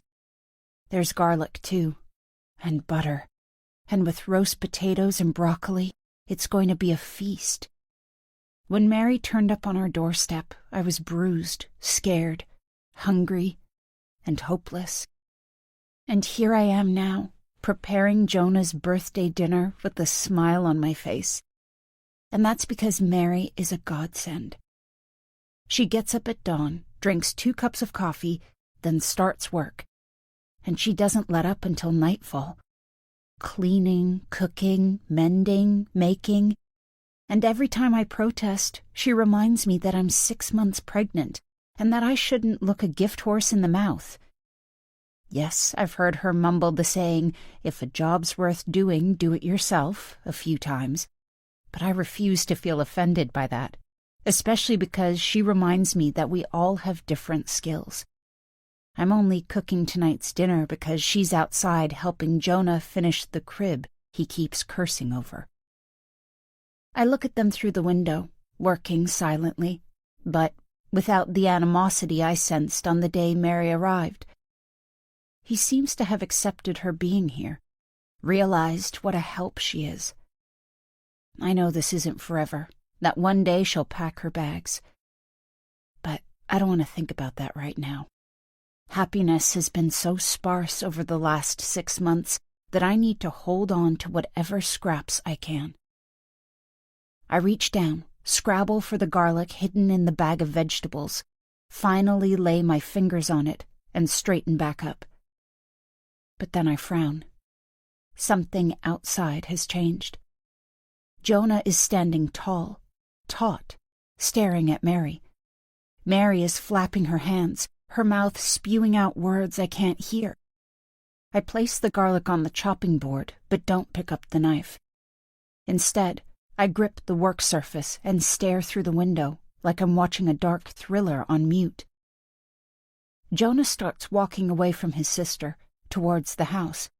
Mary follows for a few paces, then reaches out, grabs his arm, and pulls.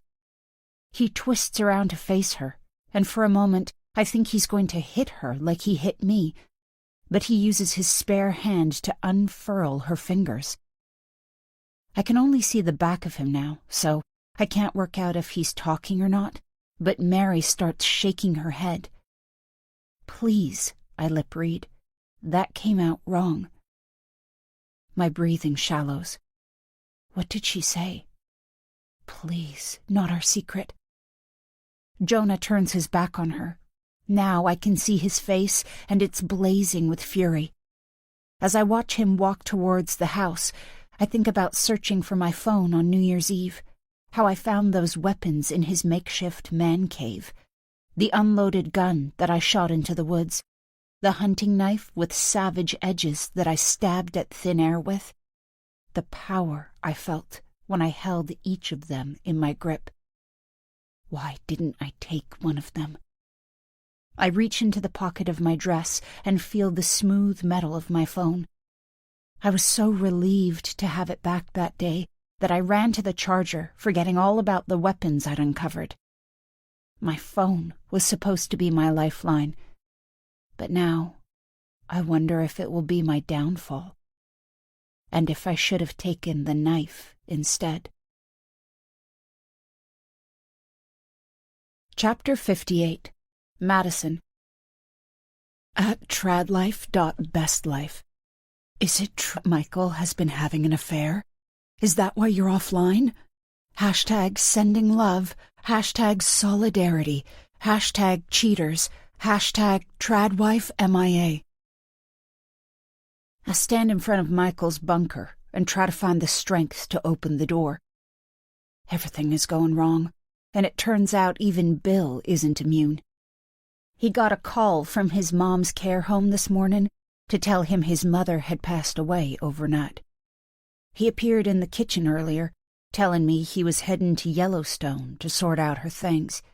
He was calm, resolute, but his eyes looked redder than usual.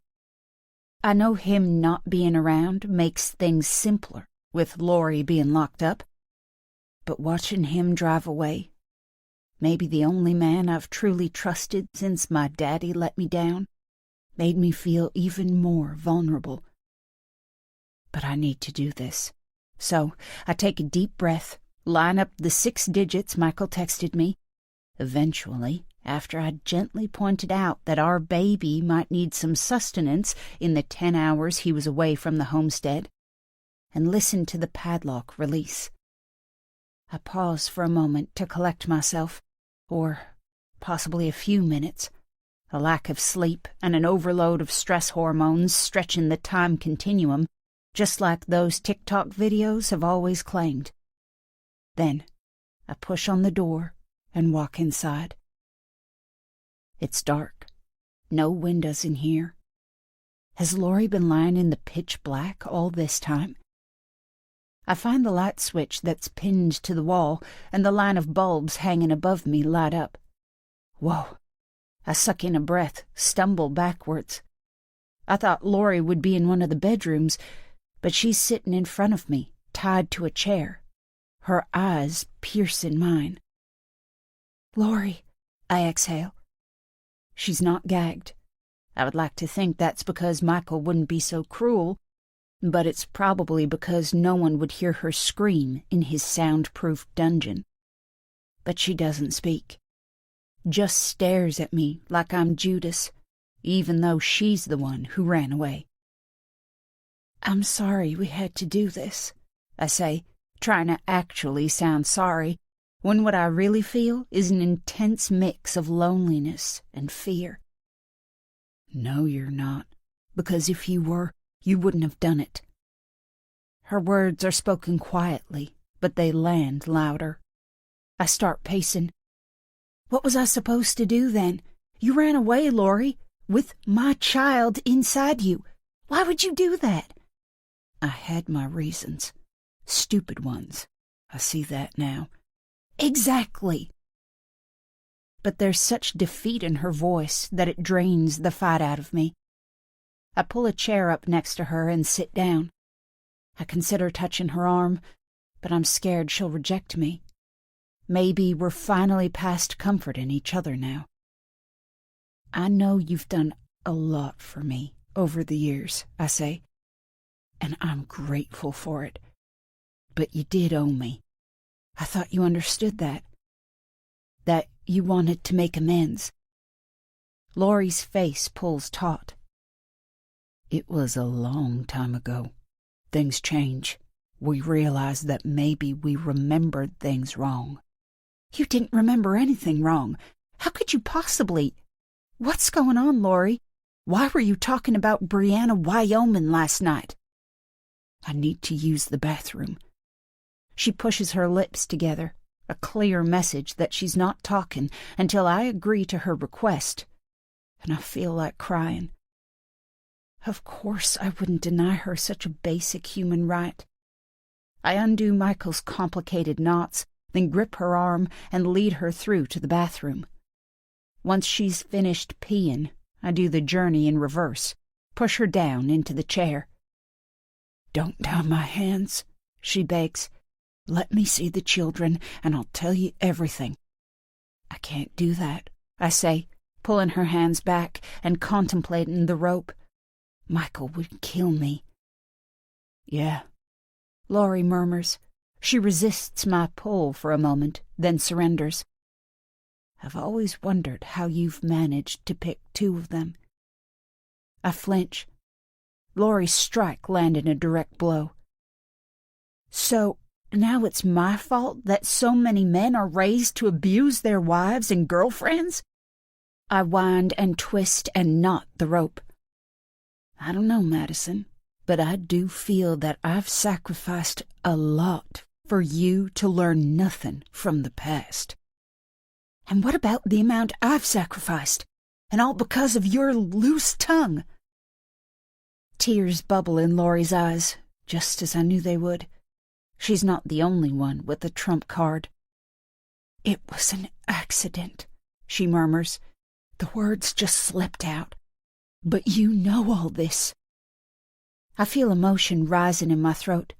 I've tried everything, including changing my entire identity to put that day behind me, and still, the fear and trauma always takes over. I swallow hard. The one thing I made crystal clear in my text was that Jonah must never know I asked for your help. Laurie releases a low moan. I know. And I sent you those photos so that you knew that what I was asking of you really mattered, that your brother was a dangerous, violent man. Laurie closes her eyes. We've been over this 1,000 times, she whispers. That's why I've kept the photos all this time. And we'll go over them 1,000 times more if I want to, I throw back. My friends on Tumblr convinced me that you'd take care of me if you knew the truth, that you'd put my welfare before sibling loyalty. But they were wrong. You just threw me to the wolves. It was a mistake, she throws back. A terrible, tragic mistake. She releases a long sigh, then looks straight into my eyes, almost confrontational.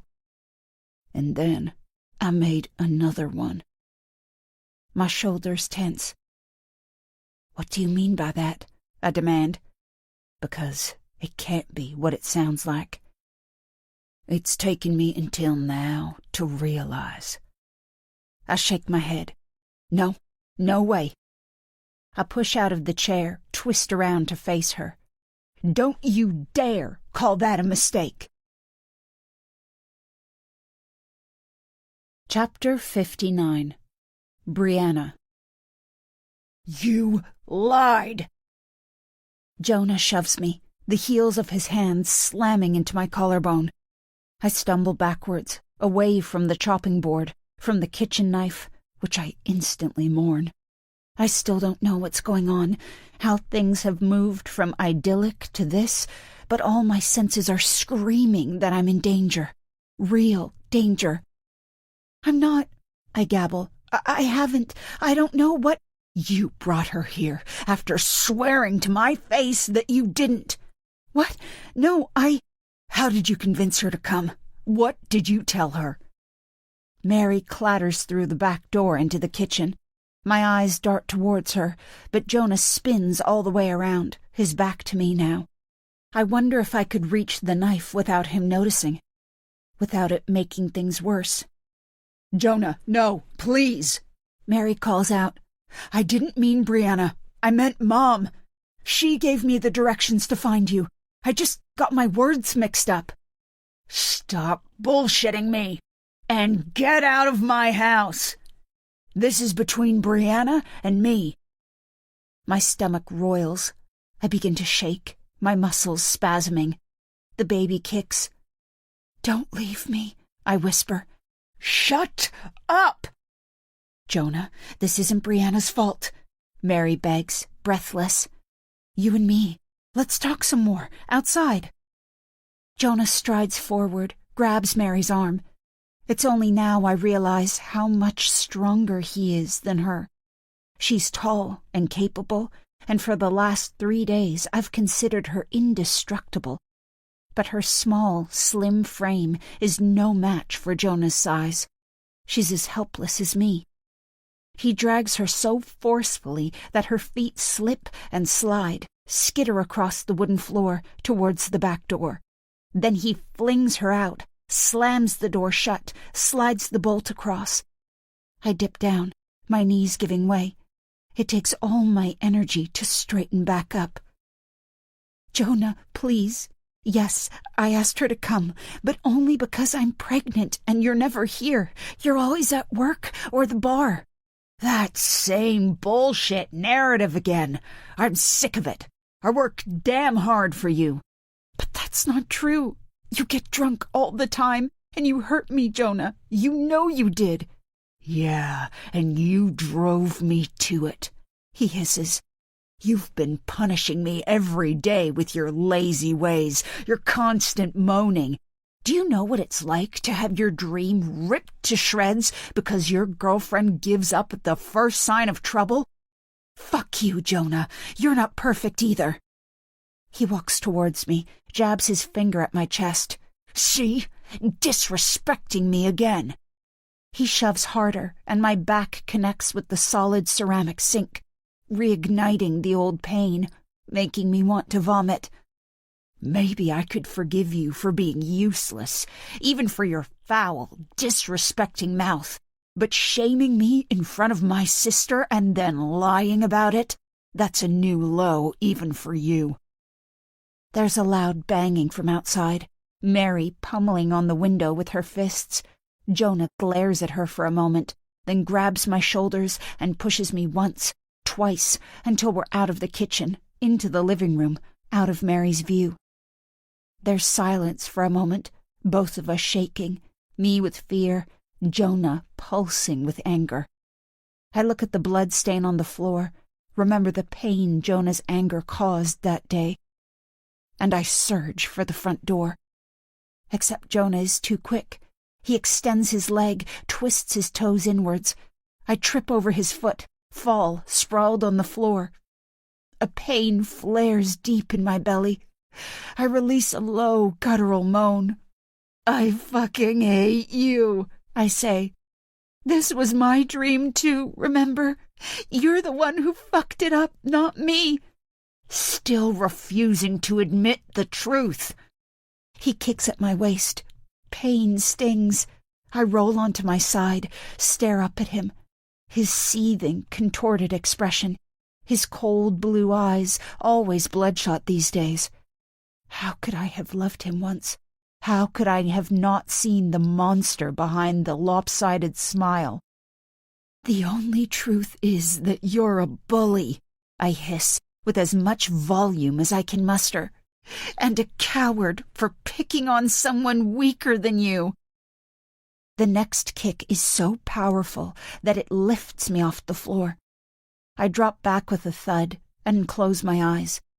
I want to ride the pain like last time, but it's too much. My head swims. I feel myself losing consciousness. But suddenly, I'm moving. Jonah's fingers dig into my ankles and drag me across the floor. Pain explodes in every part of my body. Where is he taking me? And what is that smell? Something pungent, metallic. I hear a scream, loud enough to rouse me. Mary is here, the front door swinging on its hinges, the rusty lock broken. She looks like Jonah, I realize. The blonde hair, pale skin, the ice-cold fury in her blue eyes. Her arms are above her head, like a diamond, elbows out, hands clasped.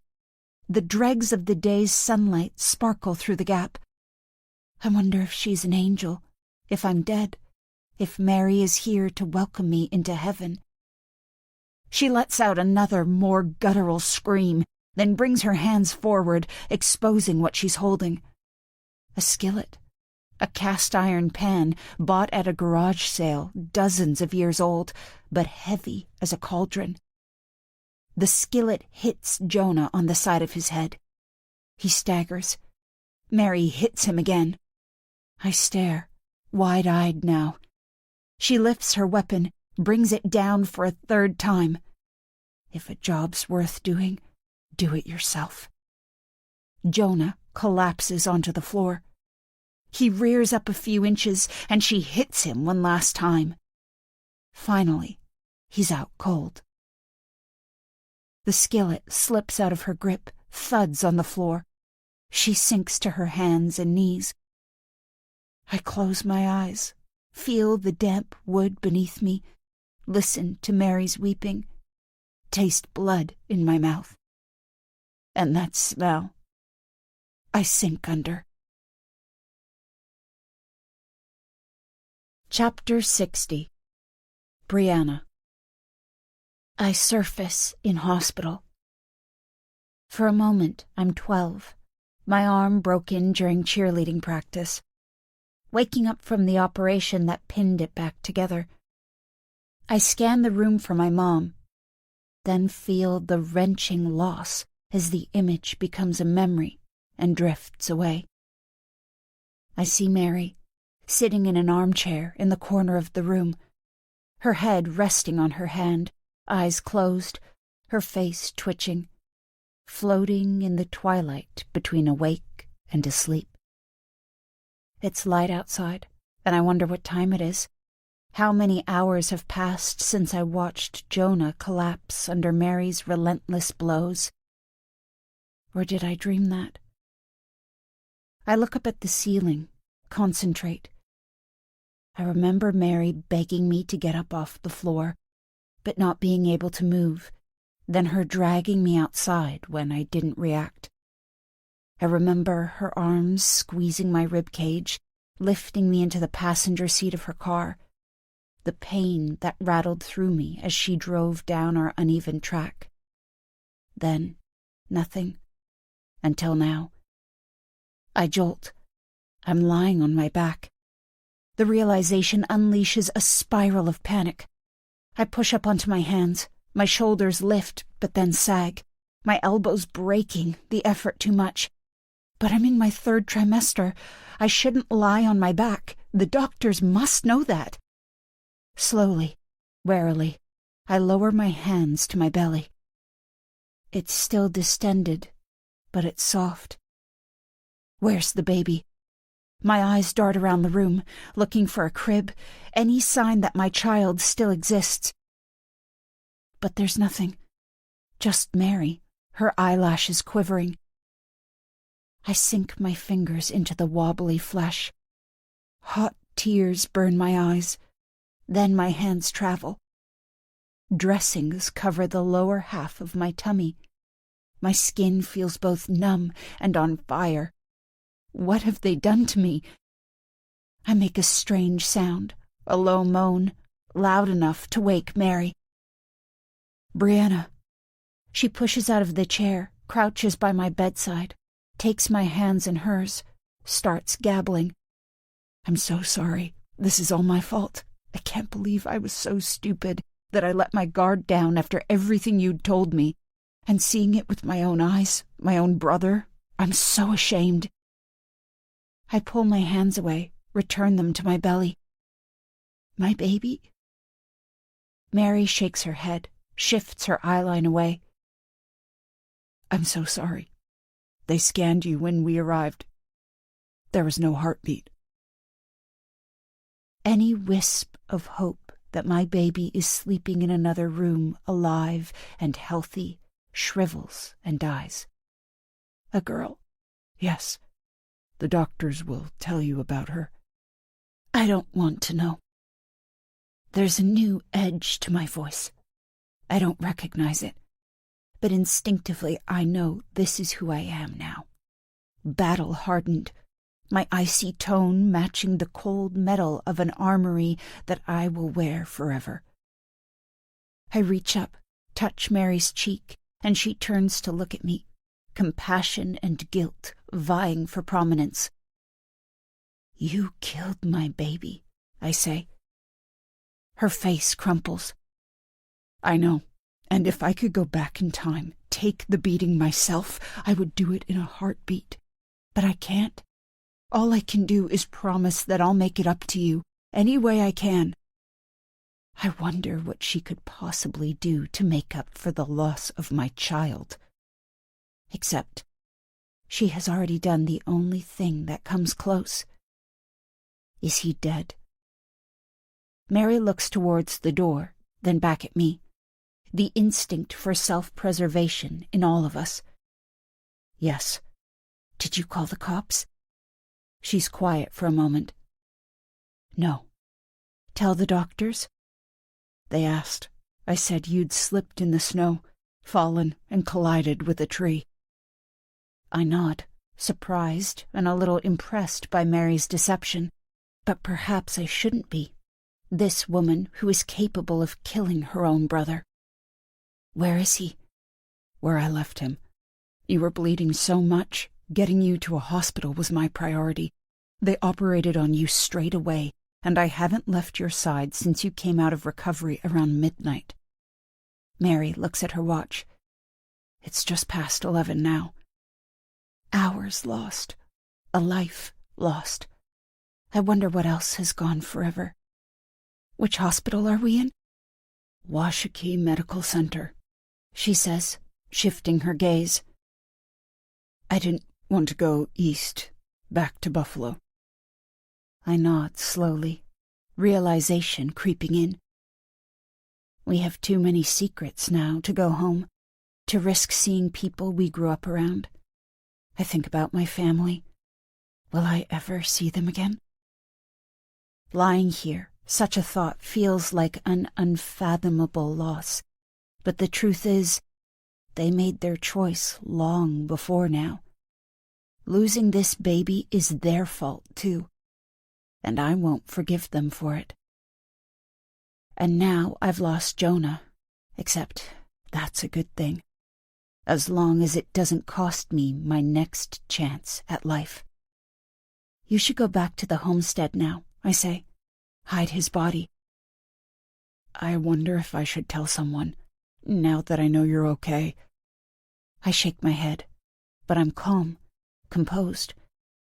I wonder if this is part of the new me, too, blessed with a ruthless clarity. "You cannot risk being charged with murder, Mary." "But I killed him," she whispers. "In God's eyes, I should be punished." "In God's eyes, you delivered justice. He killed my baby with his boot, remember? It's only fair that he pays with his life." "But how will I live with myself?" "You said you'd make it up to me, didn't you? In any way you can?" "Yes, and I meant it." "Well, that starts now. I gave up my entire family for your brother, and now he's ripped my baby away, too. I've only got you. I can't let you go to prison." "But he's lying in the middle of your living room," Mary pleads, her voice trembling. "There's blood everywhere. What do I even do with his body?" "You're the most diligent person I've ever met, and no one comes out to the homestead. We've cut ties with everyone, so no one will miss him. You'll have all the time you need to clean the place. There's woodland behind, only a few hundred yards away. Jonah is always going on about the predators in there. Drag him into the woods, and let nature do the rest." Mary starts to cry, her shoulders juddering as she tries to contain it. But she nods. "Okay, I will."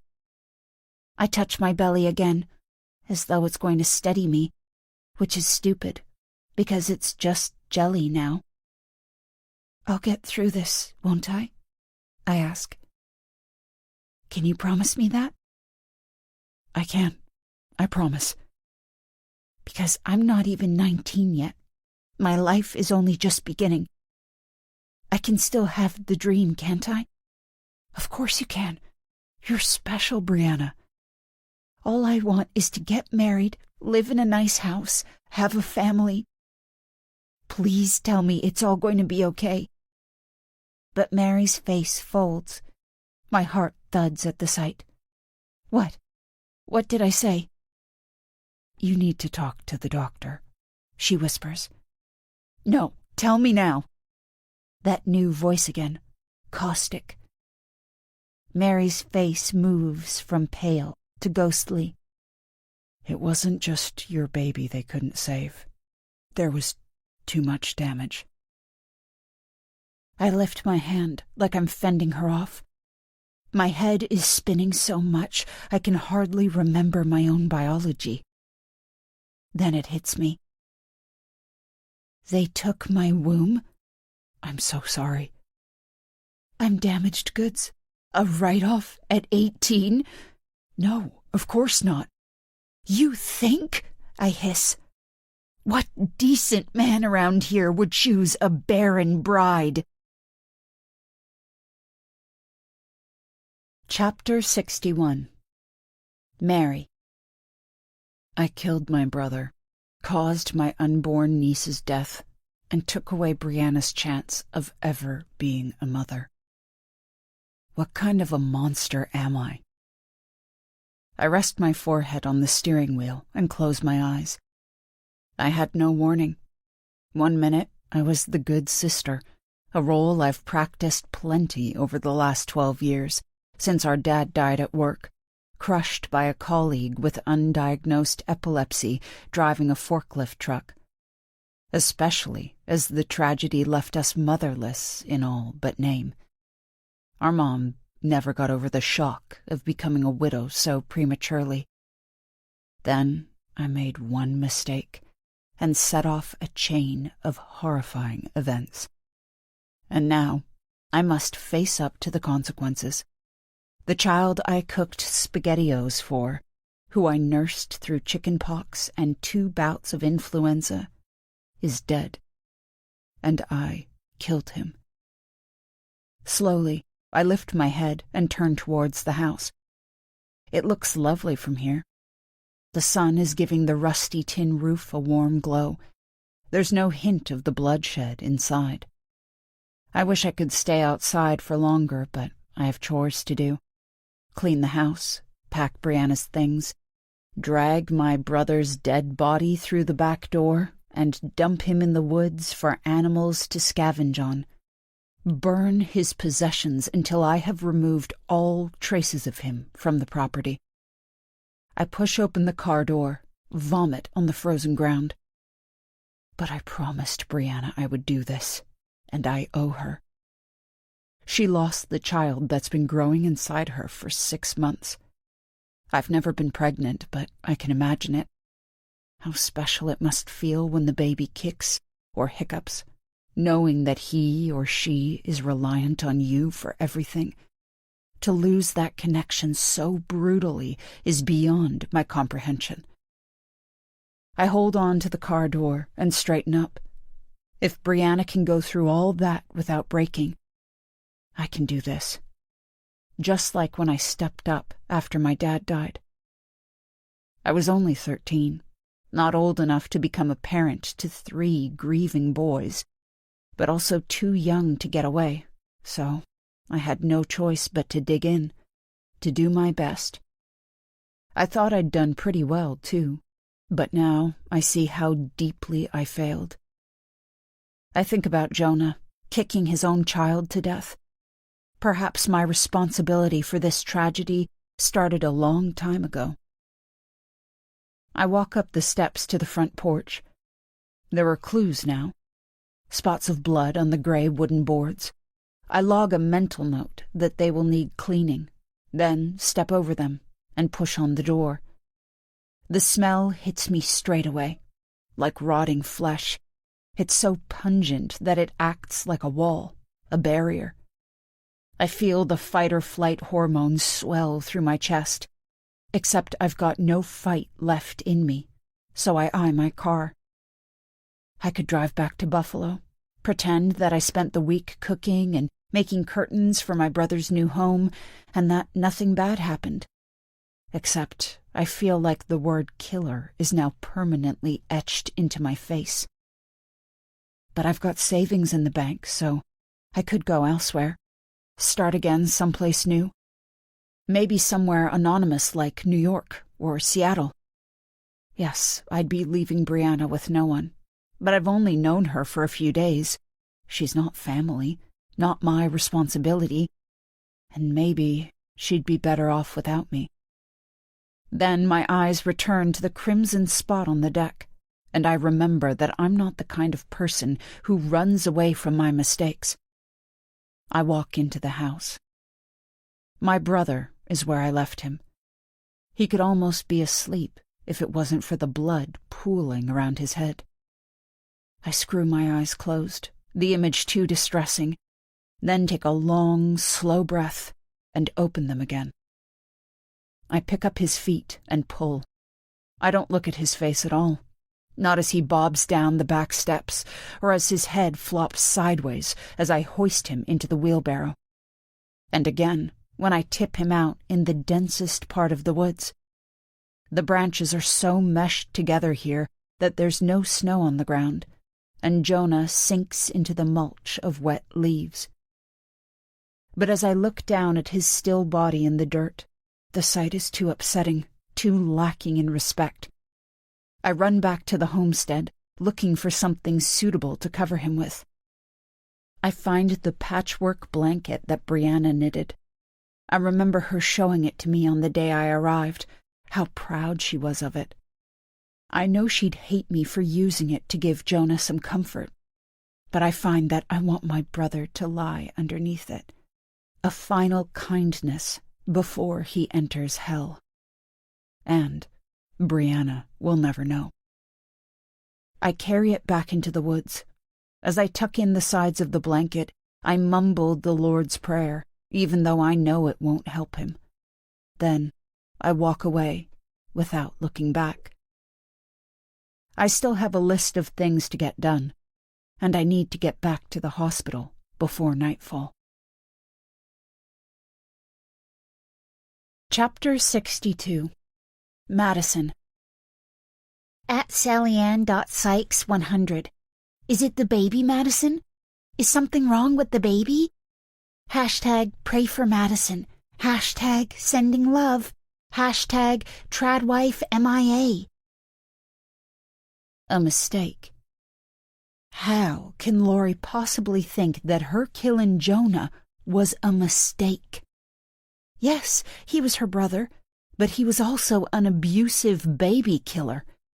He deserved to die. And that's what she has always believed, too. It's true that she has felt guilty since that day, 13 years ago, when our lives changed forever. But not for taking Jonah's life. It's what she did to me that has hung over Lori, or Mary, as she was then. Letting it slip that I'd asked her to come to the homestead by mentioning that I'd given her directions, sparking Jonah's shame-induced fury. And then, everything that came after. I lost the baby I was carrying, as well as the chance to have any more children. Lori has always accepted that I was the innocent one, and that she needed to repay me for what I lost. So what has changed? Mommy? Matilda pulls on my sleeve, and I lift my arm on autopilot, curl it around her shoulders. She quickly snuggles in, and the intimacy feels both comforting and dangerous, like it might peel away another layer of my skin and expose Brianna underneath. As I think back to that awful time, lying in a hospital bed, mourning my first child, my only child, if I'm brutally honest about it, I wonder how life would have turned out if I hadn't lost her. But the truth is, I will never know. Mommy, Matilda repeats. Yes? Does old Yeller die? Because Mason said he does, but I don't want him to. I love dogs.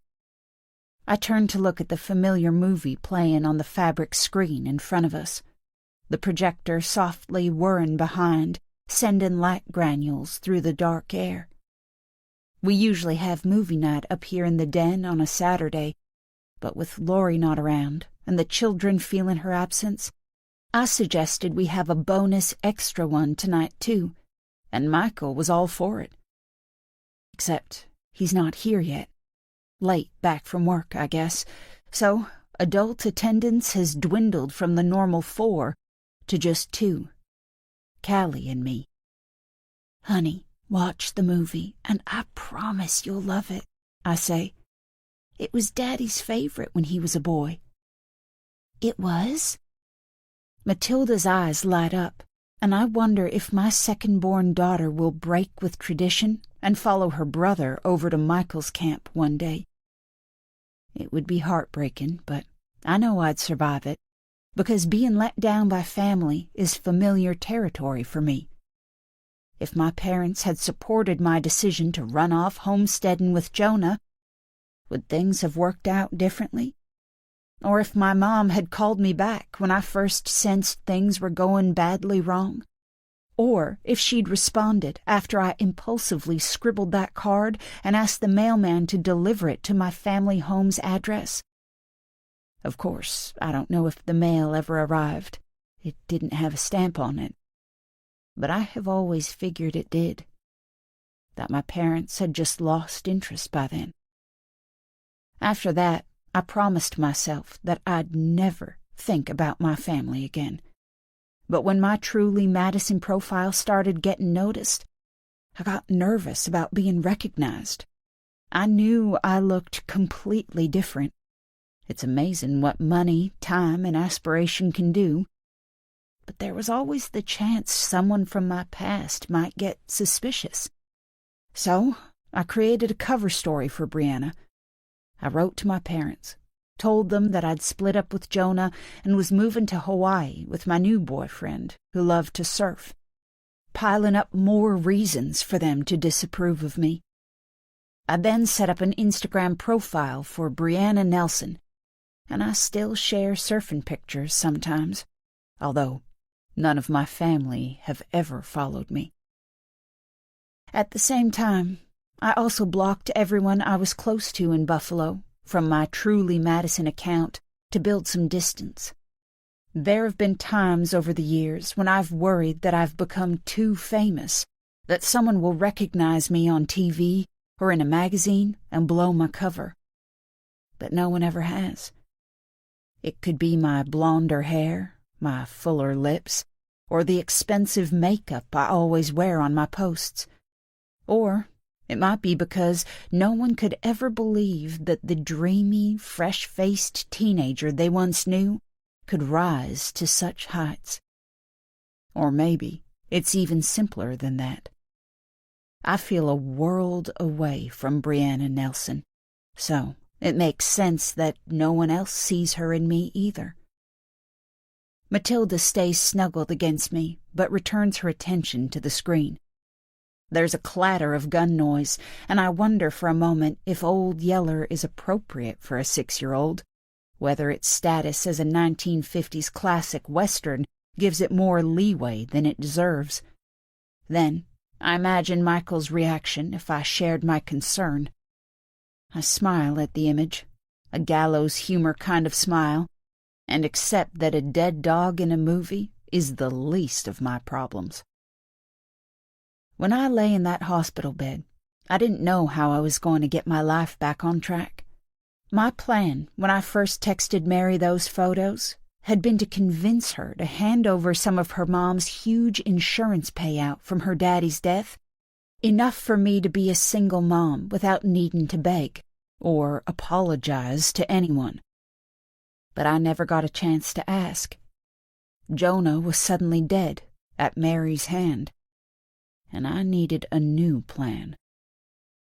But I knew, with a clarity born from 20 stitches in my belly and a leaflet on stillbirths in my hand, that I would make one. I had to, and Mary needed to play her part. I never saw the homestead again. When I was discharged from hospital, my refusal to be involved in my baby's funeral still pounding at my temples. We drove away in Mary's car, her trunk full of my stuff, with a promise that all of Jonah's stuff had been burned in his oil drum. We went north because we didn't want to go east, and then chose west when the road forked. When Mary got tired of driving and the tank ran empty, we found a cheap motel and parked up in a place called Big Timber. It turned out Mary had some savings, and we stayed in that motel for 2 weeks. Mary went out hiking most days, while I spent my time scrolling through my phone without Jonah scowling his disapproval. I shut down my Tumblr account straight away. That needy, vulnerable Brianna Nelson didn't exist anymore. But I rekindled my love of Instagram, which was still new and exciting in 2012. Those self-serving women who never responded to my messages, even at Betty Mae Dixon, who'd been pregnant at the exact same time as me, had once again become my inspiration, my educators. The March Ranch was well known around Big Timber, so it didn't take me long to work out who Michael March was, or that he was single, an ex-wife somewhere, but clearly not his proudest moment, and the sole heir to his daddy's fortune. It felt like a reason to stay. We changed our names to Madison and Lori and built our backstories. 2 single women from East Wyoming, a friendship forged through our shared love of the church. We rented a 2-bedroom cottage on the edge of town. Mary got a chefing job at the steakhouse on Main Street, and I found ways to bump into Michael. Mary gave me money to look my best.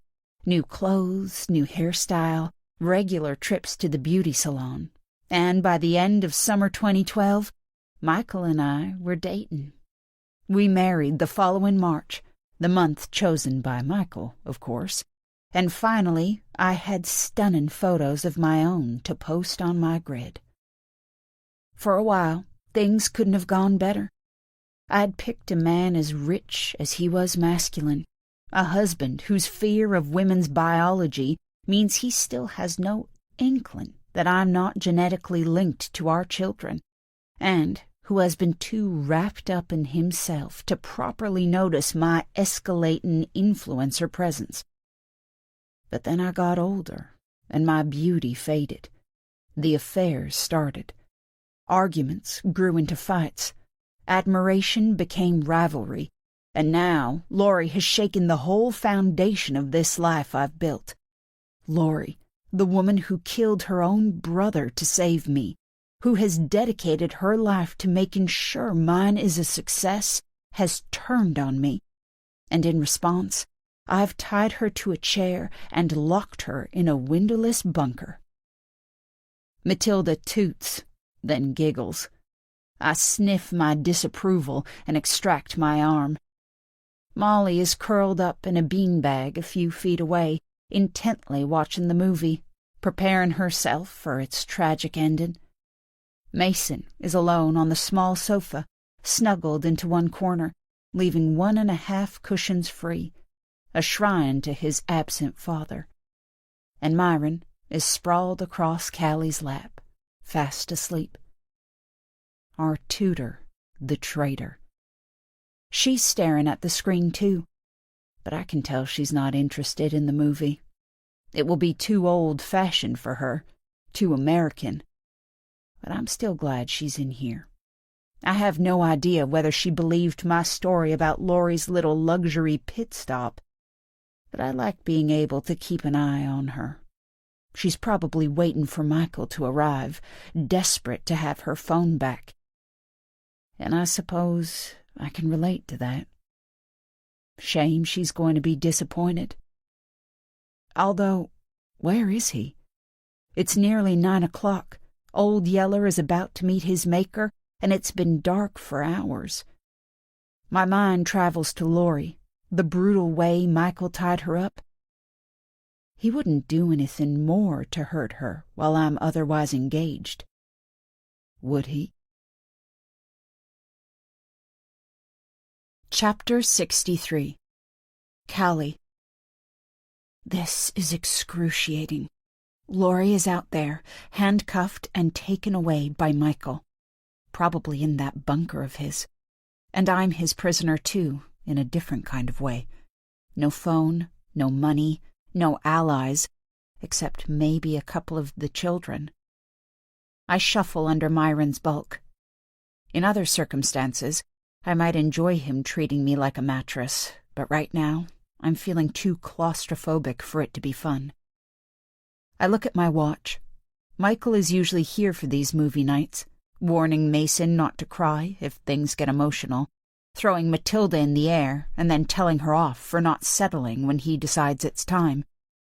I know he went to the ranch this morning because Mason got a couple of welts for begging to go with him, but he can't still be there now. What if he has already come home, but instead of joining his family for movie night, has gone straight outside to see Laurie? What if he's doing something terrible to her right now? I shuffle again. I can't just sit here. I wrap my arms around Myron to keep him attached to my chest, then push up to standing, his legs dangling either side of me. I continue staring at the movie, and not in Madison's direction, following the childish logic that anyone I can't see me either. Callie, what's wrong? Where are you going? I sigh. Of course Madison is watching me. I give her the most soothing smile I can manage. I think I should take Myron to bed, I mouth. He's exhausted, poor thing. Madison narrows her eyes. Maybe I should take him. Don't worry, honestly. You and Matilda look so cozy there, I say. I'd hate to break that up. It'll only take me a couple of minutes. So you're coming back? Of course, I lie. Madison nods, at least I think she does. It's a tiny movement, but I take it as consent and head for the door. Once I've wrestled Myron into clean pajamas and made sure he's fallen back to sleep in his wagon-shaped bed, I tiptoe downstairs, trying not to think about the consequences if Madison finds me, or even worse, if Michael appears. Too late. I remember that the knife I stole for protection is still under my pillow. I pause for a moment, considering whether I should go back for it, while also wondering what has happened to me in the last 6 months that has made a knife feel like a necessary accessory. Then I realize I'm being stupid again. The kitchen is full of knives. I can just get a different one. My heart booms as I open the kitchen door, but the room's empty. So I go straight to the knife block and pull out the one Laurie uses to carve the meat. I grip it like a warrior, up by my ear, then realize how ridiculous I look, and cautiously slide it down the back of my jeans. Would I even be able to use it if it came to it? Actually make contact with human flesh and keep pushing?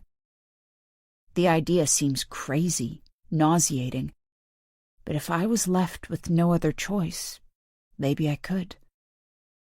I go into the mudroom, put on my thick ski coat, and pull a flashlight from the shabby chic chest of drawers in there. I grab some paper clips and a safety pin, hoping that I'll be able to pick the padlock to Michael's bunker, and, if that doesn't work, I'll smash it with a rock until it breaks. There are 2 sets of car keys in the drawer, too, so I shove those in my pocket, just in case we need a getaway car. I still don't know how I'm going to face Murphy if I leave here without my 50 grand, but there must be another way to get the money. There are loan sharks who don't care about your credit rating as long as you pay their crazy interest rates. I could raise the money that way, work 3 jobs to pay it off, prove to everyone what I'm capable of, myself included. With an unfamiliar sense of determination, I head outside. There's full cloud cover tonight, the very definition of pitch black. It's not late, barely 9:30, but I'm still petrified. I don't want Madison to notice the beam of the flashlight through any upstairs windows, so I rely on the weak glow coming from the house to guide me at first. I lost sight of Michael and Laurie quite quickly last night, so, theoretically, he could have put her in one of the barns, but in my gut, I know she's in the bunker. When I reach Clarabelle's meadow, I turn on the flashlight. It's a relief, something to light up my route, but everywhere beyond its beam descends into total darkness. If someone came up behind me, I would have no warning until they grabbed me. I twist around on instinct. No one. But Michael is out there somewhere. I can sense it. I carry on walking, past the gym. I poke the flashlight into the stables, just in case. But there are just 6 sleepy horses inside who don't even whinny. But when I walk past the next barn, Clarabelle's winter home, I hear something, and freeze. I can't make out any words, but it's a man's voice, no question. I switch off the flashlight and crouch down. My heart beats so loud in my ears that I feel like I'm wearing my mom's stethoscope. I only hesitate for a moment before pulling the knife out of my jeans. My arms are shaking, but I grip the handle with both hands. I will do it, I realize with a lurch of shock. If I am attacked, I will fight back. I just hope with every cell in my body that it doesn't come to that. Chapter 64. Madison. At Mama Sanchez, 88. I've seen the video, and this ain't about the baby. Hashtag cheater. Hashtag scumbag. Hashtag solidarity. Hashtag Tradwife MIA. Matilda is sobbing. Mason is pummeling Molly because she accused him of crying, and despite her assurances, Callie hasn't returned from putting Myron to bed. But the thing that's bothering me the most is that Michael still hasn't shown up. While I'm sure it has more to do with his hunger than hurrying back to see his family, Michael is rarely late back from work, and if he is, he warns me. Again, mostly to make sure someone is around to cook a meal. But it's nearly 10 o'clock, and there's no sign of him. I run my fingertips over the smooth glass of my phone screen, but as much for comfort as for any intention to use it.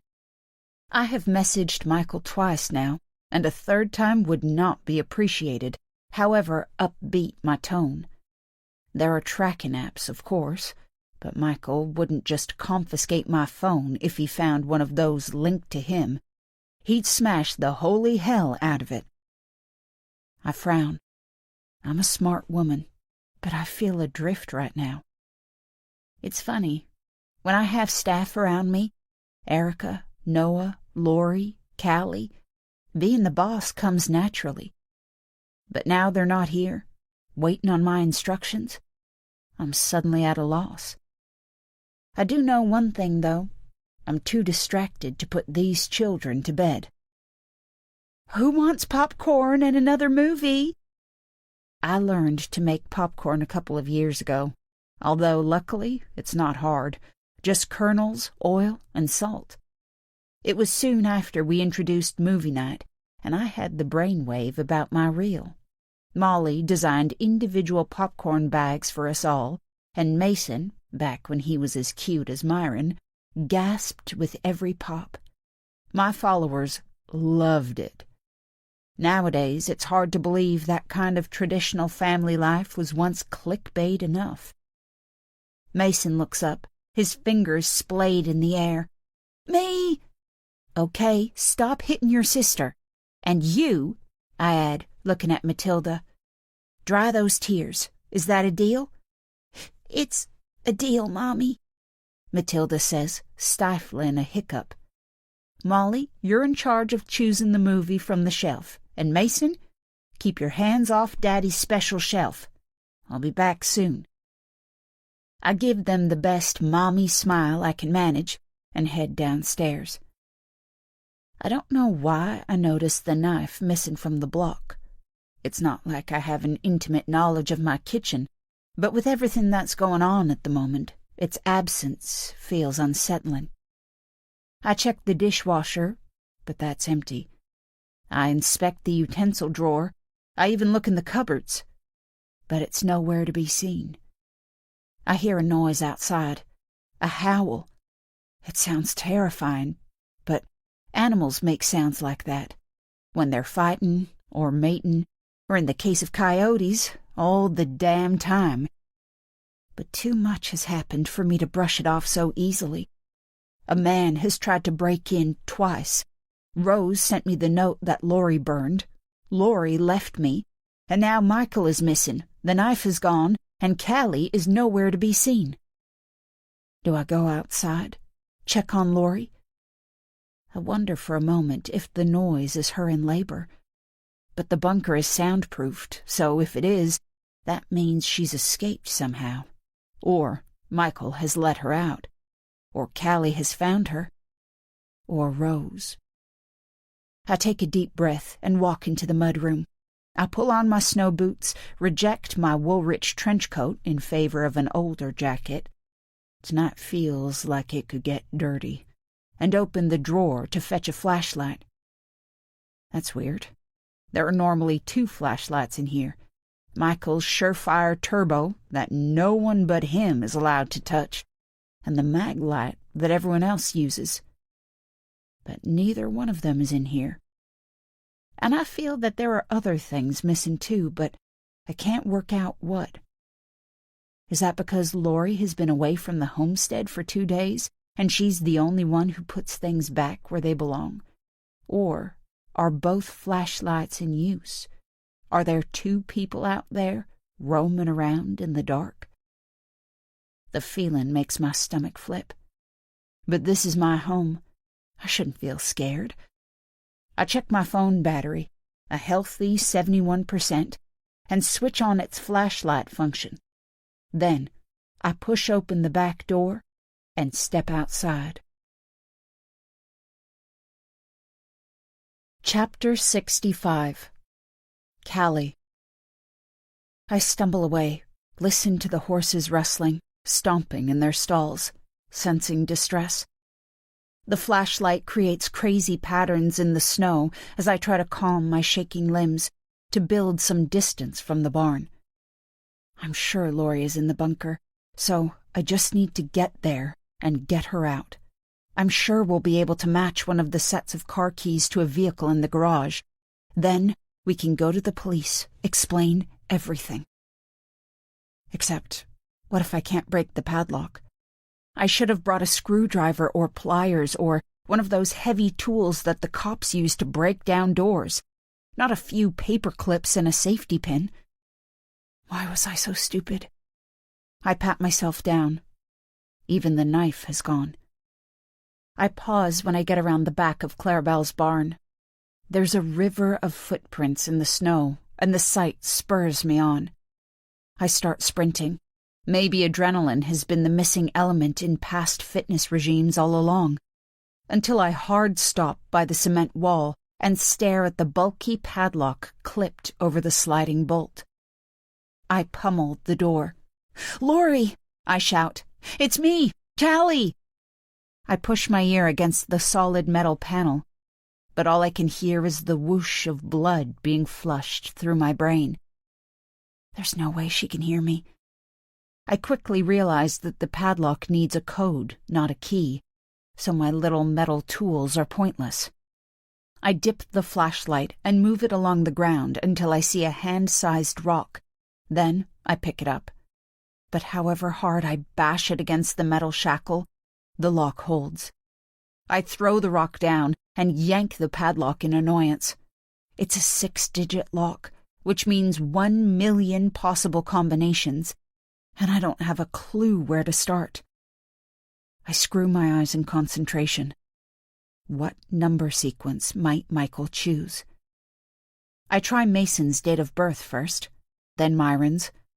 I know how Michael ranks his kids, followed by Molly's and Matilda's. But none of them work. I know Michael and Madison got married in March 2012, so I try all the different dates in that month, but the shackle still doesn't budge. I turn, lean against the door, will my brain to come up with something amazing. As I stare at the black sky, I think back to my first conversation with Michael, when, much to my shame, I was drawn to his love for his home. 5 generations had lived here, he told me. The March homestead. The home he won't leave even when the world turns to shit. When did he say it was built? Could that be the code? I screw my eyes closed, concentrate. 18-something. After the Homestead Act. I open them again. 1870? Yes, that's it. I twist back, spin each of the wheels on the padlock to 031870, and click. The lock releases. I stare at the swaying curve of metal. I have never been so impressed with myself in my whole life. I shake out of my reverie, slide open the bolt, and pull open the door. It's pitch black, so I shine the flashlight inside. Laurie is tied to a chair.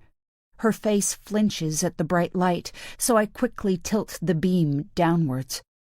"Laurie!" I cry, surging forward. "Callie," she whispers, her voice hoarse and tired. "Callie, is that you?" "Yes, it's me. Oh my God, what have they done to you?" "My hands. Can you untie my hands?" I skirt around the back of the chair and rip apart the knots with surprising ease. The rope falls to the floor, and Laurie sighs with relief. I watch her stroke her belly, then slowly push to standing. She drinks from a water bottle beside her. "I need to pee." "Of course, yes, but then we need to get going," I call after her as she staggers into one of the rooms. "Is your car here?" I holler. "It doesn't matter if it isn't. I got some car keys from the drawer. We can take whatever car they unlock." Laurie reappears, moving with a lot more grace than I would if I had an almost full-sized baby in my belly, and I'd been tied to a chair for 20 hours. "Slow down. Give me a second." "Sorry, it's just... this place. It's like something from The Walking Dead." Laurie reaches for my hand, squeezes it. The woman who has been imprisoned all day is comforting me. "I can't go, Callie, I'm afraid. Not yet. I can't leave my children here by themselves. It's my job to protect them, and I know, really know, that I'd never forgive myself if I didn't manage it." "But you have to."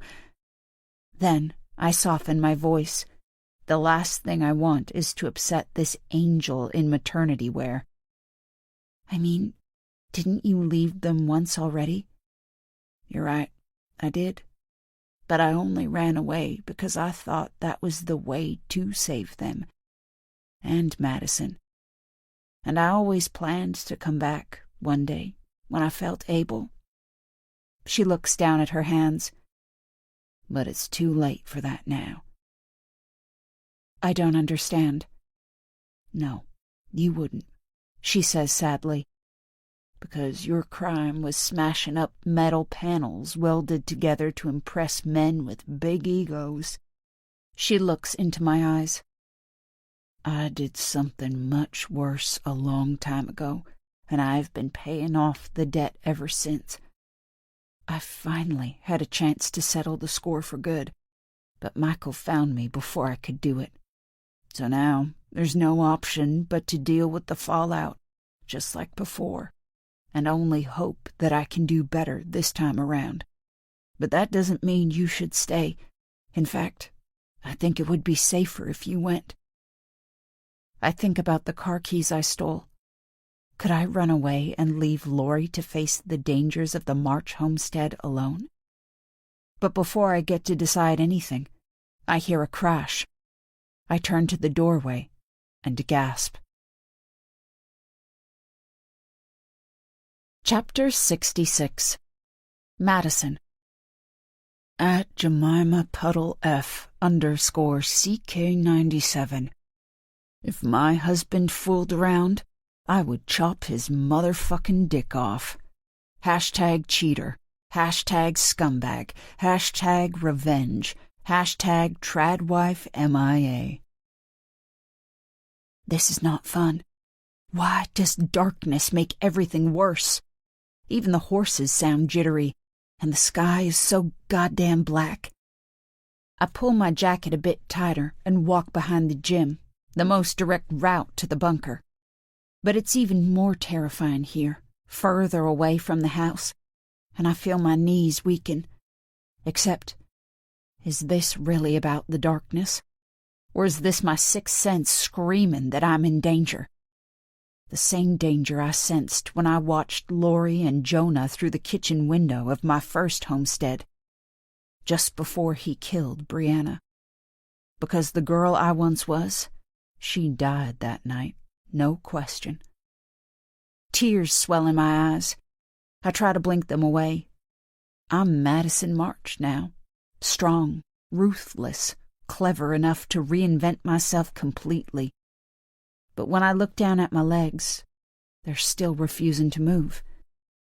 Actually, I'm going to call Michael. He should be here, helping me deal with this mess.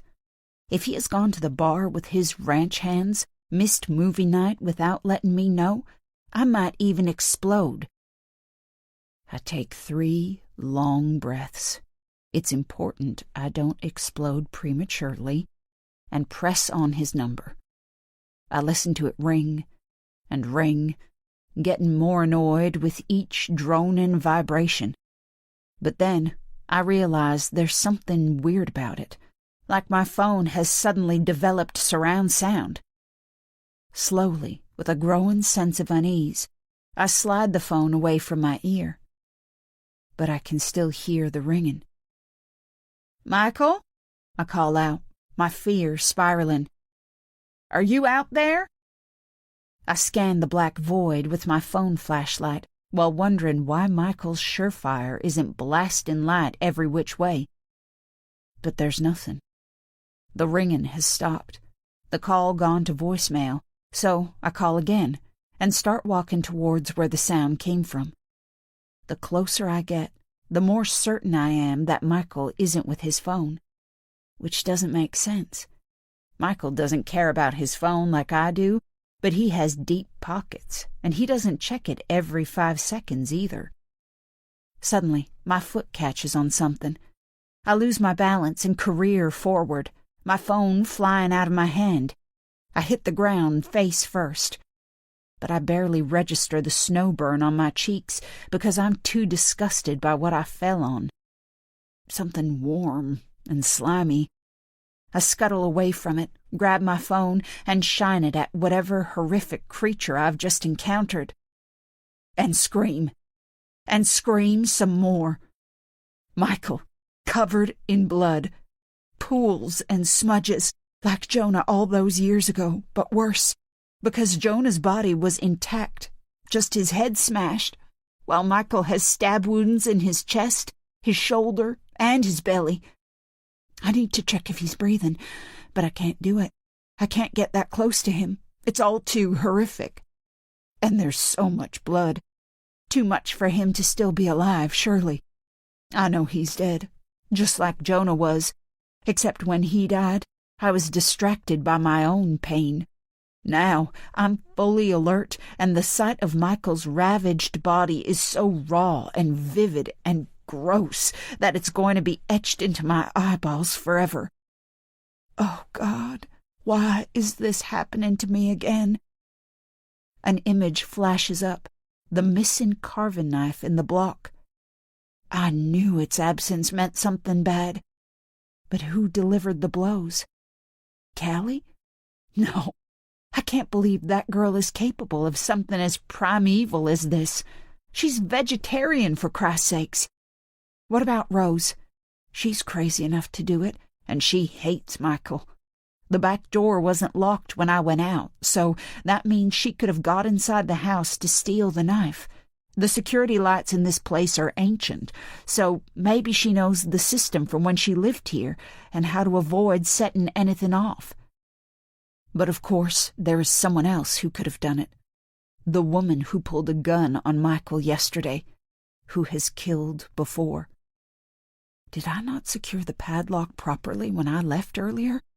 Did Laurie find a way to free her hands from those knots I tied after her bathroom visit? It probably wasn't that hard. I only went to Girl Scouts for one term before a place on the cheerleading squad came up. But even if Laurie killed Michael, I still need to find her, and even more desperately now, because she's the only one who can get me through this trauma. I watched Laurie kill Jonah 13 years ago, and that made me more certain that I wanted her by my side, not less. I pause. Did Laurie do this for me? Again, like she did with Jonah? She knew Michael was threatening to end our marriage, that he demanded I stop doing the one thing I love, and she knows what truly Madison means to me. Has Laurie been on my side all along?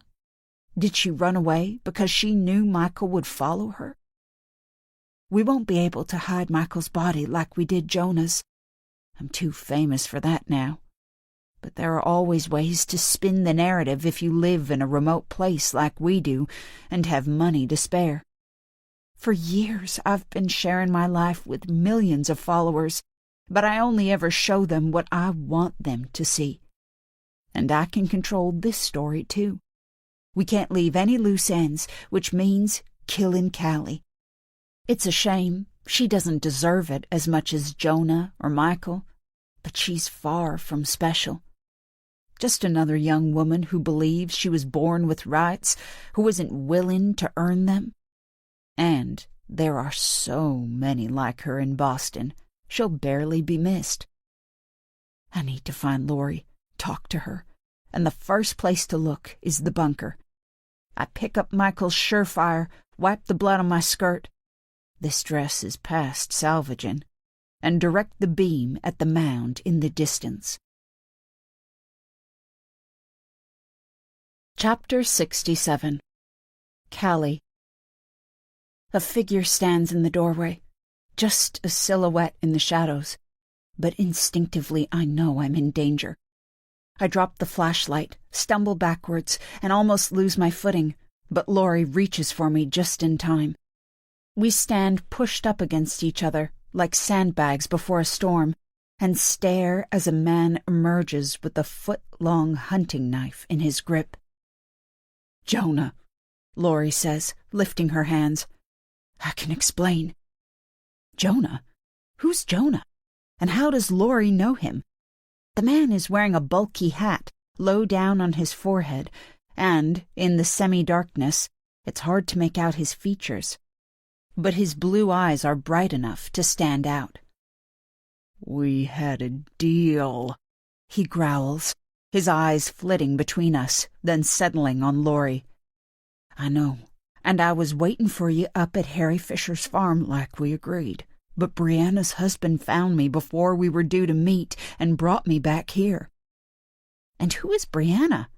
"Wait, Brianna's husband? Michael? Has he been married before? Or is he a bigamist? Is that kind of thing legal in Montana?" I feel my brain short-circuiting. "Well, you'll be glad to know that he won't be troubling us anymore," Jonah says, walking further into the room. "That asshole thinks he can point a gun in my face, call me a pussy, without payback. All I had to do to lure him over was to throw a few stones at his precious truck. He ran after me, cursing, thinking he was in charge. Goes to show how stupid he was." Jonah is holding the knife out in front of him, and it's not shining like it should be. It's dull and grimy, like it's just been used. Laurie and I move as one unit away from him. "I'll come now," Laurie says. "No one else has to get hurt." "What?" I say. "You can't go anywhere with him." "It's fine, Callie." Laurie swallows, but her voice still breaks. Jonah is my brother. My eyes widen. I look from one to the other. Your brother? So why is he pointing a knife at you? Suddenly, Jonah swivels and lunges, sticks the tip of the knife at my throat. Because she murdered me. I nod, as though his nonsensical claim stacks up perfectly, because this man is clearly crazy. It must appease him a little, because he retracts the knife, but only by a few inches. "Who are you?" he demands.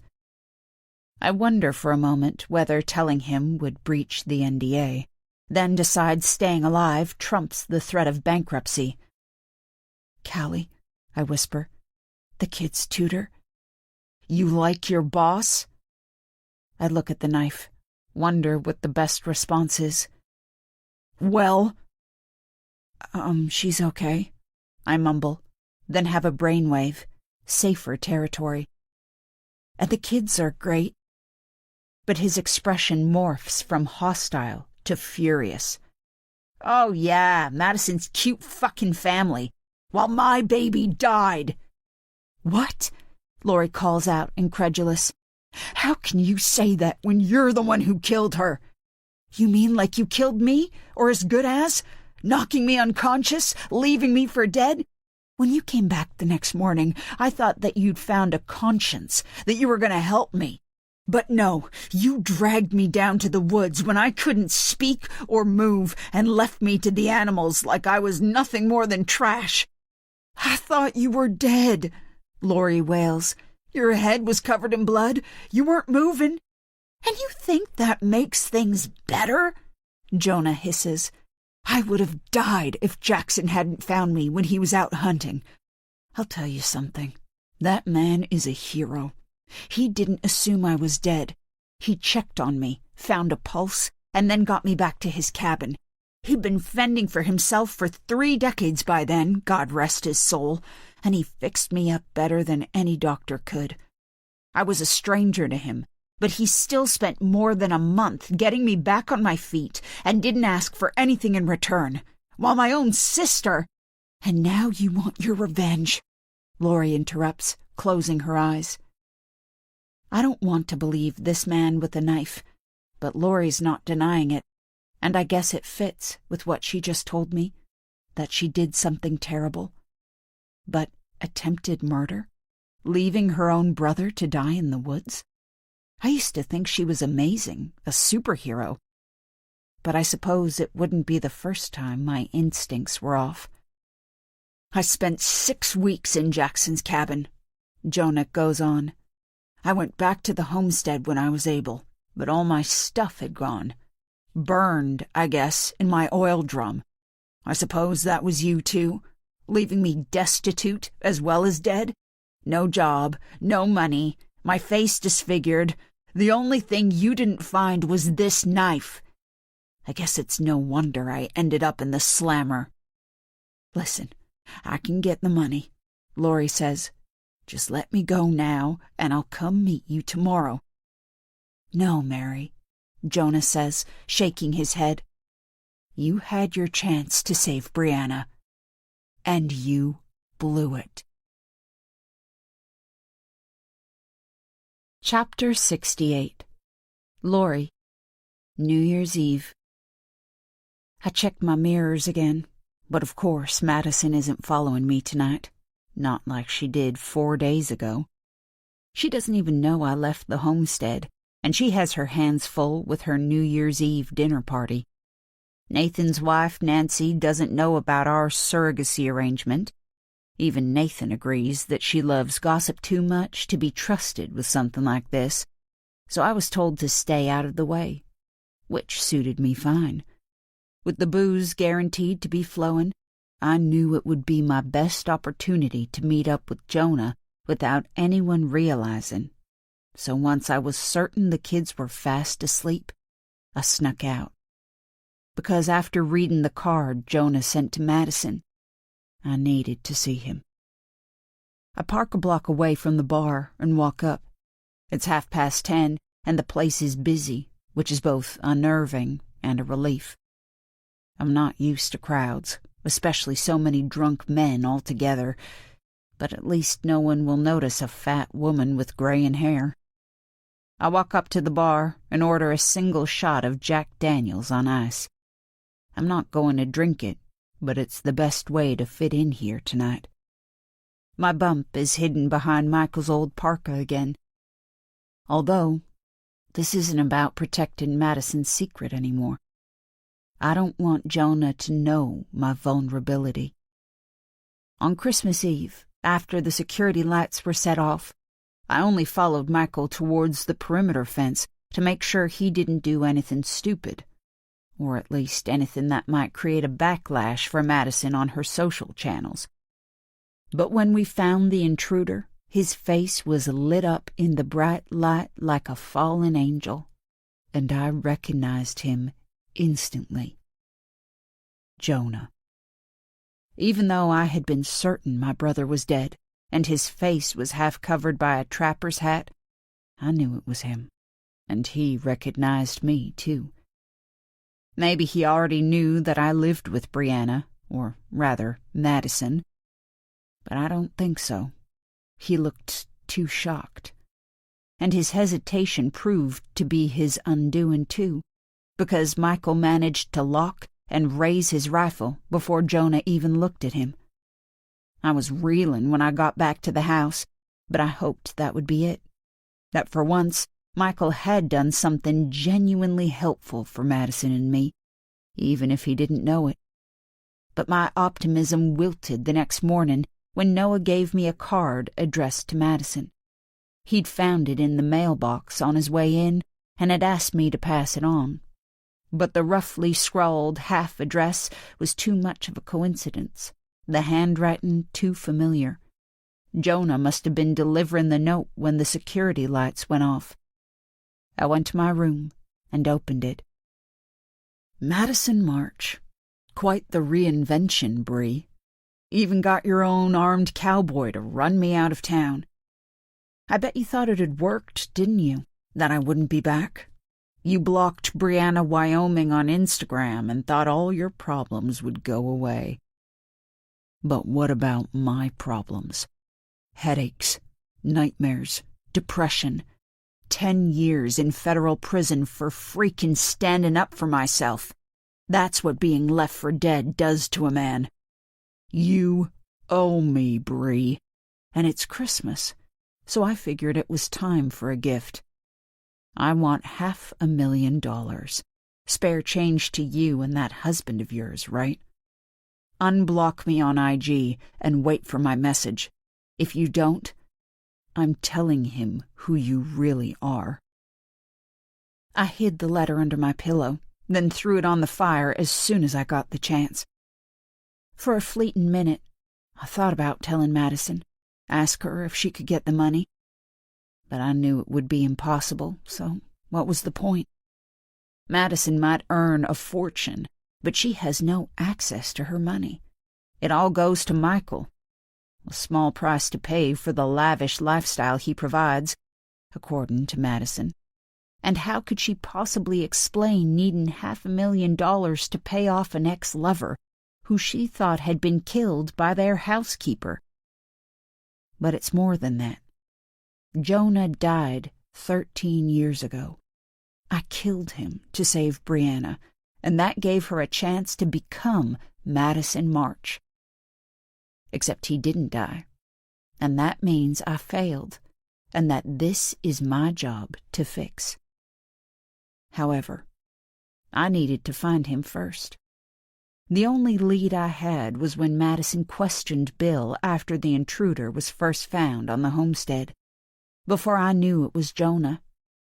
Bill told us that Jonah had been seen with Rose a couple of times in the bar, so I made up an excuse to visit town as soon as I could get away after Christmas, my fake tooth infection, and went looking for her.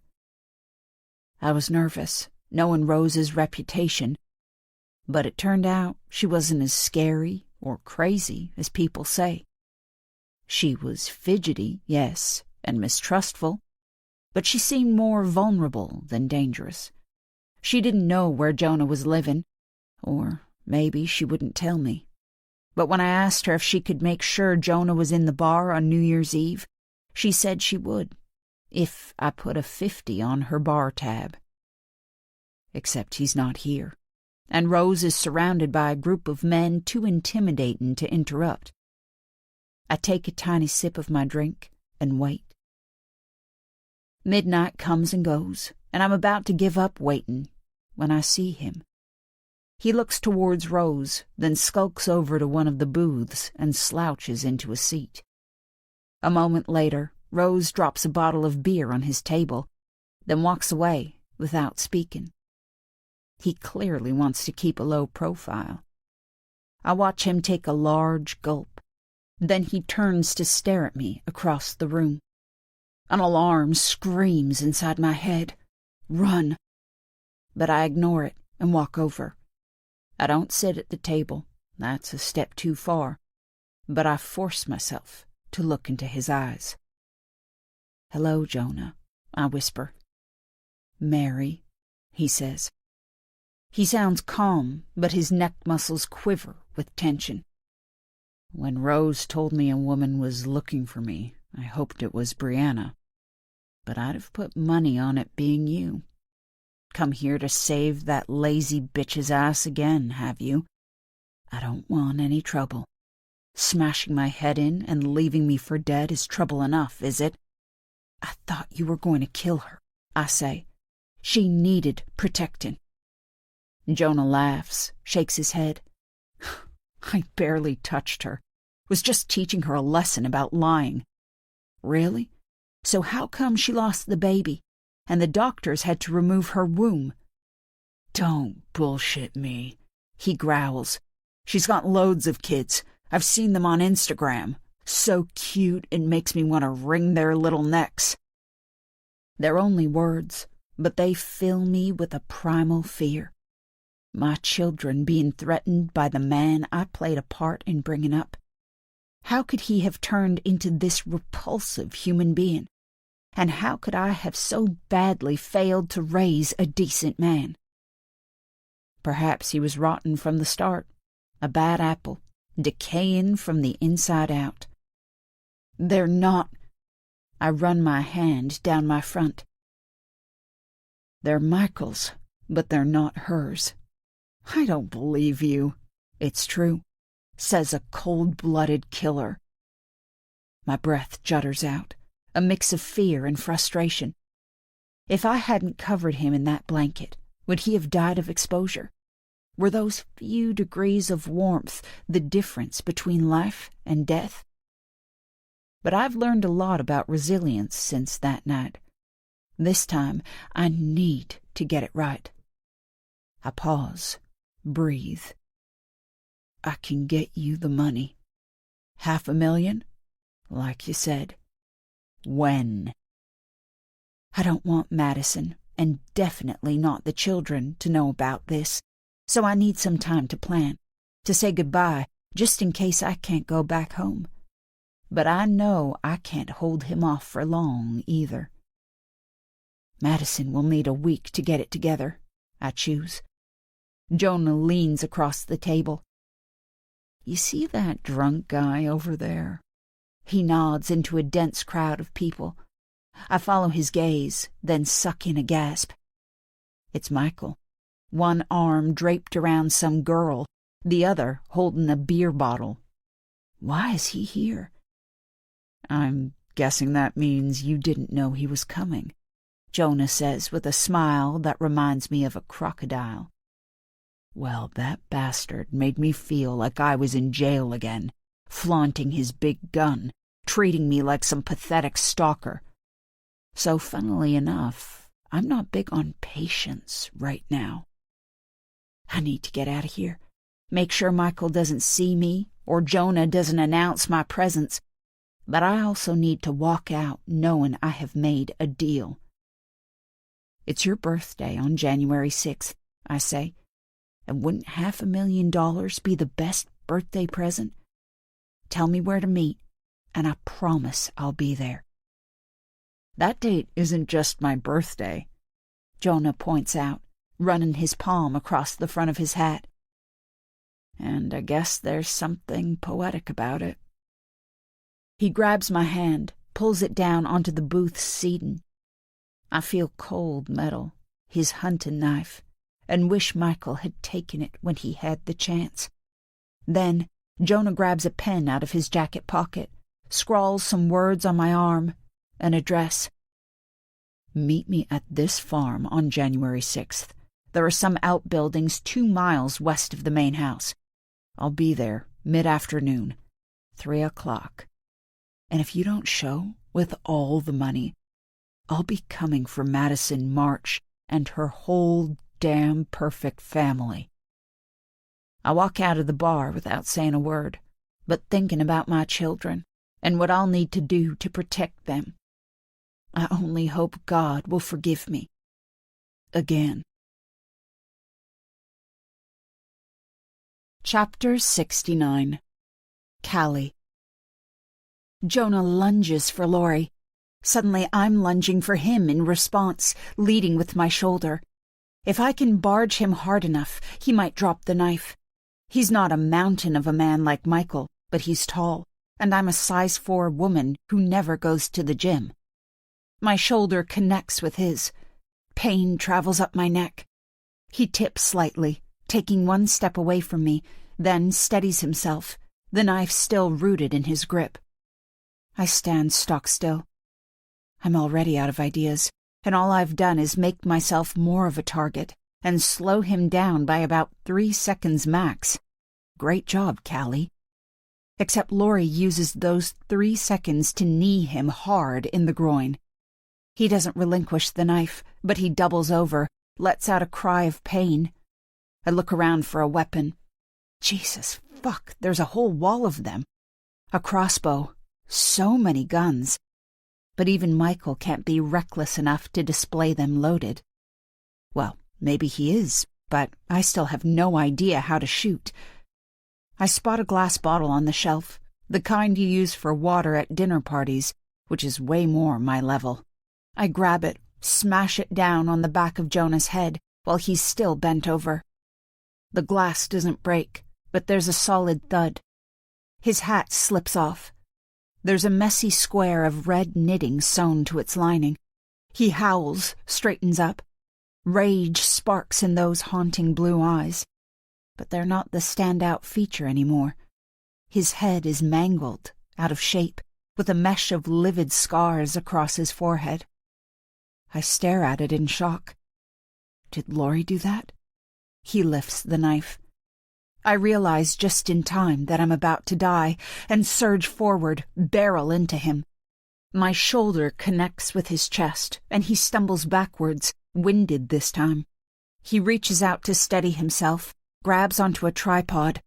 Wow, Madison puts them everywhere. Then realizes it's not sturdy enough to help him and flings it at me instead. I lift my hands to protect my face, feel the cool glass of the attached phone as it slams into me. I fumble with it, then push the tripod back to standing, out of my way, but my advantage has gone. Jonah has found the much sturdier table to support himself. I sense his muscles tighten, his body win the battle against gravity. I try to scuttle backwards, but my feet won't play ball, and I slip. I windmill my arms to stay upright, but it doesn't work, and I tumble backwards, completely vulnerable. I'm going to die. Today, at 24 years old, before I've had the chance to achieve anything. Whoever writes my eulogy will have to pretend that my tiny part in the school musical meant something. Murphy won't get his money. And Luke, what will happen to him? I hear the whoosh of liquid being thrown. Spray lands on my arm, and I feel it start to burn my skin. Then Jonah screams and finally drops the knife. He lifts his hands to his face, the horrendous noise still spewing out of his mouth. "Come on," Laurie says. "We need to go." "What was that?" I ask, my eyes wide. "Bleach. I found some in the box marked cleaning products and figured it's my kind of weapon." She gives me a wink to the background noise of Jonah's ongoing cries and grabs my hand, My God, I take everything negative back. This woman is officially awesome. But I think this baby might be on the way, she adds, so we should probably get back to the house.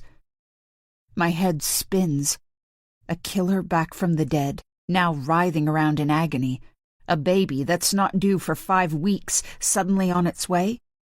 Can this night get any more terrifying? And what about him? Lock him in here for now. We can figure out the rest when I'm not having contractions every 5 minutes. It seems like a good suggestion. I slam the door behind us, reattach the padlock, spin the wheels, and guide Laurie back to the house as fast as her crushing pain allows. Chapter 70. Madison. At Tradwife.bestlife. Remember your vows, Madison. For better, for worse. Hashtag second chances. Hashtag marriage is forever. Hashtag Michael and Madison. Hashtag Tradwife MIA. I shine Michael's flashlight at the padlock to the bunker and see that it's locked. I work through what that means. Laurie is still inside. Laurie didn't kill Michael. I wonder how I feel about that. I had convinced myself that it was her, and that she'd done it for me. I'd thought about how we would navigate through the fallout together, spin this into a story that kept Laurie out of jail and made my brand even more relevant. But if Laurie is still locked up in the bunker, then someone else attacked Michael, and that means I'm in danger. I spin around, push my back against the safety of the solid bunker door, swing the flashlight wildly at the black night. I have always hated this bunker, but right now I want to be inside it, with Laurie and supplies and a wall full of guns. I slide the flashlight into my armpit and reach up for the padlock with both hands. I spin the 6 wheels to the correct numbers until the lock clicks. With shaking fingers, I flick up the metal shackle, slide the bolt across, and pull open the door. A tortured scream rushes out, like a wild animal in pain. My adrenaline surges again. I take a few steps backwards, my heart racing. Then I realize, the baby. Laurie must be in labor. Will I need to deliver it? Would Michael have thought to stock latex gloves? Thank God I didn't wear my new doe-in dress today.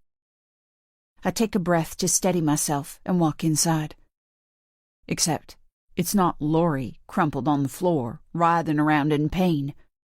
It's a man. My heart almost stops with the shock.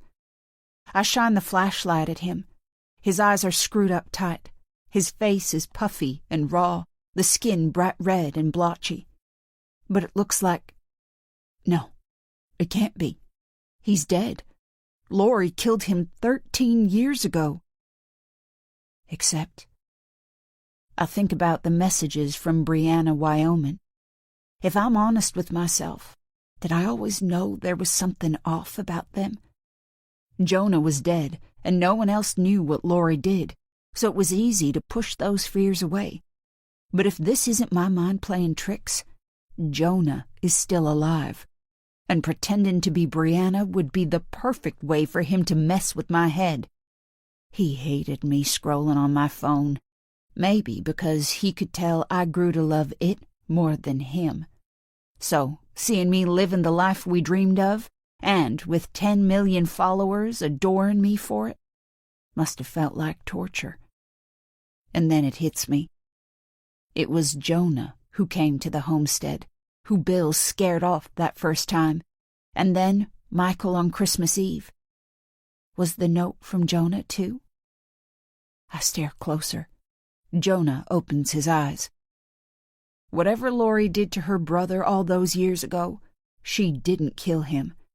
Because he's here, lying on Michael's bunker floor, next to the hunting knife I still see in my dreams sometimes. Blisters all over his face. "Bree," he whispers, his voice strangled with pain. "My face!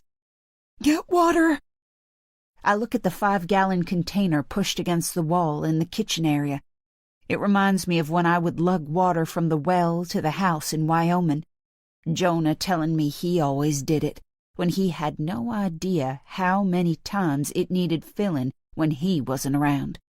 The way he dismissed everything I did, how he constantly accused me of being lazy, no matter how hard I worked, and how quickly he'd disappear if the chance presented itself. He promised me so much, and then he raised his fists when he realized how little he had to offer. "Does it hurt? Your face?" I ask, hoping he says yes. I don't know what's gone on here, but I can make a wild guess. Lori has always sworn by bleach for getting rid of stubborn stains. Hard-working, dependable Lori, always willing to get her hands dirty. Have I underestimated her again? And then I made another one. When Lori told me she'd made another mistake, I thought she meant that she regretted killing Jonah. But it wasn't that. The card she burned on the fire, the secret trip to the bar, running away. She must have found out Jonah was alive. Did he come here for revenge? Did she leave the homestead to protect me? Was she on my side all along? "It kills, man," he rasps. "And it's getting worse. I need water." I remember how shocked I was when Jonah punched me. Innocent, trusting 18-year-old me. And how quickly that shock turned to fear. Justified fear, as it turned out. His boot killing my chance of ever being a mother in the true sense, causing me indescribable pain. I pull a pistol off Michael's display. Jonah slithers on the floor, trying to get away. He killed my husband. It will be easy to convince people this was self-defense. The police, yes, but most importantly, my followers. And this is about more than revenge. It could do so much for my brand. I'll be a hero. The real American woman who defended her home, her children, and fought off a violent intruder. A broad smile spreads across my face as I point the pistol at Jonah and pull the trigger. 5 shots, 5 bullets, and maybe even 5 million new followers for Truly Madison. Chapter 71. Madison's Followers. Jenna drops onto the sofa, pulls the blanket over her legs, and bites into the gooey chocolate chip cookie. So good. Christmas was excruciating. New Year was disappointing. But this, being back in her apartment, with no one to notice her bra on the carpet or question her late-night snack choices, is exquisite. Jenna opens Instagram, swipes through her stories, swipes faster. Too many annoying friends with exciting lives that almost certainly aren't exciting, but still, no one needs to see it. Wait. Jenna drops the half-eaten cookie onto the cushion, sits up straighter. Truly Madison is doing an Instagram Live. That never happens. Lisa knows she should put her phone on sleep mode and turn out her bedside lamp. Like she knows that going to bed early because she feels a migraine coming on does not mean scrolling through Instagram for hours, or that having it muted means it's better for her. But this is too addictive. Truly Madison has gone live, but nothing has happened. At least, not since Lisa started watching. But the backdrop is so different from her usual aesthetic. Gone are the Montana sunsets and cute kids making cookies. It's dark and grungy, like a basement in a dystopian thriller. Lisa half expects a handmaid to appear, or a zombie to climb out of one of those labeled boxes on the side.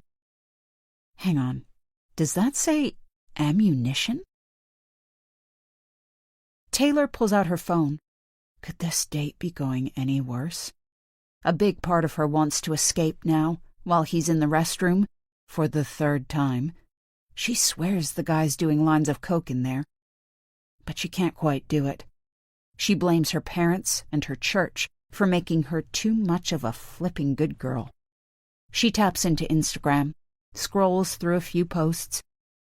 God, why does she follow so many celebrities? How is that supposed to make her feel better about approaching 30 with a job she hates, clothes that keep shrinking, and no significant other? She tries stories instead. But it's more of the same. Until... Ooh, Truly Madison is doing an Instagram Live? That will shut those #Tradwife MIA trolls up. But wow, she looks rough and skinny. Isn't she supposed to be pregnant? Did she have her baby over Christmas? And who is she talking to? A shadow passes above Taylor. He's back, damn it. She puts down her phone, curses Sunday school again, and smiles as he lowers into the seat opposite, his nose twitching. Alice DeMille desperately wants to scratch her face. This new face peel is beyond itchy.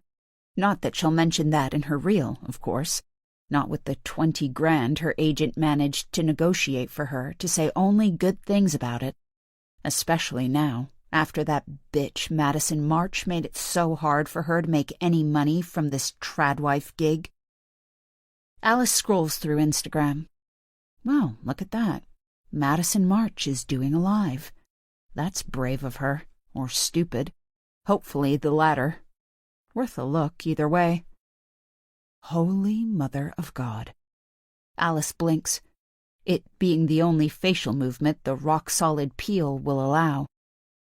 Did Madison just shoot a man lying on the ground? It can't be real. Is this a weird brand partnership? An ad for some movie? How much is she getting paid for this? And isn't she supposed to be 8 months pregnant? Alice listens to the gunfire.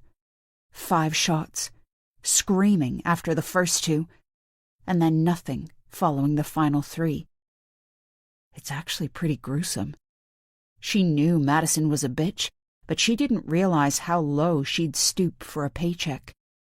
Maybe doing the KULR TV segment with her next week isn't such a good idea after all. Detective Scarlett Finn of the Sweetgrass County Sheriff's Office came off duty half an hour ago, but she hasn't made it out of the station yet. What's the hurry when there's no one to go home to anymore? Both kids at college now, William taking his leave a decade before. The night, dark and cold, snow threatening. She leans back in her chair and picks up her personal phone. She loves her job, but sometimes she worries that it's all she has. No, more than that it's all she is.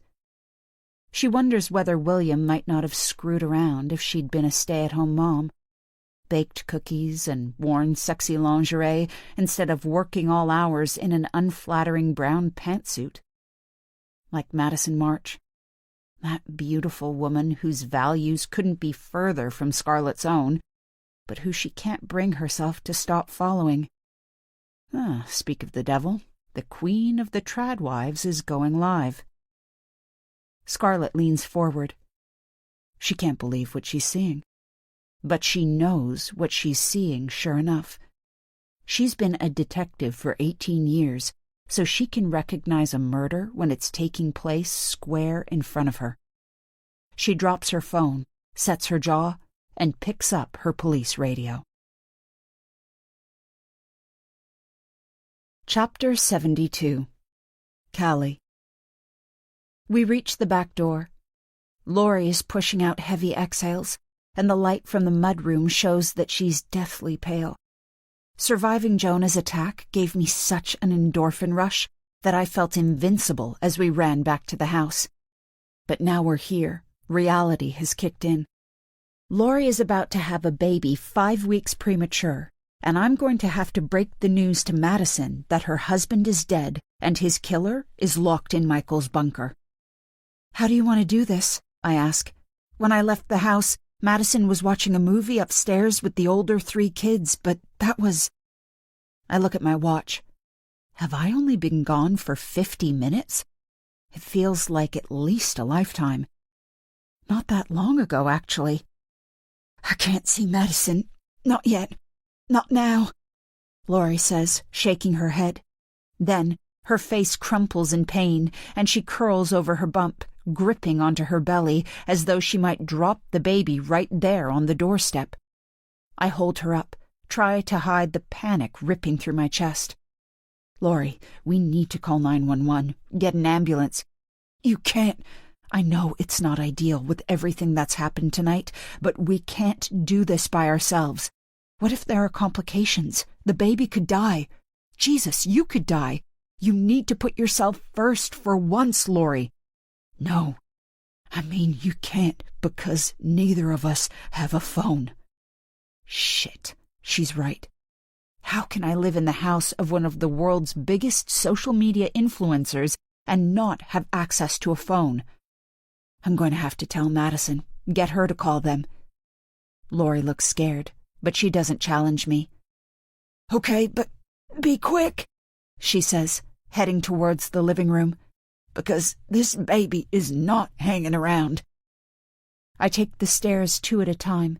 A cold sweat leaches out across my forehead. I race to the door of the den, then force myself to pause, just for a second, to compose myself. I can't have the children freaking out. I fix on a smile and push open the door. Hey, Miss Callie, Molly says. Did you bring the popcorn?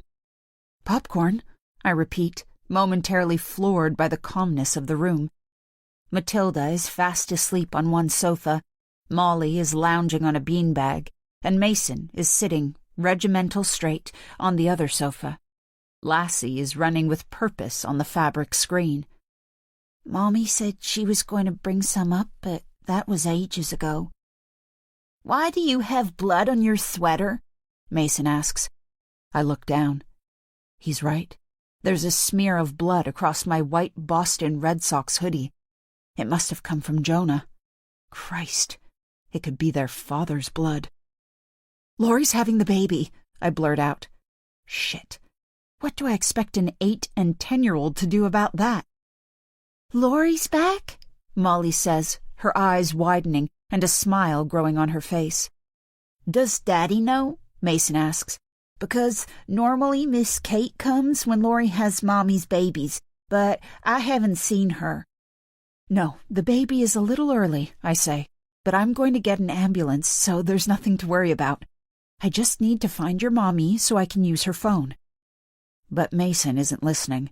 He whips past me and clatters down the stairs. Oh, God, what have I started? I chase after him with Molly a few steps behind. Luckily, Mason heads in the opposite direction from the living room, towards the kitchen. I ask Molly to check on him, to keep them both away from Laurie, then race back to her, hoping that popcorn or leftover cherry pie will be enough to distract the children. I'm no closer to finding a phone, but Laurie told me not to leave her for long, so I need to check on her. I hear the wails before I reach the door, and seeing Laurie confirms it. This baby is not waiting for an ambulance. Miss Callie? I turn around. Mason is holding out a pile of fresh towels. Molly has a bowl of warm water. This is what Miss Kate always gets, he explains. And now I'll go call 911 from one of Mommy's phones that she keeps in her bedroom drawer. Really? I say, taking the towels and bowl. That's amazing, but won't her phones be locked? Emergency calls cut through locked phones. Didn't you know that? Shit, of course they do. Why is everyone so much smarter in a crisis than me? Callie, Laurie shouts from inside the room. I need you. Oh, God. Thank you, Mason, I say. Laurie's going to love you forever. He beams, then runs, and I turn, pulling off my dirty sweater as I go. Chapter 73. Madison. @Jenna.cookiequeen. What the actual fuck did I just watch? I switch on the overhead bulb and pull the door towards me. Not so it's closed. I don't want to be shut in here. But to give me some privacy while I work out what to do. How to set the scene perfectly for my self-defense narrative. I look at Jonah's corpse in the dim glow. On reflection, maybe I shouldn't have shot him 5 times. Will people think that was overkill? Literally? Maybe it will help if I move his body into a more threatening position and put the knife in his hand. Yes, that's what I should do. He's bleeding a lot, though, so I need to be careful. It's fine to have Michael's blood all over my dress, the distraught wife kneeling by her one true love's side, almost essential even. But not Jonah's. Him being my one true love is a secret that will go to the grave with me, I swear. Reluctantly, because being in my underwear makes me feel vulnerable in here, I pull off my coat and dress and fold them onto the shelf furthest away from the crime scene. Then I step over Jonah's body and start rummaging through the box of cleaning products. There are latex gloves here after all. I pull them on and turn back towards the body. Except something catches my eye. The phone that Michael clipped onto the tripod is facing away from me, but in this weak light, I can just make out a glow around its edges, as though the screen is lit up on the other side. Why would that be? I feel a shiver run down my near-naked torso. When I came in here with Michael in November, I remember talking to him about the phone, feeling a mix of gratitude that he'd thought of my needs and discomfort that he'd railroaded my privacy by loading up my Instagram account without me knowing. I remember tapping into the app, seeing all my notifications there, no password required. When I came to see Lori earlier today, I don't recall noticing the phone or the tripod, but I did have other things on my mind. Wait, where is Lori? I've been so distracted by Jonah's reappearance that I hadn't thought about Lori not being here. But the last time I saw her, she was tied to a chair. So where has she gone? I eye the phone on the tripod again. The sense of foreboding is so intense that I can barely lift my arm, but I manage it.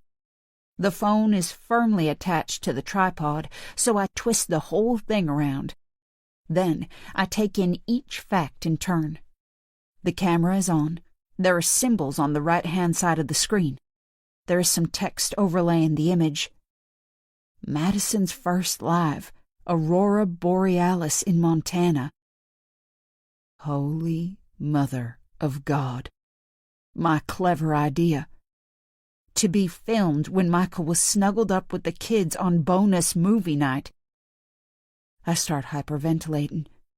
I can't line up my finger with the button. I'm shaking too much. I swipe, miss, swipe again. Oh, thank the Lord. The live recording stops. Do you want to save your video? No. I hit discard. But what have I done? And when did it start recording? I try to remember what time I set it for, my first ever Instagram Live, but my mind is blank. Please, God, don't let it be before I shot Jonah.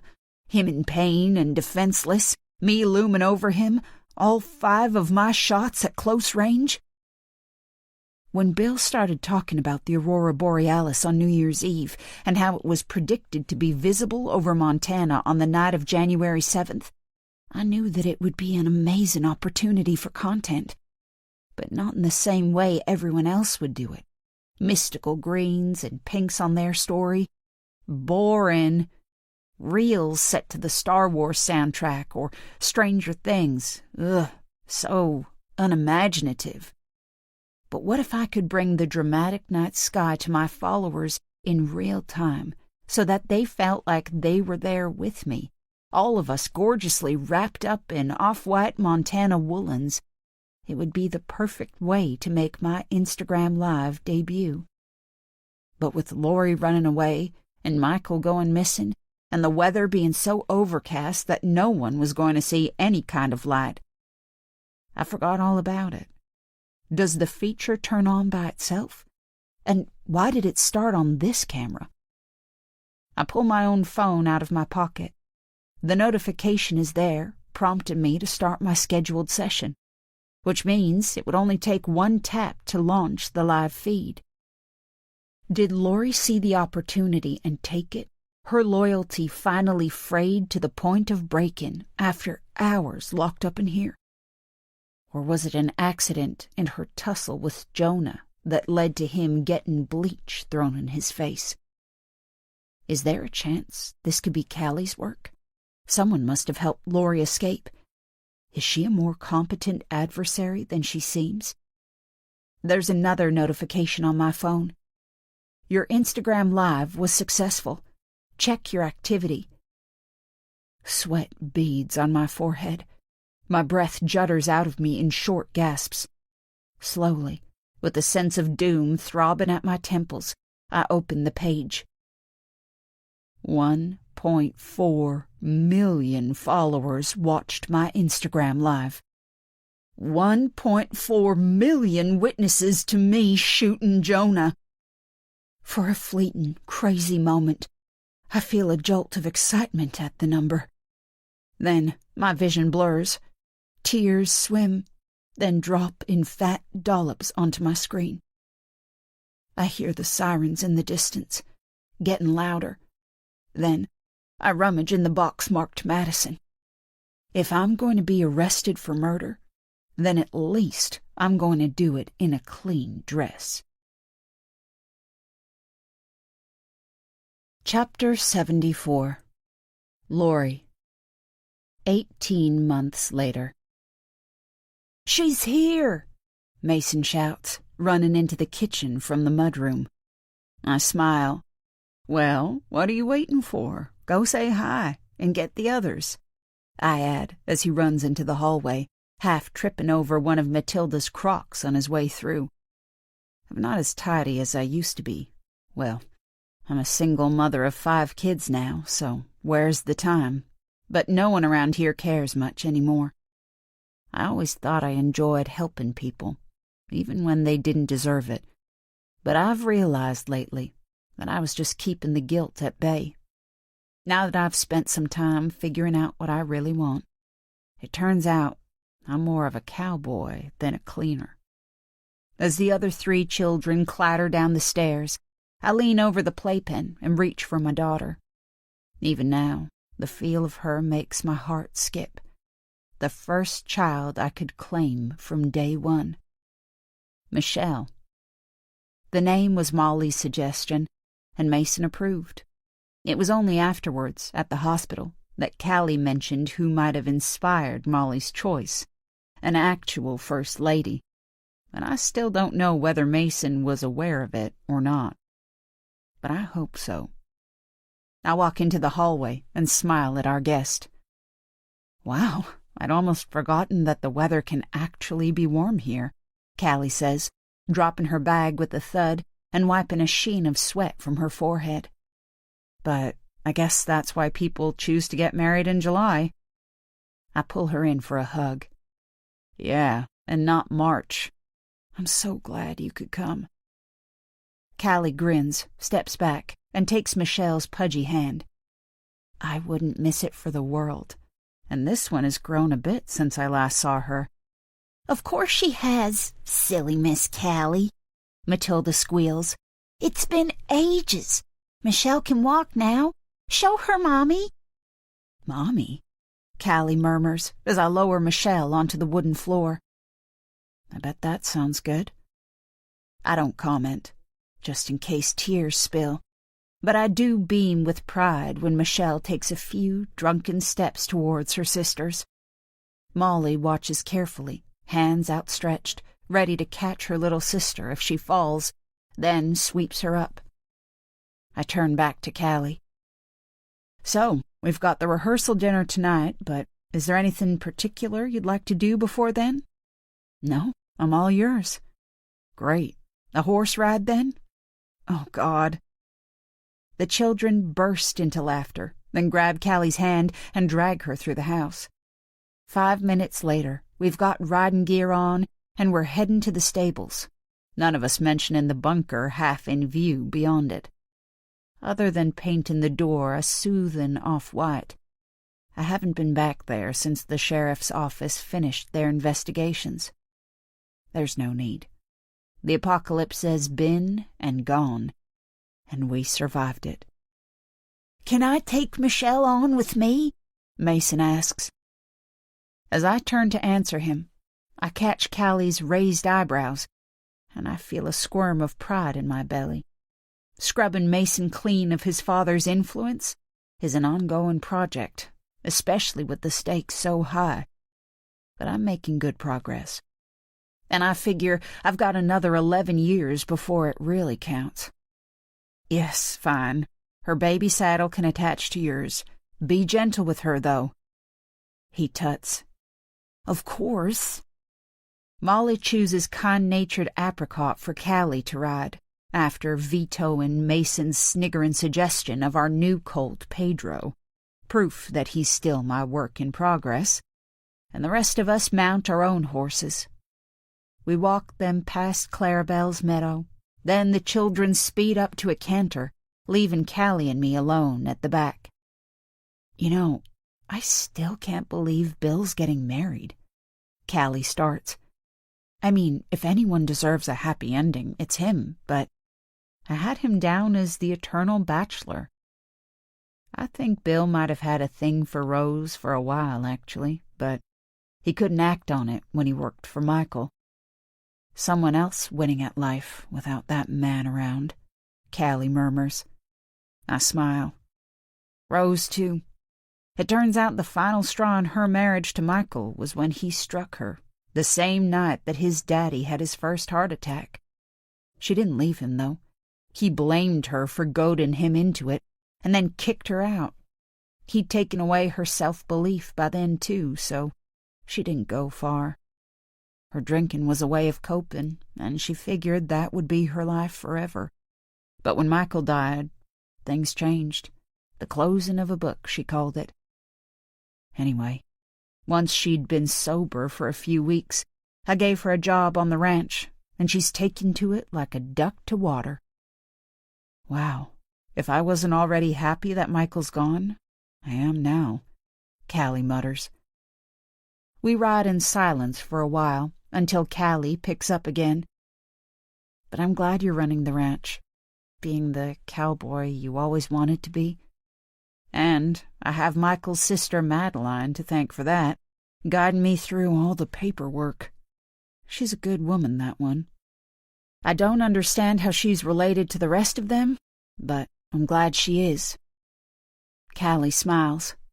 Well, you totally deserve it. You know, it wasn't a surprise that Michael left everything to Mason.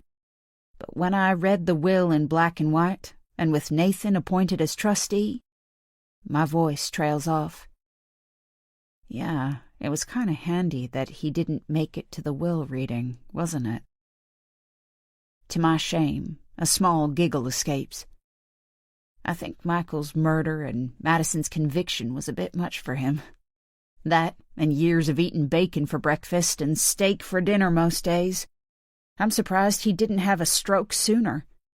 I'm just relieved the court made you the trustee and Mason's guardian, rather than Michael's brother. Although, I hope being king of the ranch hasn't gone to Mason's head. I haven't told him yet, I admit. That was my first decision as his guardian. And I'm hoping that by the time he turns 21, he'll want to share his inheritance with his siblings. And was your second decision to honor my end-of-year bonus? Callie asks, a touch shyly. Thank you for that, by the way. I'm only sorry I couldn't get it to you sooner. But it sounds like you managed to get that man Murphy off your back. Well, Madeline helped me a little bit, too.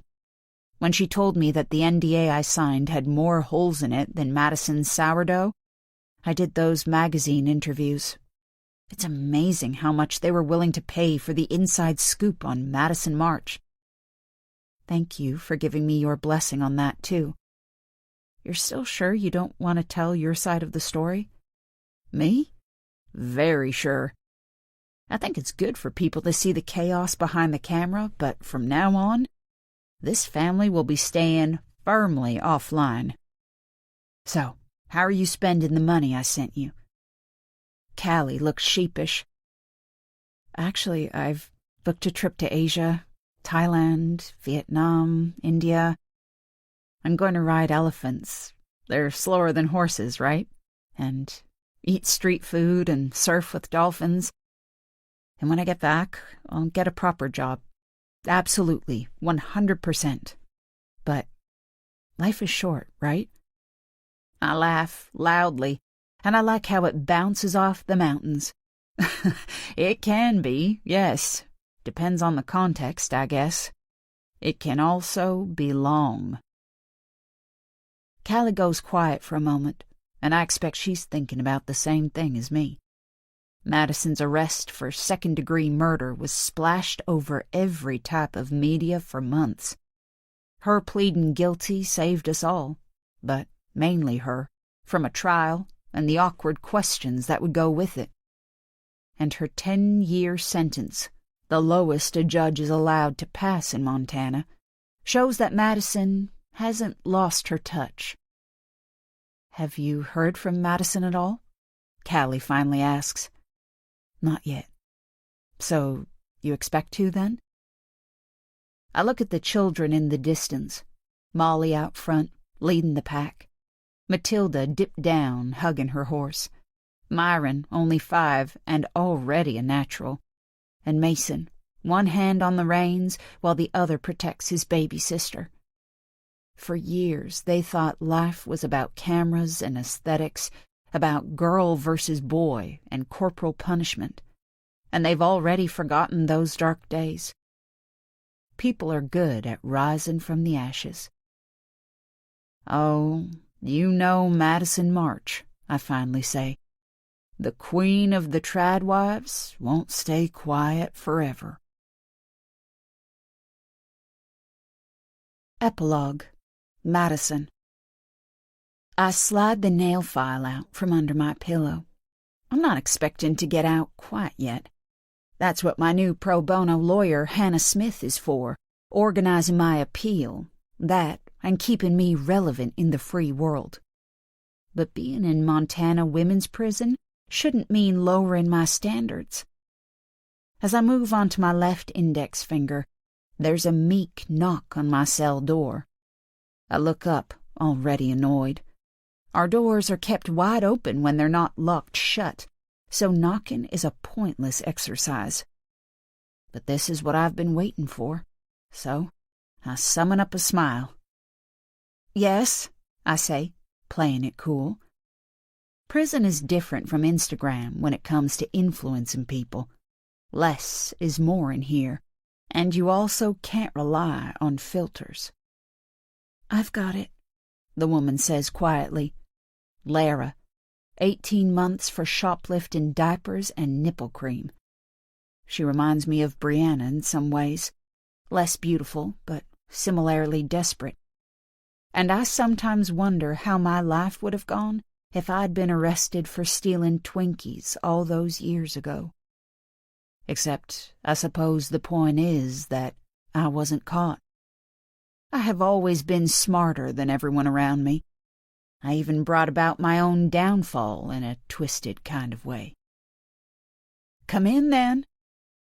Lara checks the corridor one more time, then walks into my cell, half closing the door with her foot.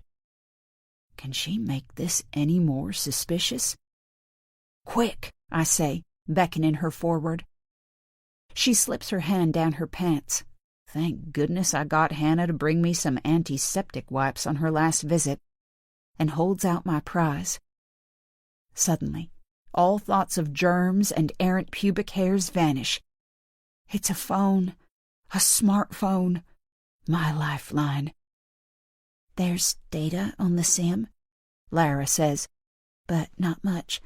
My sister said social media will eat it up real fast. Sorry. Don't apologize, Lara. You did good. Lara shrugs. I used to watch you on Instagram and TikTok all the time. Can't believe that Erica woman just shut all those down like you're dead or something. Well, between us, those channels are dead to me. I just need the phone so I can call people. Phone calls? Lara looks disappointed. She was probably hoping to appear in my new posts. #Tradstrife, maybe. Can you keep a secret, Lara? I ask. Her eyes widen, and I give her a conspiratorial smile. Building my brand on Instagram and TikTok was fun while it lasted, but I need to look forward now. Pastures new. Oh? Netflix, I say with a wink.